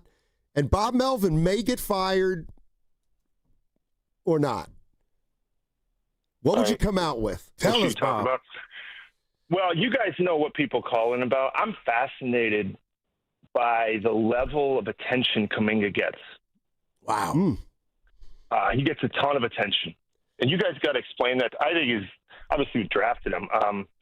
There's a big unknown around Kaminga. That's probably why he gets so much attention. I think there's such a disparity of opinion. But I think that's going to be look, the football is the king, right? So you're going to get, if whatever happens with the 49ers on Sunday, people are going to want to talk about that. But the Kaminga thing, if I had to guess on how many calls you're going to get on each of them, I think you're going to get a lot of people weighing in on whatever Kaminga and the Warriors decide. Yeah. Wow. I think it's a pretty hot topic. But maybe I could be wrong. Maybe maybe I'm wrong. Does that land? No, I get it. Now I understand it. Wrong? Yeah. I'm going to do Steiny. I told you, I know you're busy, Bob, but I'll leave you with this one. Forget Aaron Turner. But the fact that an agent went public like that, if he's representing you, Bob, and you're a former agent, is that how you dial it up, or did you see that and kind of like, It's actually a great question. Did you ever go public with something like that, or I never would did that. you? I never did that. But you know what, guys? The world is different now. It's a different world. It's a different people. There's no private. Everything's public. Everything's videotaped. Everything's filmed. Everything's social media. So I don't think anything. There's no boundaries anymore. I wouldn't have done it, but people weren't doing that 15 years ago. But now, agents are out there. People know who they are. People, they have a power, and it's just not me. Steiny and I broke my big moment was when Steiny and I broke Darrell Wright's big $3 million a year. Right. That's right. D-Right, the Cowboy fan. D-Right. You know what? And there you go. That's right. I remember that, and I'll share with people that the most important thing to Bob was, can you please make sure to spell my name M-Y-E-R-S, not M-E-Y-E-R-S. And I've never gotten it wrong. I love it. You're the man, Bob. There you go. Well, enjoy the birthday. All right. Thanks, enjoy Bob. the day, Steiny. All right, Miss man. you guys. Appreciate it. All right. Bob Myers. Now, I got to be honest, Steiny. Part-time worker right now. He was at the Raider game in D.C. in the commander box with his friends. Yeah, I didn't ask He about still that. does. He consults with the commanders. Yeah. I was going to, for him to look at his, what word am I looking for, Steiny? Because he used to be an agent. His profession, and kind of do what Chasky and Spadoni and you and I were talking about with these YouTube influencers, just how things have changed. Maybe what Aaron Turner didn't, what he did or tried to do is not the new wave, but it wasn't as bad as it was had you done that 12 years ago, Steiny. I just don't think in the grand scheme of things it moves the needle internally with what needed to get. But it got the run done. in regard to publicity. Yeah, for us, it was great. Probably wasn't great for Kaminga or the Warriors. Probably didn't matter. I know we. How much time we got, Kenny? Like 14 minutes. Talk to me. Can you the blast from the past last year at this time? Oh yeah, we could do that right now. Can we do that right now? Yeah, here we go. Yeah, Chris Mullen, memories. Bob Myers, my college coach. Hello, who's there? It's the guy that is not a true point guard. How you doing, Matt Steinmetz? Happy birthday. The chef. You got to be kidding me. Yeah, the chef. You got to be kidding me. Somebody's an impersonator here. That's the chef. Is this really Steph? There's only a few ways to get me to get on the radio at a beautiful day before training camp, but your 60th birthday is one of them. So happy birthday, man. Dude, thank you so much, man. And hey, let me congratulate you on an unbelievable performance in the Olympics. Absolutely we both incredible. do on that. Yeah. I keep saying this guy's gonna get older, and it doesn't seem like you are. I'm trying to stay young, man, on the court. It was a beautiful summer, for sure.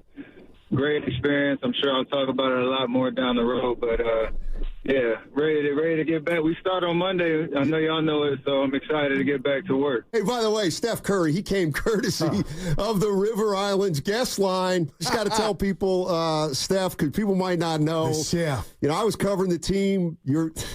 And we talk about this once in a while when I see you, but the first day of training camp, your rookie year, what you walked into at Golden State, and from that point where you helped elevate this franchise, it's virtually unfathomable, man.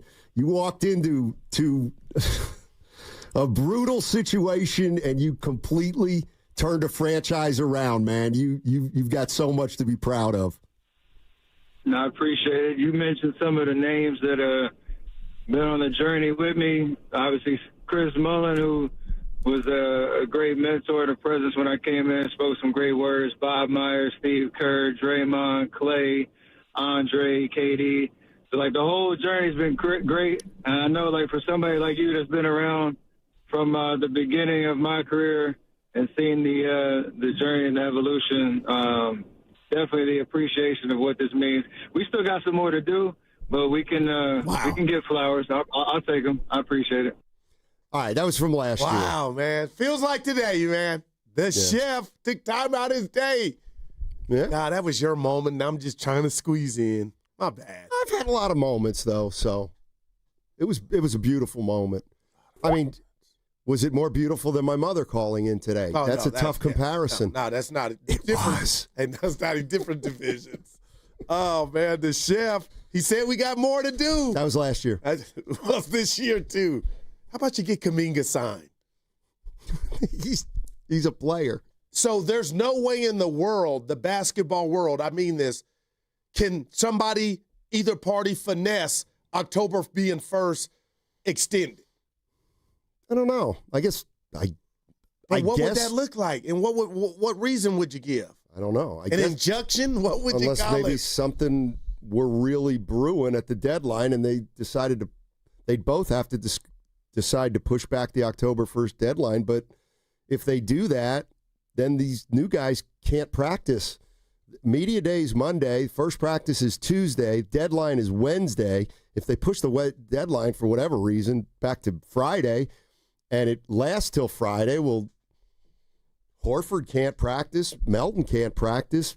Peyton can't practice. You can't even announce them. Kaminga can't practice. Yeah, that stinks. Well, no, Kaminga wouldn't be able to practice because he would not have. So I don't know how feasible that is or what benefit it would be to either side. I'll do this because now you got me thinking of what you said to Curry, and it stuck to him, Steiny, just about how he handled himself as a true professional. But when I think about guys that have gone to an organization and changed their fortune, Michael Jordan, Steph Curry, I want to say Derek Jeter, but the Yankees had Reggie Jackson era, so they had good times.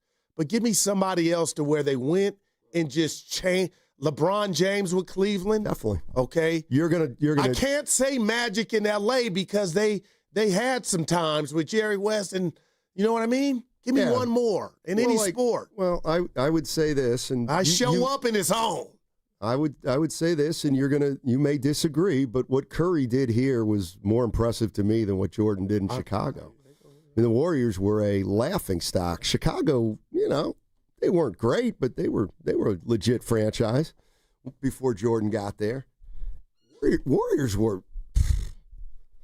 Well, it's impossible to describe how low the Warriors were if you weren't here. You used to take vacation during the playoffs. Remember, you said all the right way because you knew you weren't making it. That's incredible. Never. That's incredible. Yeah. Let's go to TC in Sacramento. Who's been hanging on there? What's up, TC? How you doing, man? Hey, Steiny Guru, what's up? Hey, baby.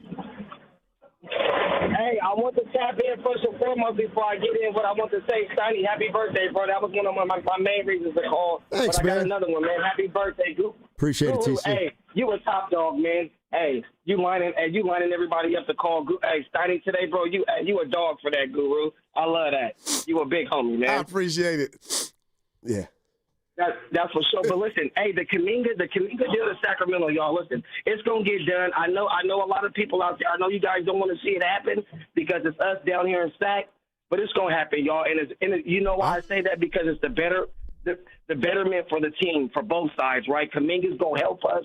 We're going to move forward. Y'all going to get off Kaminga and get the package that y'all need to do to move forward, bro. That way we're not looking over our heads when training camp this whole season with distractions on both teams, right? So we got a clear head moving forward. The deal's going to get done. I know it's Sacramento. Y'all don't want to do it, but it's going to get done, y'all. It's the betterment for everybody. That's all I got. Appreciate it, TC. Yeah, and I'll tell TC I got a home in Sac. I raised 2 kids in Sac, Steiny. I got love for Sac. And I'll just say this. Bob, that's probably the last place Bob Myers wants to send a young phenom or possible phenom Mike Dunleavy, Joe runs it, that didn't get to maximize his full potential. Who wants to send him down Highway 80 for him to bubble there? That's why I never thought he was going to Sac. Well, I really think that if they were convinced 100% that he was going to bubble, they wouldn't be in this spot right now. Well, what about if I take you one step further on that? If they were convinced he wasn't going to bubble, why wouldn't they have been agreed to something by now or had him out of here? Because they think he's a bigger asset. Pennies on the dollar. They think he's a bigger asset, though, than other teams. What if you don't get that card in the deck playing that we're going to use you as an asset, but if he signs this qualifying offer, then looks like you got it figured out. No, seriously. Yeah. Dude, I can't wait. For what? For days, for when the Warriors play, we got World Series postseason baseball. We got the Niners playing. Mondays are just the weeks are gonna. There's not enough room.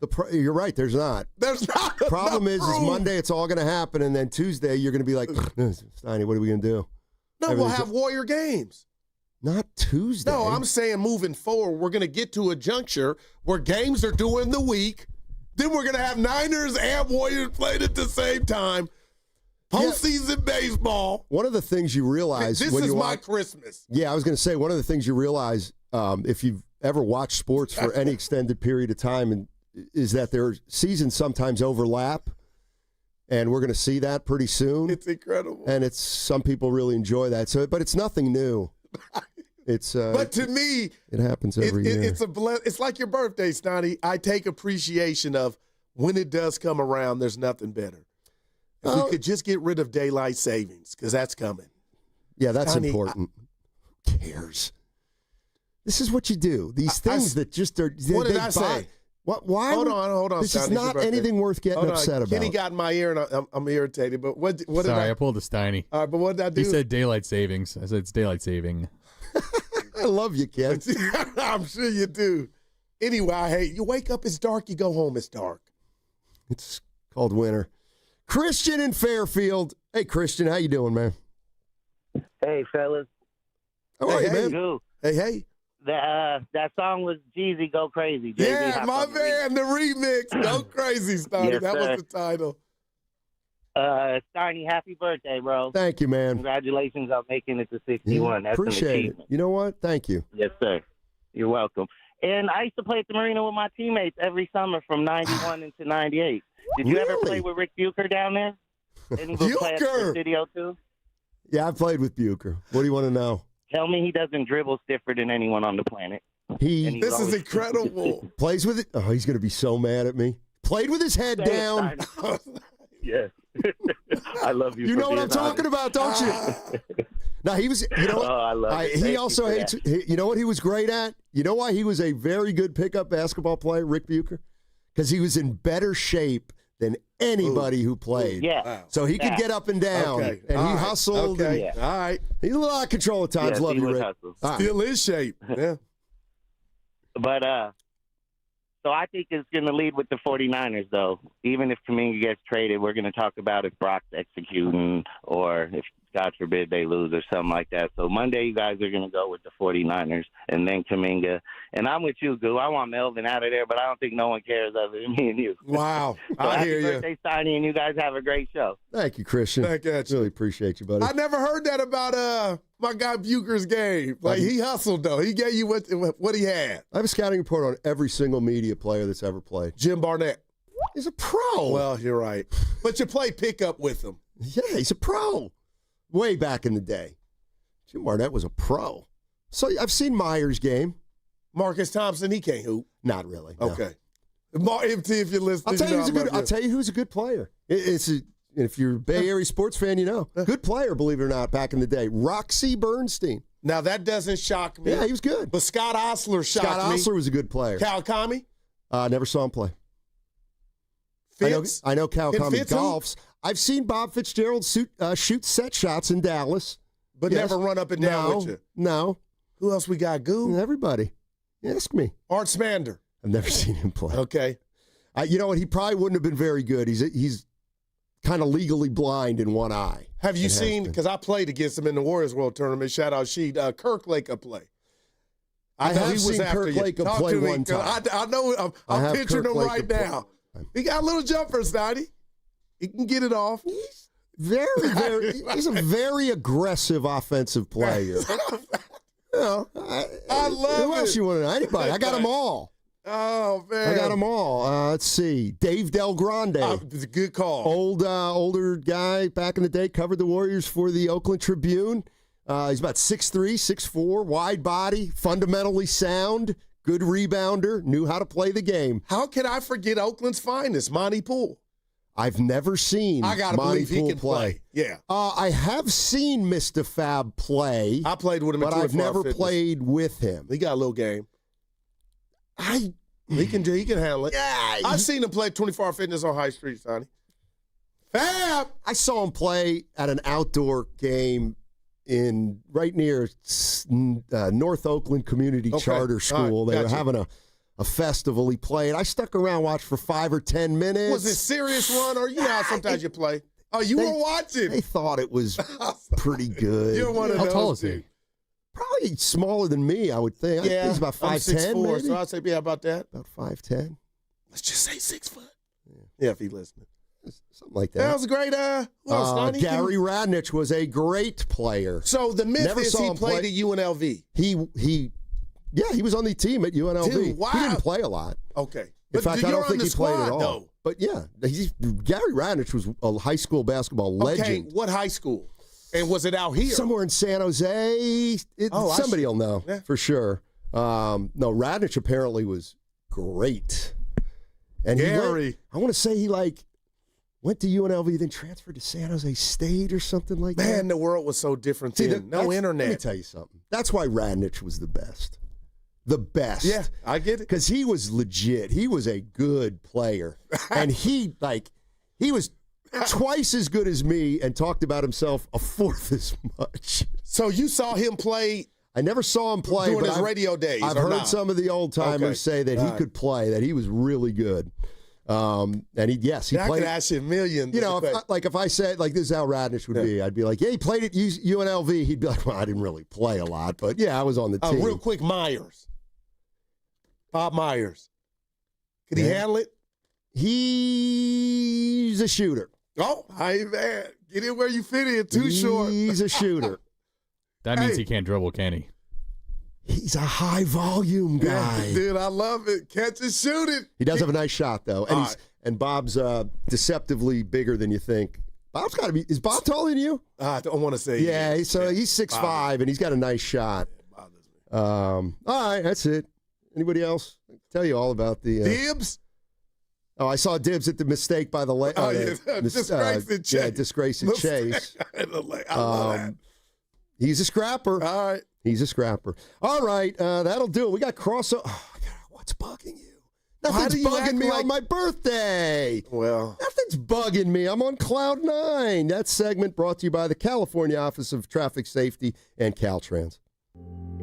There are children, friends, and families walking, riding, on paths and roads every day. Remember, they're real people with loved ones who need them to get home safely. Protect our cyclists and pedestrians, because they're people too. Go safely, California. From the California Office of Traffic Safety and Caltrans. Hey, it's Willard and Dibs for Safeway. Enjoy these amazing deals for Safeway members. And as always, save up to 20% weekly on hundreds of exclusive offers with For You on the Safeway app. Here we go. Winner, chicken dinner. This week's signature: select chicken, split breasts, boneless, skinless thighs, wings, value pack, or Foster Farms fresh and natural whole chicken. Buy one, get one free of equal or lesser value when you buy two. Add some healthy sides with Hass avocados or green bell peppers. 4 for $5 or just $1.25 each, and wash it all down with Mix and Match Pepsi, 7-Up, Polar Seltzer, or Pure Leaf Tea. Various sizes and varieties. Buy 2, get 2 free when you buy 4 with your digital coupon plus CRV. Limit 2 free items. As we say on the show, great,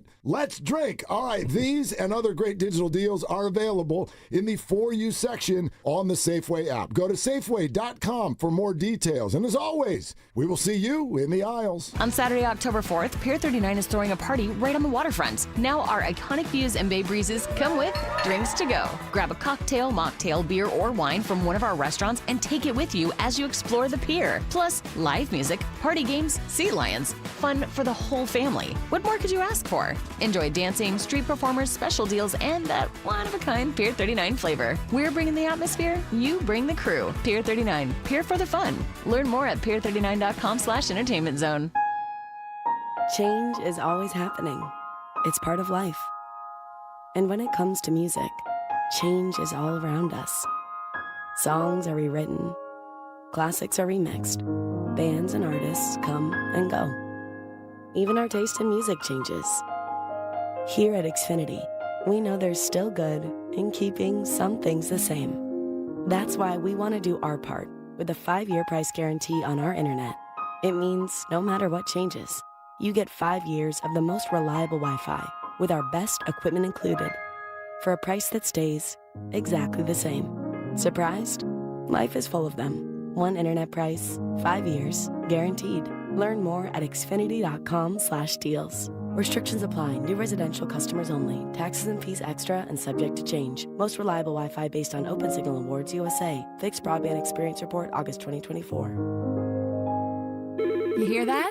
That's the sound of your business losing money. Legacy phone systems weren't built for today's teams. Quo, formerly OpenPhone, gives your business a smarter way to stay connected. Quo lets you manage calls, texts, voicemail, and contacts all in one place so that you can deliver a seamless customer experience from ring to... Need to take calls on the go? Quo automatically transcribes, summarizes, and highlights next steps from every call, so you never miss a detail. Need insight into what closes a sale? With Quo's AI call tags, you can instantly spot key topics like objections or pricing questions and use those insights to level up every customer interaction. And yes, you can bring your existing number with you for free. Keep your team in sync and your customers happy with Quo. Quo. No missed calls, no missed customers. Try Quo for free at quo.com/sports and get 20% off your first 6 months. That's quo.com/sports. QUO.com/sports.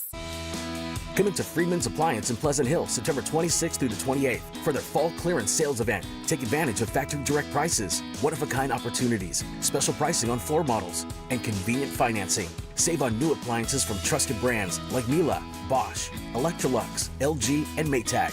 Visit Freedman's Appliance in Pleasant Hill for their fall clearance sales event September 26th through the 28th for the best time to save on new appliances for your home. Another app for inventory, one for CRM. Oh, don't forget accounting. Wait, which login was that? Or you could use Odoo, one fully integrated system that does it all without the hassle. Ditch the app overload. Get everything your business needs on one platform. Try Odoo free today at odoo.com. That's ODOO.com.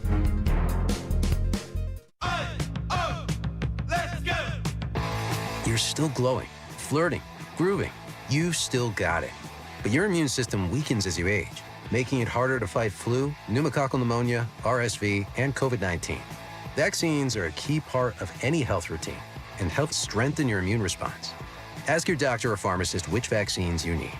Schedule in minutes at VaxAssist.com. Sponsored by Pfizer. At Straight Talk, we get it. You say no a lot. Mom, can I get a tarantula? No. Coffee? No. So we're giving you more reasons to say yes, like a free 5G phone with real unlimited data with select plan activation. Can I use the free phone?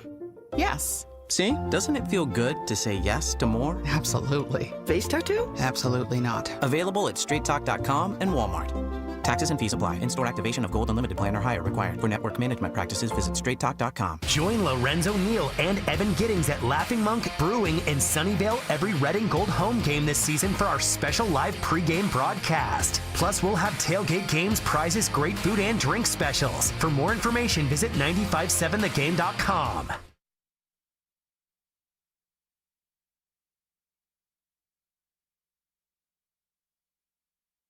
Hello. Hello. Oh. Hey, Mom. How's it going? Hey. Oh, boy. Come on. I want a better greeting than that. That's your mama, Steiny. Hey, Mom. How you doing? Now, back to Steiny and Guru on 95.7 The Game. All righty, crossover time. That means Willard and Dibs are joining us. Fellas, how you doing? And good to see you. Steiny. Where did you find this? And just so our listening audience knows, there is a about how many? What is it's that? incredible. About 10 inches tall. It's This like a is an CVS receipt. Yeah, a CVS receipt, a little wider. If you're on YouTube, it looks like this. This is one of those. I'll put it on my social. Long, actual, physical parlay cards. Where it all started. Football card, football ticket, basically. Who brought this in? I did. People Why? are still using them. I will tell you. You have brought me It is incredible. to a place of memories in my life. That should be in the Smithsonian. No doubt. That thing's a about it. relic. I'm honored to have this in my hand right now. But you do realize it's this week's games. I mean, it's incredible. Tell them where you It's got incredible. I got a haircut the other day and popped in for one at the ship and Happy birthday, dude. I was going to say, Happy we birthday. leave with Sorry. Yeah. And Happy three, birthday. thank you, man. Yeah. And 3 plumbers came in. They were working on a job down the street.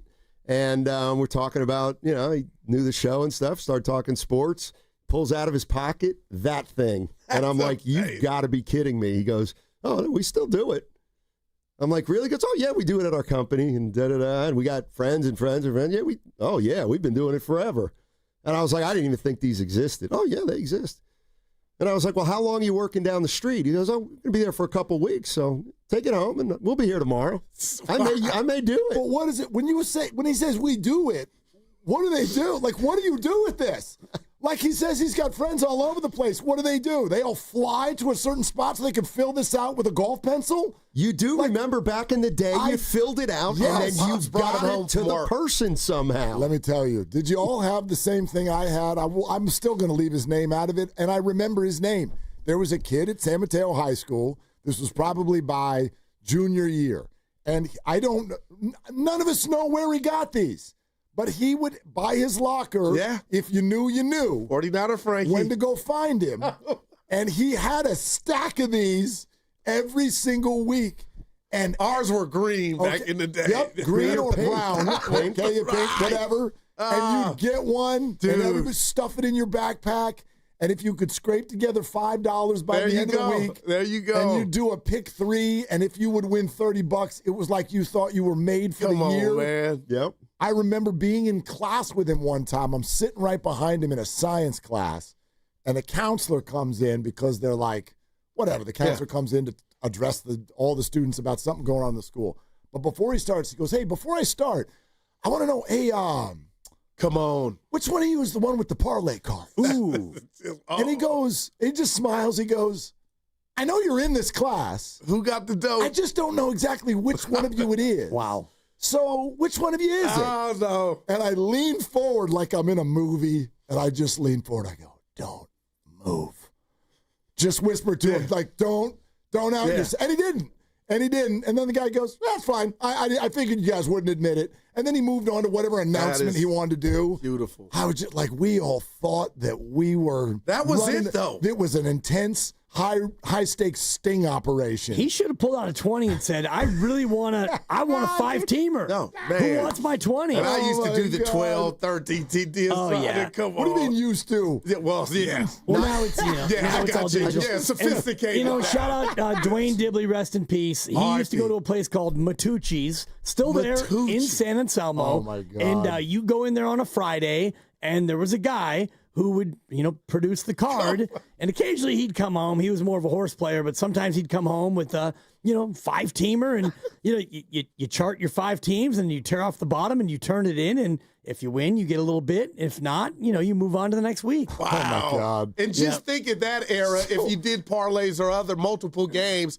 all you had was a halftime show and the scroller or the late night news to see all the other scores of the game. Right.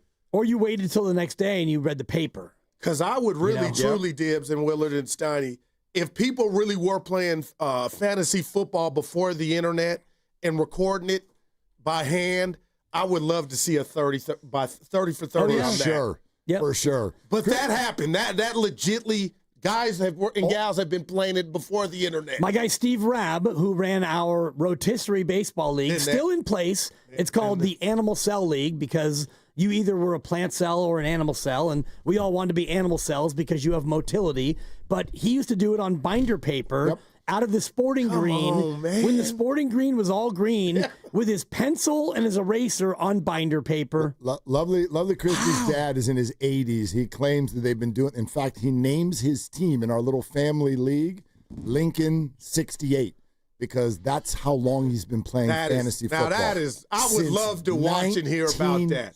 Come on, man. I took Norm Van Brocklin and I regretted it. It might have been, it was like Wednesday when you found out if you won. Right. It was Wednesday. No doubt. They'd call your buddy, like they'd send some wagon over to be like, send me information. No Zell then, right. Yeah. Everybody's pulling out the paper the next day. Oh, my God. Oh, my God. And it was okay because that was the timing. That's all we knew. Nobody even knew. It was just, it was just him and his friends. 1968. That's incredible. I want to say that there's a group of fantasy players that claim they're one of the oldest. They started at the King's X. Remember? Oh, the that's old right. King's Yes. X. Which is where? It's in Oakland, in Piedmont. Yep. Piedmont. And, they claim they're among the oldest way back in the day. There may be a listener who's in that league for all I know. But, I remember hearing that it had some Bay Area origins. I think that there's probably 1,000 different people who think they were first because nobody knew that anybody else was doing it. But a lot of them were doing it. But how would you know? Because it's not like you could go to Yahoo and do a mock draft. But That's crazy. It's been around that long. Man. Before us. It's been around since before us. And congrats to Dibs. You won again last night. Yeah. But that got a little scary. A lot of them do. It did. Yeah. They did. Welcome to gambling. Yeah. Well, a lot of them come down to the last minute. I'm watching it at home, and then I got the call from the wife, like, you need to go on a late night CVS run for baby girl. Everything's fine, but now I'm speeding to CVS, and so I'm listening, and you go from 20-6 to this game is tied. Oh, it was. And I'm thinking, okay. I mean, it's been a good run. The stupid rule for the kickoff. Oh, I love the rule. Why, I love the guys? rule. I have a bromance with the rule because these kickers now are so good. Remember back, but what if I don't want it about kickers? I just It's the not field about goal kickers. I get, Will, This but makes I it don't less want about the kickers. field position to be condensed. well, then kick the ball in the end zone Guy and they missed get it it to by 35. 1 yard. He kicked it to 21. Yeah, and that's a damn shame. And you know what? The thing about kicking is a lot like golf, where it's the only time in football, if you think about it, the kickoff is the only time when the ball and everyone else is not moving. It's one guy, one little guy, shout out Eddie Pinero, the ball's on a tee. All you have to do is run up and kick the ball. On the punt, somebody might block it. Field goal, PAT, somebody might block it. Every other play, somebody's about to come for you and your child. On a snap, the kickoff is the only time where you get to scoot, and kick the ball. Put it between the 20 and the goal line. You're a pro. And if you don't, you pay. Well, and did you hear Did you hear what I said earlier in the day? No, I missed it. We had Fortenbaugh on. He came on. Fortenbaugh came on? But he had nothing to do with what I'm going to say. I called him, telling him pop on. So, the kicking game right now. Have you seen what the Patriots have done and what the Rams did against Philly? Their kickers have they've been successful at kicking not a true squib, but a ball that goes maybe 15 feet in the air. Yes, a line drive. Yep. Bouncing between the 20 and the goal line. The old Tiger Woods stinger. Yeah, and so skip it into the end zone. If they don't catch it, which they don't, if it's placed right, now it's down to the 20. So I actually believe that if this thing continues, the rules stay the same. Like that will become part of what needs to be a kicker's, toolbox. It's interesting if the Rams kicker kept using those stingers when trying to kick field goals, which is why they kept getting blocked. One of them was a broken protection. The other one was that kick, though. He went low and it got swatted. I've always wondered why you don't squib it a little more. It always seems to create a little bit of chaos. And unless they field it cleanly with momentum coming up, you're probably going to be okay. And my only thing real quick here about why it's bothering me, and I feel like I'm watching a different game Coming up now in 2 with minutes. a new element of kicking is before the players and the offense, they had to earn that yardage to utilize the kicker, and then we'd get mad if he made it or miss it. Now with these rules, Dibs is telling me that there's something introduced to football as I knew it that I don't like, and now it's impacting or having a greater impact on field position. So my pops last night goes, how did Seattle get to the 40? I go, let me find that. Oh, he didn't kick it. Like, you didn't earn that, and I don't want Johnny the kicker having that much impact on the field position in a situation like that I really felt like marred the game because it made it easier for Seattle to get the ball at the 40. Yeah, but and they're kicking the ball longer than they ever had. Now, some of these kickers, Dibs, and I'm like, why are we? It's more importance on the kicker, and I don't like it. Well, I mean, couldn't I argue that like the end of NFL close games have been coming down to the kicker for ages? And we're not like that. The execution. No, but the offenses are earning that yardage to get in field goal position, but not just given to it because a guy missed this box or the yardage by 1 yard. That's my point. But you're pushing it all the way to the 40. But if you miss your field goal by a yard, then you lost the game. If Eddie Pinheiro pulls that 35-yarder. Or if I miss, the game's over if you're down one. Like I guess execute. The kicker has to execute. And that's what I guess. And the ball's more not important moving now. And you remember the change that they made about the field goal? It used to be you missed a field goal and you got it at the line of scrimmage. And then they realized, you know what? I'm okay, though. We're going to go ahead and give it to you at the spot of the kick. So that was a change they made. And you're old enough, and Steiny said it earlier, like he doesn't know how old you are and he could ballpark it. But I know you're old enough to remember when the kickoff in the end zone was a touchback and you got it at the 20. Yes. And so now with these kickers who are amazing and the ball that they kick is very kicker friendly, every kickoff ever, if it was at the 20, would go in the end zone. And so what they've done is they brought the return back. And if you're able to kick it inside the 5, all right, returner, you need to go from the 2 to the 35. Otherwise, we win. So it's made the kickoff much more of a win-lose proposition as opposed to what it used to be. Remember in coverage, in like TV coverage where, a team scores, the PAT, we'll be right back.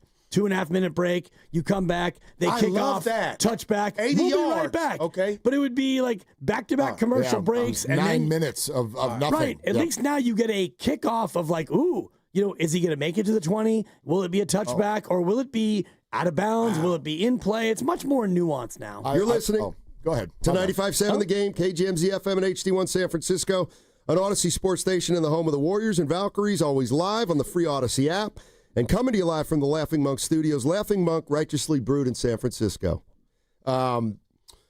This Dibs, I know you're not a monster text fan guy, but I think this will make you chuckle. All right. Hey, and he doesn't say Dibs, but I'll do that for effect. Sure. Dibs, also no rush on a free kick after a safety. Right, which is essentially the same thing because you're kicking it off. And I didn't remember, and I don't know when the rule changed, because you used to have to punt that ball. And now you tee it up from the 20. I thought you had a choice. Yeah, I think you had a choice. Oh, you have a choice. Okay. I think you had a choice, and no one Do you ever still chose. have a choice? Or I don't know. I thought back in the day you didn't have a choice. You had to punt the ball. Yeah, but I think there was probably something to the effect of whatever has changed kickers to where they used to, like a 45-yard field goal used to be long, and now oh my gosh, right it's now the chip 65-yarder is like. So I don't know crazy. what it is. But 95.7 The Game breaking news.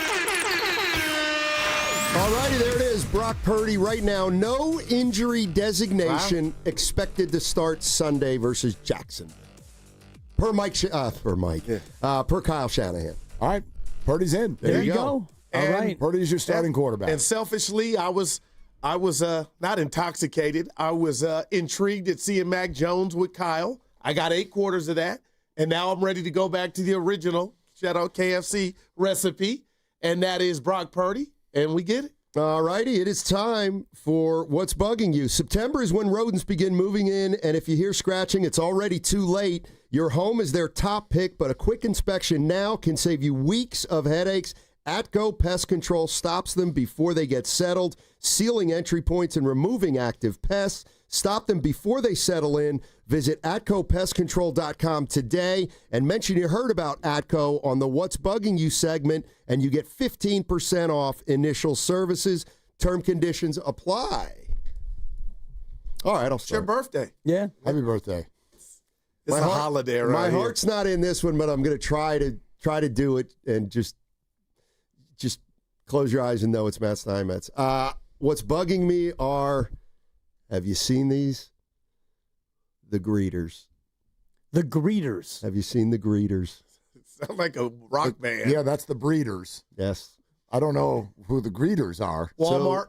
No, the greeters have been positioned over the last several weeks outside BART stations, and they're part of the San Francisco safety team. Okay. But what you'll find now when you get off BART is there are people dedicated to greeting you and saying, hello, welcome to San Francisco. Hello. Have a great day today. Hello. One guy in BART has a thing every day where he goes, it's hump day, everybody. Oh, no. Welcome. How much do they pay? Today I walked by him, and he was talking to a friend, and I said to him, yo, I don't get any I made it. I thought Friday's you made it day. That's what he says on Fridays, you made it. Thursdays he says one more day.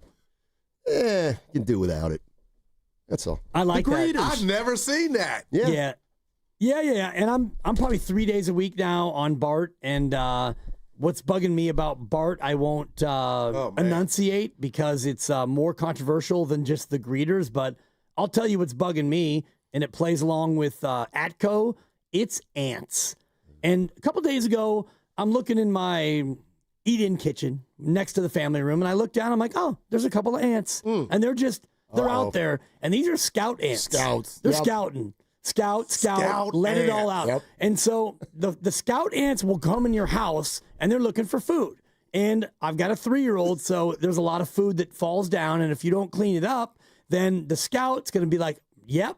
So the scout goes back and tells the team, you know what? We got action. We got a piece of egg. So this morning, my daughter eating her egg, piece fell. I didn't notice it, and so I take her to school. I come back. I'm doing show prep and watching the Ryder Cup, and I look under the table, and now we've got 71 ants on this piece of egg, and I'm like, oh, God. And so then you follow the trail, and now you've got about 114 that are queuing up.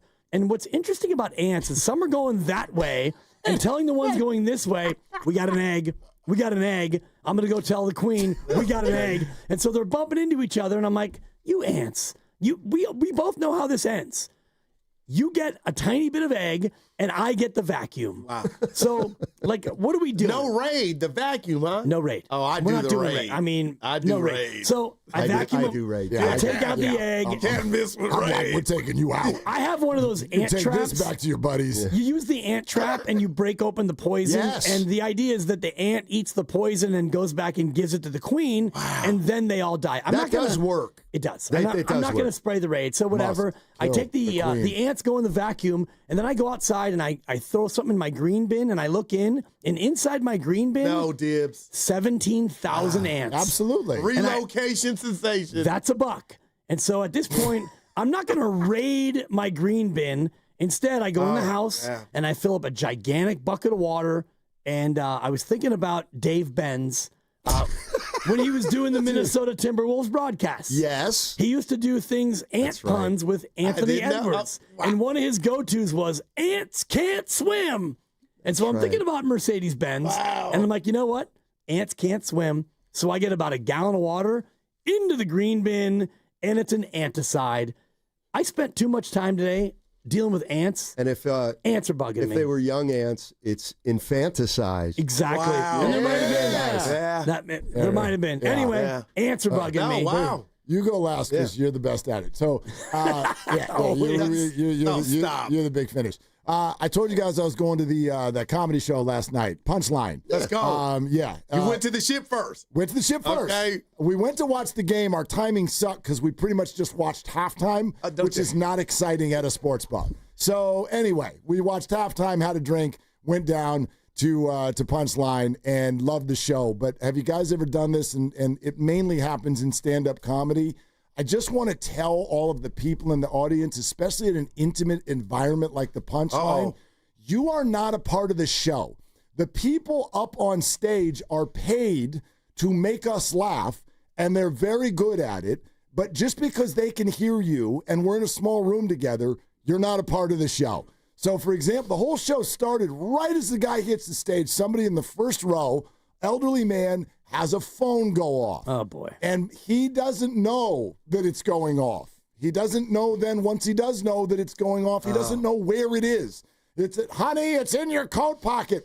But the woman behind him decides to be the whistleblower. The stand-up comic was fine. He was doing his thing. She starts going, there's a phone! There's a phone! The man, he's got a phone. Oh, boy. Oh, man. To the point where the guy... Snitching. Well, he very adeptly turned it into, thank goodness that you were here so that phone didn't distract me. Wow. Right. We wouldn't want a noise to come out of the crowd now, would we? And he's obviously roasting the woman who is screaming, there's a phone. You're not a part of the act. Wow. Just stand down. And everything is going to be fine. That's all. Well, but people do that to try to be a part of it. You're not on the show. Okay. If they pick you and then you get to be part of the show. Did you say anything or you just I didn't was say like, a word. The thinking guy was like, sitting right next to everybody us. shut up. I let it go. I let it go. But they're funny. Let them be funny. All right. You watch. That's all. All right, I'll go. And I love the great Tony Gonzalez, Hall of Fame tight end, who was on the coverage of Prime last night. And I look at one guy that I'm about to bring up because I feel I have to defend him. But Russell Wilson has become a laughingstock. And I don't know if it's because he has good hair or he's handsome and he's got a beautiful wife. But I know, especially in the black community, he's become corny, not to me, but everybody's punching bag. And last night, I heard the great Tony Gonzalez say, Russell Wilson's playing himself out of the Hall of Fame. A guy that's gone to 2 Super Bowls, ranks 10th all-time in fourth-quarter comebacks, thrown for 4,000 yards 4 times, has over 350 passing TDs in the league, and to me, was one of the biggest playoff performers.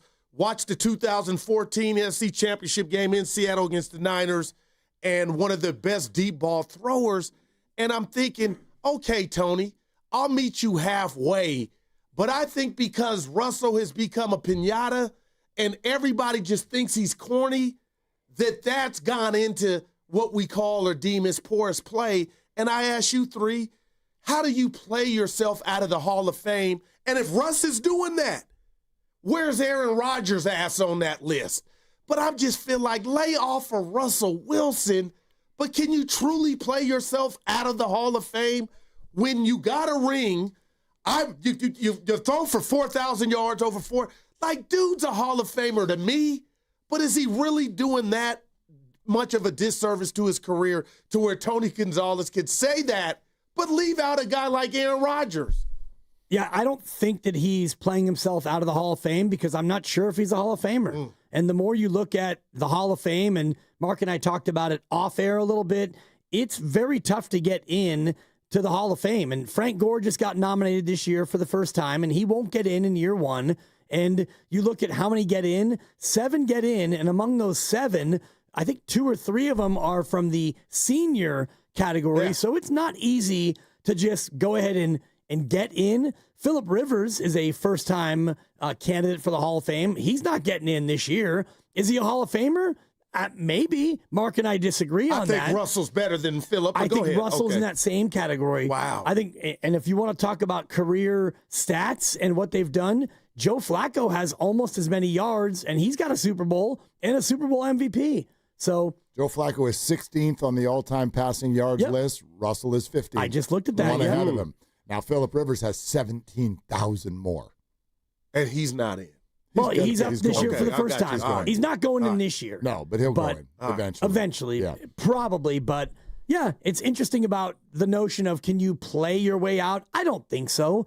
Like, just because you happen to want to keep playing. Like, is Aaron Rodgers, Dibs, real quick, hurting himself? Like, Russell seemed people. I know Russell went to Denver, it was bad. He had Pittsburgh. But it's Aaron Rodgers doing that to his accolade. I don't think so. And, I mean, his Pittsburgh career is yet to be completed, and his Jets run was a mess. Well, he played 4 plays, and he tore his Achilles, and then they had a bad year with a coach who got fired. So everything to me is contextual. If Dwight Howard didn't play himself out of the Hall of Fame, then I don't think that exists. But see, basketball would say, Steiny, everybody go. Yeah, well, but that's true. See, I would say, like, he wasn't. I was just asking, and I know Russ has not been perfect. He wasn't in. He was on a track. So, and then you can go off the track. I believe. How do you feel about Nick Bosa right now? He was on a track. He might still be on a track. I don't know if he's going to stay on the track. I don't know. Because he was on the track. I don't know. All right.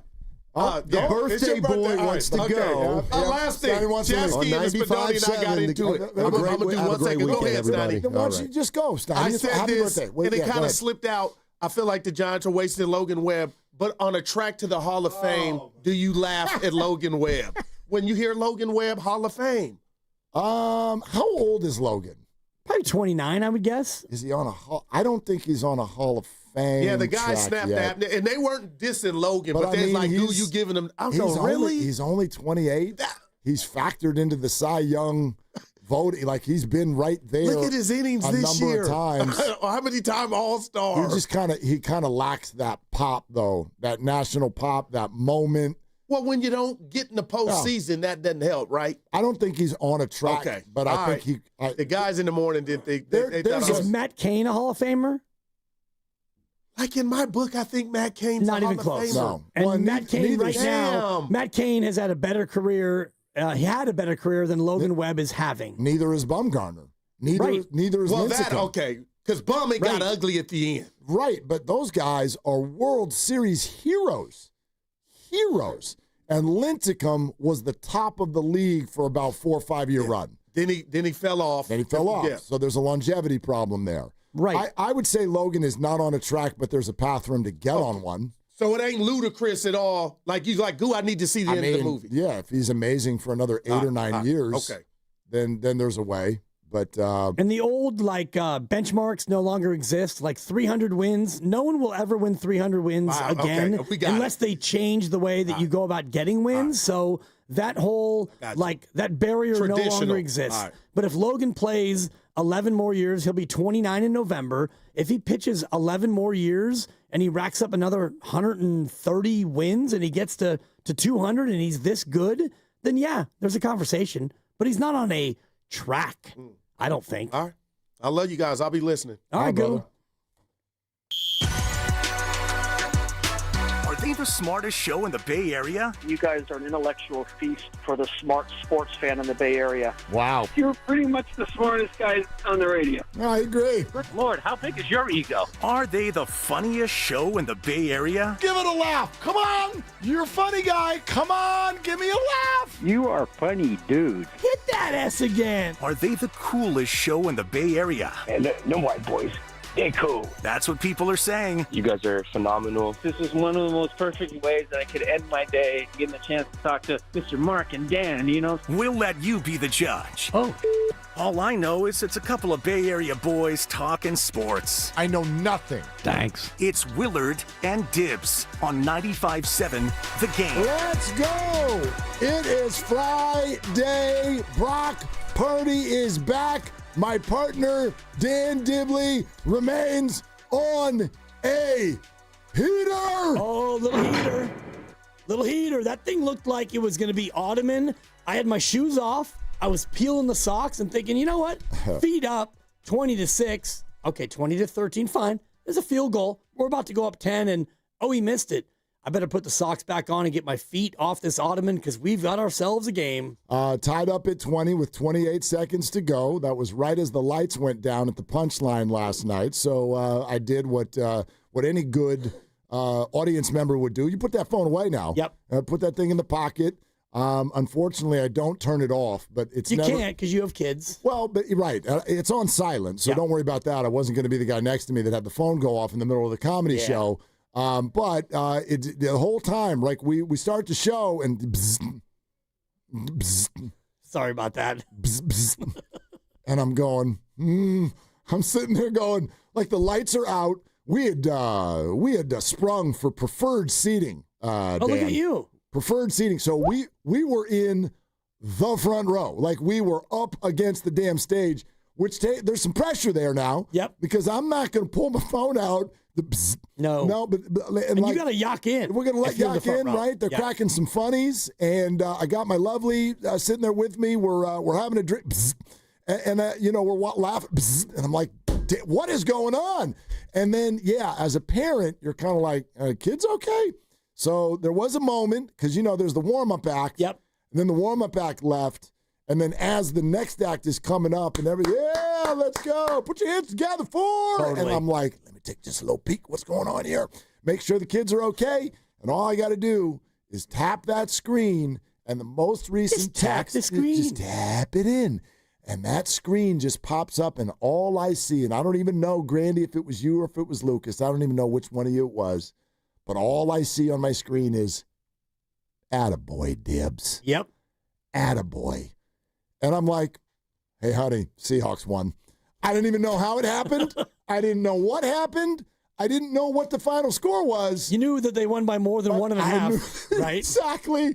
I go Seahawks plus 1.5. Sharpie. Yep. That's going to be a 13-2 for not your boy, boy. Yeah, it's great. And I get in 450 today, 2 more. Yeah, and the picks are in. A Niner pick and a Sunday night pick, and then we'll come back Monday and we'll make 2 Monday picks. And after Monday, I could be 17-2. Oh my God. Or 13-6, or somewhere in between. Which means there's nothing bad that's going to happen. Right. Because even if you're 13-6, you're like, I'm 13-6. Right. You shut up. I'm on a 4-game losing streak, and I'm still 13-6. But the clapping and the singing might return after that for next Thursday. Some people are doing it anyway. And that's fine. Everybody handles a streak in their own way.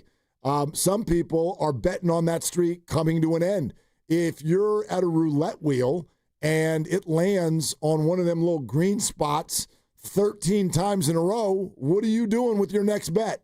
Are you like, honey, it's just green every time? Or are you like, I'm going to bet that it's not going to be green on this next one? Everybody handles it their own way. I want to know if you're handling it any differently. Are you wearing the same socks? Are you waking up at the same time? Is there any part of your process that has become habitual? It's all been habitual. Okay. And I've been staying with the same process, which is a Wednesday morning look at the lines and go through my analysis, which is mainly, it's a combination of factors. One is the DVOA, the defense adjusted value over average. I do think that those numbers are indicative of how a team is actually playing. Okay. Then you look at the home road situation and who's home and who's road and where's the road team been, where's the home team been. You look at rest, advantage, disadvantage, and then you look at injuries and you go through all that. And then you look at the spread and you think, I like this team more than that team. And last night's a good example where, they're both on a short week and Arizona had a very tough game here, and they get to go home, and Seattle has to go there. Not a terrible flight, and they're both in a spot where they don't have normal rest, but Arizona lost their best running back. And I think that Seattle's just better than Arizona. I do too, because they don't have Marvin Harrison Jr. on their team. Well, and he made a couple of nice plays late in that game. Yes, he did. A couple of big plays. And my God, one of the more embarrassing first halves I've ever seen a receiver pretty have. rough. And, your guy Benson, you actually started him, the running back in our league, and I don't think that he's quite there yet. And James Conner, I think, is a great back, and now he's out for the year. And so I thought, you know what? We're going to go with Seattle, even though they're on the road, and it worked out for me. Yes, it did. So, ladies and gentlemen, 4:50 today, boy, especially those of you who like to play the numbers. I mean, we're going into the weekend. Listen to this potpourri of action that we're going to throw at you from about 4:50 to 5:15 today. First of all, Dibs is going to unveil the 2 picks. The Niners are -3 against the Jags, and I think the Packers are tracking somewhere in the neighborhood of about -6.5 at Dallas on Sunday night. Dibs will have the picks, and apparently the picks are already in. Yep. All right, and so there's that. But then right when you're done with that, John Avello of DraftKings, our buddy John Avello, is going to come on, and one of the things that he will do is he will weigh in on your picks. He'll tell you if he thinks good picks, bad picks, funny picks, lame picks, strong picks. I don't know. Where's the money? What are the sharps thinking? That's all right. the rest of it. That's right. So anyway, that's all going to happen between 4:50 and 5:15 later on this afternoon. Plaxico Burress is going to join us at 3:15, so that's a whole lot of fun. We've never had him on before. Excited to do that. The former Giants' great wide receiver will join us at 3:15. But as of now, especially if you're just joining us, hello, your starting quarterback is back. Your thoughts? I want to know if anybody felt conflicted about that. Mac Jones is actually on the injury report. Brock Purdy is not. Mac Jones is listed as questionable for this football game. So is Ricky Pearsall. So is Jawan Jennings. We can get into all of that. But Brock Purdy has no injury designation. He is the starting quarterback this Sunday against the Jags. And I know for our brethren throughout the morning, there was a lot of question, and we were planning to talk this out with y'all too. Is that what you want? And I know that may sound like a funny question, but I'm sensing a lot of nervousness about the fact that Brock might be playing at less than full strength, and there is a more important game 4 days later after this one gets played. The fact that Mac is questionable and Brock is not maybe suggests that Brock is even healthier than Mac right now. But I don't know. Is anybody conflicted over what the 49ers are doing? Brock was limited for the majority of the week, but he's playing. Starting quarterback is back. Yeah, I'm not conflicted because he's off the injury report, which tells me that he is in a better spot than Mac Jones. And Mac had to have a knee brace on for the better part of the second half. And, Mac was kind of limping around. You talked about it, and he did not look great. And so if he is still listed as questionable, I would guess that he may not even be QB2. He might be the emergency 3, and you might have more, I don't know. Adrian Martinez might be the guy, again, who is the backup, and we don't yet know how that's going to go, but the fact that Brock Purdy is deemed healthy, he's not on the injury list, then yeah, go play football, because that's what you do. When you're healthy enough to play, you go out there and play, and I heard many people locally and nationally yesterday and even today wondering about Brock, and some thought, he's not playing. And I kept thinking about the Ian Rappaport where he talked about 2 to 5 weeks. Yep. He'll be out 2 to 5. He was. And he missed 2. He was out 2. But the idea of 2 to 5, and, he still wasn't really totally cleared until today. I thought, you know what? We might be at 3, 4, or even 5, but now we aren't because he's good to go and he's good to start. Good to go, and therefore should be. I mean, if he makes it through healthy, good to go Thursday night against the Rams as well, which I know everybody wants the Niners to be as healthy as possible there. There will be no George Kittle in that game. There will be no Nick Bosa in that game. We'll see if outside of that they can be a pretty healthy football team. Much more on all of that. In fact, what Kyle Shanahan did say when he broke all of the news, Brock Purdy and otherwise, it just happened about a half hour ago, and we'll let you hear all of that coming up next. We're sponsored by Moderna, and if anybody wants to weigh in, are the Niners making the right decision, in your opinion, based on Brock Purdy playing? We'll take your calls right now, 957-9570 is the number. It's Friday, people. Let's do the damn thing. It's Willard and Dibs. mNEXSpike COVID-19 vaccine mRNA by Moderna has arrived. To learn more and find it near you, visit mnexspike.com. That's mnexspike.com. On Saturday, October 4th, Pier 39 is throwing a party on the waterfront. Enjoy drinks to go and activities for the whole family. From live music to special deals, it's all here at Pier 39. Learn more at pier39.com/entertainment zone. Hey, it's Mark Randy, and I want you to join me and Evan Giddings at Friedman's Appliance in Pleasant Hill on Saturday, September 27th from 12 to 3 for their fall clearance sales event and to take advantage of one-of-a-kind opportunities. Now is the best time to save on new appliances for your home. Injured at work? Don't wait. Every moment counts. You may be entitled to medical care and financial compensation, but time matters. The attorneys at Boxer & Gerson are here to protect your rights and fight for the treatment and support you need. Boxer & Gerson have helped thousands of people across Northern California who were hurt on the job. Don't wait, don't guess. Get answers. Call Boxer & Gerson today at 510-835-8870 or visit boxerlaw.com for a free consultation. Boxer & Gerson, your life is worth the fight. $5,000. That's the average amount of money people in the U.S. are now spending on gas in a year. $5,000. That's crazy. If you drive, you have to download Upside, the free app that gives you cash back every time you get gas. That's right, you can earn real cash back with Upside just by buying the gas you're already buying. You can literally start earning cash back today. I use Upside every time I fill up, and I've already made around $200-$300. You're putting gas in your car anyway. Why not get real cash back? If you like free money, download Upside. I'm saving the cash I earn from using Upside to help pay for a vacation later this year. Download the free Upside app now to earn cash back every time you buy gas. Use promo code CODE to get an extra 35 cents per gallon on your first tank. You can cash out anytime right to your bank, PayPal, or a gift card for Amazon and other brands. Just download the free Upside app and use promo code CODE for a 35 cents per gallon bonus on your first tank. That's code CODE for a 35 cents per gallon bonus. You're on the list for Macy's Fall VIP Sale. That means you're invited to save big on this season's top designer looks at prices you'll love. Like an extra 30% off Calvin Klein, Steve Madden, Hugo Boss, and more. Plus, get 15% off beauty and fragrance from Estee Lauder, Lancome, and so many others. This only happens a few times a year. Don't miss the Fall VIP Sale. Today, only at Macy's. Savings off regular and already reduced prices. Exclusions apply. Score big by saving lives with Stanford Blood Center. Donate blood between September 1st through the 30th and be automatically entered for a chance to win 2 club-level seats to the ultimate Sunday night showdown, San Francisco versus Atlanta at Levi Stadium. It's your chance to make a difference and experience the game like never before from premium seats with an unbeatable view. Every donation helps patients in need and brings you one step closer to the end zone. Learn more at stanfordbloodcenter.org/touchdown.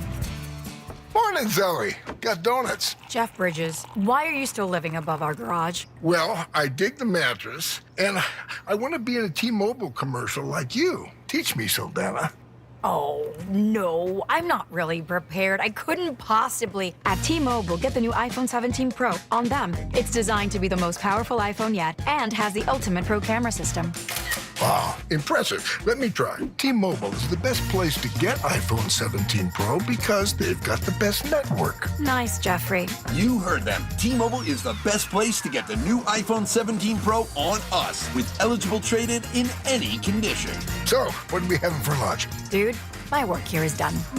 The 24 monthly bill credit is on experience beyond for well-qualified customers plus tax and $35 device connection charge. Credits end and balance due if you pay off earlier. Cancel. Finance agreement iPhone 17 Pro 256 gigs, $1,099.99 and new line minimum $100 plus a month plan with auto pay plus taxes and fees required. Best mobile network in the U.S. based on analysis by Ookla Speed Test Intelligence data 1H2025. Visit T-Mobile.com. Do Crohn's disease or ulcerative colitis symptoms keep coming back? Tremfya, guselkumab, may help, with rapid remission achieved at 12 weeks and lasting clinical remission at 1 year. Some even saw visible improvement of their intestinal lining at 12 weeks and 1 year. Tremfya is a prescription medicine used to treat adults with moderately to severely active Crohn's disease and adults with moderately to severely active ulcerative colitis. Serious allergic reactions and increased risk of infections and liver problems may occur. Before treatment, your doctor should check you for infections and tuberculosis. Tell your doctor if you have an infection, flu-like symptoms, or if you need a vaccine. Healing is possible with Tremfya. Approximately 3 out of 10 patients were in endoscopic remission at 1 year, based on areas visualized on colonoscopy, which may not represent the deeper bowel layer or entire GI tract. Individual results may vary. Ask your doctor about Tremfya today. Call 1-800-526-7736 to learn more or visit tremfyaradio.com. Join 95.7 The Game at Pier 39 for a special live broadcast from 12 p.m. to 4 p.m. on Saturday, October 4th. Meet Zaza Pachulia, Festus Ezeli, Kalina Azabuki, Tim Roy, and Bonte Hill. Plus, enter to win Warriors tickets. For more info, visit 957thegame.com.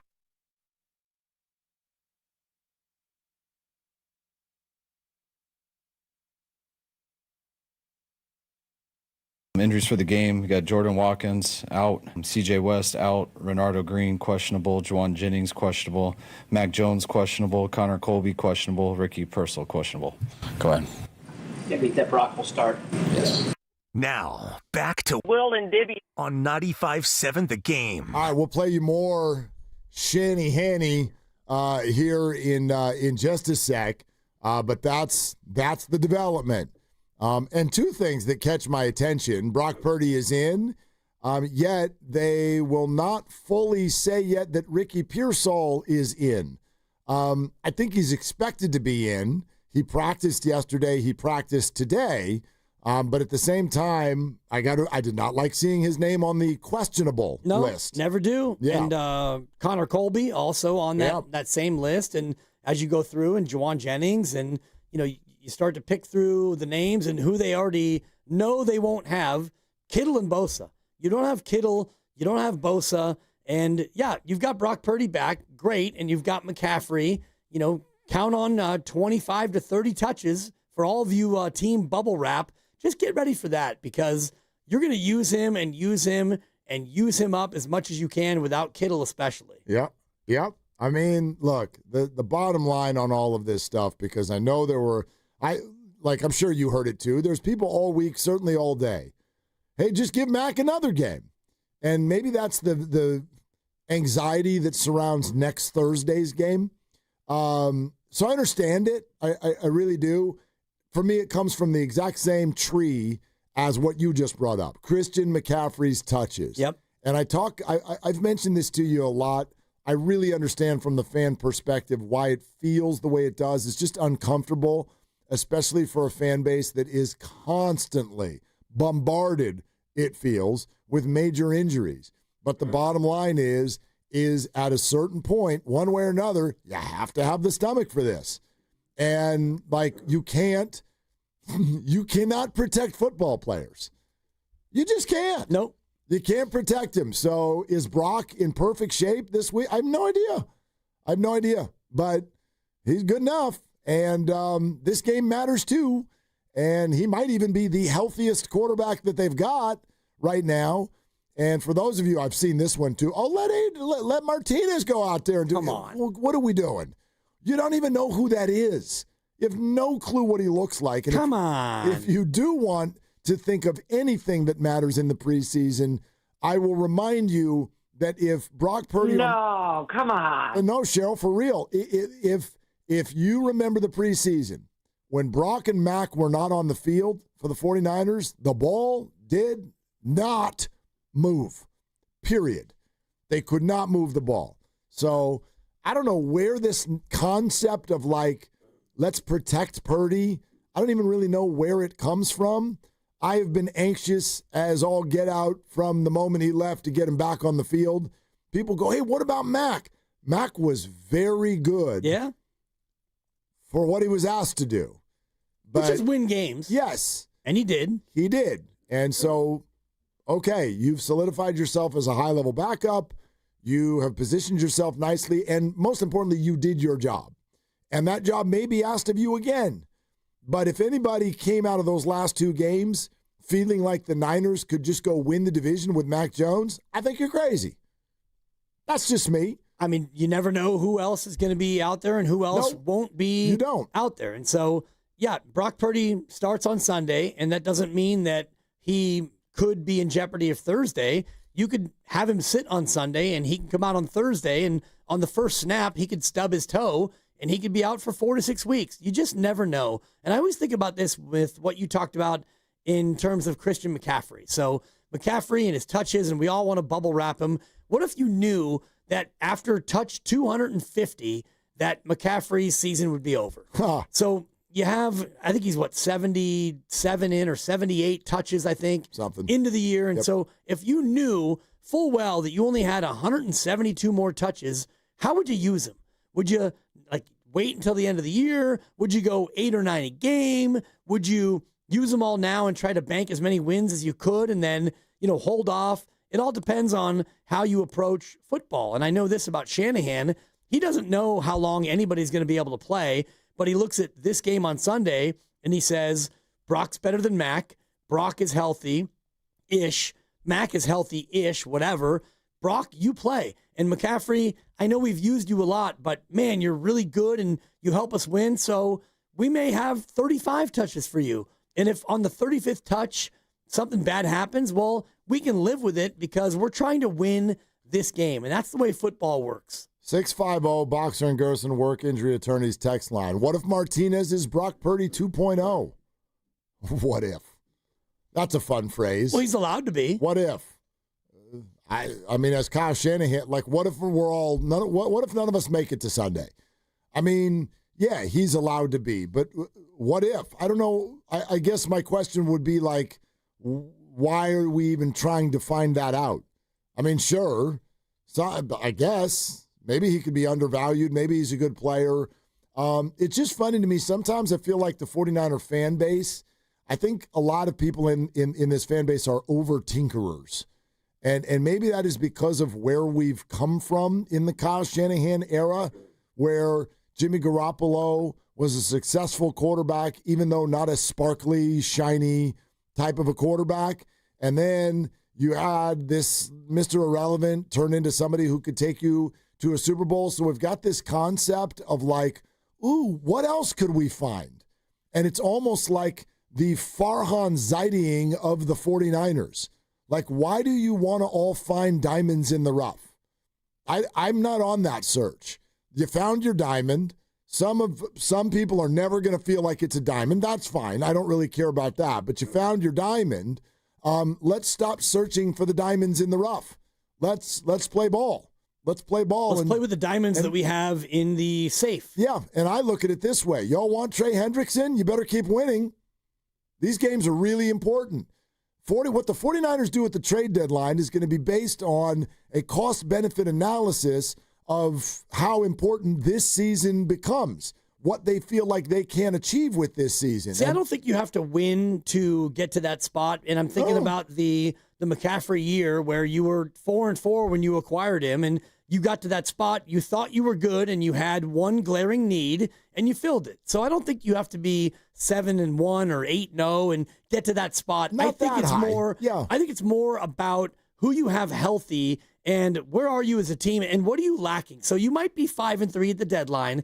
And, Brock Purdy's been good, but the one thing that you really can't do since you lost Bosa is rush the passer. And so if you get to that spot and everything else has been really mostly good and you get to that spot, well then, yeah, you fill that one need. So for me, it's less about the record and it's more about where are you in terms of what your one need is right now. I'm not saying they need to win them all. Like you mentioned, they're 5-3. 5-3 is still very much in the whole thing. And you look at each year's a little different based on the framework of the NFC and how accessible it is and all of that. But you've got 6 more games till the deadline. If you lose them all, I'm not going after Trey Hendrickson. Right. Fine. I'm not doing that. Agreed. You know what I mean? So 3-6 is different. Yeah, it is. But these games, look, they're not as important as division games. They're maybe not as important as December games.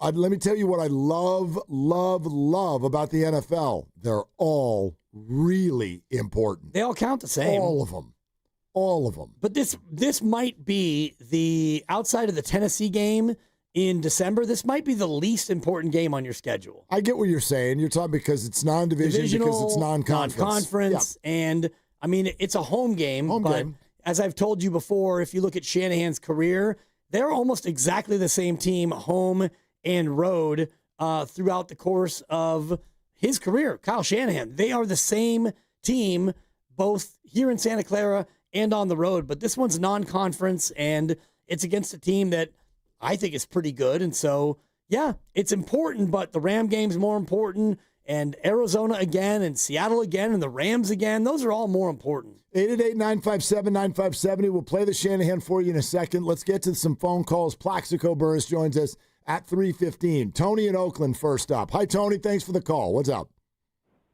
Yeah, you can know and how a person's going to do. And how you know is, you got to be one. If you're a natural yourself or if you've ever gotten in, you can feel the potential both in Brock and Mac, because especially, Mac's out there now.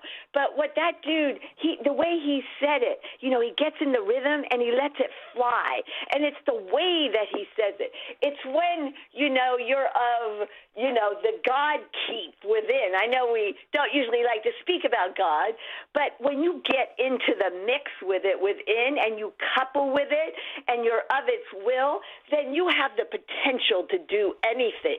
And that's what those two boys have out there. It's pretty amazing. We have a bunch of them on the team. If Shanahan, he's the one that lets us down because I don't think he's ever gotten in the zone. But right now we have a quarterback and we have a backup that are through the roof. And I think we can go all the way again. The only person that gets in our way is Shanahan because he's never really felt it. He can't really see it in another, but at least he's letting the ball fly because, he's going with the air game right now. Yeah, so I think we could go all the way. Tony, I'm trying to figure out how the quarterbacks are awesome, but apparently Kyle Shanahan lets them down. Like, doesn't the quarterback play, isn't it on some level reflective of some things that Kyle's doing? Oh, well, yeah, he has a little bit of a plan, but, we know that he's not really of it, or we would have had that Super Bowl because, you get battlefield sense of the moment. And when Mahomes was coming up next, and in the overtime, he just, he went for the field goal rather than be of the moment and know, well, Mahomes coming up next. We gotta go for it. He just doesn't have that. And how you know is when a person gets afraid, they can't think inside of the box, right? They're like crumbling, looking at his notes on the sideline. But he's doing all right. I think Lynch is pretty good because he was a player himself, could get in. And he's the one that sort of picks him, and maybe, he gets them, and then Shanahan tries to do his little, thing. But, I think these guys could perform like the snake, the way he was for the Raiders, right? They don't even need Shanahan. They can feel out the field and know when to let the ball fly and do all sorts. Sometimes Shanahan just gets in the way. Tony, thank you very much. You got all that? Yeah, I got it all. Yeah. All of it? No, I mean, not all of it. Okay. Like, Shanahan gets in the way, and it's all about God. So, I don't know. If I'm not God, it was about feeling it. Higher power, sure. Yeah. If I'm Jed York, I'm feeling it right now. I'm feeling you. Yeah. Shout out Victor Brick. Oh, my God. If I am Jed York, I'm firing Shanahan, and I'm going to hire higher power. We're going to go ahead and bring in higher power to be our coach. And, yeah, the feeling you. And all the rest of it. That next baby that you have, that should be the name. Higher power. Yeah. Yeah. Okay. Higher power Dibley. Sure. Paul in Livermore. Hi, Paul. Palate cleanser. What's going on? Hey, how we doing today, gentlemen? I love your show. Thank you, Thanks, Paul. Appreciate you. Hey, the question of play Mac this weekend to give Brock 4 more days of rest, or play Brock? Play Brock. Quarterbacks take a couple games to get into the rhythm at the beginning of the season. We're early in the season. Brock's already missed 2 games. He's going to rust faster. Put him in now against a favorable matchup. Get that little bit of rust built up off. Get the rhythm and confidence so that he is feeling 100% mentally in the game for the important Rams game 4 days later. Paul, that's all I got. Yeah, it's a really good point. Thanks, Paul. Appreciate it. And again, I still would contend that it's only us out here in Sportsland that have conversations about basically what I would call parlays. Now, there's that parlay card that was sitting next to us Pretty earlier. awesome, yeah. That's amazing. That's not the kind of parlay I'm talking about. I feel like there's a lot in the fan base where we talk about let's do this game or let's not do this game because of what it might mean for the next game or the next game after that. Let's not play Brock now. That'll help you in December. Or even this one. Let's play Brock because this will help you on Thursday night. Just my sense, and I'm not saying that nobody thinks ahead. That's part of their job. But much more than we would give it credit for, I think teams are thinking about their next game. And that's it. Are you healthy? Yes, coach. Okay, we have a game on Sunday. The whole concept of we could lose this one because the next one is the one we want. Yes, I'm not disagreeing with you that Thursday is more important than Sunday, but I don't know that the 49ers coaching staff, I just don't think there's room. There's so much work that goes into winning a football game. I don't think there's room to sit there and start taking into account week 5, 6, 7, and 8. No, and you don't know what's going to happen in week 4. You play Mac Jones, and Mac's got a bad knee, and you rest Brock because you really want Thursday. And so, something happens to Mac, and now you have to go to Adrian Martinez, and he's not ready. He's new in the system, and you lose to Jacksonville. And, you get to Thursday, and now you have Brock, and you don't have Mac because something bad happened to Mac, and Brock goes out there and he stubs his toe, and now you're back to Adrian Martinez anyway. So you play Brock Purdy if he's good enough to play, and you always hope against hope that you don't get injuries, although if you're the Niners, you kind of expect injuries because that's you. Yep. You're the injured team, and you go out there and you do what you do. And it's the same thing with Christian McCaffrey and any other player. Like George Kittle, he hurts his hamstring on a play where he's not getting thrown the ball and he's just running, and now he's out for at least 4 games. So should you not play George Kittle except for plays where he's going to block and he's going to get the ball thrown to him? Of course not. They're football players. They play, and you just never know what's going to happen. So, yeah, Mark, you're right. Shanahan's not thinking about Thursday at all. I'm sure they've already looked ahead at some Ram film, but right now it's about Jacksonville. How do we beat Liam Cohen and the underrated Trevor Lawrence, who I apparently love? Oh, you do. How do you beat the Jaguars? Well, and then we talk about Thursday on Monday. We should tell our audience right now that the weekly Tuesday afternoon trip out to the farm to talk to John Feliciano, who does his best to not cuss every other word, just got more interesting. Oh, it did. Because he came down your road on Twitter. Big time.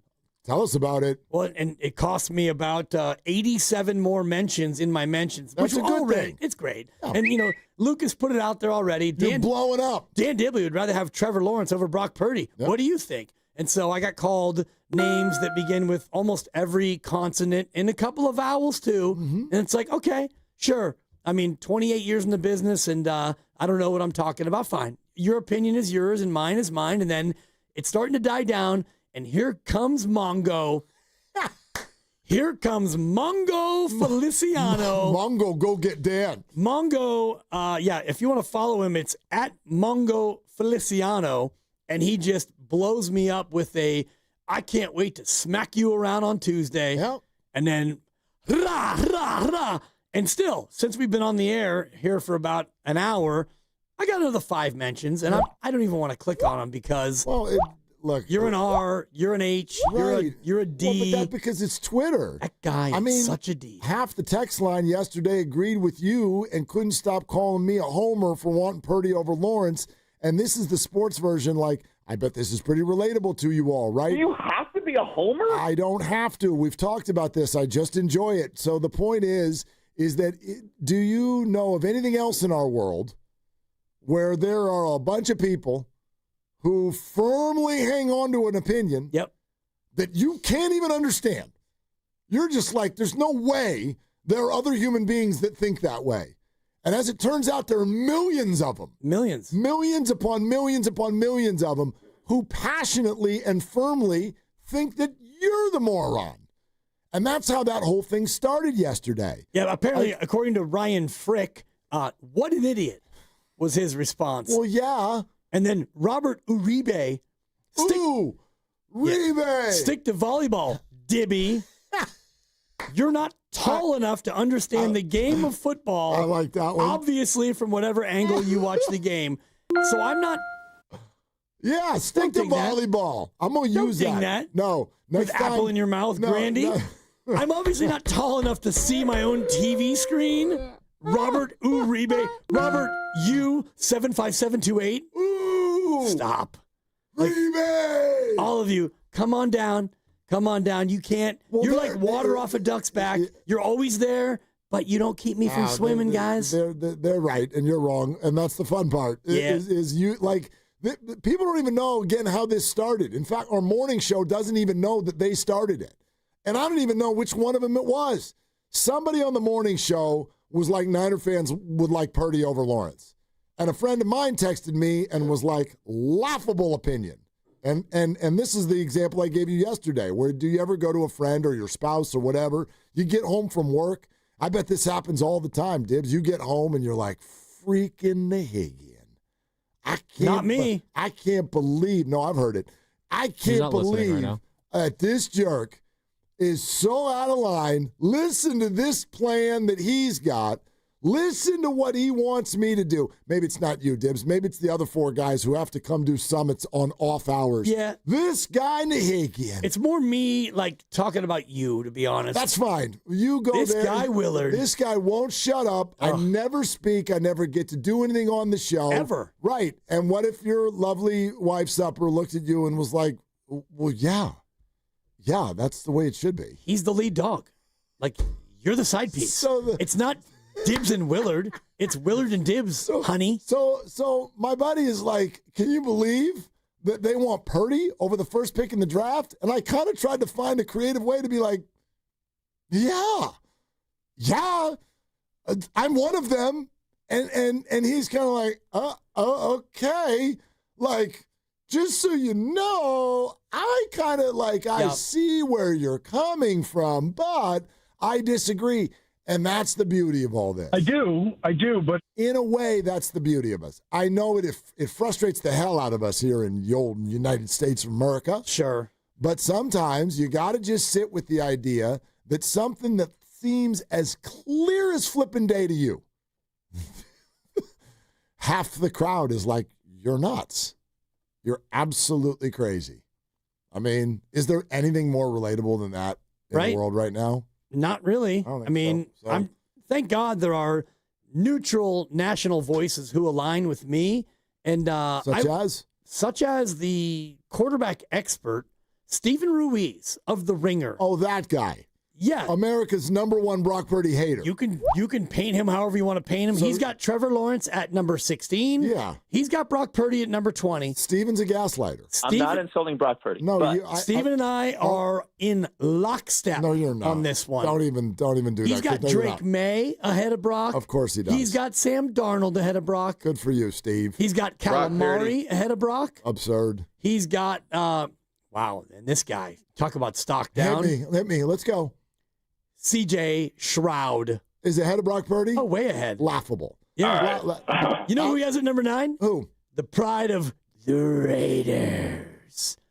Geno Smith is number 9. Geno Smith is number 9. Dak is number 7. Tell me you haven't seen a Raider game all year without telling me you haven't seen a Raider game all year. Steven and I Steven, maybe, you and I maybe need to get coffee. You take Steve. I'll take Greg Cosell and Mongo Feliciano, who played. You'd be wrong. Who plays? He's right next to Brock, blocking for him. Right. Brought to you by Fremont Bank, here for you, here for good. Sponsored by the California Office of Traffic Safety and Caltrans. We'll go back to the phones in just a sec, 888-957-9570. We'll let you hear from Shanahan, Plaxico Burress in 20 minutes on Willard and Dibs. My mom, my papa, my daddy. Where's the Caltrans? On the freeway, right next to speeding cars. Please be careful. Be alert. Be work zone alert. Brought to you by the kids of Caltrans. Hey, Bay Area, it's Willard. I got a bigger team for you to join, and we're running out of time, so I really, really want to firmly tell you this today. I want you to join the team that donates blood. Hot Yoga Republic in Mill Valley is teaming up with Vitalent for a blood drive that started yesterday and continues today. So what you doing after work today? Roll up your sleeves, give blood, save a life every 2 seconds. somebody really needs it. Accident victims. It can be a child birth situation, kids in chemo, real people who need you. So let's go Bay Area. Let's do this. Find your spot. I want you to visit hotyogarepublic.com, hotyogarepublic.com, and a big thanks to Habas Law for backing this. Habas Law, always fighting to make it right. On Saturday, October 4th, Pier 39 is throwing a party right on the waterfront. Now our iconic views and bay breezes come with drinks to go. Grab a cocktail, mocktail, beer, or wine from one of our restaurants and take it with you as you explore the pier. Plus, live music, party games, sea lions, fun for the whole family. What more could you ask for? Enjoy dancing, street performers, special deals, and that one-of-a-kind Pier 39 flavor. We're bringing the atmosphere, you bring the crew. Pier 39, Pier for the fun. Learn more at pier39.com/entertainment zone. Boost your day at Whole Foods Market. Get 30% off all packaged coffee with Prime through September 30th. Grab your favorite beans for a delicious morning brew. While supplies last, shop in-store or online. Terms apply. You hear that? That's the sound of your business losing money. Legacy phone systems weren't built for today's teams. Quo, formerly OpenPhone, gives your business a smarter way to stay connected. Quo lets you manage calls, texts, voicemail, and contacts all in one place so that you can deliver a seamless customer experience from ring to... Need to take calls on the go? Quo automatically transcribes, summarizes, and highlights next steps from every call so you never miss a detail. Need insight into what closes a sale? With Quo's AI call tags, you can instantly spot key topics like objections or pricing questions and use those insights to level up every customer interaction. And yes, you can bring your existing number with you for free. Keep your team in sync and your customers happy with Quo. Quo. No missed calls, no missed customers. Try Quo for free at quo.com/sports and get 20% off your first 6 months. That's quo.com/sports. QUO.com/sports. Hey, it's your boy Guru. Every time we put a rat on the table during our show, it's brought to you by Atco Pest Control. Atco Pest Control is a family-owned local business proud to provide pest control in the Bay Area for over 35 years. Atco uses natural methods to give you a peace of mind and keep your family out of harm's way. Quality pest control doesn't have to empty your savings either. Don't wait. Go to atcopestcontrol.com for all your pest control needs. They got you covered. Introducing the IHOP Value Menu, where all your breakfast faves are just $6 each every day. Where else can you get a big, filling, sit-down breakfast for only $6? Go to your happy plates with the $6 IHOP Value Menu. Available every day at IHOP. $7 in some locations. All guests on 95.7 The Game appear on the River Islands guest line. Warriors head coach Steve Kerr now joining us on the River Islands guest line. Joining us right now on the River Islands guest line, none other than Steph Curry. River Islands in Lathrop combines new home neighborhoods with lakes, parks, and trails. All new charter schools, a waterfront restaurant, and all the elements to make the good life your life. Isn't it time for you to discover the islands? Brought to you by Tron Aries. Only in theaters October 10th. Get tickets now. Here is your Game of the Week, presented by Hyundai. Kansas City has not had the most ideal start to the season, but they look to right the ship when they host Baltimore. Two of the league's best quarterbacks will be on display as we get another top-level matchup early on in the season. Will offense continue to be the story of the season for Baltimore, or will Kansas City's defense be able to stop the high-powered squad? What is it that makes the all-new Hyundai Palisade Hybrid an incredible SUV? Is it the spacious interior that's comfy for the whole crew? Or the capability to go off-road? Maybe it's up to 600-plus miles of range. What if it's all of that and more? Well, what is it then? The all-new Hyundai Palisade Hybrid. Is it the driver behind the wheel? No. Are you sure? The all-new Hyundai Palisade Hybrid, so much more than just another SUV. Visit HyundaiUSA.com or call 562-314-4603 for more details. Are you ready to finally make that dream a reality? Maybe it's updating your kitchen, paying down high-interest credit cards, or covering tuition. Your home is more than where you live. It's also your most powerful asset. At Unlock, we make it simple to turn equity into options. With a home equity agreement, you can access cash today without taking on new debt or monthly payments. Imagine the freedom to invest in your home, reduce financial stress, or finally start that big project you've been putting off. It's your home. It's your future. Unlock it today. Visit unlock.com to learn more about a home equity agreement. That's unlock.com to learn more. Terms and conditions apply. Not all homeowners will qualify. Not available in all states. Actor Portrayal. Home equity agreements are offered by Unlock Home Equity Solutions, Inc. In certain states, NMLS number 2657081. Visit www.consumeraccess.org for more info.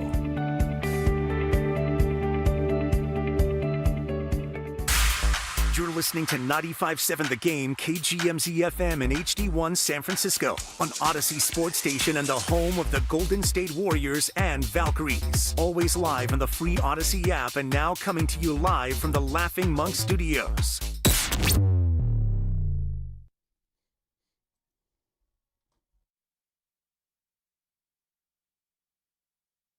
Now, back to Willard and Dibs. Mark! Do you have to be a homer on the radio? Well, Brian, you have no idea. Well, hold on a second. On 95.7 The Game. Well, that's exactly where the Niners are this weekend, home, which would suggest we should tell you about this. Laughing Monk Brewing, Sunnyvale. If you haven't been there, well, you're just an idiot. Sorry. Freaking idiot. I mean, it's really good food. It's really good drink. It's fun. It's right next to the stadium. What are you doing? Right. What are you doing? Like, if you're going to pregame, then you go there. And duh. By the way, we're coming to you from the Laughing Monk Studios. Hello? Yeah. So. And I'm pregaming right now. Perfect. You play to win the game. Are you drunk? I'm about to be. Okay. I'm drunk with winning. That's true. Yeah. Let's go to Dibs, half in the bag. Sounds a lot like me. Great. Let's drink. Possibly 3/4 in the bag. I was actually concerned with the drinks that I had last night. 2-drink minimum. Yep. And we had a pre-drink also. Okay. And something either your boy's tolerance is on the move, or somebody was giving me a casino drink last night. Flipped you a Mickey. Yeah, just nothing. There was nothing. And St. Christie too. Like we were like, nobody's feeling anything. You put alcohol in these? Oh, the other way. Yeah. Oh, yeah. Any alcohol in here? Yeah. Like a side of alcohol, please? Yeah. So I can put it in my drink? A little watered down, huh? Yeah, a little bit. Yeah. A little bit. But anyway, we had a great time. So back to Laughing Monk. Sunday, what a great place to watch Lowe and E-Dog do the show, 10 a.m. But the food, the drinks, the 10 a.m. games are all going to be there. Games out in the parking lot for you to play. And then obviously the free shuttle to and from the stadium. First one sold out. Bus number 2, courtesy of Laughing Monk, is now here. And that's filling up quick. So don't wait. Go to 957thegame.com, click on the kickoff show graphic, and then click on the Eventbrite link and sign up. See you there. Okay. This is a big freaking weekend. This is a big deal now. Always. I'm not just talking about the Niner game. Right, okay. And in fact, Plaxico Burress will be on in 10 minutes, but a little bit later on in the hour, I think we should dive into a few different angles to the weekend, and maybe we use Bob Myers to help us a little bit. He gave Steiny a call today as his birthday. So great. Right. You know what I mean? Although the station probably did itself a disservice today because they made a big deal about his 60th, and then they made a big deal about my 50th, and now everybody's calling in for his 61st. So I'm like, you do realize that now you just need to make a big deal anytime any of the 6 of us has a birthday. Yay! So, like, easy. That's a big assignment. There's 6 of us, and we all have one every year. And if the number doesn't matter, well, you better just start booking amazing people to call in on birthdays like every month. I don't know. I was a little surprised today. Yeah, and I thought that they kind of missed out on playing on the 61 number. You could have like Roger Maris? No. Not available. Pat Spencer. Oh. He wears 61. And I was just doing a little... Not on the team. I mean, anymore, right? Anymore. Yeah. I was doing a little Googlage on who wore 61, and, you could... A lot of offensive linemen. You know who the Niner was who wore 61? Ooh, you know me. Jesse Sapolu. Oh, did he? He did? He did. Okay. So you could have gone with you. Jesse, Pat Spencer, but anyway. Not that important. But you're right. Like my 57th just came and went. I showed up and we did a higher or lower and I went home. Well, we did try. We tried to get Steve Javy to call in. And he did respond the next day. Pretty cool. And he was like, I'm so sorry that I missed this. And we're like, you're not as sorry as we are. Yeah. That would have been incredible. Could have got me a Gene Steratore, maybe a CB Buckner, or, get one from every sport. How hard did you work on that, Lucas? Like, how many referees and umpires did you call? For those of you who don't know who Steve Javie is a former NBA ref who's now doing the TV thing. How many did you call? I mean, I worked hard. I wouldn't say I worked really hard. Okay. Right. That's funny. And I think I got to like 5. And for those who also don't know, I love officials, umpires, and referees. Oh, everybody knows this. Almost as much as I love Trevor Lawrence. So there you go. Wow. Okay. I'm gonna leave that one to hate referee Dibs. I'm gonna leave that one to Mongo. Okay. Mongo. But anyway, big deal this weekend because there's a Niner game and Brock Purdy returns. I think some people are not all eyes, but there's an eye on the Giants. Be like, the manager's still going to be the manager on Sunday night? So there's that. And then obviously, Warrior Media Day is Monday. Who's coming? And they don't mean the media. Hey, Warriors, who's invited to your media day? Wow. Is Jonathan Kaminga invited? Is Al Horford invited? Does Steph Curry bring his brother? I mean, we got questions.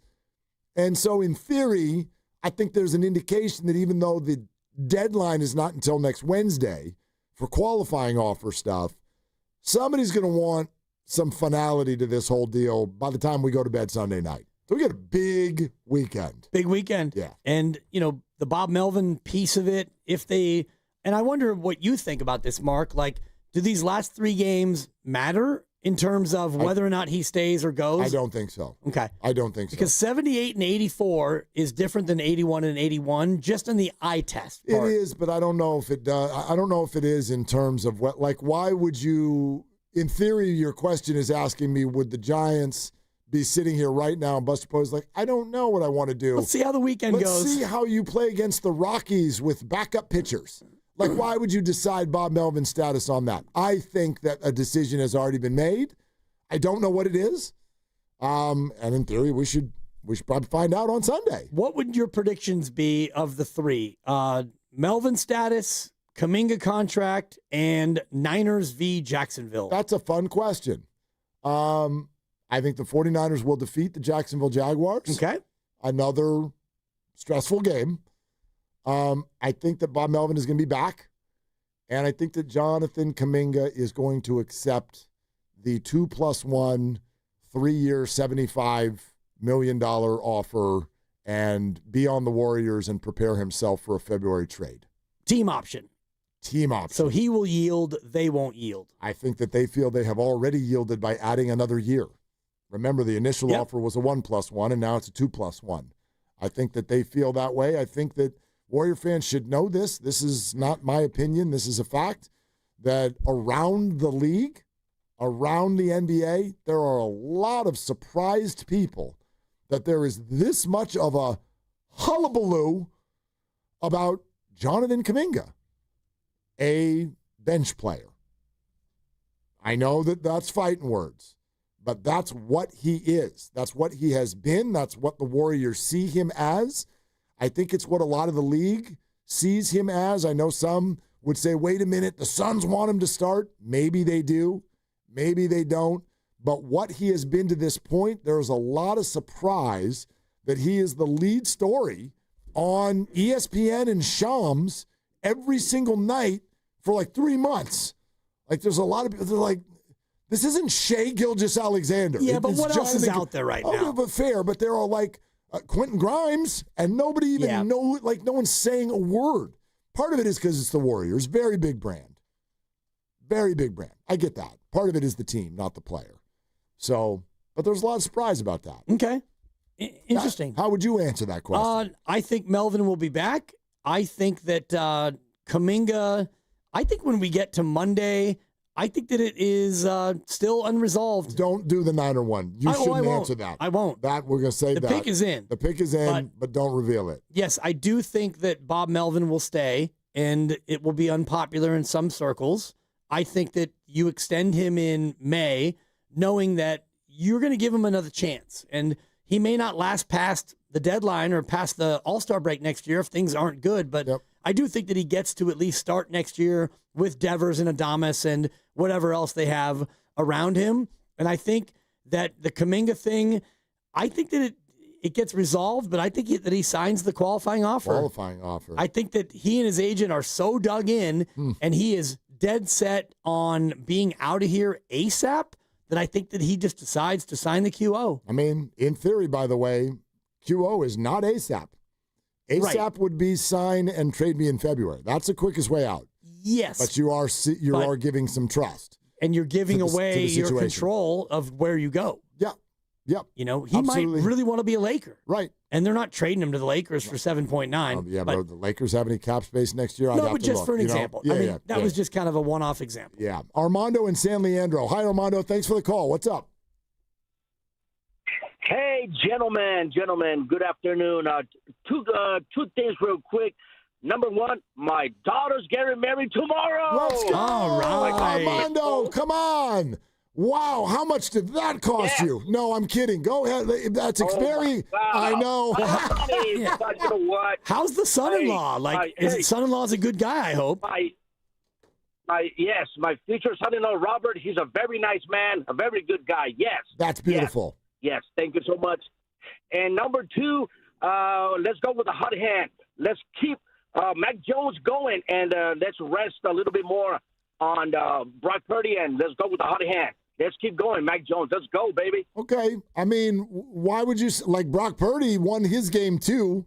Do you know what I mean? Like, is your thought because you want Brock for Thursday, or do you want to ride Mac until he loses? You called it. Let's take Mac on Sunday and Brock for Thursday. Correct. Yes, Okay. exactly. Okay. Hey, Armando, have a great time tomorrow, Enjoy, man. yeah. Yeah. Soak that in. That's awesome. Armando and San Leandro, congratulations to the whole family. I got the sense that Brock is even healthier than Mac, right now. Well, the injury whole, report would tell you that, right? Save Brock for Thursday, Brock is even healthier than Mac. So, anyway, we can keep talking that out. And Plaxico Burress makes his debut on our show. Coming up next, we're sponsored by Moderna. This is Willard and Dibs. mNEXSpike, COVID-19 vaccine mRNA by Moderna, is now available and easy to find near you. To learn more, visit mnexspike.com. That's mnexspike.com. Come into Freeman's Appliance in Pleasant Hill, September 26th through the 28th for their fall clearance sales event. Take advantage of factory direct prices, one-of-a-kind opportunities, special pricing on floor models, and convenient financing. Save on new appliances from trusted brands like Miele, Bosch, Electrolux, LG, and Maytag. Visit Freeman's Appliance in Pleasant Hill for their fall clearance sales event, September 26th through the 28th, for the best time to save on new appliances for your home. It's time to get away to Cache Creek Casino Resort during our Back to Bingo drawings going on now until September 28th. Party like it's 1985 with hourly cash prizes every Sunday from 1 to 6 p.m. And don't miss the grand prize drawing at 7 p.m. where you could win up to $15,000 cash. Get away today and cash in at Cache Creek Casino Resort. When you own your own business, you own every decision. Catch the red eye or take the 6 a.m.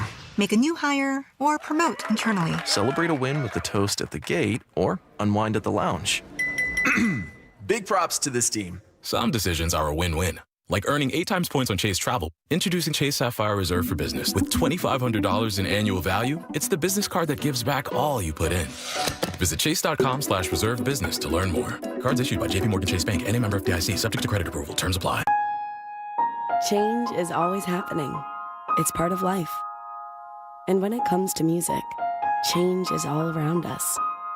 Songs are rewritten. Classics are remixed. Bands and artists come and go. Even our taste in music changes. Here at Xfinity, we know there's still good in keeping some things the same. That's why we want to do our part with a 5-year price guarantee on our internet. It means no matter what changes, you get 5 years of the most reliable Wi-Fi with our best equipment included for a price that stays exactly the same. Surprised? Life is full of them. One internet price, 5 years, guaranteed. Learn more at Xfinity.com/deals. Restrictions apply. New residential customers only. Taxes and fees extra and subject to change. Most reliable Wi-Fi based on Open Signal Awards USA. Fixed Broadband Experience Report, August 2024. You're on the list for Macy's Fall VIP Sale. That means you're invited to save big on this season's top designer looks at prices you'll love. Like an extra 30% off Calvin Klein, Steve Madden, Hugo Boss, and more. Plus, get 15% off beauty and fragrance from Estee Lauder, Lancome, and so many others. This only happens a few times a year. Don't miss the Fall VIP Sale. Today, only at Macy's. Savings off regular and already reduced prices. Exclusions apply. Losing weight shouldn't be a struggle, and with Jumpstart MD, it doesn't have to be. Start today for just $99 when you join Jumpstart MD's medically supervised weight loss program today. Licensed clinicians create personalized plans, including GLP-1 medications. No insurance? No problem. Jumpstart MD has options to meet your individual needs. With 13 Bay Area locations and online visits, expert support is always within reach. Call 855-JUMPSTART or visit jumpstartmd.com to start transforming your health today. When your name's on the paint job, your primer better hold up. Painters trust Kills primers for serious adhesion, stain blocking, and a finish that lasts. Now, the full Kills lineup is available exclusively at the Home Depot. Need it fast? Get same-day or next-day delivery, or order online and pick it up in-store. Kills primers. Pro results. Faster. The Home Depot. If you're a pro, you know. Life insurance. Why are you putting it off? Can't afford it? Too much hassle? Think you don't need it? There's lots of excuses for putting off life insurance. But if you weren't there, who would pay the mortgage and other bills? With Ethos, you could be covered in 10 minutes and boom, family protected. Ethos. Fast and easy online term life insurance. Up to $2 million in coverage with no medical exam. Some policies as low as $1 a day. Answer a few health questions and get your free quote at ethos.com/radio. That's ethos.com/radio. It's time. Time for the pro to get everything for the entire job, all from one partner. To get access to over 3 million products, including many products you won't find in our stores. It's time to get delivery on your schedule or next day on over 50,000 products. And time to get dedicated support on the job site or in our stores. From ordering to planning, we've got you. One partner, any job, all in. Ask about all we can now do at the Pro Desk. The Home Depot Pro, it's about time. Tomorrow night, live on NBC and Peacock, the Oregon Ducks spectacular take on the Penn State Nittany Lions with a massive play. It's the Whiteout in Happy Valley under the lights in prime time. This house is rocking. Don't miss Big Ten Saturday night, tomorrow 7 Eastern, live on NBC and Peacock. Here comes Saturday night.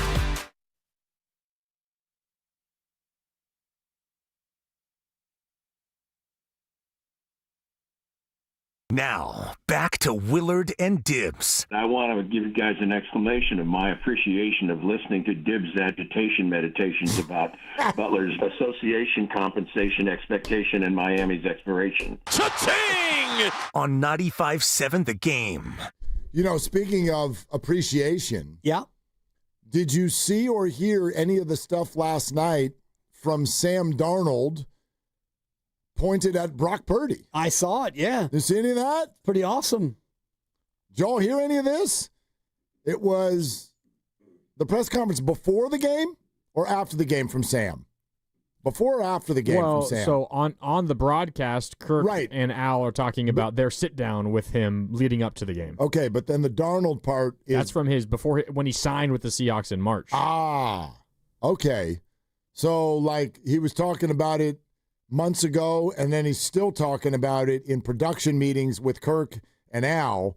And then Al and Kirk were talking about it on the broadcast last night.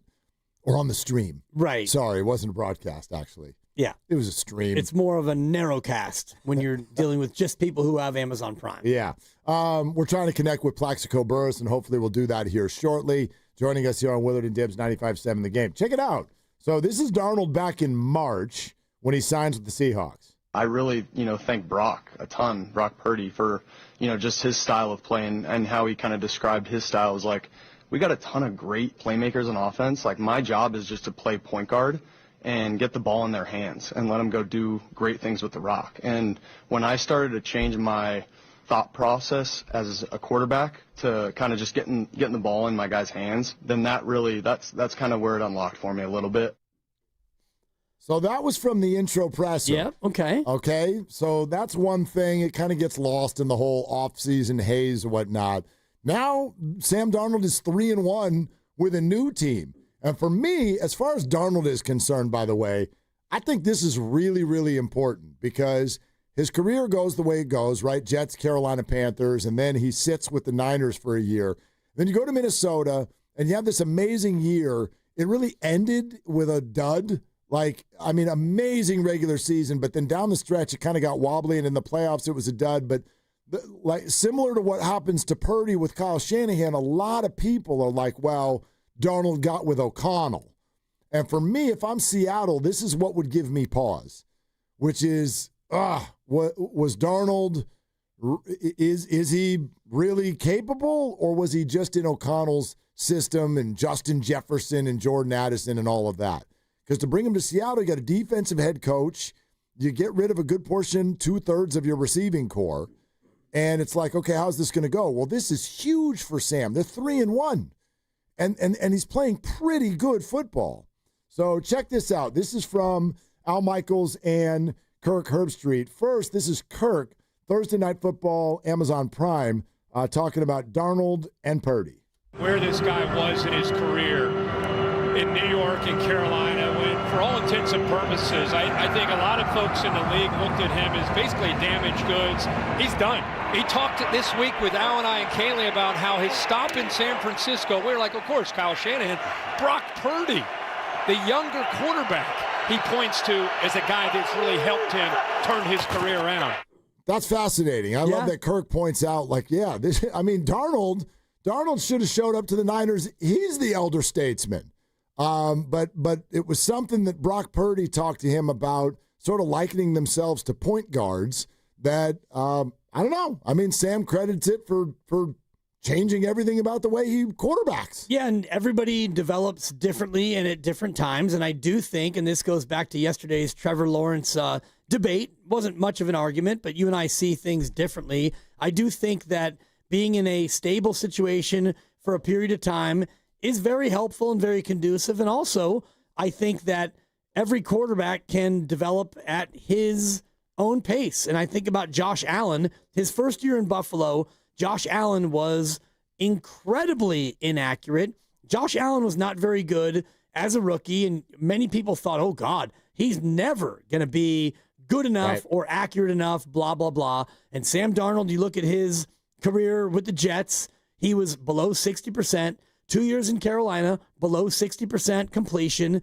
Minnesota, 66. And now this year he's at 70. So maybe he learned what he needed to learn in Minnesota, and he learned it here in San Francisco first. And the main thing is, find out who's open and give him the ball.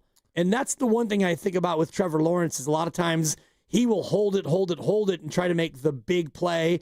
And Brock Purdy, what he does so well is he reads it, he sees it, and he delivers it. And that ultimately is 90% of quarterbacking. Al got into the conversation with Kirk as it continued here on Amazon Prime. We're always talking to the quarterbacks, hey, who's the most influential? And it's always some older coach for the most part. Well, yeah, you go back to Mike Shanahan, you go back to a lot of people, and then all of a sudden, Brock Purdy. And he said he helped me learn what it takes in paying attention to detail in preparation. And then he goes to KO in Minnesota, and we know what happened. We talked earlier about that, and I think he's just resurrected. He's confident. Well, I just wonder. To me, there, in a way, this is a conversation that in the world of sports radio, sports media, and fandom, this comes up all the time. There's what we see, and then there's what we don't see. A short time ago, you were talking about the Bob Melvin situation with the Giants. I think that this is key here. There's what we see. Oh, you lost too many games. Fire the manager. He should yell at people. You don't know that he doesn't. So there's what we see and then what we don't see. And my belief, and I know a lot of people pass this off as teammate speak because teammates are always going to say really nice things about each other. But if you even go to the stories of what was being said behind our backs about Brock Purdy, Trent Williams and Fred Warner have talked a lot about this through his career. Kyle Shanahan's conversation with Jed York when they got done with camp the year that Trey Lance, Jimmy Garoppolo, and Brock Purdy were all there. Nobody had played a game yet, so we can't tag 1-0, 2-0, 6-11, completion percentage. There's nothing. It's just 3 players who went through camp. And then all of a sudden, you got the coach, you got the Hall of Fame left tackle, you got the Hall of Fame linebacker, and they're all looking at each other going, dude, the little guy is the best one. He's the best one here. And all of them shared that opinion unequivocally. Yet, we see what we see. And so we come out with the whole like, well, if it's Kyle Shanahan or Kevin O'Connell or whatever, and good teammates surrounding him, that's what stirs the drink. It absolutely is a factor. It's a piece of the puzzle. I just feel like we get inundated from the league, people playing in the league, people who have played in the league, saying this is what you have in Brock Purdy. And a lot of us out here in what we see land, we don't want to buy it. We just don't want to buy it. We don't want to buy that there's something that is a little bit elevated or special about the guy. It's partly because what you talk about, draftism, and he couldn't possibly be this good because of where he was drafted. And if you look at the things that you're talking about, and even like the scouting report for him coming out, the guy played, 60 starts at Iowa State before he even got into the NFL. And I do think that that is a big factor into a development of a quarterback. And I always think about Mitchell Trubisky, who played 1 year at North Carolina. He started about 13 games, and he came in and he wasn't ready. He didn't have the experience, and he's never been able to land on his feet. Subsequent to that, Sam Darnold's another interesting case because he played high level at USC, and he started for 2, if not 3 years, and then he came in and he struggled on bad teams, went to another bad team and struggled, and many people wrote him off. And then he was able to land here, get a year of tutelage under Brock Purdy, apparently, go to Minnesota, ball out, get a huge contract, and now they're 3-1. And he's not out there lighting it up in Seattle. He's averaging about 220 yards a game. But he's solid. He's solid, and he's managing games. He's playing well. He's playing well enough for them to win 3 of 4, and they were damn close to beating the 49ers as well. Yeah, absolutely. Yeah, I thought even the game against the Niners, there was nothing overly impressive about, quite frankly, neither quarterback out there would you walk out of the game and be like, whoo, they lit it up. I mean, Purdy got picked twice. Nobody got to 20 points. Darnold fumbled to end the game.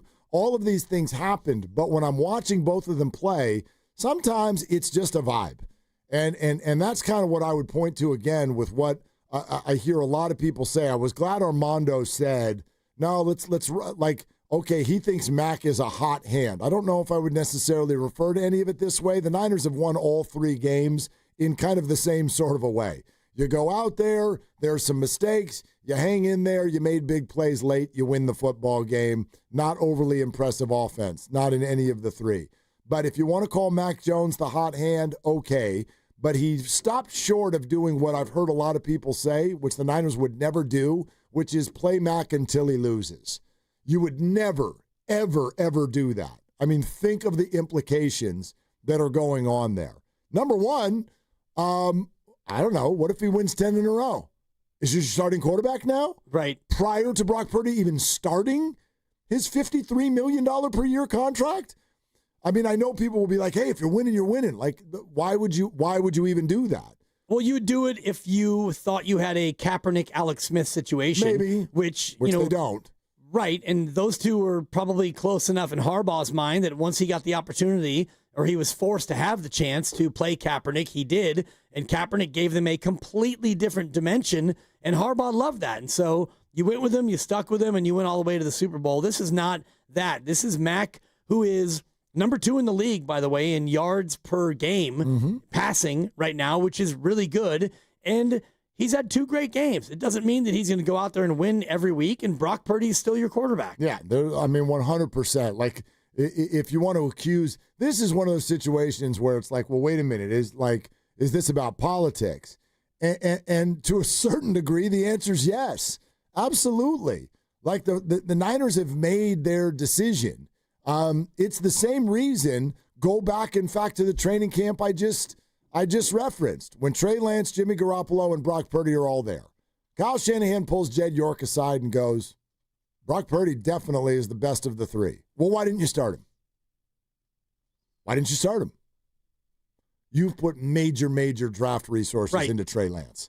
So you're going to start Trey Lance. Well, same thing here, which is they have put major resources now into Brock Purdy. So that's what they're picking. That's the way they're going to go. And they don't have any evidence otherwise. They don't have any evidence to not do that. Like if Mac's the hot hand, well, I don't know. Was Brock the hot hand? He won his game too. He drove his team trailing down the field and won a football game also.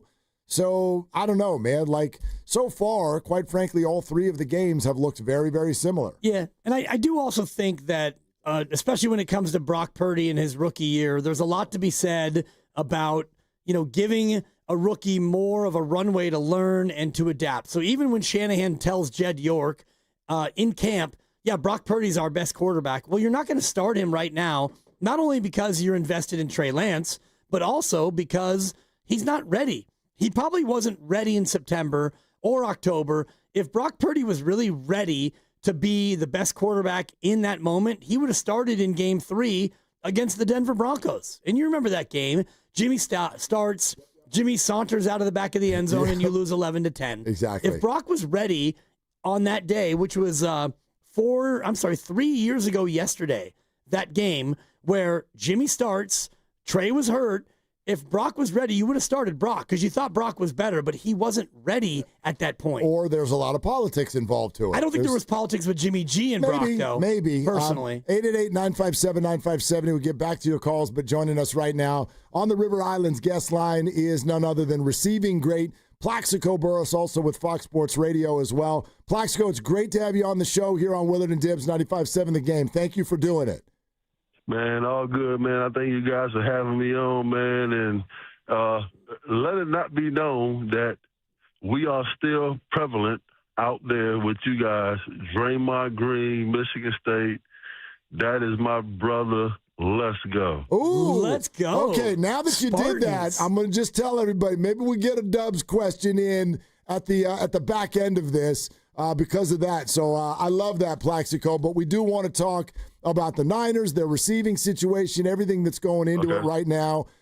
First and foremost, Ricky Pearsall has really, really popped so far this season. Wonder if you've taken a look at him yet, what your thoughts are there. I have, man. I think he's a great young talent out of the University of Florida. Obviously, Debo has moved on, trying to get Brandon Ayuk healthy and CMC. But I really do think that Pearsall, if he can be one of those guys that Kyle Shanahan can lean on to lead this passing game moving forward with the development of Brock Purdy, I think it's going to be very good. What's the biggest challenge for a young receiver when you have to step up and become the one? Man, it's tough. It really is. It's not as easy as everybody think it is, man. The speed of the game, digesting the offense, being able to compartmentalize every aspect of what position they're going to play. Because when I came in the game, man, I was X. Hines Ward was a Z. And obviously Jerome Bettis played running back. But now the game is so complex to where you have to learn every position. And I think that's one of the things that is, really hurting a lot of receivers moving on, getting into the next level. But I think Ricky is going to be a really good receiver moving forward. But if you really want to be versatile, they have this saying, the law of the niche. The more you can do, the more value you have. So you really have to learn the wide receiver position from every spot on the field. Plaxico Burress is with us here on Willard and Dibs. Plax, I want to ask you, you mentioned Brandon Ayuk's name, and I'm kind of projecting forward and wondering how this is going to go. The Niners do like Ricky Pearsall. Jawan Jennings has established himself as a piece of the puzzle here. and they just got DeMarcus Robinson back off of suspension, and he had a great camp. Meantime, they announced today that Brandon is not close, but he's making $30 million. Plax, like, how does this whole thing fit in when Brandon gets back? Man, it's a different day and age. So obviously Brandon's getting paid with the number that you just said, and obviously Ricky is doing a great job, and Juwan Jennings.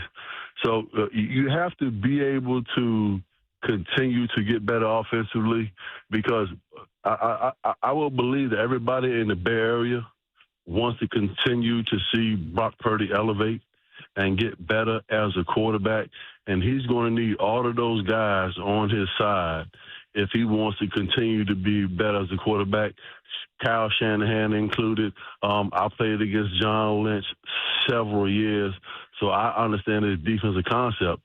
But if you want to win in this league, you have to have a defense. Obviously, with Bosa going down, that hurts them. But from a offensive standpoint, you got to try to keep your guys healthy as you possibly can. And, Brock Purdy, he's going to continue to elevate as a lead wide receiver.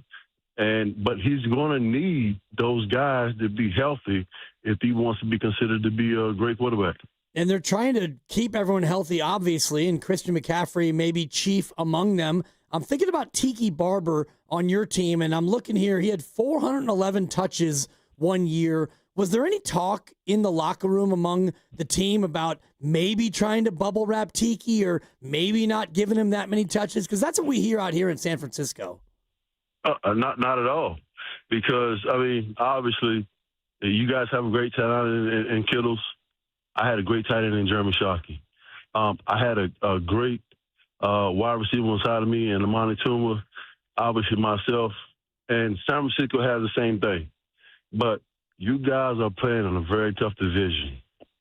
So to move forward, Kyle Shanahan trying to get to a divisional champion conference challenge and get back to the Super Bowl, it's going to be a little tough for you guys. I'm not even going to front.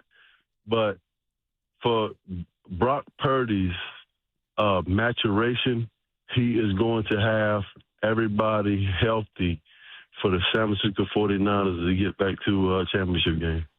Plaxico Burress is with us. And Plax, since you bring up Purdy, let's dive in. The guy is such, and to me it's a head scratcher, but he's such a lightning rod. Nobody would suggest that coaching doesn't matter. It does. The good teammates, of course, and good teammates around you, it also matters. However, it leads us down the road where certain quarterbacks get labeled as, well, the only reason you're succeeding is because what's going on around you. Do you buy that? What's your view on Brock and the success he's had? I do. Man, listen, I've had the phenomenal opportunity of playing beside two great Hall of Fame quarterbacks. One in Ben Roethlisberger and one in Eli Manning. And I know what it takes from a quarterbacking standpoint to be elite and to be great. And I was instrumented into both of those guys from a player standpoint, trying to help the organization and them to be great. And for Brock moving forward, I think that some of the absences, I'm just being honest, some of the absences that he has had, I believe that some of the deficiencies of him being a quarterback are going to show up. And it's normal. And Debo being in Washington, obviously Brandon Ayuk not being there, and Bosa being out, it's going to be a struggle for those guys in the NFC West. I get it, and I understand. But for him, he's going to have to continue to study and be better. You look at some of these great and good quarterbacks that are moving forward without the elite receivers. I believe that Justin Herbert is on that path. I believe that Jordan Love is on that path. And he's going to be one of those guys to not have elite receivers, but you still have to find a way to be an elite quarterback. And what are those attributes that make you an elite quarterback just on your own? If you don't have the talent around you, what does Brock Purdy need to have to still be elite without those guys? Study. They have to be so immersed in their playbook, and they have to learn it. It's like it's breathing. It has to become second nature to them to have everybody on the same page and to have a rapport with the wide receivers and the tight ends and the whole entire offense around him. He has to breathe it, live it, see it, and perform. I've been around it, and he's going to have to go through a transformation process as a quarterback to develop and really understand the whole concept of the offense and make those guys in the huddle believe what he's saying. Plaxico Burress is with us. Plax, let's talk about the Niner opponent quarterback this week. What's your take on Trevor Lawrence? Has he had a difficult landing spot with a lot of different coaches, or has he just been a disappointment? I won't say he's been a disappointment. I mean, obviously, the contract weighs on a lot of guys. I haven't really had an opportunity to really delve into his performance as far as a contractual standpoint, but I guess they have Travis Henry now, but I think from Jacksonville, for him, he's going into his fifth year, I believe. Yep. He's going into his fifth year, and there has to be some kind of transformation. Are you getting better, or are you getting worse? And I think that's one of the decisions that the Jacksonville organization is going to have to make moving forward. But he already has the contract, so they're stuck with him. So now, how can we put these pieces of the puzzle together to get him back to what the player that they drafted from college? We don't know what that is. Nobody does until this point. But I hope that for himself and the organization that they can put some pieces around him to develop the kind of quarterback that they drafted. And how much of that is not only the players around him, but also the system? And you had me thinking about Eli Manning and his kind of up and down career until things got really good. What was it like for Eli in the time you were there? Well, first of all, Eli didn't get good until I got there. I mean, let's not make no mistake about it. And he got good when I get there, and I laugh when I say it. And it happens. And I came from a great organization in the Pittsburgh Steelers. Losing two AFC championship games in 4 years to Tom Brady and New England, watching them walk off into the, Super Bowl. They came to beat us at home to go to the Super Bowl, and just, get to New York and watching him grow. And he became one of the elite quarterbacks in the NFL. And myself, Jeremy, Tiki, and David Dill moving from left guard to left tackle, which made a significant difference. And then we brought in McKenzie at right tackle, and Tiki had one of the best prolific seasons in NFL history. But if you look at it, you just hope that Trevor Lawrence and that organization can get to the player that they drafted. Plax, I want to know how being a Super Bowl champion changed your life. And I ask it through this sort of lens.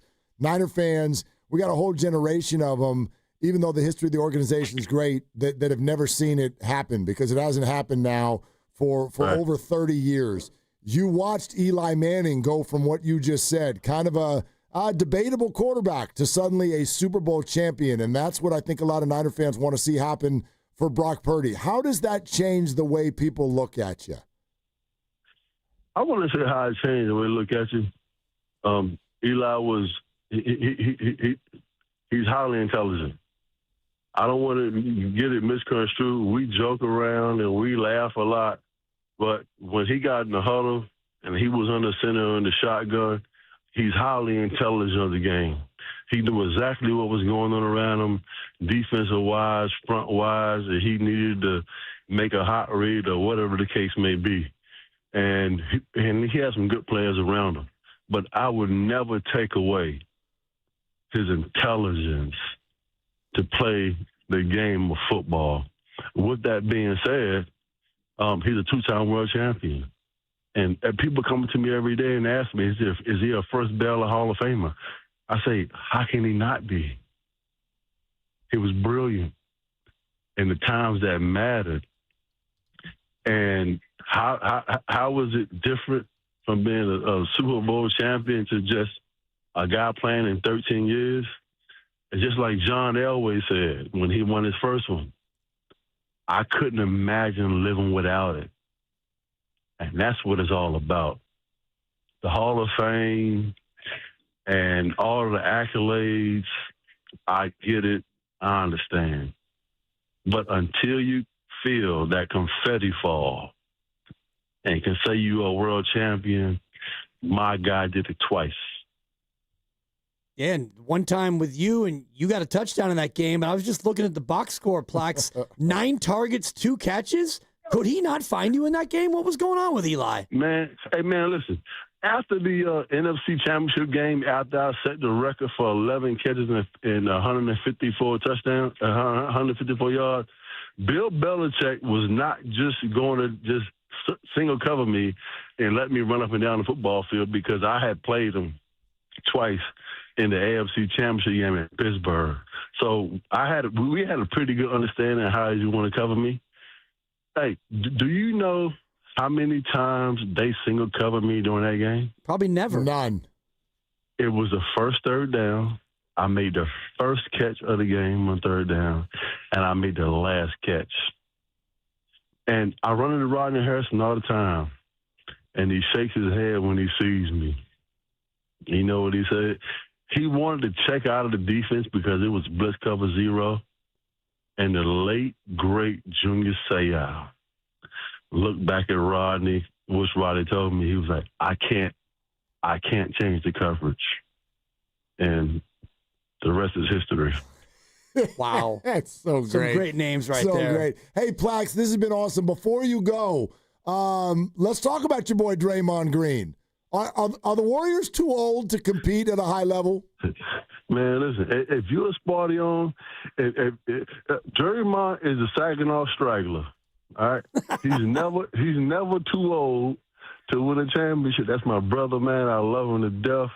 They are never too old to compete and win a championship because they have one of the greatest basketball players in all time, the greatest shooter of all time, Steph Curry. So they always have an opportunity. Always have an opportunity. And I'm going to get out there to watch my boy play. And the Golden State Warriors always have a chance as long as you have Steph Curry and the Saginaw Straggler on your team. Okay, there it is. Saginaw Straggler. There it is. That's Cut that. great. That's awesome. Hey, Plax, thanks for making the time, man. We really appreciate it. That was fun. All right, man. Be good. Peace. Okay, Plaxico Burress right here on Willard and Dibs 95.7 The Game. Pretty awesome. Saginaw Straggler. I love to ask these former athletes about big games and big moments because you get stories like that. Totally. With Rodney Harrison and the late Junior Seau talking about how they wanted to get out of that cover 0. And cover 0. I just was looking at the box score because I'll never forget where I was watching that Super Bowl. The 10-6 Giants are going to beat the Patriots. No chance. Who had never lost. Correct. Yeah. And, the Giants were kind of an uneven team with an uneven season, and yet here they are. And Plax had 9 targets and 2 catches. One of them was for a touchdown, and they gutted that little thing out, 17-14. Yeah, they sure did. That's funny. Covered 0. It made like a little Steve Wilkes lightning bolt go down the back of my spine whenever someone's like, uh-oh, cover 0. You're going to leave somebody 1-1 on an island. And in that case, it was Plaxico, and it won the Super Bowl. Rodney Harrison and Junior Seau look at each other and say, too late. It's too late to get out of this defense. And it ended up being the play that lost the Super Bowl. And it's interesting. I liked what you asked him about how the Super Bowl changed your life. And if you want to be honest about how it changed Eli Manning's life, he's not a Hall of Famer if they don't win those Super Bowls. 100%. He is 11th all-time in interceptions thrown. And you know who's ahead of him? Vinny Testaverde. Vinny Testaverde is 4th all-time in picks thrown. And if you look at his career, he had a very Eli Manning-esque, long, prolific, voluminous, a lot of stats career, but he couldn't get in the playoffs and win. But Eli had those 2 great runs. And I have nothing against it, but we talked about this a little bit yesterday. I do think it's funny that there is just this, it's like paint. There's this special paint, and it only gets lathered all over the player or the coach that wins a Super Bowl. And as soon as you have that paint on, we just see you differently. You know what I mean? I mean, Steiny and Goo were talking about this earlier, and Steiny wants me and Goo to go on a reverse victory lap about Nick Sirianni. And I'm sitting there listening to him, and I'm going, I heard that. Well, why can't I say Nick did a great job last year, but the year before that, it went completely sideways. The Niners went out there, they pantsed Nick Sirianni, and they barely won another football game the rest of the way. They were 10-1. The Niners arrived in November, pantsed them, and they won one more football game and got embarrassed when they arrived in the playoffs and knocked out in one round. And I'm sitting there thinking to myself, like, that apparently has just been like Men in Black, just clicky thingy, and it's gone. And everyone forgets that, the type of year that would normally garner a lot of criticism, because a couple years later, he wins the Super Bowl. And it's like, that's it. And I think it's silly if somebody would go, which coach would you want, Kyle Shanahan or Nick Sirianni? I think this is a crazy question. It's the easiest answer of all time. But a lot of people now think it's like almost even playing field. And the only reason is because Nick has won that last game and Kyle Shanahan, though he's been to it multiple times, has not. And if that's your measuring stick, great. You get to decide what your measuring stick is. I think it is such a much more layered answer or question than that. Yeah. So take Eli Manning, and it's like, does Phillip Rivers suck? I mean, honestly, if you took those 2 quarterbacks' careers, if you want to dive into the numbers, if you watched them play, if you watched their games, there's no question who was a more dynamic player. But people will elevate Eli Manning ahead of Phillip Rivers because he's got that paint on. And that's what Brock needs. That's what Kyle needs. For sure. That's what they need. I do think that you undersell what Sirianni's done. And he did a good job. He's never missed the playoffs. This is year 5, and he's 4 for 4 with the Super Bowl. So we can all think what we think. It's Big Dom, and I got his back. I don't think he's a bad coach. He's done a good job. He's a great coach, and he's done a phenomenal job. If you look at other coaches who've been there for 4 or 5 years, and he's made the playoffs every year and won a Super Bowl. I personally don't like his style, and there's a lot that I don't like about his team, but you can't look at his resume so far through 4 years and 3 games and think anything other than he's been an unbelievable success. But you are right about the paint of the Super Bowl and what it does to you and for you. Yeah. And I always think about TD in Denver, Terrell Davis. Yep. He's a Hall of Famer because they won a Super Bowl and because he was an NFL network analyst. And, you know, if he wasn't that, his career, he had 4 really good years, but that's about it. But he won a Super Bowl and he has a catchy nickname and all the rest of it. So, yeah, you're right about the paint of the Super Bowl, and that is really Eli Manning in a nutshell. I just think there's a lot of great players and a lot of great coaches out there, and they don't have that paint, and for some reason it leaves a lot of other things open for debate, even though if you really want to look at what they're all doing, they're doing a very good job. Obviously, if you do have that paint on you, it also means you've done a very good job. I'm not taking anything away from anyone. I just sort of reject the idea that you have to have that paint on for all of us to accept you as consistent and strong and good and clearly effective at what you do. 888-957-9570. Larry in Hayward is on the line. Hi, Larry. What's up? Hey, I just want to touch bases here where I hear a lot of people saying go with the hot hand. Well, he might have the hot hand, but if you look at him in practice, his knee is not 100%. and I don't think that he's going to be fit for the job. I'm glad that they're going back with Purdy. They're going with the right QB because he's probably about 90% versus Mac Jones probably only being about maybe 70%, if that. Larry, do you go out to practice? No, but I've been, I see it on the IG or the threads and things like that, and, they show them hobbling around. I mean, Larry, I can't argue with you. Thanks, Larry. I mean, again, as Dibs, as you said earlier, the injury designation would suggest that what Larry is saying is true. You kind of had a hypothetical earlier in the day, which is like, what if both Mac and Brock are like, pick your percentage. They're both 80%. Right. What would you do in a scenario like that? Because Mac is more expendable. So maybe you would go with Mac, but I don't think that this is the case. I think Brock is at a higher percentage. He has no injury designation, and Mac does. And Mac's injury happened a lot more recently. So Larry probably has a point. Yeah, the hot hand is only pertinent if there's a quarterback controversy or if one of the guys is more injured. And the guy with the, quote, hot hand is the guy who's actually more injured right now. Like you said, he's more recently injured. So there really is no debate. I also argue about who has the hot hand. Well, he's won 2 in a row. And No. There's only one. There's only one person in this city who has the hot hand. Is it Bob Melvin? No. Ha. No. It's you. It's me? It's you. You're 13-2. Let's go, kid. We are 53 minutes away.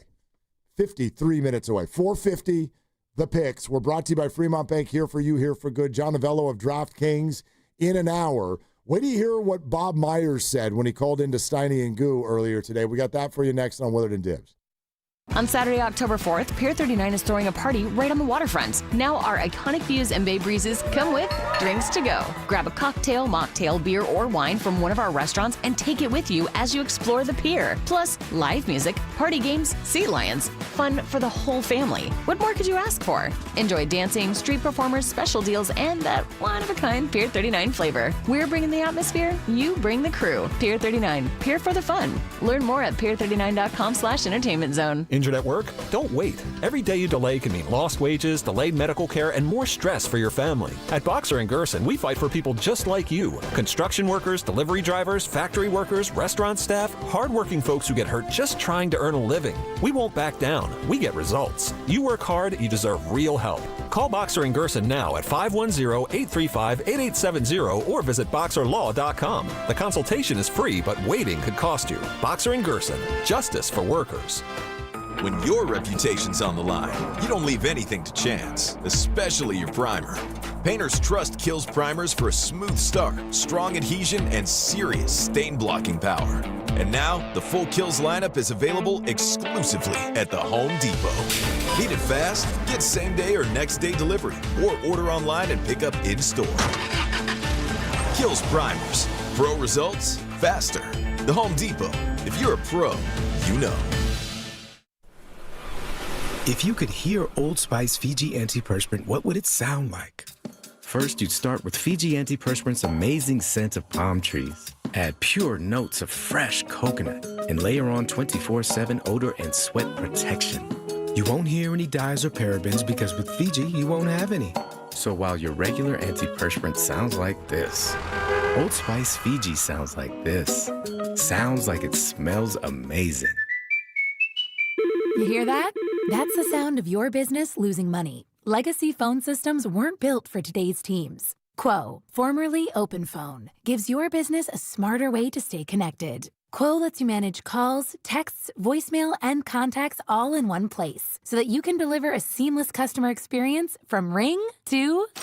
Need to take calls on the go? Quo automatically transcribes, summarizes, and highlights next steps from every call, so you never miss a detail. Need insight into what closes a sale? With Quo's AI call tags, you can instantly spot key topics like objections or pricing questions and use those insights to level up every customer interaction. And yes, you can bring your existing number with you for free. Keep your team in sync and your customers happy with Quo. Quo. No missed calls, no missed customers. Try Quo for free at quo.com/sports and get 20% off your first 6 months. That's quo.com/sports. QUO.com/sports. This is the story of the one. As a maintenance supervisor at a manufacturing facility, he knows keeping the line up and running is a top priority. That's why he chooses Grainger. Because when a drive belt gets damaged, Grainger makes it easy to find the exact specs for the replacement product he needs. And next day delivery helps ensure he'll have everything in place and running like clockwork. Call 1-800-GRAINGER, click Grainger.com, or just stop by. Grainger, for the ones who get it done. 1-877 Cards for Kids. KARS Cards for Kids. 1-877 Cards for Kids. Donate your card today. 1-877 Cars for Kids. KARS Cars for Kids. 1-877 Cars for Kids. Donate your car today. Ready to get rid of that old car? Donate it to Cars for Kids. Call 1-877-CARS-FOR-KIDS to reach a friendly live agent. Donation's super easy, and your car can be picked up as soon as tomorrow. Call us now, 1-877-CARS-FOR-KIDS. That's Cars with a K to donate your car today. 1-877 Cars for Kids. Donate your car today. Did you know you can donate real estate too? Go to carsforkids.org. That's carsforkids.org.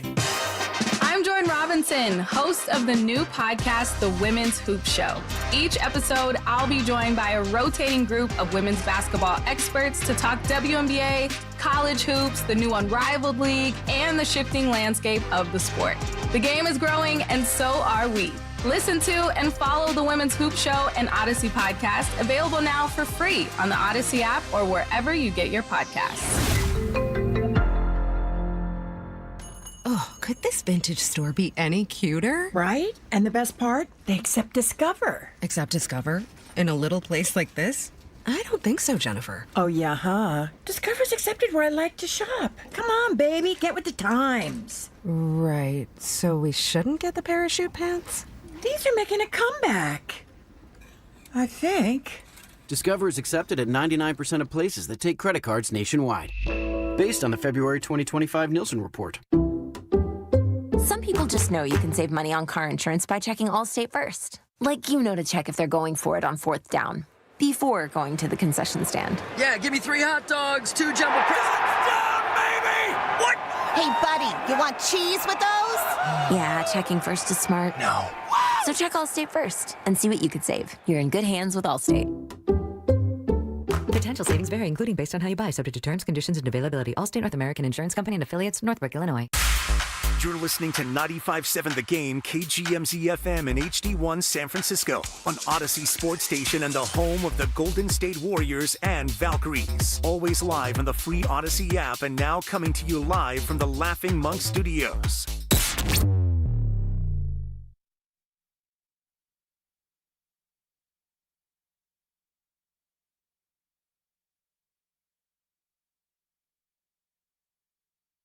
The Golden State Warriors always have a chance as long as you have Steph Curry and the Saginaw Strangler on your team.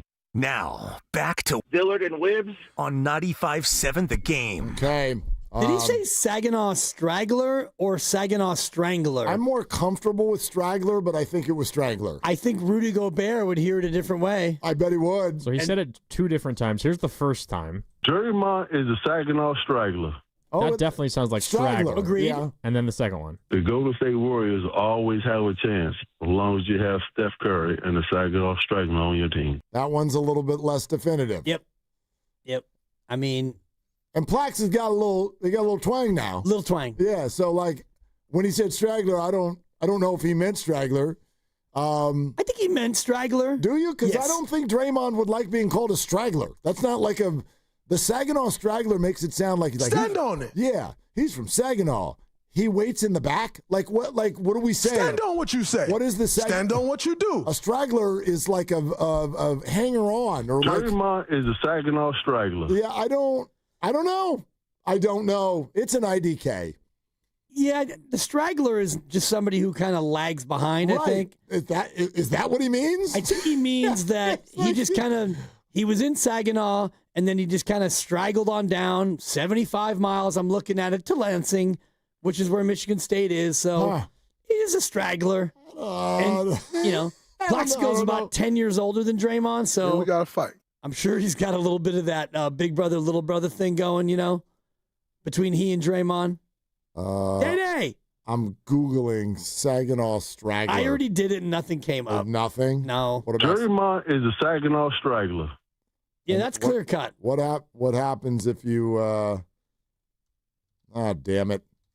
I just Googled Saginaw Strangler, and now my Instagram is going to be all about murder shows. That's probably what's going to happen next. Yeah, I don't think there's not a whole lot for either of them. Well, AI came through as always, and Saginaw straggler Draymond Green appears to be a combination of Draymond Green's origin and a description of his ability to overcome adversity, similar to a straggler in a race who catches up. So, okay, then maybe that's what he meant. Yeah. I was going to do Saginaw, I don't trust AI. The Golden State Warriors always have a chance as long as you have Steph Curry and the Saginaw straggler on your team. Yeah. I mean, we could call Allen Iverson and see if he's got anything to say about it. I would trust that AI, but I don't know. Whatever. It was fun either way. Don't Google Saginaw Strangler. I already did. It's too late. You better be careful. That's not making the air. I tried to back out of it. Yeah. You know what I mean? Yeah. I'm like, click the arrow. I was just kidding. But, yeah, we'll see. All those murder shows on Netflix are probably going to show up in my feed now.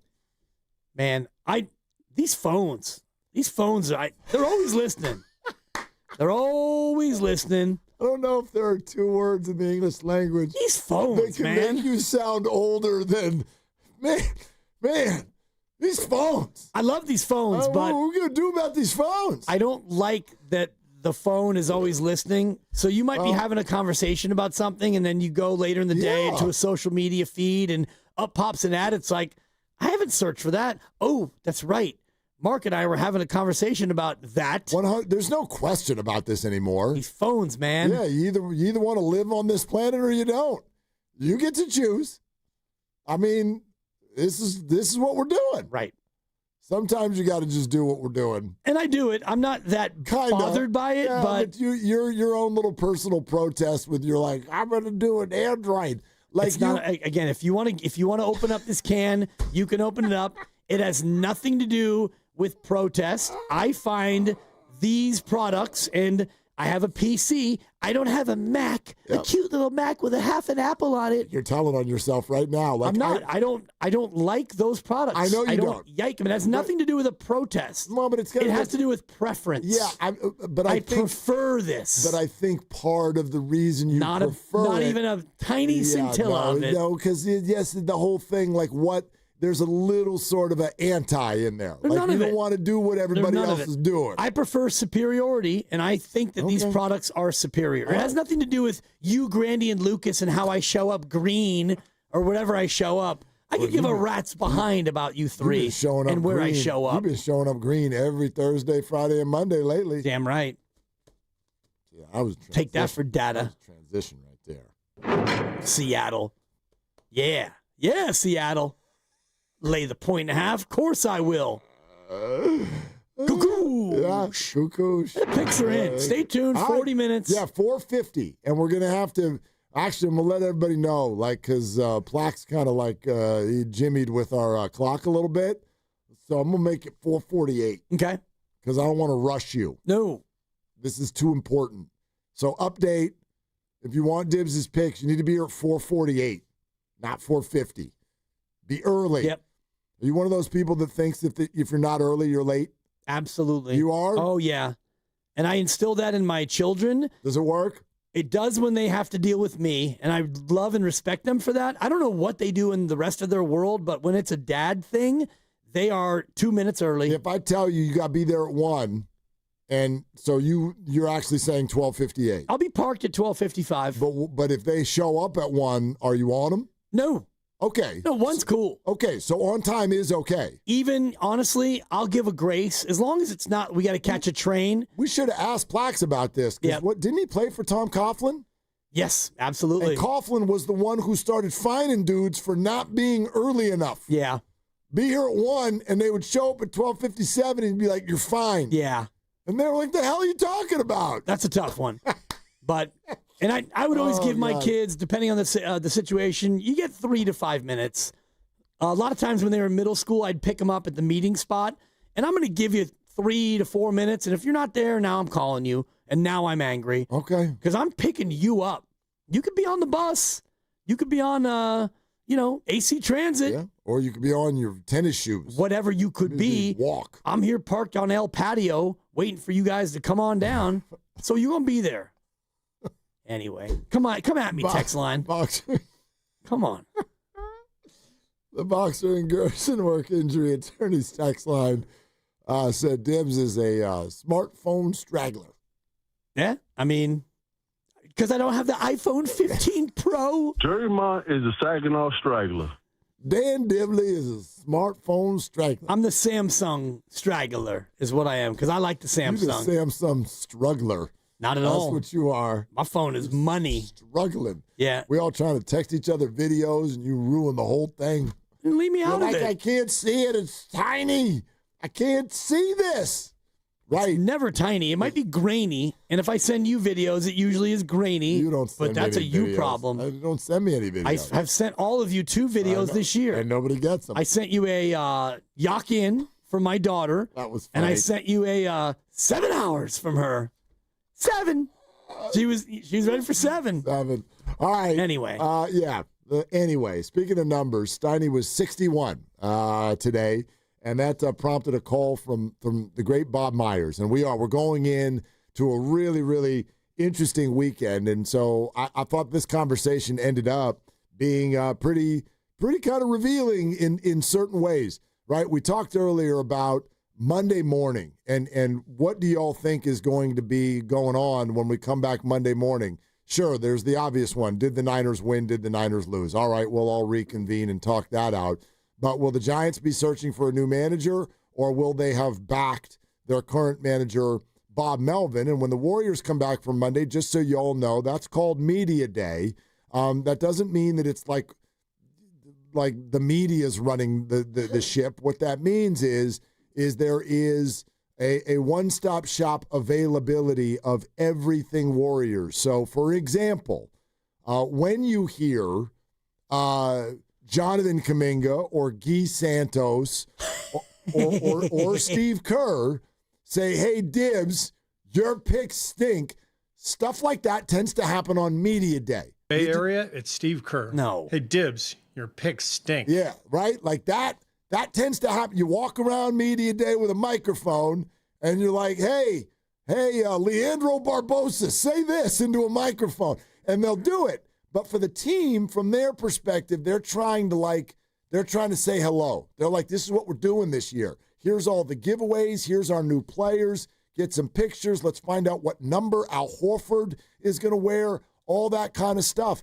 You don't want Media Day to happen while you are embroiled in the biggest offseason controversy the NBA has to offer.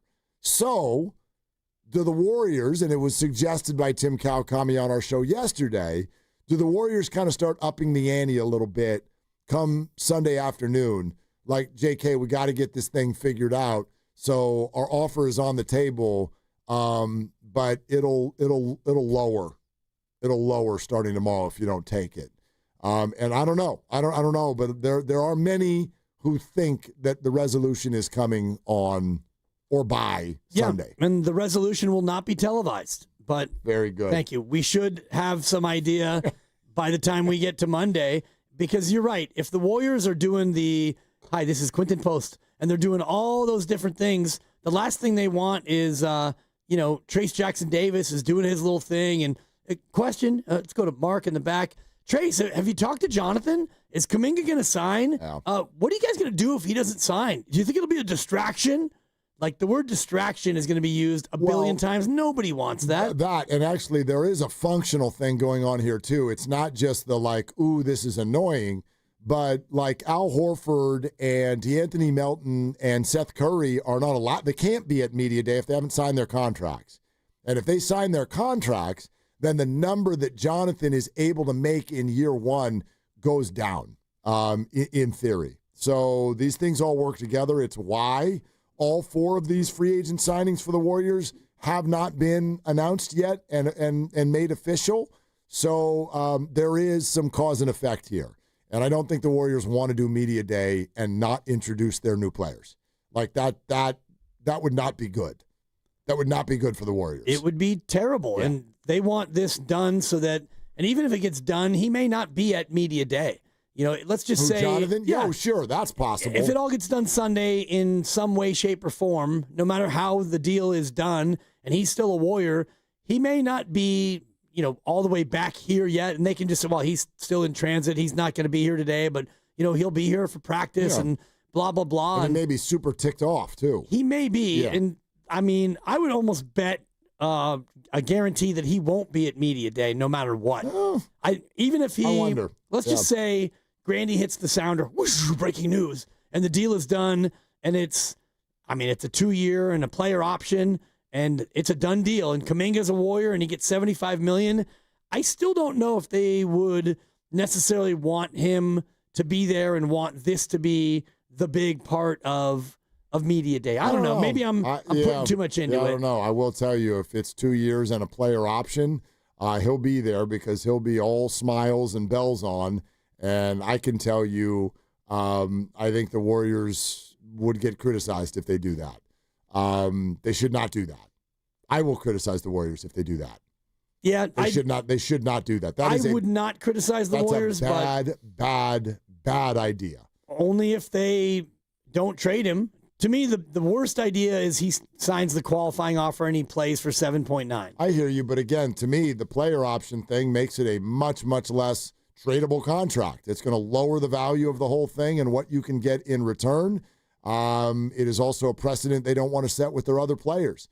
They don't do this. That's what Tim Kawakami was saying yesterday, and he's right. Very rare circumstances that they've given it out before. Kevin Durant, Draymond Green. Yep. Buddy Hield has one, but that came with his contract. Right. He was already signed that with someone else. I think that was the same thing with GP2. He had one last year. He opted in, but that came from Portland. Exactly. And Draymond had one, and he ripped up the option, and he wound up getting a new deal. Yep. So the Warriors don't want to be put in that spot. All right. So Bob Myers called in to say hi to Steiny, and Steiny Guru asked him, hey, what do you think of these 3 things going into the weekend, and what's probably the lead on Monday? Bob Melvin Stazer goes, Warriors Media Day, what's up with Kaminga, or Niners Jags, somebody won that football game. Listen to Bob.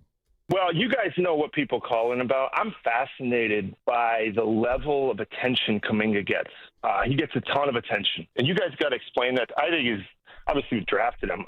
There's a big unknown around Kaminga. That's probably why he gets so much attention. Yeah, look, football's the king, right? So you're going to get whatever happens with the 49ers on Sunday. People are going to want to talk about that. But the Kaminga thing, if I had to guess on how many calls you're going to get on each of them, I think you're going to get a lot of people weighing in on whatever Kaminga and the Warriors decide. Yeah. I think it's a pretty hot topic. I agree with him because unless something goes haywire, let's say Brock throws 5 picks and the Niners lose by 20, like there has to be some sort of discord, some controversy, something to sink teeth into.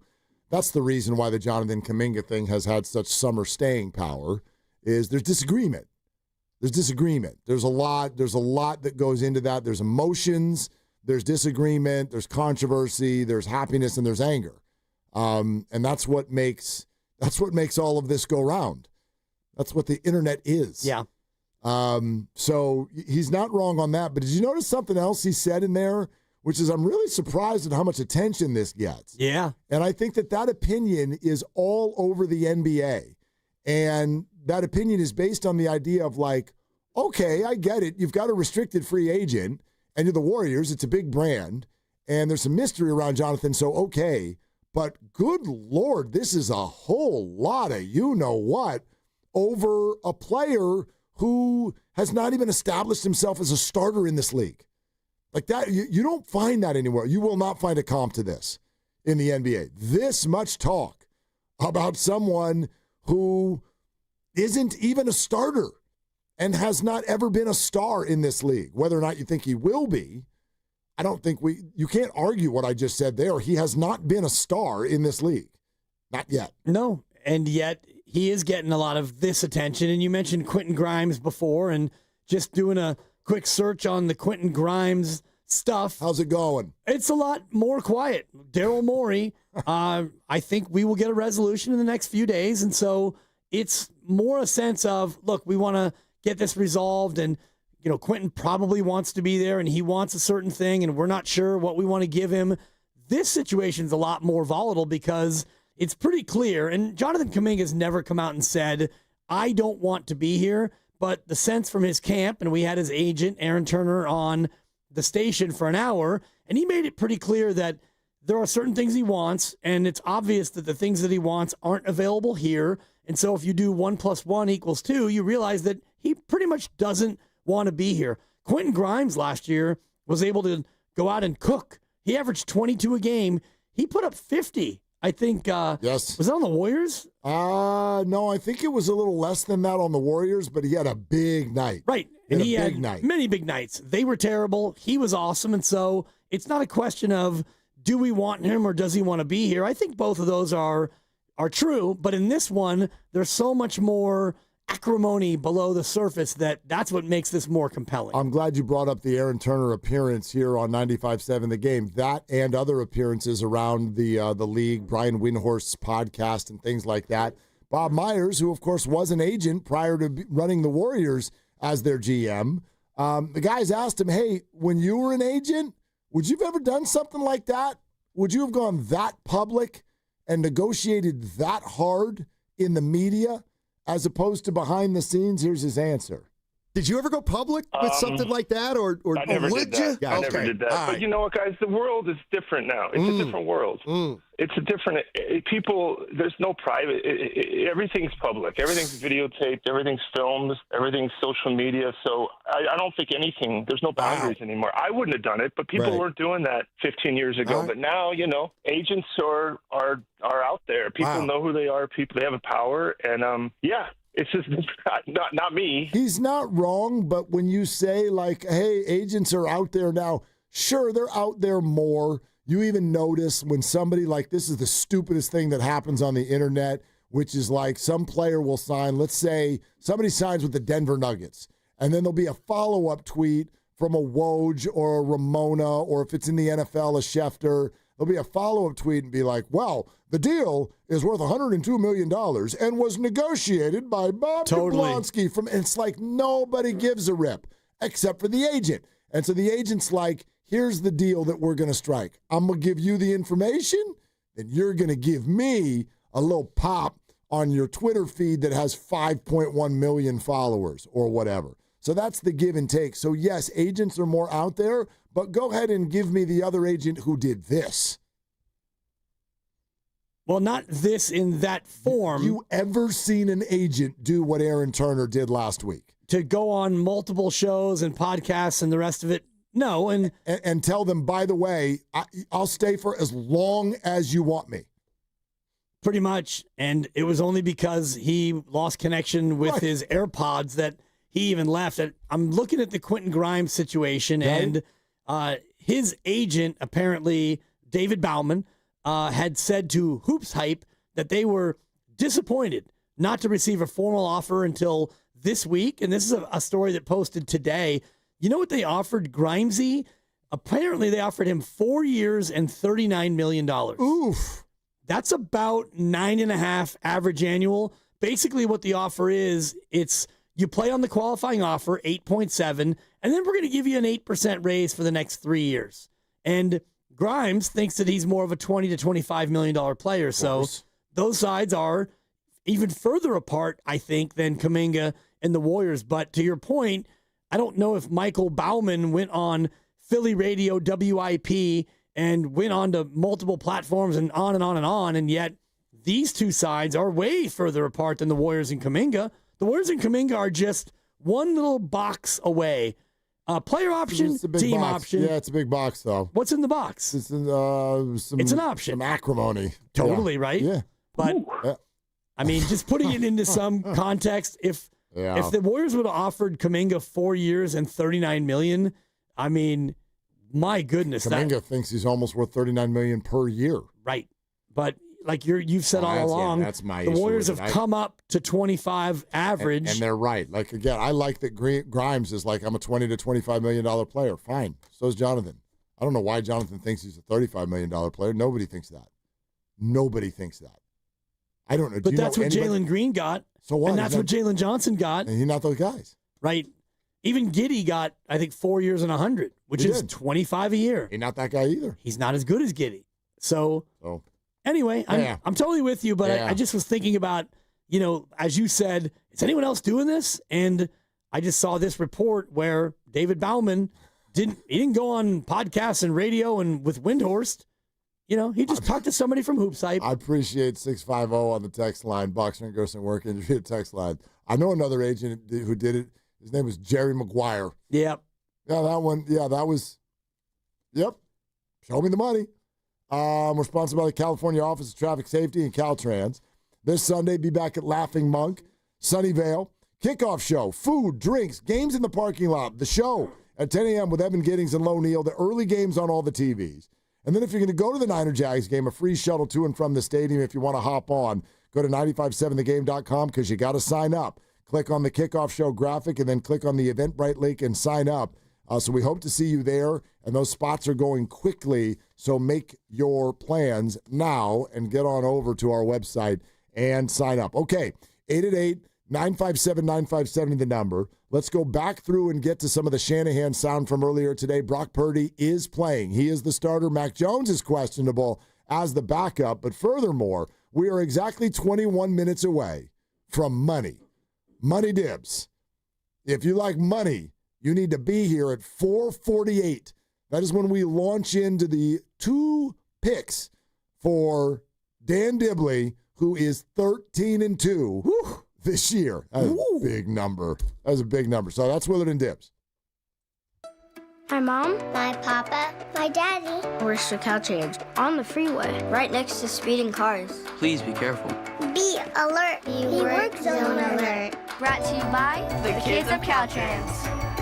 Hey, it's Evan Giddings, and I want you to join me and Mark Grandy at Friedman's Appliance in Pleasant Hill on Saturday, September 27th from 12 to 3 p.m. for their fall clearance sales event and take advantage of one-of-a-kind opportunities. Now is the best time to save on new appliances for your home. Hi, this is Brian Bakhtiari, Executive Manager of Stevens Creek Subaru. The fall season is upon us. That means football, baseball playoffs, and kids back in school. At Stevens Creek Subaru, this is one of our favorite times of the year. Fall is also when we get our first rains of the year. And that means dangerous road conditions. That is, unless you drive a Subaru with symmetrical all-wheel drive. Subarus are built for any road condition or terrain, whether it's a drive to the coast or up to the snow. The safest pick is a Subaru. This month, lease a new 25 Crosstrek for just $239 per month. Just $239 a month for a new Crosstrek from Stevens Creek Subaru in San Jose. 36-month lease, no security deposit needed. $24.95 due at signing, plus tax, license, and registration fees. Includes $85 dealer documentation fee and first month's payment. Acquisition fee $650. 15 cents per mile over 10,000 miles per year with Tier 1 approved credit. $300 disposition fee. One at this payment. VIN number JF2GU ABC 8SH271247. Stock number 1250885. Offer expires end of month. See Stevens Creek Subaru for details. On Stevens Creek Boulevard or online at StevensCreekSubaru.com. Buckle up and drive safely. Hi, I'm Becca, your friend and jeweler at Shane Company. As an in-house designer, I can't wait for you to see our incredible selection of stylish and stackable rings. If you're shopping for your wedding bands, we have high-quality designs for every style and budget, from romantic to modern. If you're looking to add to a stack, your options are endless. Discover styles with clusters of gemstones, sleek all-metal designs, updated cigar bands, and signet rings perfect for an engraving. Because a friend knows you like options. Shane Company, your friend and jeweler. When your reputation's on the line, you don't leave anything to chance, especially your primer. Painters trust Kills primers for a smooth start, strong adhesion, and serious stain-blocking power. And now, the full Kills lineup is available exclusively at the Home Depot. Need it fast? Get same-day or next-day delivery, or order online and pick up in-store. Kills primers. Pro results, faster. The Home Depot. If you're a pro, you know. Ready for the ultimate red and gold game day? Laughing Monk Brewing is the place to park, party, and ride. Skip the traffic. Forget the expensive parking. Park for free and dive into an epic tailgate with mouth-watering food, ice-cold Laughing Monk beer, and every game on TV. Catch 95.7 The Game's pregame show with Lorenzo Neal and Evan Giddings. Then hop on the free shuttle minutes away from the stadium. Shuttles are first come, first served. So head to 957thegame.com to sign up and join the party.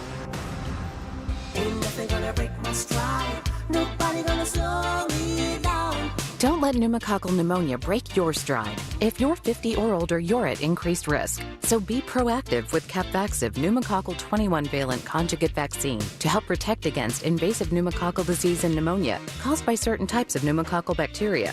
Capvaxive helps protect against the strains of bacteria that cause about 30% more IPD cases than any other pneumococcal conjugate vaccine in adults over 50, according to national-level CDC stats. Regional variations may exist.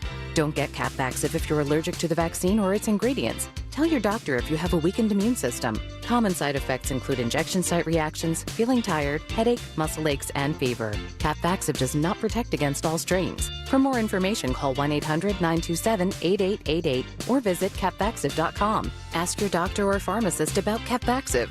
Need help paying for your Merck vaccine? Visit merckhelps.com. Sponsored by Merck. You're on the list for Macy's Fall VIP Sale. That means you're invited to save big on this season's top designer looks at prices you'll love. Like an extra 30% off Calvin Klein, Steve Madden, Hugo Boss, and more. Plus, get 15% off beauty and fragrance from Estee Lauder, Lancome, and so many others. This only happens a few times a year. Don't miss the Fall VIP Sale. Today, only at Macy's. Savings off regular and already reduced prices. Exclusions apply. Tomorrow night, live on NBC and Peacock, the Oregon Ducks take on the Penn State Nittany Lions with a massive play. It's the Whiteout in Happy Valley under the lights in prime time. This house is rocking. Don't miss Big Ten Saturday night, tomorrow 7 Eastern, live on NBC and Peacock. Here comes Saturday night. Nationwide is so much more than a great insurance company. They're one of America's largest financial services companies. Like how I'm more than just Peyton Manning. I'm also motivating Manning. When I say insurance, you say financial services. Insurance. Financial services. Insurance. Financial services. Now when I say Nationwide, you say is both. Nationwide. Is both. Nationwide. Is both. For your insurance and financial needs, Nationwide is on your side. Nationwide Investment Services Corporation, member FINRA, Columbus, Ohio. San Francisco will be clear, breezy, and cool tonight with a low near 60. Weather brought to you by Staples. Have you heard? The Staples Easy button is back with even more easy. Press it for custom prints, shipping services, even passport photos. Staples. That was easy. Join 95.7 The Game at Pier 39 for a special live broadcast from 12 p.m. to 4 p.m. on Saturday, October 4th. Meet Zaza Pachulia, Festus Ezeli, Kalina Azabuki, Tim Roy, and Bonte Hill. Plus, enter to win Warriors tickets. For more info, visit 957thegame.com.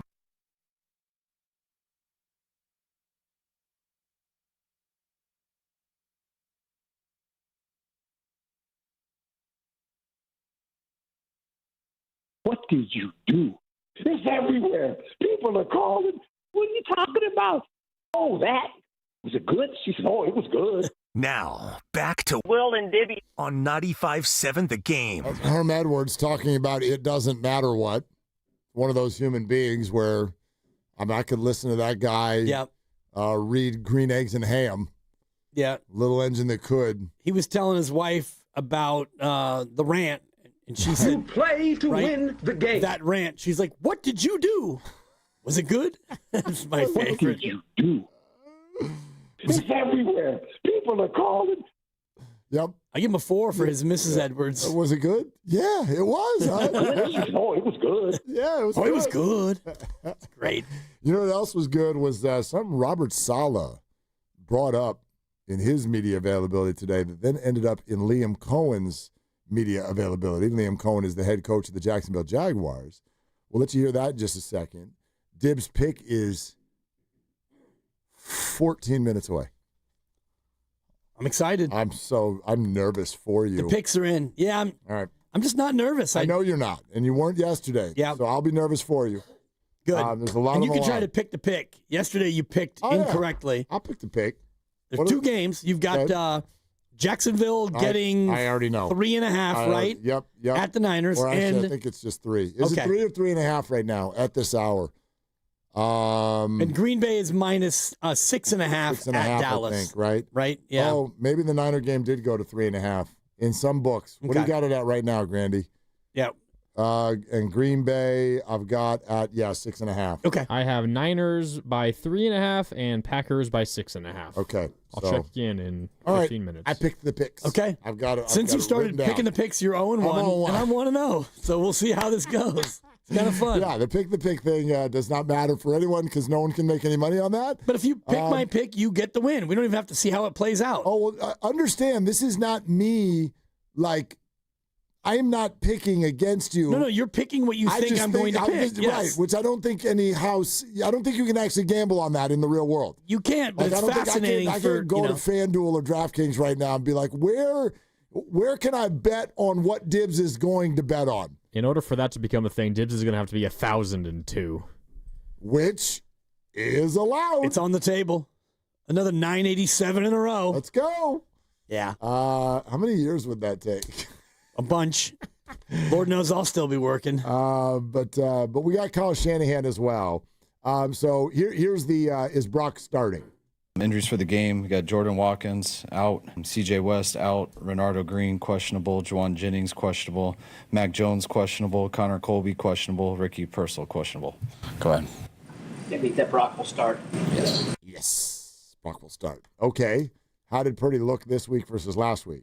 It looked good. Got to do a lot more than last week, and each day got a lot better. Okay. How the hell are you winning games with all these people out? We've had a lot of guys battle. I mean, nothing's gone perfect in any of the 3 games. There has been a lot of good, but guys have just never wavered. All those games could have gone either way. They found a way to get it done, and I think that we've got a resilient group, and you got to be even more resilient as we lose a couple more people. But I know we got those type of guys, and hopefully we can just keep getting better throughout practice and better through these experiences and games. Now, Kyle Shanahan also reacted to this Robert Saleh, Liam Cohen thing. So let's take you through it. This started yesterday. That's when Saleh had his media availability. Listen to what he says about the Jaguars and what they call legal sign stealing. Jacksonville, this is a very young, but it's a very talented group. You know, Liam and his staff, coming from a couple of guys coming from Minnesota, you know, they've got legally a really advanced signal stealing type system where they always find a way to put themselves in an advantageous situation. They do a great job with it. They formation you to try to find any nugget they can. So we've got to be great with our signals, and we got to be great with our communication and combat some of the tells that we might give on the field. So they're almost elite in that regard. That whole entire tree, from Sean to Kevin O'Connell to all those guys, they all do it. So there's challenges. They're going to catch us in some situations where they have the advantage, and we just got to play good, sound, fundamental football and do our best to execute them. Okay, so he made it sound very blasé, but people were like, Right.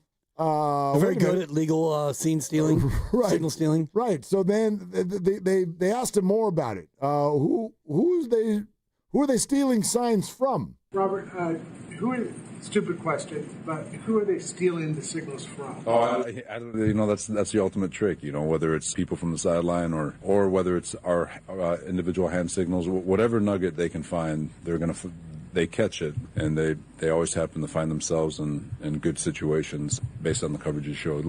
There's nothing illegal about it, and I'm not suggesting that. It's just you can tell that they've got a CAN system that's getting them into a very advantageous position multiple times during the course of a game. Okay, Liam Cohen reacted to this, but before we do that, how does this all grab you? It doesn't stun me. The only surprising part is that he verbalized it and he put it out there, and you're always big on the why. And so you've got me thinking about that. Like, why would Kaminga's agent, Aaron Turner, go out and do all these media things? Right. There's a reason. Why would Robert Saleh, in his weekly press avail, come out and talk about this? Is he trying to get them in trouble with the league? No, because it's not illegal. Yep. He's probably trying to let Jacksonville know that they know. We see you. Yes. We see you. We see that you see us. So when you are trying to see us, now that when you're going to see us, we know that you see us. So when you see us, you should know that we know that you're going to see us. So now when you see us, we're going to be doing the opposite. Like, And Lowe always talked about this like, on the audibles, Louie, Ricky. Like Louie would be left and Ricky would be, we're going right, and, the protections and all the rest of it. So now maybe Louie is right and Ricky is left, Now Jacksonville's going to have to think, they know that we're stealing. They know that Are they we know. intentionally flipping it? So it's kind of like, and I love my wife so much, but we play rock, paper, scissors sometimes when it's like back when we were changing diapers. And it's like fade the dipper. I think I'm 13-2. Oh, crap. Because, I change one, she changes one, and she'll say, will you do it? And I'll say, let's shake for it. And so it's 1, 2, 3, boom. And I know where she's going, and she's so predictable, and I love her. And then she'll try to switch it up, but I know she's going to switch it up, so I switch it up. So this is kind of what this is, you know what I mean? Like 1, 2, 3, shoot. And I'll go rock, knowing that she's going to try to cut me with them scissors. And then next time, she'll know that I went with the rock, so she'll go paper, and I'll know that she's going paper, so I'm going scissors. That's kind of what this is. It is the oldest rock, paper, scissors trick in the book, is that when you both tie, you both put out a scissors. Yep. That simpleton, because I'm doing this usually with an 11-year-old, that 11-year-old's like, ooh, he's going scissors. I'm going to hit him with a rock. Yeah. I'm going to hit him with a rock next time. And you're like, I know that you're going to hit me with a rock. You're 11. I'm about to cover you. Paper. I'm going to play that two-shell cover. Get in the shower. Totally. Get in the shower. That's kind of what this is, I think. Okay. He's telling Jacksonville. I agree with you. Yes. Jacksonville, we're going with scissors. Yeah, there's some mental gymnastics going on here. Right. Like, oh, you think you're smart? We see you. Right. You think you see us? We see you seeing us. Hey, Jacksonville, we're going to go scissors. Do you believe us? So this ends up at Liam Cohen's press conference. Hey, Robert Saleh says that they can see you, Liam, stealing those signs. Listen to this. Robert Saleh made some comments about legal sign stealing. Is there any thoughts to that? Yeah, I'm not going to speak on that fully right now. Have a huge game for us coming up this weekend. Got a great defense that we've got to go and attack, and that's where our whole mindset and mentality is right now. Were you surprised he went there?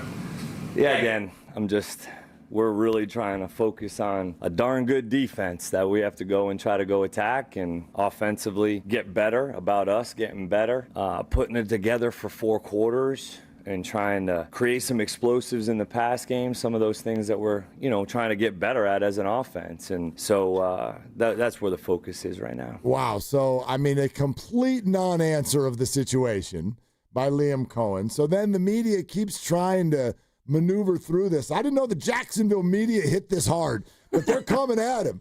They're like, okay, Liam, you're not going to get into specifics. How about this? Is trying to learn your opponent's tells, is that just a normal part of the game day coaching operation? Isn't that part of coaching, is trying to figure out whatever tell your opponent has? Yeah, we have kind of typically, by formation, by game plan, by working really hard as a coaching staff throughout the week, trying to get indicators by your formation, motion, shift, pre-snap. Those are the things that you're trying to do as a coach if you're, trying to put your players in the best position to be successful, whether it's attacking man or zone coverage with your formations, motions, and concepts. So it's a lot of hard work that goes into game planning and trying to put your players in the best position to be successful. Yeah, so it starts with just a yes, but then we just fall right back into coach speak. Like, we try to play good offense, try to play good defense, try to play good special teams. We're going to try to play well in all 3 phases and get better and figure out a really good team on the other side. Right. That's the way that goes. Thanks, Liam. And Duval. along the way, if we can, know in advance what they're doing and figure out what their audibles are or all their signals, well, yeah, that's part of it too. And that's, one of the 3 phases, to be honest. And I always think about that Buccaneer Raiders Super Bowl where John Gruden goes to Tampa and he tells his team, like, this is what we used to do. And then the Raiders do those things. Like, they don't change any of their calls and any of their jargon. Like, is that stealing? Yeah, and then they just picked off Rich Gannon, 5 times? Something like that. Yeah. All right, so then this ends up with Shanahan. Hey, Kyle and stuff. You hear about this whole Robert Saleh, Liam Cohen thing and legal sign stealing? Yeah, I think it's very common. I think he was trying to give him a compliment. I think when the word sign stealing is used in a long compliment, that can sometimes go the wrong way. But I think he was just really good. They're good at what they do. Everyone tries to do that to a degree, so they're good at it. And I think it's more just letting them know that we know. How good are you at it? We don't need to do that. We truly believe in being fair in every aspect. Okay. Nice, Kyle. I would like to say this. Sign stealing on the field, I think, is completely fair. I think it's weird that in baseball, if you have a runner at second base and he's trying to tell that hitter at home plate, like, look, if you got a trash can in the freaking clubhouse, that's different. But if there's a runner at second base and that runner is over there going, hey, Billy, here comes a fastball. Like, if you're doing that, that's the game. The game is to try to get any advantage on your opponent while you're there on the field. The stuff that goes into the clubhouse, you earlier brought up, obviously, like if Belichick's bringing cameras to Wednesday practice, right, we're talking about something completely different. But outside of that, I almost find this whole conversation a little bit odd. Of course, everybody who's on a field at any moment is trying to figure out everything at all times and gain any advantage. Right. There's no issue there. It just depends on how you perceive it, because I was thinking about the NBA and different things like flopping, for one. Right. Flopping is, in essence, you trying to intentionally dupe the officials into believing something that actually didn't happen. And it's a lot like pitch framing. We don't talk about Patrick Bailey as a cheater. Great point. Like, is he cheating? Kind of. No. He's catching the ball outside the strike zone and intentionally moving the glove in the strike zone. And offensive tackles who have that quick jump back right when the ball is about to be snapped. And, is it a false start? Well, maybe. Are you going to call it every play? It's like holding. These guys hold on every play. That's cheating. How about trapping a ball and you trapped the ball, but you get up and show the ball to the ref like, I caught that. Yep. I mean, how far does this go? So many examples. The only time where this doesn't happen in sports is those Latter-day Saints commercials. That's the only. It is. It was off me, ref. Ref. Please give it to the other team. That was not that's the only time in sports where it happens. Outside of that, everyone's trying to get an edge. Right, and that's where this is. And I'm with you to the extent of, if it's on the field, go ahead. And, if you are able to tap into their frequency and now you can eavesdrop on maybe the coach and the quarterback communication, which I don't know if you have that ability, but you might try to hack into the RF frequency because, at these games, there are like 15 or 16 or 20 different channels. You've got the sideline reporter. They've got a channel. Everyone's got a channel of communication. So you can maybe tap into that and learn. Did you just say eavesdrop? Yeah. I think that's what a lot of listeners are doing right now. Okay. I hope so. Yeah, they would like to eavesdrop on your picks. Are you ready to make some picks? I'm ready. The picks are in. Let's do the picks.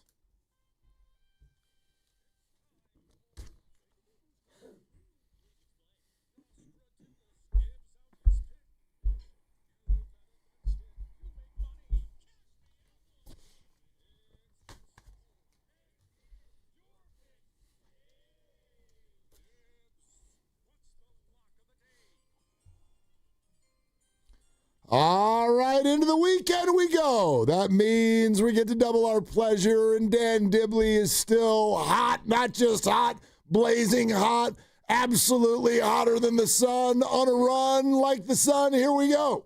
We're going to start with Sunday Night Football. And this time, it is the Micah Parsons Bowl.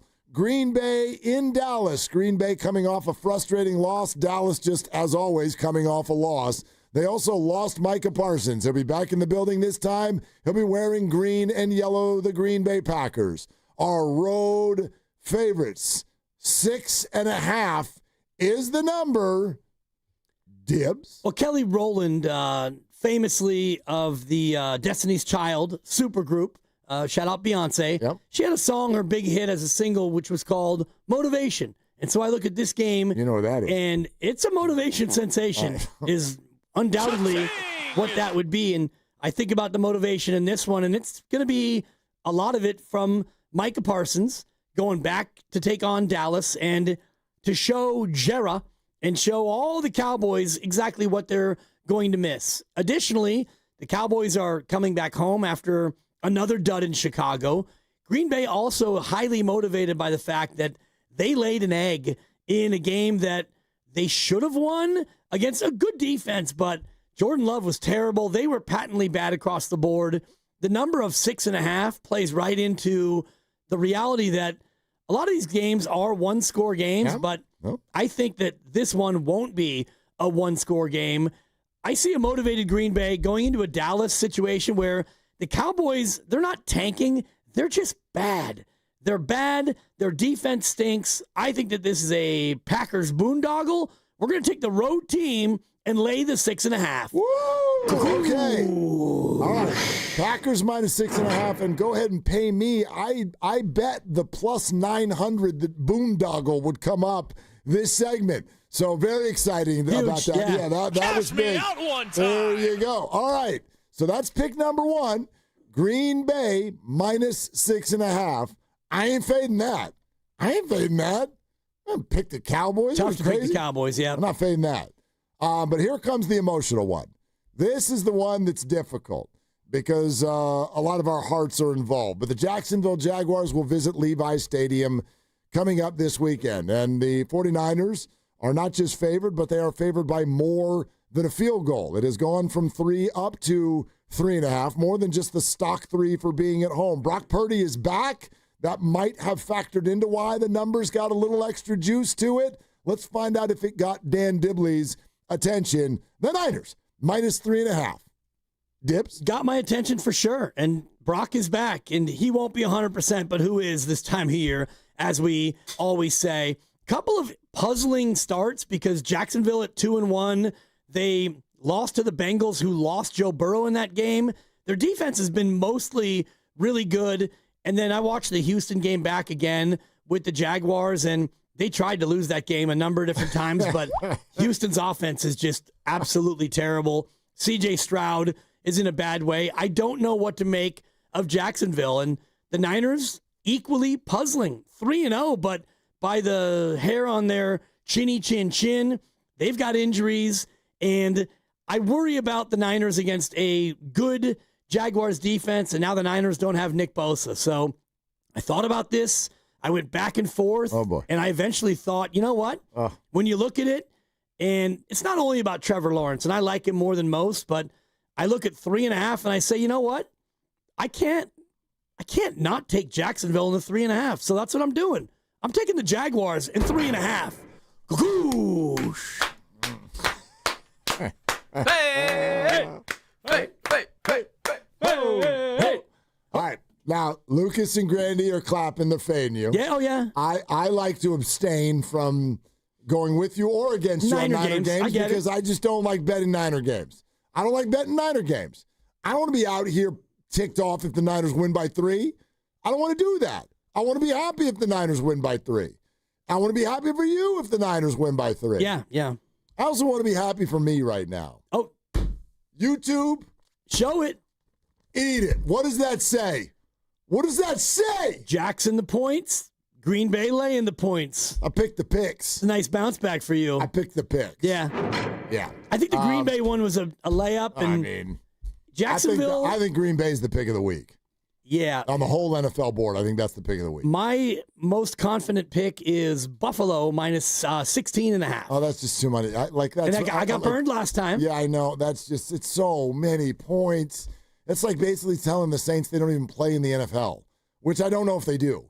But, good Lord, that's a lot of points. Yeah, it is.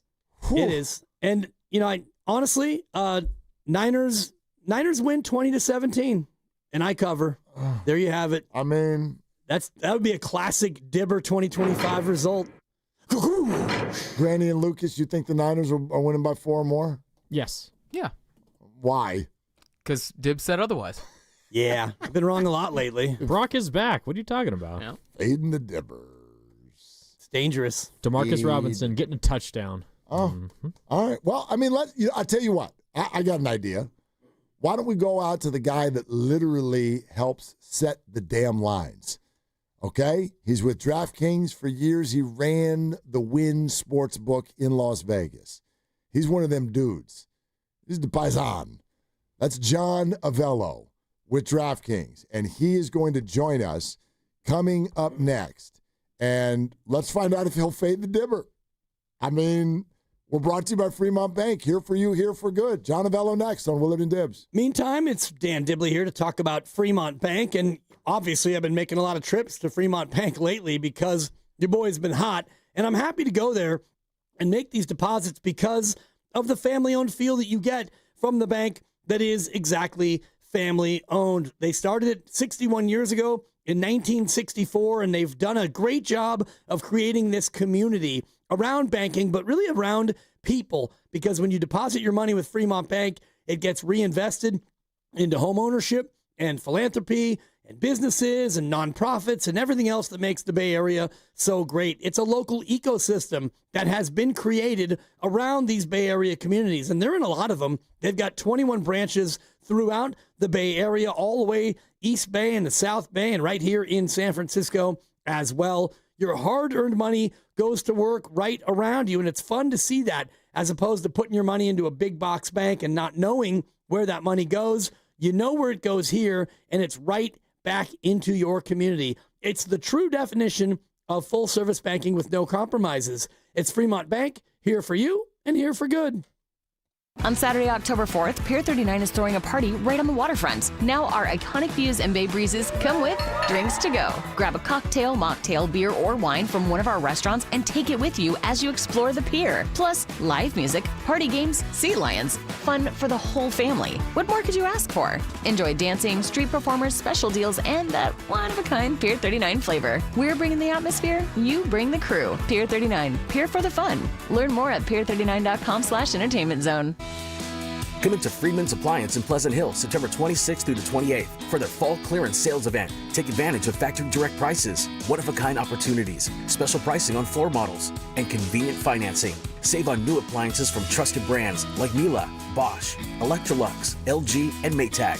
Visit Freeman's Appliance in Pleasant Hill for their fall clearance sales event September 26th through the 28th for the best time to save on new appliances for your home. Hey, it's Joe Shasky here for Ceremony Ford, and let me keep it real with you. If you've been thinking about making the switch to an electric ride, now is the time to pull the trigger because Ceremony Ford in Colma is ending the summer with some heat. So check this out. Slide into a brand new 2025 Mustang Mach-E for just $225 a month on a lease. That's right, $225 a month for 36 months. Or if you're ready to buy, lock in 0% APR financing for 72 months and grab a $2,000 rebate. Who else is giving you that? Only Ford. But here's the kicker. The federal EV tax credits on Mach-E and the F-150 Lightning are about to expire September 30th. You wait, you lose. Don't let Uncle Sam keep your money. Ceremony Ford has one of the biggest inventories in Northern California, and they're ready to hook you up. Find them right off at 280 in Colma or online 24/7 at ceremonyford.com. That's Ceremony Ford, the Bay Area's Mach-E superstore. Tell them Butcher sent you. You hear that? That's the sound of your business losing money. Legacy phone systems weren't built for today's teams. Quo, formerly OpenPhone, gives your business a smarter way to stay connected. Quo lets you manage calls, texts, voicemail, and contacts all in one place so that you can deliver a seamless customer experience from ring to... Need to take calls on the go? Quo automatically transcribes, summarizes, and highlights next steps from every call, so you never miss a detail. Need insight into what closes a sale? With Quo's AI call tags, you can instantly spot key topics like objections or pricing questions and use those insights to level up every customer interaction. And yes, you can bring your existing number with you for free. Keep your team in sync and your customers happy with Quo. Quo. No missed calls, no missed customers. Try Quo for free at quo.com/sports and get 20% off your first 6 months. That's quo.com/sports. QUO.com/sports. Tulsa is my home now. Academy Award nominee Sylvester Stallone stars in the Paramount Plus original series, Tulsa King. This distillery is a very interesting business, and we gotta know the enemy. From Taylor Sheridan, co-creator of Landman. What are you saying? I'm a rat! If you think you're gonna take me out, it's gonna be really difficult. Tulsa King. New season now streaming exclusively on Paramount Plus. Your cold is coming. Your cold is coming. When you feel a cold coming, shorten it with Zicam, the #1 cold shortening brand. Oh, no, not before my big trip. The big trip you've been planning is coming up, and so is your cold. But Zicam can shorten your cold and get you back to planning sooner. Thanks, Revere. We really should keep Zicam in the house. Shorten your cold with Zicam. Take it from America's most revered messenger. Shorten your cold at the first sign with cold shortening products from Zicam, the #1 cold shortening brand. Available in stores or see where to buy at Zicam.com. If you're 55 or older and into that whole saving money thing, T-Mobile has an exclusive phone and internet bundle just for you. Right now, get 2 unlimited phone lines plus 5G home internet for just $30 each per month with autopay, plus taxes and fees. And with 5G home internet, setup is easy with just 1 cord and no technician needed, which is great if you're also into that whole keeping it simple thing. Switch now and experience the best mobile network in the U.S. Visit your local store to start saving. T-Mobile, it's better over here. Based on analysis by Ookla Speed Test Intelligence data Q4 2024 to Q1 2025. Ookla trademarks used under license. Unlimited on our network. Customers on voice plan may notice speeds lower than other customers and further reduction if using more than 50 gigs a month due to data prioritization. Video streams and SD on this plan. Home internet pricing after $20 a monthly bill credit plus $5 per line without autopay. Debit or bank account required. See 5G device coverage and access details at T-Mobile.com.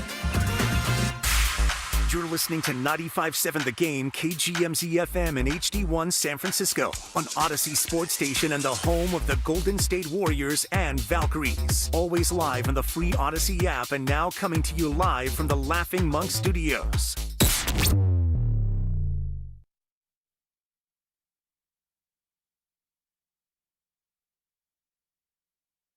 Now, back to Willard and Dibs. I love this show, man. 95.7, man. I'm a gamer. On 95.7 The Game. So it's 5 o'clock on Friday. Oh, yeah. I don't have to say, it's 5 o'clock somewhere. It's here. It's 5 o'clock here. It's here. Okay, so, if you just got to the end of the work week, congrats. You made it. We did it. Let's do the darn thing. And we like to make sure that at 5 o'clock on Friday, we're set for fun. Let's do the fun stuff. Let's do the toy department. So we'll do a little higher or lower game in a little bit. But right now on the River Islands guest line, and he's on YouTube as well, and it's great to see his face because I haven't seen him in person in years, is none other from DraftKings, odds maker extraordinaire, John Avello here on Willard and Dibs. Hey, Johnny, how you been, man? Mark, I'm doing great, Dan. Good to see you. It's 5 o'clock here in Vegas too, yes, so we are on the same time schedule. It's always 5 o'clock in Vegas, though. Am I right? That's a true story. Yeah, it's no one's sleeping here. Never, especially come NFL weekend. So let's dive into it, John. We're thrilled to have you, and I'm fascinated to know with the whole Brock Purdy, Mac Jones experience, how has that sort of affected the way you guys have set 49er lines the last couple of weeks and how they've moved with the public? For example, just this week, not knowing for sure if Brock was going to play until a few hours ago, how did that kind of affect the line? Well, before I came to work for DraftKings, I ran my last job in town here was the Win, and we would not put up games until we were kind of certain who the quarterback was going to be. Now, in some cases, it's not a big difference between the starter and the second string, and that goes for guys like Fields, Tyrod Taylor. Not too bad there. Maybe Mariota, Daniels is a drop off, but not too bad. But some is severe drop off. So some of the games we wouldn't even put up. But at DraftKings, the customers want to see a line. And so we have every game up, regardless of if guys are doubtful or, they may play. We don't know sometimes. We use the best knowledge we can to do so.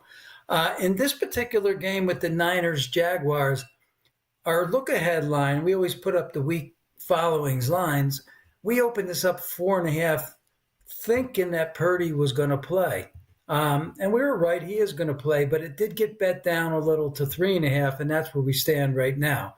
The money in the game, Mostly Jaguars. I'd say probably 60-40 Jags, but I know there'll be 49er money line play. It'll be 49er parlay play. I would say by the time the game goes off, we'll probably end up needing the Jags. But right now, the early money is on the Jags. As some of the other games you mentioned, everybody has a quarterback has a rating.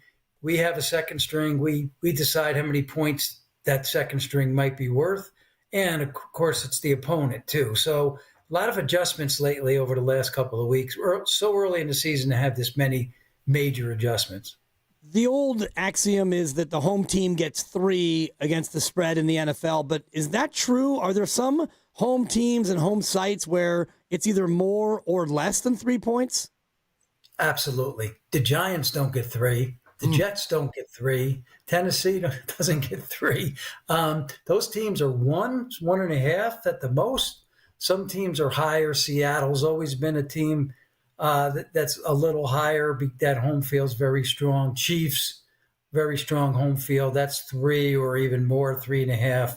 So, it fluctuates. 3 was a number that was thrown around there, but back many years ago, but that's not the case any longer. I mean, it could fluctuate from anything from 0 to 4. John Avello is with us, odds maker with DraftKings. For years ran the Wynn Sportsbook in Vegas. He's with us here on Willard and Dibs 95.7 The Game. Johnny, I want to let you in on something that we've been doing here. So we every single time there's a Niner game or a primetime game, Thursday night, Monday night, Sunday night, my partner here, Dan Dibley, last year struggled a little bit. We kind of developed something called fade the dibber. In other words, he makes a pick, and then everybody's like, let's go against him because he hasn't been good at it. But check this out. Are you ready for what his record is so far this year? I'm ready. He is 13-2, John. No kidding. So first off, I want to know from you what kind of upset, what kind of odds is that? How crazy of a run is it to get 13 out of 15 games right? Really hard. And everybody gets hot for a while, but unfortunately, they'll come back down to earth at some point. Now, there is a positive part to that story, is that you may have a very good year. So this could continue. Not the 13-2, of course. That's kind of ridiculous. But you may have a good year, picking winners. But it'll catch up with you next year or the year after, because even the pros have difficulty in all sports. I mean, first of all, you got to cover the spread. You got to lay the juice. It's very difficult to make money hitting even 54%. So nice run for you so far. Keep it going. Yeah, thank you, Johnny. All right, so then the next thing we wanted to do, because he just made his picks for this weekend, and I think you may have spilled the beans already on one of them, but we want to know kind of where the sharp money is on these two games and what you think. So he took the Jags plus 3.5, and then he also took the Packers minus 6.5 against the Cowboys. What do you think of those two? On the Jags line, the 3.5 is, I thought the Jags would have a successful season coming in. I mean, if for Trevor Lawrence, it's either get it done this year or you'll be out. So far, so good for them. I could see them keeping this game close. So that's not a bad selection. And on the Packers side, the Cowboys are an absolute mess. No CD Lamb, just not playing well. And Packers have the one loss. You laid 6.5, which is, I think it's an okay number, because I do feel that this game, we're at 7 right now, and I think the rest of the market probably gets to 7 by game time. That's the 5:20 start for us here on the West Coast. So that's the primetime game. So I think I like both your picks. I love it. We're going to go ahead and cut that and keep that. And if I win them both, Johnny, 15-2, I've decided to give up my amateur status. I'm turning pro. But keep the job here. Don't let the job. That's right. Yeah. Don't quit your day job. You no openings, John? You have any openings there at DraftKings? Always. Okay. A little junior analyst. Hey, I wanted to ask you, Johnny, about what I call the super favorites, when you have a team favored by more than 10, or even in Buffalo's case, I think it's now at 14.5 in some spots. How do those teams do against the spread traditionally? Well, the spread's the equalizer. So what a spread is supposed to do is make the two teams equal. Now, when you look at both teams here, the Saints are just having a really bad year. They just have no quarterback play. They're not good in many areas. So the Bills actually could name the score in this game, but that's probably not the way it'll turn out. The Bills, you've seen them, they become lethargic at times and, no interest in the game. And so I think the Bills probably, I feel pretty confident they'll win the game. I wouldn't lay those type of points. That's just, to me, that's just too many points to lay. And I know the team's bad, but, the Bills going into the game probably feel like it's almost an automatic win. And so how much effort are they actually going to put in it? That's usually the way I look at those type of games. John Novello, odds maker DraftKings, with us here on Willard and Dibs 95.7 The Game. Johnny, I'm wondering how you guys handle somebody at a key position who's never played in the NFL before, essentially. Like, how did you guys handle that Chargers-Giants game as soon as a brand new rookie quarterback gets named as the starter?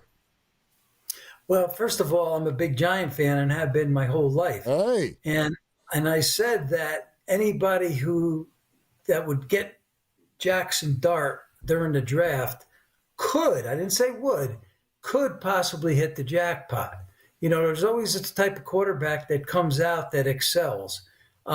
If this guy is that person, this is going to turn this whole Giant team around, because the Giants have a lot of good parts, certainly a good defense. They just have been missing a good quarterback. Daniel Jones was not the answer for them. So this could be a turning point for the Giants. Now, the way we handle it as odds makers, is Russell Wilson versus Jackson Dart. Really not much of a drop-off there. Maybe back a few years ago there was, but Russell Wilson just doesn't have it anymore. So it's almost like a wash for that.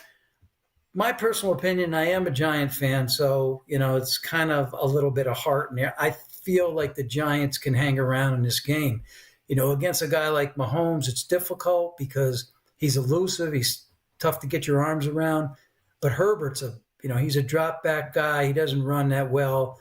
These are the kind of quarterbacks the Giants can put some pressure on. So I look for him to be in this game, and I hope Dart has a good, successful opening. Yeah, and hopefully they can turn things around a little bit. How much do you guys put weight into things like rest advantage and travel spots? I'm looking at Minnesota next week, where it's a stay and play for them in Europe. Do you weight them a little bit more heavily as a favorite based on just flat travel? Yeah, we do. The team that has the most experience internationally is Jacksonville. So, we had a good handle on them year after year, seeing how they played, going over, coming back the next week. Now we've got a lot of new teams in the mix, but this is something that we continue to watch. And in this particular spot, yes, this is something that little concerning. We'll see what it actually means. Does it mean that they're rested, they're fine, or doesn't it mean that at all? Does it mean that they miss home base? Johnny, is Vegas all the way back? I know COVID really was. This is a big deal. How's Vegas doing right now? Vegas is all the way back, and it's been all the way back. One of the problems is it's a little expensive, and yeah, prices are very high. And I thought that maybe those prices were too high, between resort fees and all the popular restaurants and shows. I thought things got a little bit carried away. I think the town realizes that now. Vegas will be fine. They just got to make sure that they continue to give the good service that we've always given in town, and make sure you give the customers a fair shot. Yeah, can I find a $10 craps table anywhere anymore? Does that exist, John?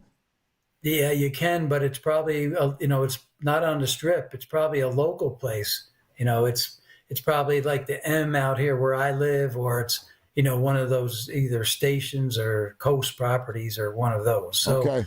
And sometimes it'd be hard to find that even on a weekend. Right. Like my limit used to be 5, but I know that's dead. I know that's gone forever. Oh, hey, Mark, when I first came to town, it was quarters. You could play 25-cent dice and 50-cent blackjack, and those days are long gone. Gone. All right. Hey, Johnny, you're a gem. Thank you so much for doing it. I look forward to us doing it again sometime soon.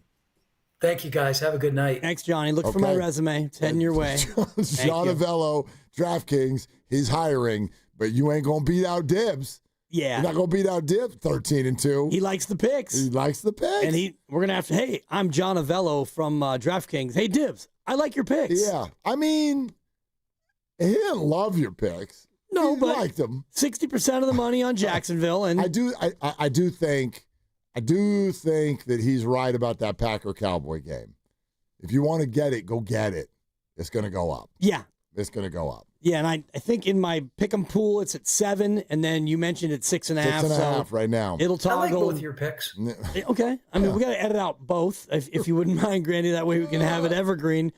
This Minnesota game in Dublin is the first of 6. Not all consecutive, but 6 European games. Yeah. And Jacksonville does go back over there. And so I thought that was just an interesting way he answered it. Like, I like your picks. Yeah. Thank you. Well, remember, there's 2 games on Monday. Right. So we're going to definitely be able to use that on Monday. Okay. I like both your picks. But there's also hey, Steve Kerr, do you like Dibs' picks? I mean. I do, but. I like both your picks. A little bit of that. Not like, dude, I like your picks. I like your picks. He's an odds maker, so he is. I like your picks. He's charged with balancing it to where you draw that even money. Yeah. And I asked him about Buffalo, and it sounds like in general he's not a big fan of laying more than 14. That's what in I'm a game. telling you. Yeah, like it's kind of like where you're going to. It's Keystone Cops, man. Like we're at the circus now. You might be right. I can't tell you you're wrong. The Bills might win this thing 42-0. But like if you're laying more than 2 touchdowns, you're essentially saying that this other team doesn't even play in the NFL. To lay that. I mean, you come out and you blow through the first quarter and a half of the game and it's 17-3 and you're dominating and you're like, I'm still not covering. Like that's because, you get to the fourth quarter, you could be up by 24 points. You pull Josh Allen out of the game. I don't know. It's just a lot. That's all. It's a lot of points. It just depends on the situation, and maybe it's different now, but I'm going back to Super Bowl 29. Yep. Niners favored by 19 against the then San Diego Chargers, and they beat them by 23. So that was a huge number in the bowl, and they covered. Easily. That was a dominant. I think it was Ottoman. Great football team. Yeah.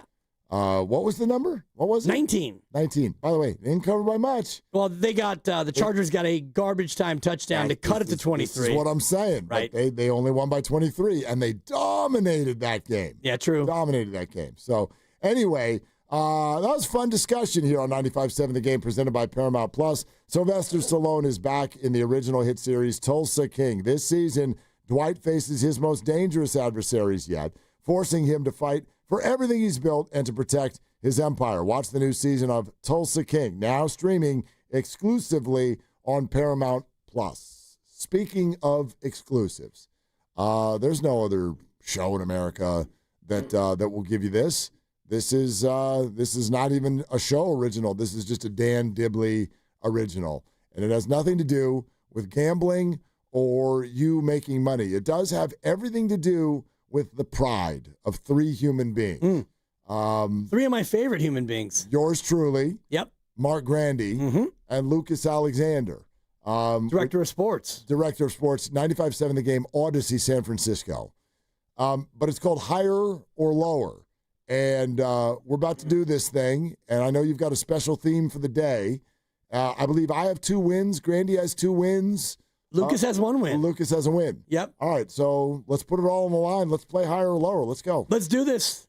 It's tremendous. Grandy, thank you for the accompaniment and the accoutrement. Today's theme has to do with the Ryder Cup, which the U.S. is in a little trouble early. Thank you. It's a 3. USA down 5.5 to 2.5, but that's not the number we're working with today, gentlemen. It's all an homage to Tiger Woods. I think you've heard of him. Tiger Woods with a career PGA victory total of 82. So today, we're working off the number 82. Who's the defending champ? Is it Grandy? No, it's me. I know that got you.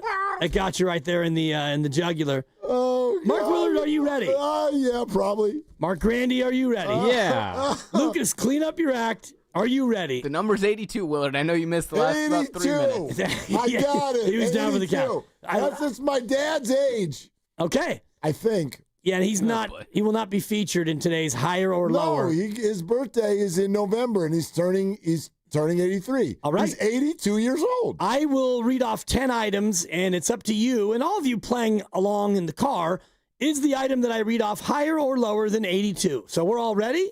Is that true? Willard, we start with you. Okay. Higher or lower than 82? 82. Total number of hits by Casey Schmidt this year? Oh, God. That ball got Schmidt on. Yeah, I'm going to go lower.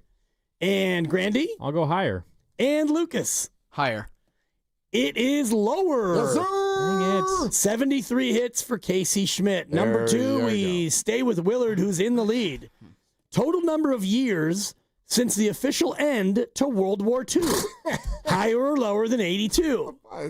Stupid. The official end of World War II. World War II. Higher or lower than the number 82? 55. I'm going to go lower. Grandy? Yeah, lower. And Lucas? Higher. Oh, Lucas. Lucas. That was my chance. I could The have gotten one answer on both. is lower. It was not your chance. 80. Almost to the day. 80 years. It was 1945. That's just like know your history. Like Pretty much. Like your cuts of meat. Yeah, go ahead. We start with Willard again. He's in the lead. 2-1 to nothing, Lucas. Number 3. Regular season touchdowns scored by Terrell Owens as a Niner. Higher or lower than 82? That's a big number. T.O. touchdowns, regular season as a Niner. I will. Oh boy, yeah, a lot of touchdowns. I'm going lower. Grandy? Higher. Lucas? Lower. It is higher. Yeah. 83. You want to know what? 83. I knew it because I'm like, he's not going to do 3 lowers in a row, but I didn't listen to myself. Anyway, bad. Go ahead. I mixed them up. I didn't do them all like staggered. Oh, okay. I tried to throw in a curveball every few. And Grandy, we start with you, and you get the first curveball. Uh-oh. Number of islands that make up the Hawaiian archipelago.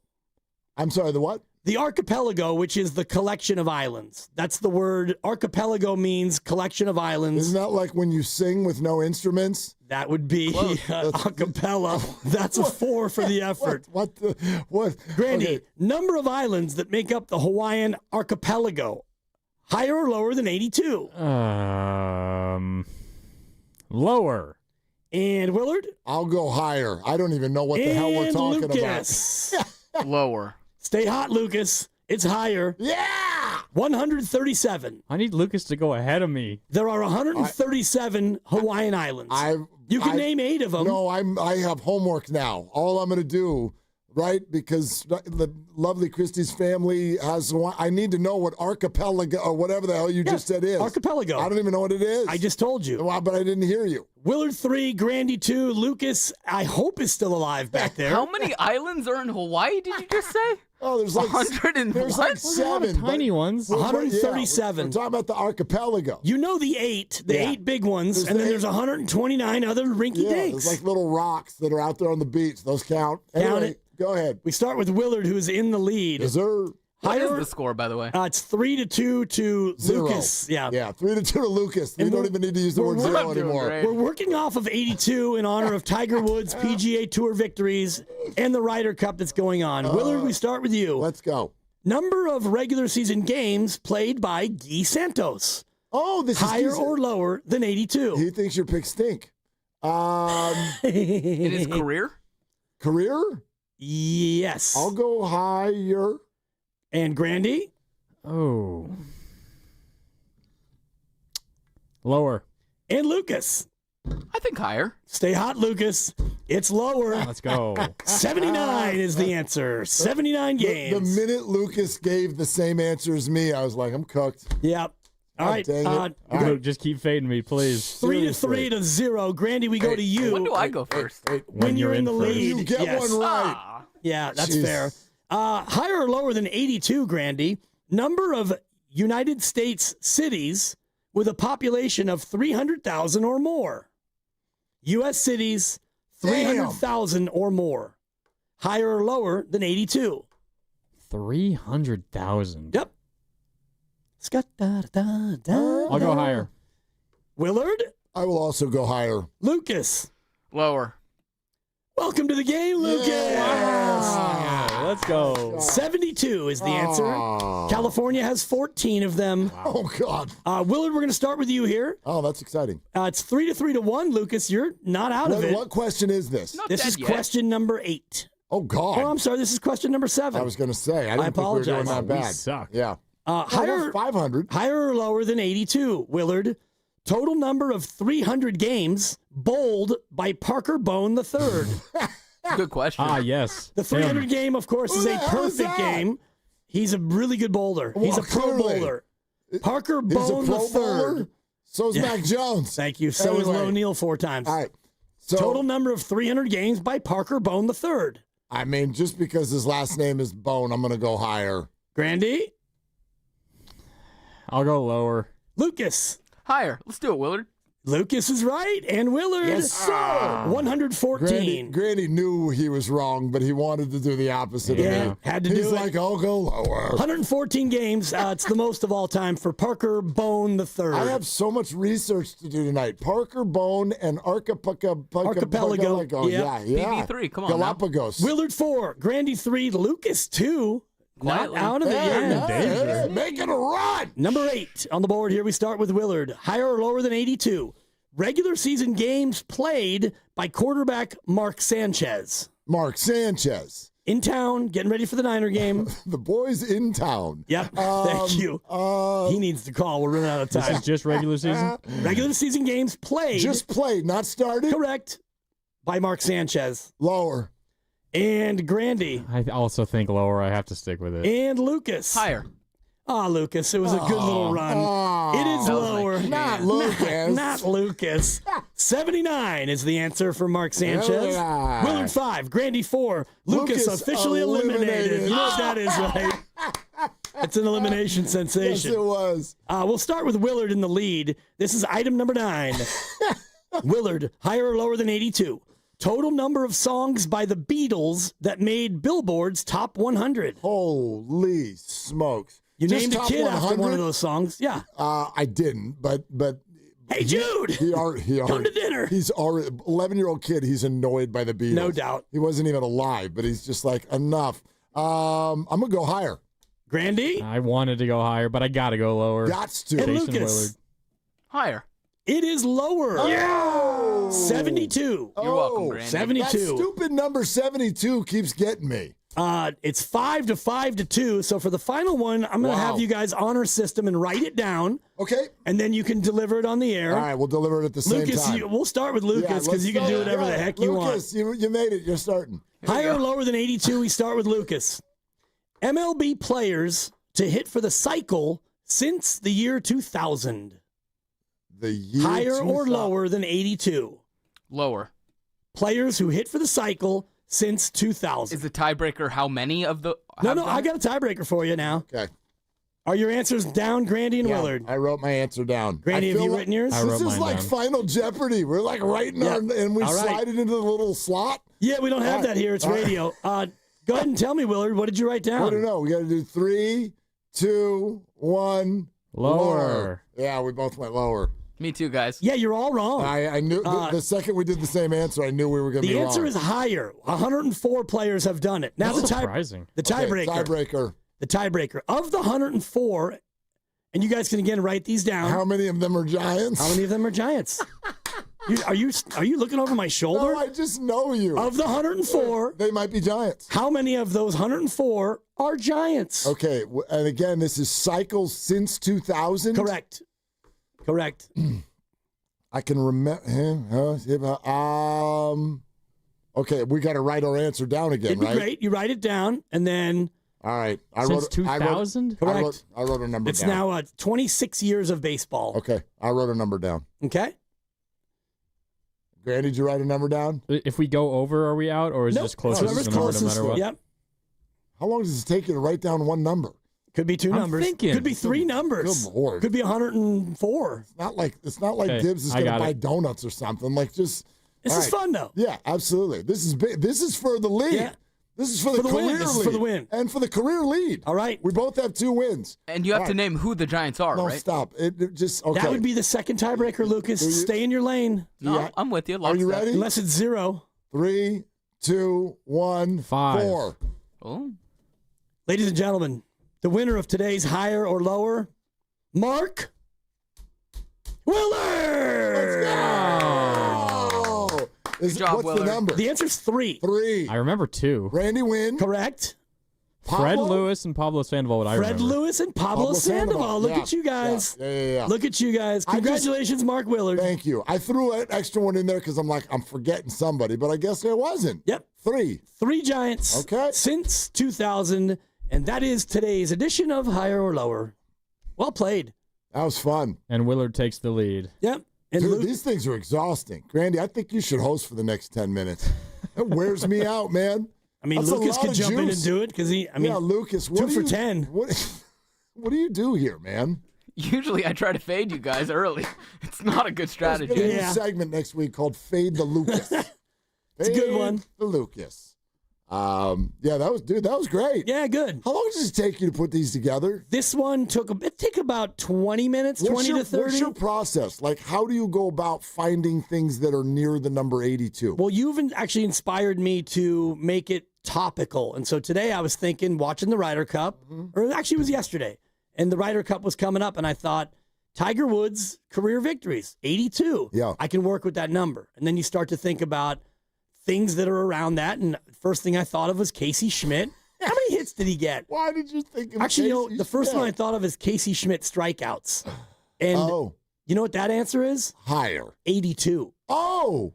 So I couldn't use it. Oh, that's too bad. It's really too bad. And so then I looked over on the Baseball Reference and I saw hits and I was like, this is perfect. It's too bad they didn't play last night. 'cause Right. I bet he would have struck out. Then it would have been way higher. Yeah. But that's how I start him. And then, you start to think about other things and like, T.O., touchdowns. I know he had a lot more. How many has a Niner? And I think he had 80 receiving and he had like 3 rushing, something like that. Yeah, so I'm yeah. ooh, 83. I like that number. That's a barely over. And then you always got to do the random ones. Well, then how'd you come up with that Hawaii Galapagos thing? What the hell- Archipelago. Yeah, what is that? It is an archipelago is a collection of islands. So like the Hawaiian Islands are basically the Hawaiian archipelago. It's just another word for islands. But like, what makes something qualify as an island? Because we all look at the state and it looks like and I know there are some little ones. Sure. But that many? I was stunned. And I was so stunned and it was so far over that I thought, they're never going to think that there's 137. And I actually started with like how many countries in Asia, how many countries in Europe, and those weren't close enough. So it takes me a little time, but I try to. How many toilets in the Pentagon? That was one of my favorites. And I kind of bebop around and find things that are around the number, and we go from there. All right. And That's the good. Mark Sanchez one, I thought we might have him on, and then we had Adam Amin on. So it's like, I'm still going with Sanchi. Do you know what's funny? And this is a very, I bet, relatable thing. It's kind of like when you walk into a party and you meet someone, and then 10 seconds later, if someone was like, all right, what's that person's name? Like, and I know you're better at it. Fancy. Good old fancy. Just completely terrible. I already can't remember what the answers were. Like Mark Sanchez, was he higher or lower? Lower. Man, Lower. clearly lower. Okay. 79 out of, not 82. Clearly. No, and that's what I guessed. And Lucas, the only other USC guy here, got it wrong. That's a stinger. That is tough. So I try to do, a geography or two, a pop culture, a random sports. I've been waiting for the bowling one.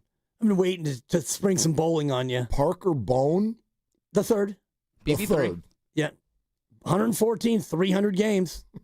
Stay tuned for more randos. Yeah. And upcoming, we have Chris Wondolowski career goals.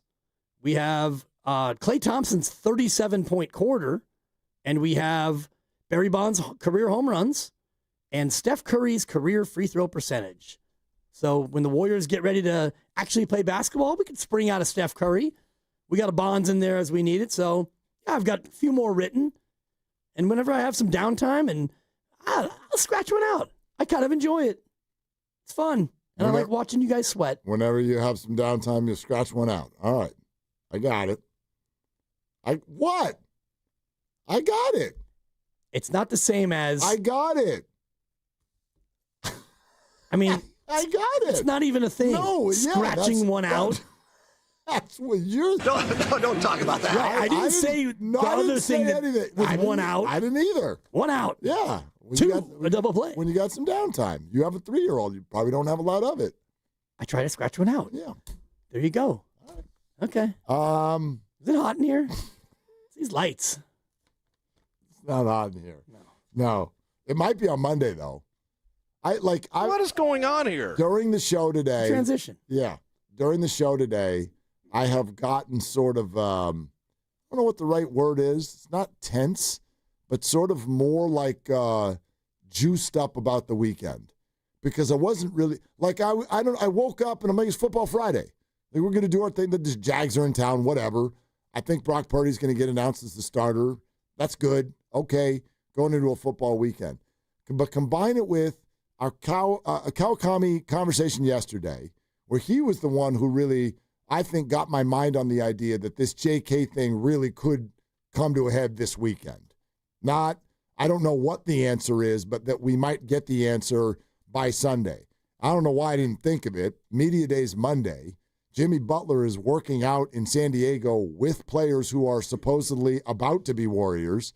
And so if you really just follow those breadcrumbs, yeah, the Warriors are highly motivated to have this figured out by Monday morning. And yes, there are pressure points that they can push. So there's that. And then, of course, I've mentally moved on from the San Francisco Giants, but they've got 3 games to go, and the silence is deafening with regard to the Bob Melvin thing. And I've had a couple conversations, and I really do think that this could go either way. It could go either way, and I'm mindful. Here's one thing to think about with the Bob Melvin situation. The Giants are keenly aware that this discussion is happening. They know. They know that people are out about wondering about Bob Melvin. They know that opinions are out there. And at no point have they done anything to make those opinions go away. Why not? Now, I don't know. Maybe it just hadn't gotten around to it. Maybe nobody's had access to Buster Posey to ask. Maybe they didn't want to take away from Fan Appreciation Weekend. But I do think there's a little bit of an anxiety-inducing reality here for Bob Melvin, because you're heading into Fan Appreciation Weekend, and if he was definitely going to stay, I don't know, wouldn't you say that? Wouldn't you be like, Bob's back next year?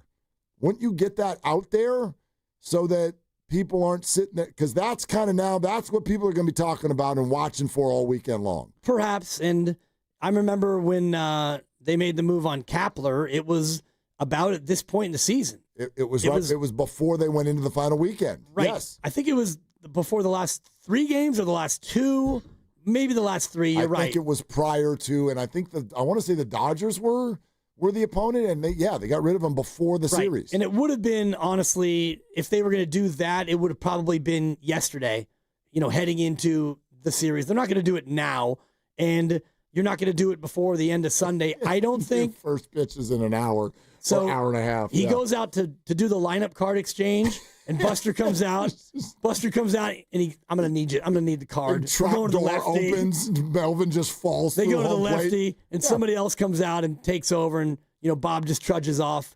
I do think that they do an exit press conference, right?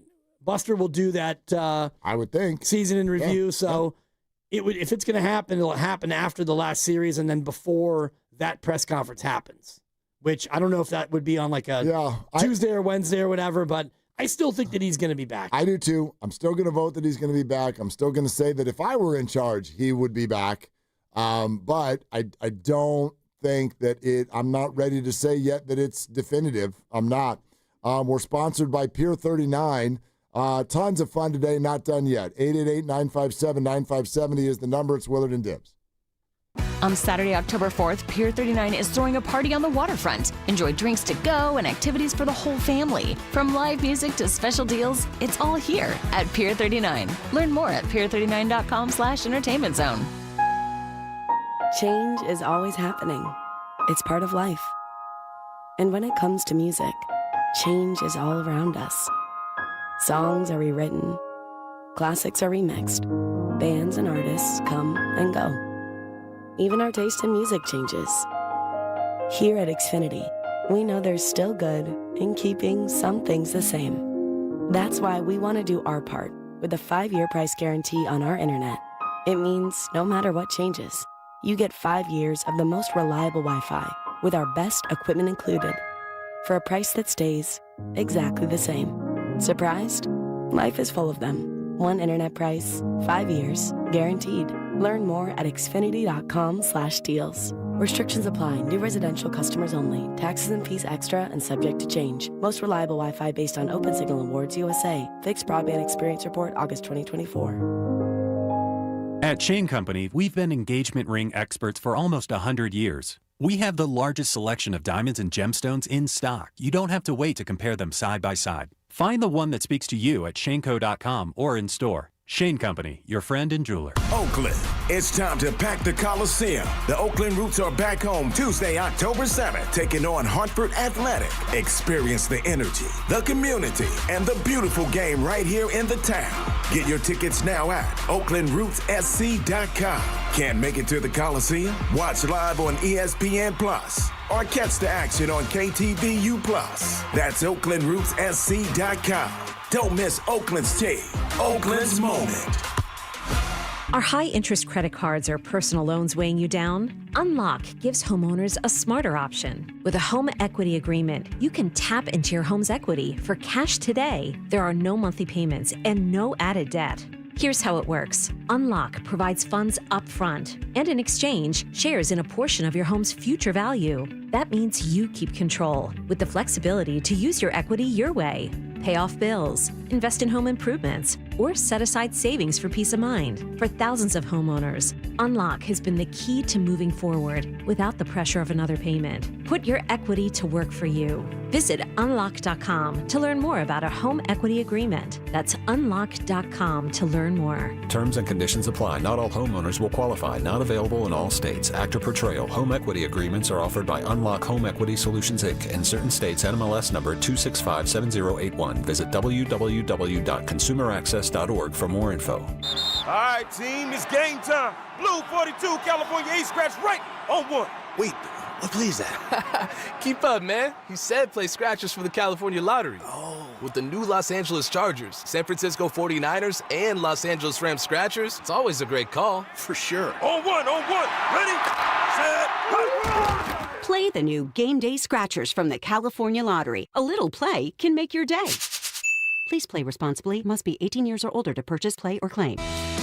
Come into Freeman's Appliance in Pleasant Hill, September 26th through the 28th for their fall clearance sales event. Take advantage of factory direct prices, one-of-a-kind opportunities, special pricing on floor models, and convenient financing. Save on new appliances from trusted brands like Miele, Bosch, Electrolux, LG, and Maytag.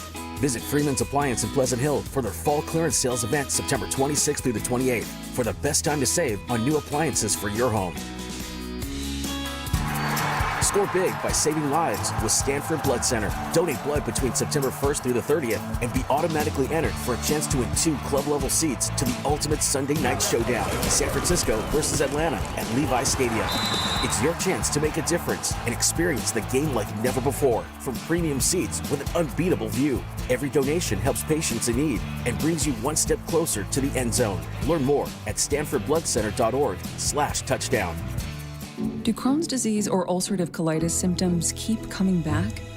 Tremfya, guselkumab, may help, with rapid remission achieved at 12 weeks and lasting clinical remission at 1 year. Some even saw visible improvement of their intestinal lining at 12 weeks and 1 year. Tremfya is a prescription medicine used to treat adults with moderately to severely active Crohn's disease and adults with moderately to severely active ulcerative colitis. Serious allergic reactions and increased risk of infections and liver problems may occur. Before treatment, your doctor should check you for infections and tuberculosis. Tell your doctor if you have an infection, flu-like symptoms, or if you need a vaccine. Healing is possible with Tremfya. Approximately 3 out of 10 patients were in endoscopic remission at 1 year, based on areas visualized on colonoscopy, which may not represent the deeper bowel layer or entire GI tract. Individual results may vary. Ask your doctor about Tremfya today.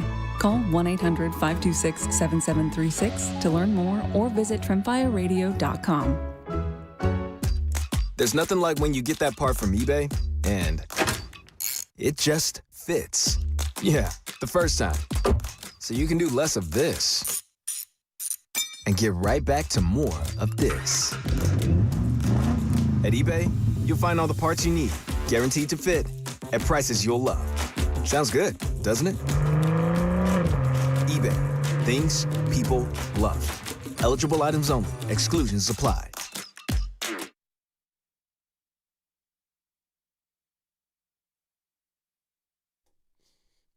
Today's theme has to do with the Ryder Cup, which the U.S. is in a little trouble early. Thank you. It's a 3. Now, back to Will and Dibby on 95.7 The Game. You know what? I didn't ask Johnny Avello, and those of you who missed it, Odyssey app, YouTube, Johnny was great. He's with DraftKings. He's been doing the odds-making game in Vegas for many, many years.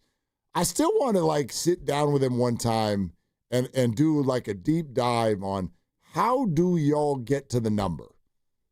Where's it start? Because he is one of those people. And it's not, I don't think it's an algorithm. They're not spitting this stuff into a computer. I'm sure there are computers, there's data and whatnot, but it's got to be somewhere in between because it's also not just people sitting in a room throwing pieces of paper at each other. I like 6. Well, I like 4. How do you get to that number? Especially because now it comes out so damn fast. Right. Soon as the games end, you've got next week's numbers, and in some cases, it's a little bit of a different kind of number. There's a look-ahead number. That Niner-Ram game's already got a number. Yeah, they all do. And you can bet on it. The Niners are a 3-point dog Thursday night in L.A. And you can sort of, manipulate that thing based on what you think is going to happen this weekend. If you like the Jags, and by the way, I kind of like the Rams, at home against the Colts, I hope I'm wrong, but I kind of like them. I mean, that number could go up. So I guess it could go the other way either. But I thought it was interesting, too, that the standard home team gets 3.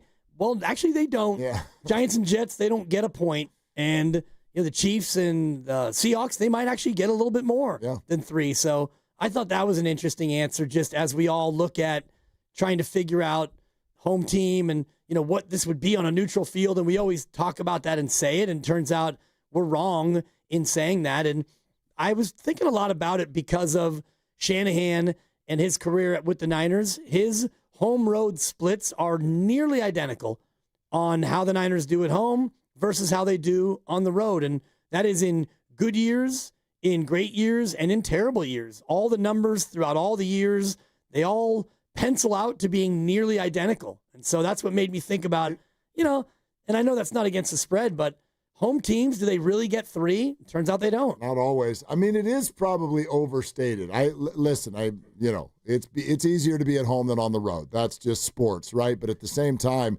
we probably do overstate it. It's also like, being at home is kind of like team chemistry. We overstate it. Its importance. I think there are tons of teams who have won championships and then they go home and they're like, I hate that guy that's got the locker next to me or whatever. So, good teams figure it out. And I think when it comes to especially something like football, maybe I think it's a little bit more of a bigger deal in things like basketball. But when it comes to football, it's so functional. There's so much to those X's and O's and who's executing right and who has the more powerful person in a powerful position. And if you do, I don't care what patch of grass you find to play on, you're probably going to win that game. So flashback to last Sunday night with what Avello told you, that the Giants do not get 3 points for being at home. And the Chiefs were a 5.5 favorite at New York against the Giants. The Giants do not get 3 points, plus the Chiefs probably get a bump because they're the Chiefs. And then you arrive at that 5.5 number, which felt difficult as the game was unfolding, but then in the end, wasn't that difficult for them to cover. I don't know. I'm fascinated by the whole process. Yeah, I am too. And just to hear him lay it out that way and talk about the process and whatnot and just how they want to find balance on both sides of the action. Just one more thing on home teams this year. I was looking at it earlier. They're 28-21, just straight up. Okay. The home team, and that includes last night's game. So about a 57% winning percentage, and that's a really small sample. And I didn't look at how many good teams have been home versus bad teams on the road. That plays a factor in the short sample, but that's just where we are right now. The Niners are the home team this Sunday, as you know, so one more chance to tell you that Laughing Monk Brewing in Sunnyvale is the spot to be. Great food, great drinks, games in the parking lot, games on the TVs, obviously starting at 10 a.m., which was when our show starts with Evan Giddings and Lo Neal. So go out, hang out for the party, and then don't come at us if this is already, these are selling really fast. So I don't know. Go check out on the website if you want to be a part of this free shuttle to and from the stadium. They opened one up. It was full. They opened another one up. Spots are still available. Okay, spots are still available. Good. Now, but they're going fast as we get to the weekend. So you got to sign up for that shuttle. It's free. You just have to sign up. 957thegame.com. Click on the kickoff show graphic. Then you click on the Eventbrite link. You sign up. You go to Sunnyvale. You go to the game. You have good time. That's how it works. Okay? Speaking of a good time. 5:51 on a Friday. Ooh, yeah. Getting close to the finish line here. Let's go to the phones. And who do we have? Kurt in Hayward Hills. Hello, Kurt.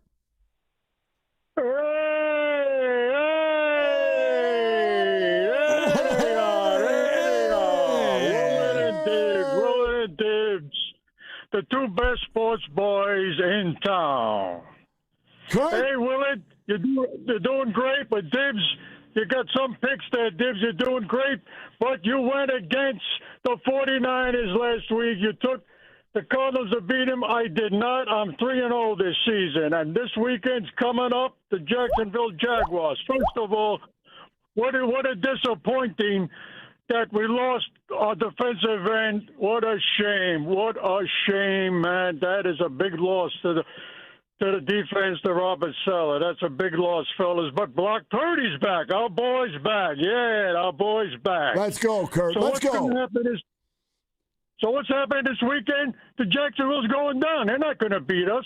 The defense is going to win the game. Like I mentioned, the defense, to me, is probably the top 3 or 4 defense in the league. Even though they're young, we don't have Bosa, but we got Robert Saleh. And you got Robert Saleh. He's number 4 in the league in defense coordinators. You want to know another stat? This is a stat. You take Kyle Shanahan, you take Robert Saleh, and you take the offense coordinator. These 3 staff offense coordinators in the rankings are 3 in the league. Number 3. That's what they are, the coordinator staff of the 49ers. And you can bet the 49ers are going to go 4-0. I'm calling it 4-0. I said 3-0.